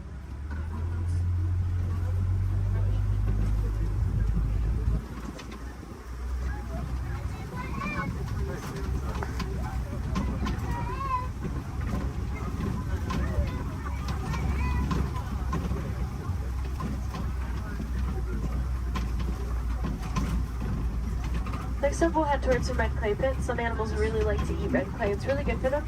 Kind of like taking a vitamin. Although, unfortunately, red clay pits are also often a site of coltan mining, which can cause some problems like habitat destruction, limited food source, more poaching. It's actually very easy to help out with those issues if you are interested. All you have to do is recycle any of your old and used broken electronics or appliances. They contain that coltan. You might be able to find some recycle bins in places like your local grocery stores or electronic stores. Or you can check out Grace Gorillas. They're working to help gorillas in the Congo, and they cover the cost of shipping if you recycle with them. We're pretty big fans too. We named one of the gorillas Grace on Gorilla Falls Exploration Trail.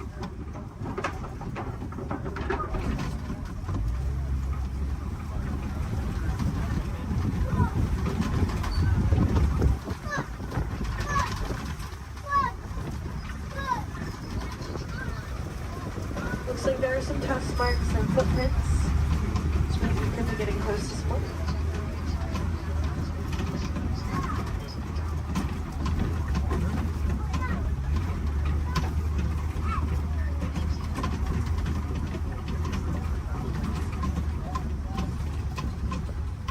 It's pretty quiet here. We'll try to check out around the watering hole up ahead. Sometimes we have a little bit better luck because these animals really like to stay close to their source of water, especially in a place where there is a 3-month drought every year. The savanna dry season does cause animals to have to migrate across the savanna in search of better sources of food and water. When they find them, they stay close to them for as long as possible.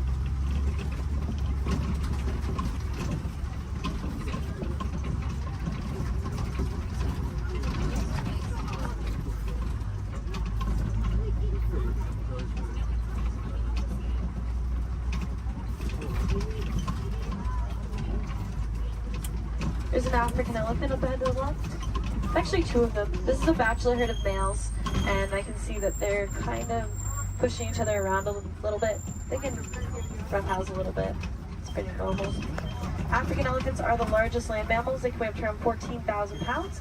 Elephants are born at around 300 pounds after a 22-month pregnancy. And They're a matriarchal society, so females are in charge. They actually kick these males out of the herds once they reach maturity of around 13 to 15 years old. Some males migrate alone, some band together, create their own herds called bachelor herds. Here's a flamboyance of greater flamingos here. These ones are a very light shade of pink, and it can take up to 2 years for them to get their coloring from beta-carotene found in the brine shrimp that they eat. There are a few different theories to why a flamingo might stand on one leg. It's mostly believed to help regulate body temperature, kind of like sticking one leg outside of the covers at night to cool yourself off. A flamingo might just put one leg up.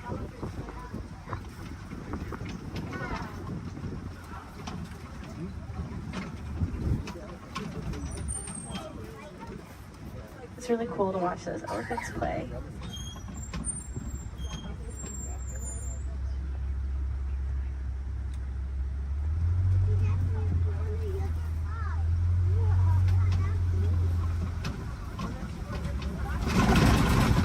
Looks like something may have been rolling in the mud of the head. Some animals are keep mud as a sunscreen, a bug repellent. It's also just good for their skin, especially these white rhinoceros. They do that. They're almost always covered in mud. Rhinoceros can get up to around 5,000 pounds and are very social, love to hang out in crashes, their groups. Unfortunately, they are poached for their horns made out of keratin, which is hair and fingernails. People believe that it has medicinal purposes. It is really just hair and fingernails, so awareness is a big part of rhino conservation. Rhinos here on this reserve are helping us to spread that awareness. There's an ostrich to the right. Largest birds flightless, they run around 40 miles per hour. Their wings help them to keep their balance and quickly change directions while they run.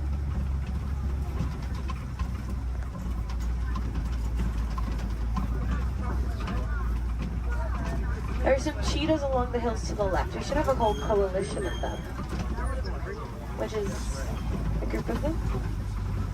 Fastest land mammals, they have a top speed of up to 70 miles per hour, which we'll get to in just a couple of seconds. Cheetahs really only run for about 30 seconds at a time. Not long distance runners. And they are most active during the day. They do their hunting during the day to avoid the competition that they would have if they were to hunt at night, especially alongside big cats.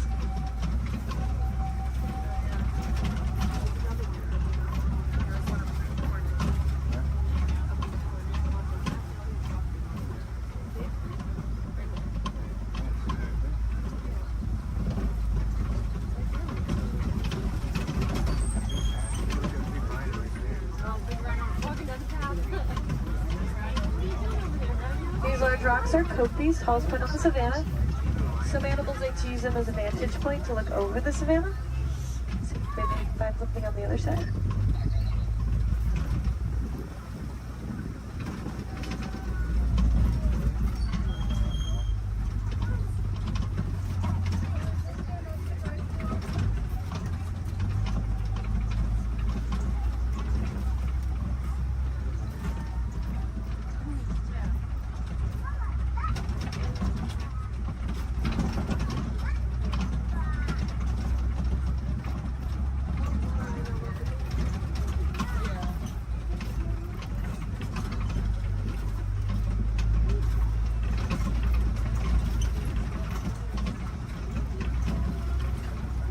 There's some lions here to the left.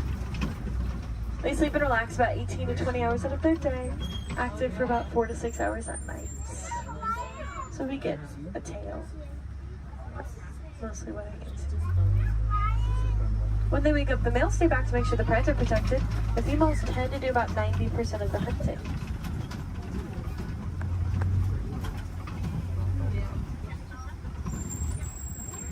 There's some warthogs in the back left. They just look like hairy rocks in the break of that bush.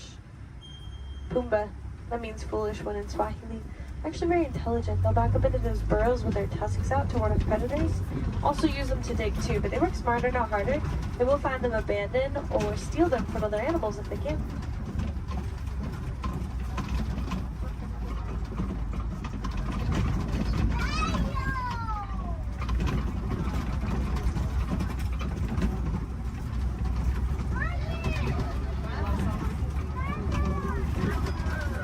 There are some ostrich eggs down this path of the river. Largest of the bird eggs, they get around 3 pounds each. One is the equivalent to 2 dozen chicken eggs and they're very tough. Probably wouldn't crack if you were to stand on one, but I don't think that ostrich we saw earlier would like that very much. And now we are heading into the final area of the resort. Mostly farmland. We'll see if we can find some farm animals before we head back to our warden's post.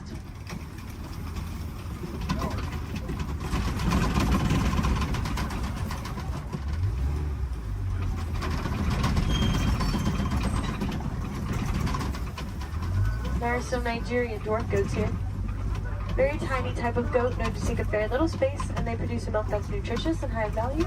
Helps communities to rely less on their local wildlife for things like nutrition and income.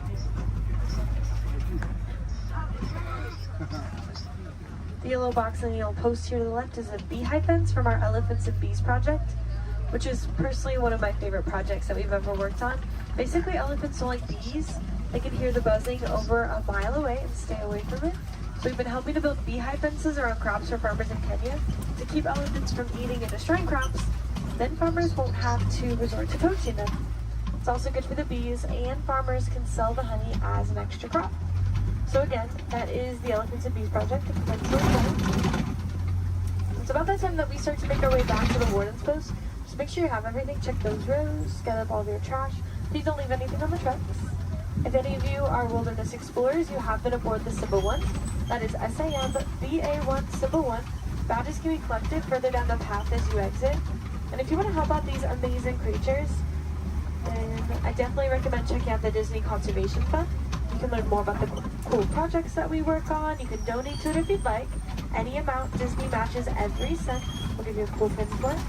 You can also just reduce, reuse, recycle. Those are great ways to help. And if you learn any cool facts about animals or conservation anywhere around the park today, just share them with a friend.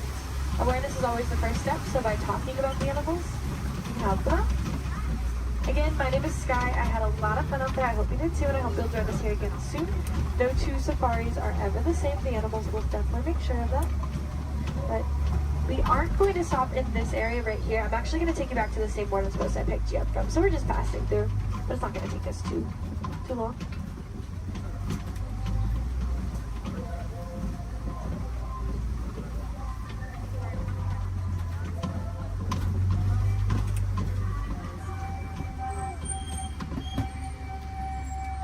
Sante Sana, thank you.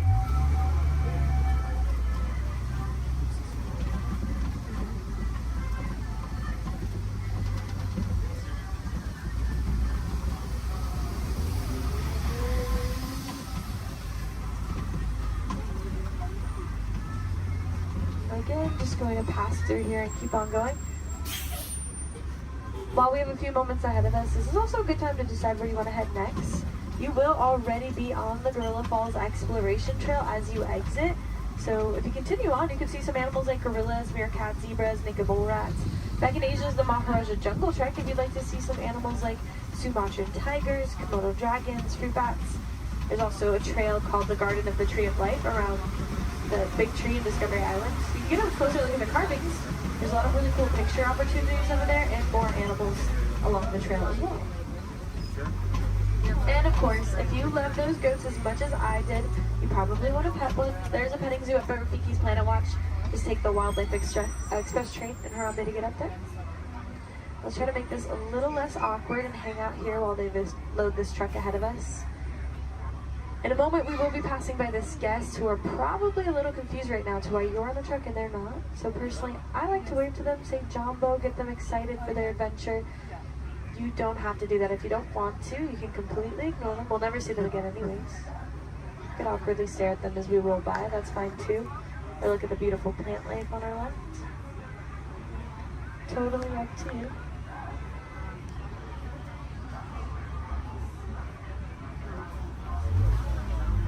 Alright, here we go. Jumbo friends, Jumbo warden. Jumbo friends, Jumbo warden.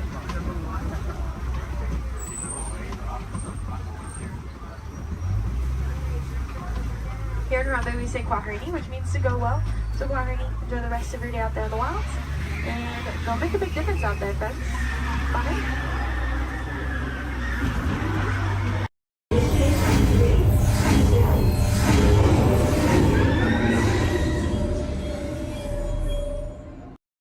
Is up to the castle.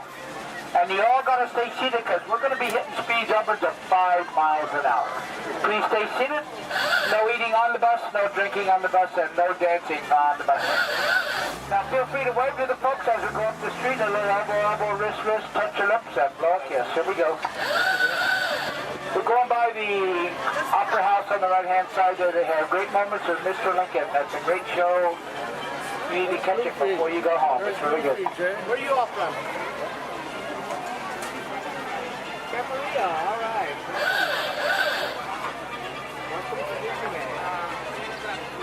Now, folks are coming down to Main Street, USA. Plus, this here at Town Square, the characters come out throughout the day here at Town Square. And here at Main Street, USA, this is Main Street as Walt imagined it many years ago from that small town in Marceline, Missouri, where he grew up. On the left-hand side is the Emporium. That's the largest gift shop in the park. On the right-hand side is the movie theater. They have 6 continuous showings of cartoons, including a famous Steamboat Willie, and it's air-conditioned in there, too. Steamboat Willie is the one that got Walt and Mickey started in this business. On the right, the Market House. Behind that are the lockers. And on the left-hand side is the Carnation Cafe. They have sit-down lunches in the Carnation Cafe. We have the Blue Ribbon Bakery, Ice Cream Parlor, and the Candy Palace over here on the right-hand side. Now, the park is open until midnight. We do have fireworks scheduled for 9:30 over the castle. We have Celebrate a Street Party as like a parade. That's at 3:30 and 6:30 today. And Fantastic down by the rivers at 9:05 and 10:30. Now you can watch them make candy through those bay windows and making them into peanut butter today. You can watch them make candy and gain 5 pounds while you're doing it. On the right-hand side is Photo Supply Shop. Behind that are guest services such as first aid, lost children, and baby care. We're coming down the end of Main Street. On the left-hand side is the information booth. If you need maps or schedules, birthday buttons, first-time visit buttons. And right here in the middle is Walt and Mickey statue. Thanks to them, they made it possible for us to be here. Now this is the hub, the gateway to all the lands. On the right-hand side is Tomorrowland, right through the castle is Fantasyland and Toontown. On the left and behind us is Adventureland, Frontierland, Critter Country, and the Walnut Square. Now, if you folks are getting hungry, if you look at your map, they show the restaurants in each of the lands. You can figure out what you might want to eat. I want to thank you for joining us again. Once again, my name is Ken. I've been your driver. If you enjoyed the ride, if you didn't enjoy the ride, my name's Bob. Please be careful coming down the stairs. Grass are ready for both hands. Have a wonderful day in the original Magic Kingdom. Thank you.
No.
Rocket ships have initiated landing procedures. Please remain seated until your rocket ship comes to a complete stop. Then follow the arrows to the flight deck. Happy landing!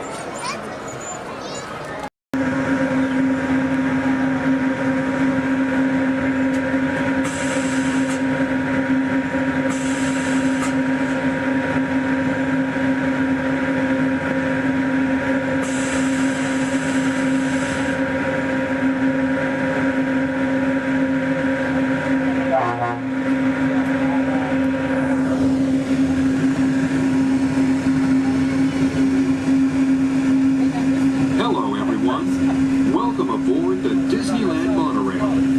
We are now beginning a 2.5-mile journey to downtown Disney Station and back. For a safe trip, remain seated, keeping your hands, arms, feet, and legs inside the cabin. Be sure to watch your children, and no smoking, please.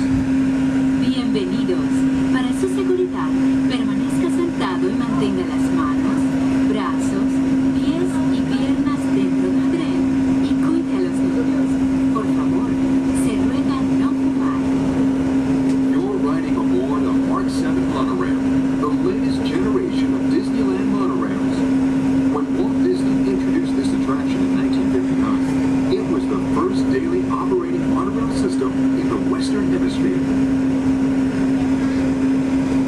Just ahead is Disney's California Adventure, where you can live the ultimate California dream through attractions and live shows that are as diverse as the Golden State itself. The Towering Hotel is home to the Twilight Zone Tower of Terror, where you can literally take a thrilling drop into Hollywood history. The bear-shaped rock formation is part of the Grizzly Peak Recreation Area, a haven for outdoor adventures. Beyond it, you'll find the high-energy fun of Paradise Pier. Coming into view on the left are the villas at Disney's Grand Californian Hotel and Spa. It's the first Disney Vacation Club resort on the West Coast and shares the same arts and crafts style as the famous hotel, which we are now entering.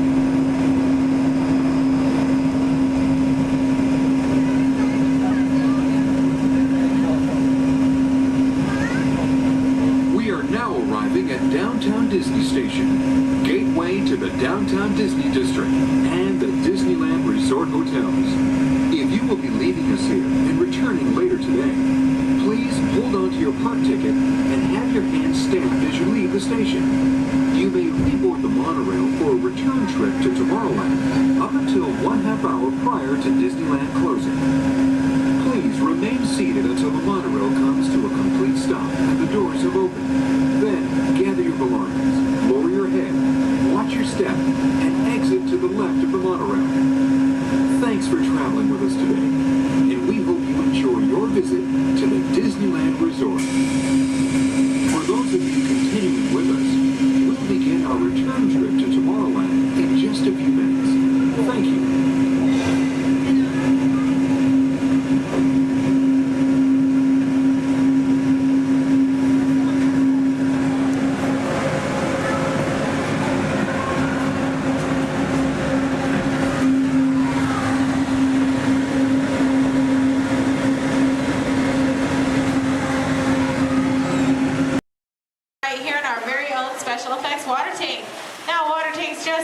Continue to play a major role in action films. Here, the explosive, out-of-control mayhem that you see in movies like Crimson Tide, The Rock, and Pearl Harbor can all be created using large-scale mechanical and physical effects. The action is then filmed as a carefully planned sequence of events. And today, you guys are in luck because we are in pre-production for our very own action sequence that we like to call Harbor Attack. We're going to be using some of the same special effects that directors like Michael Bay use in their films. Now, if you'll turn your attention to those overhead monitors, here's Michael to set the scene.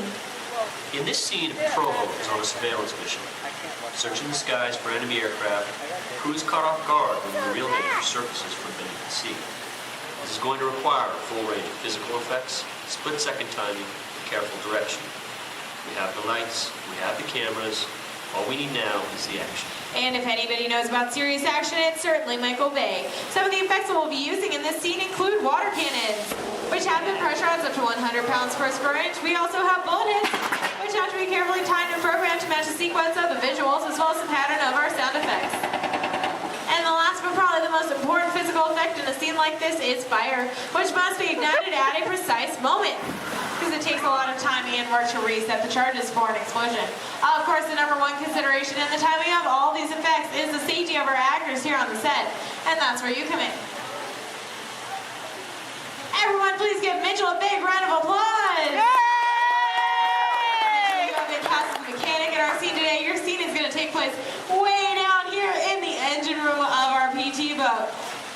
Now, you don't have to swim. You can follow Stephanie and she'll show you right where to go. Alright, we're going to be filming 2 scenes today, but not in the order in which they appear in the script. Many movies today are shot out of sequence, which means that actors have to react to a situation which may not have yet been filmed. This can be difficult, so it's up to the director to provide the motivation for the scene. Alright, Mitchell, here's the setup. The phone next to you is going to buzz as 800 gallons of water are going to dump out of those tanks, fly down that chute, and slam into you like a freight train. Are you feeling motivated to hang on? Good. It's actually 1,000 gallons of water, but we find there's a fine line between motivation and fear. Alright, roll, playback, and action! Pick up the phone and talk to your captain. Let him know you just lost your engine. Keep talking. Keep talking.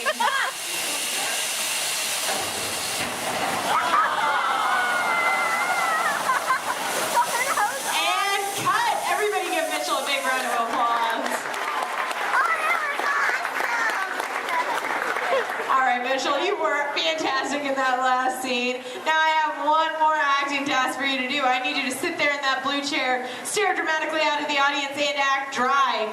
We're going to give you a couple minutes to work on that. Well, let's add that shot into our next scene, see how it all ties together in the final sequence. Our next scene takes place on the deck of our PT boat, and here's Stephanie to introduce the rest of our brave crew. Hello, ladies and gentlemen. Can I get a big round of applause for our Captain Jeffrey and his wild and wacky deck crew, Julie and Brandon, the cast on set and the crew is standing by. Well, thank you so much, Stephanie. All right, roll playback. Remember, you guys are on a surveillance mission. And action. All right, Captain, pick up those binoculars. Start scanning the skies for enemy fighters. Crew, I want to see that deck nice and clean. You're going to see an enemy fighter coming in from 10 o'clock. You're surprised. You're stunned. You're terrified. You're running around screaming because you see that plane is coming in for another round. Captain, spin the wheel. Try to get the PT boat out of there.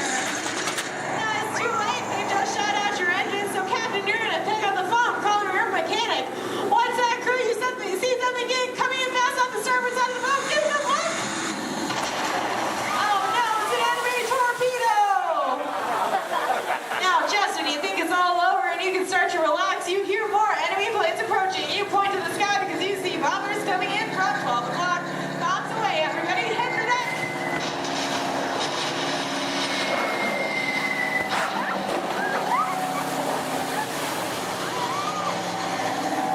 Now, you have survived that aerial attack, but then you see 2 more torpedoes headed fast off the stern.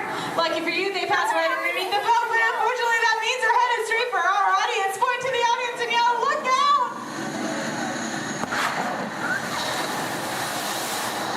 And that's a wrap. What do you guys think?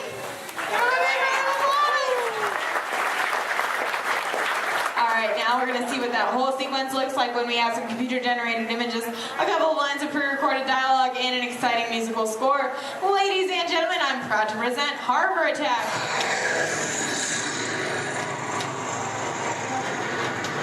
It's not one of ours.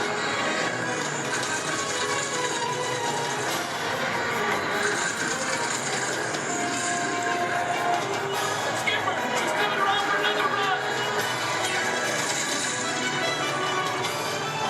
Engine room, report. Both engines are gone. Torpedo, up the starboard. We're taking on water. Thunders at 12 o'clock. Hit the deck. And that's a wrap. Everybody give them another big round of applause. Thank you so much for being a part of Harbor Attack here at the Special Effects Water Dink. If you're waiting for our brave volunteers, please stay where you are. The rest of you, please turn to your left, head straight down those ramps to the props warehouse. Shuttles will take you on the rest of your behind-the-scenes tour. On behalf of Stephanie, myself, and our brave volunteers,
the last. Those who seek the spirit of Norway face peril and adventure, but more often find beauty and charm.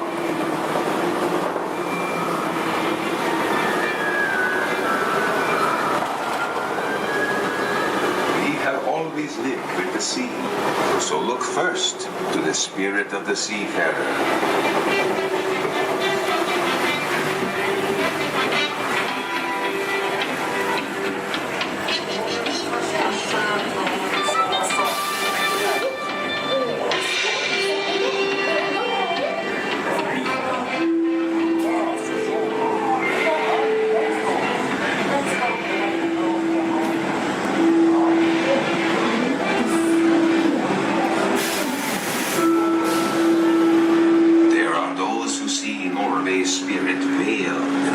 Forests and mystery, where trolls still prowl the water's edge. What is? How dare you come here? Invaders! Stop! This is troll country! Get away! Be gone! I'll cast a spell. Yes! Yes! You disappear!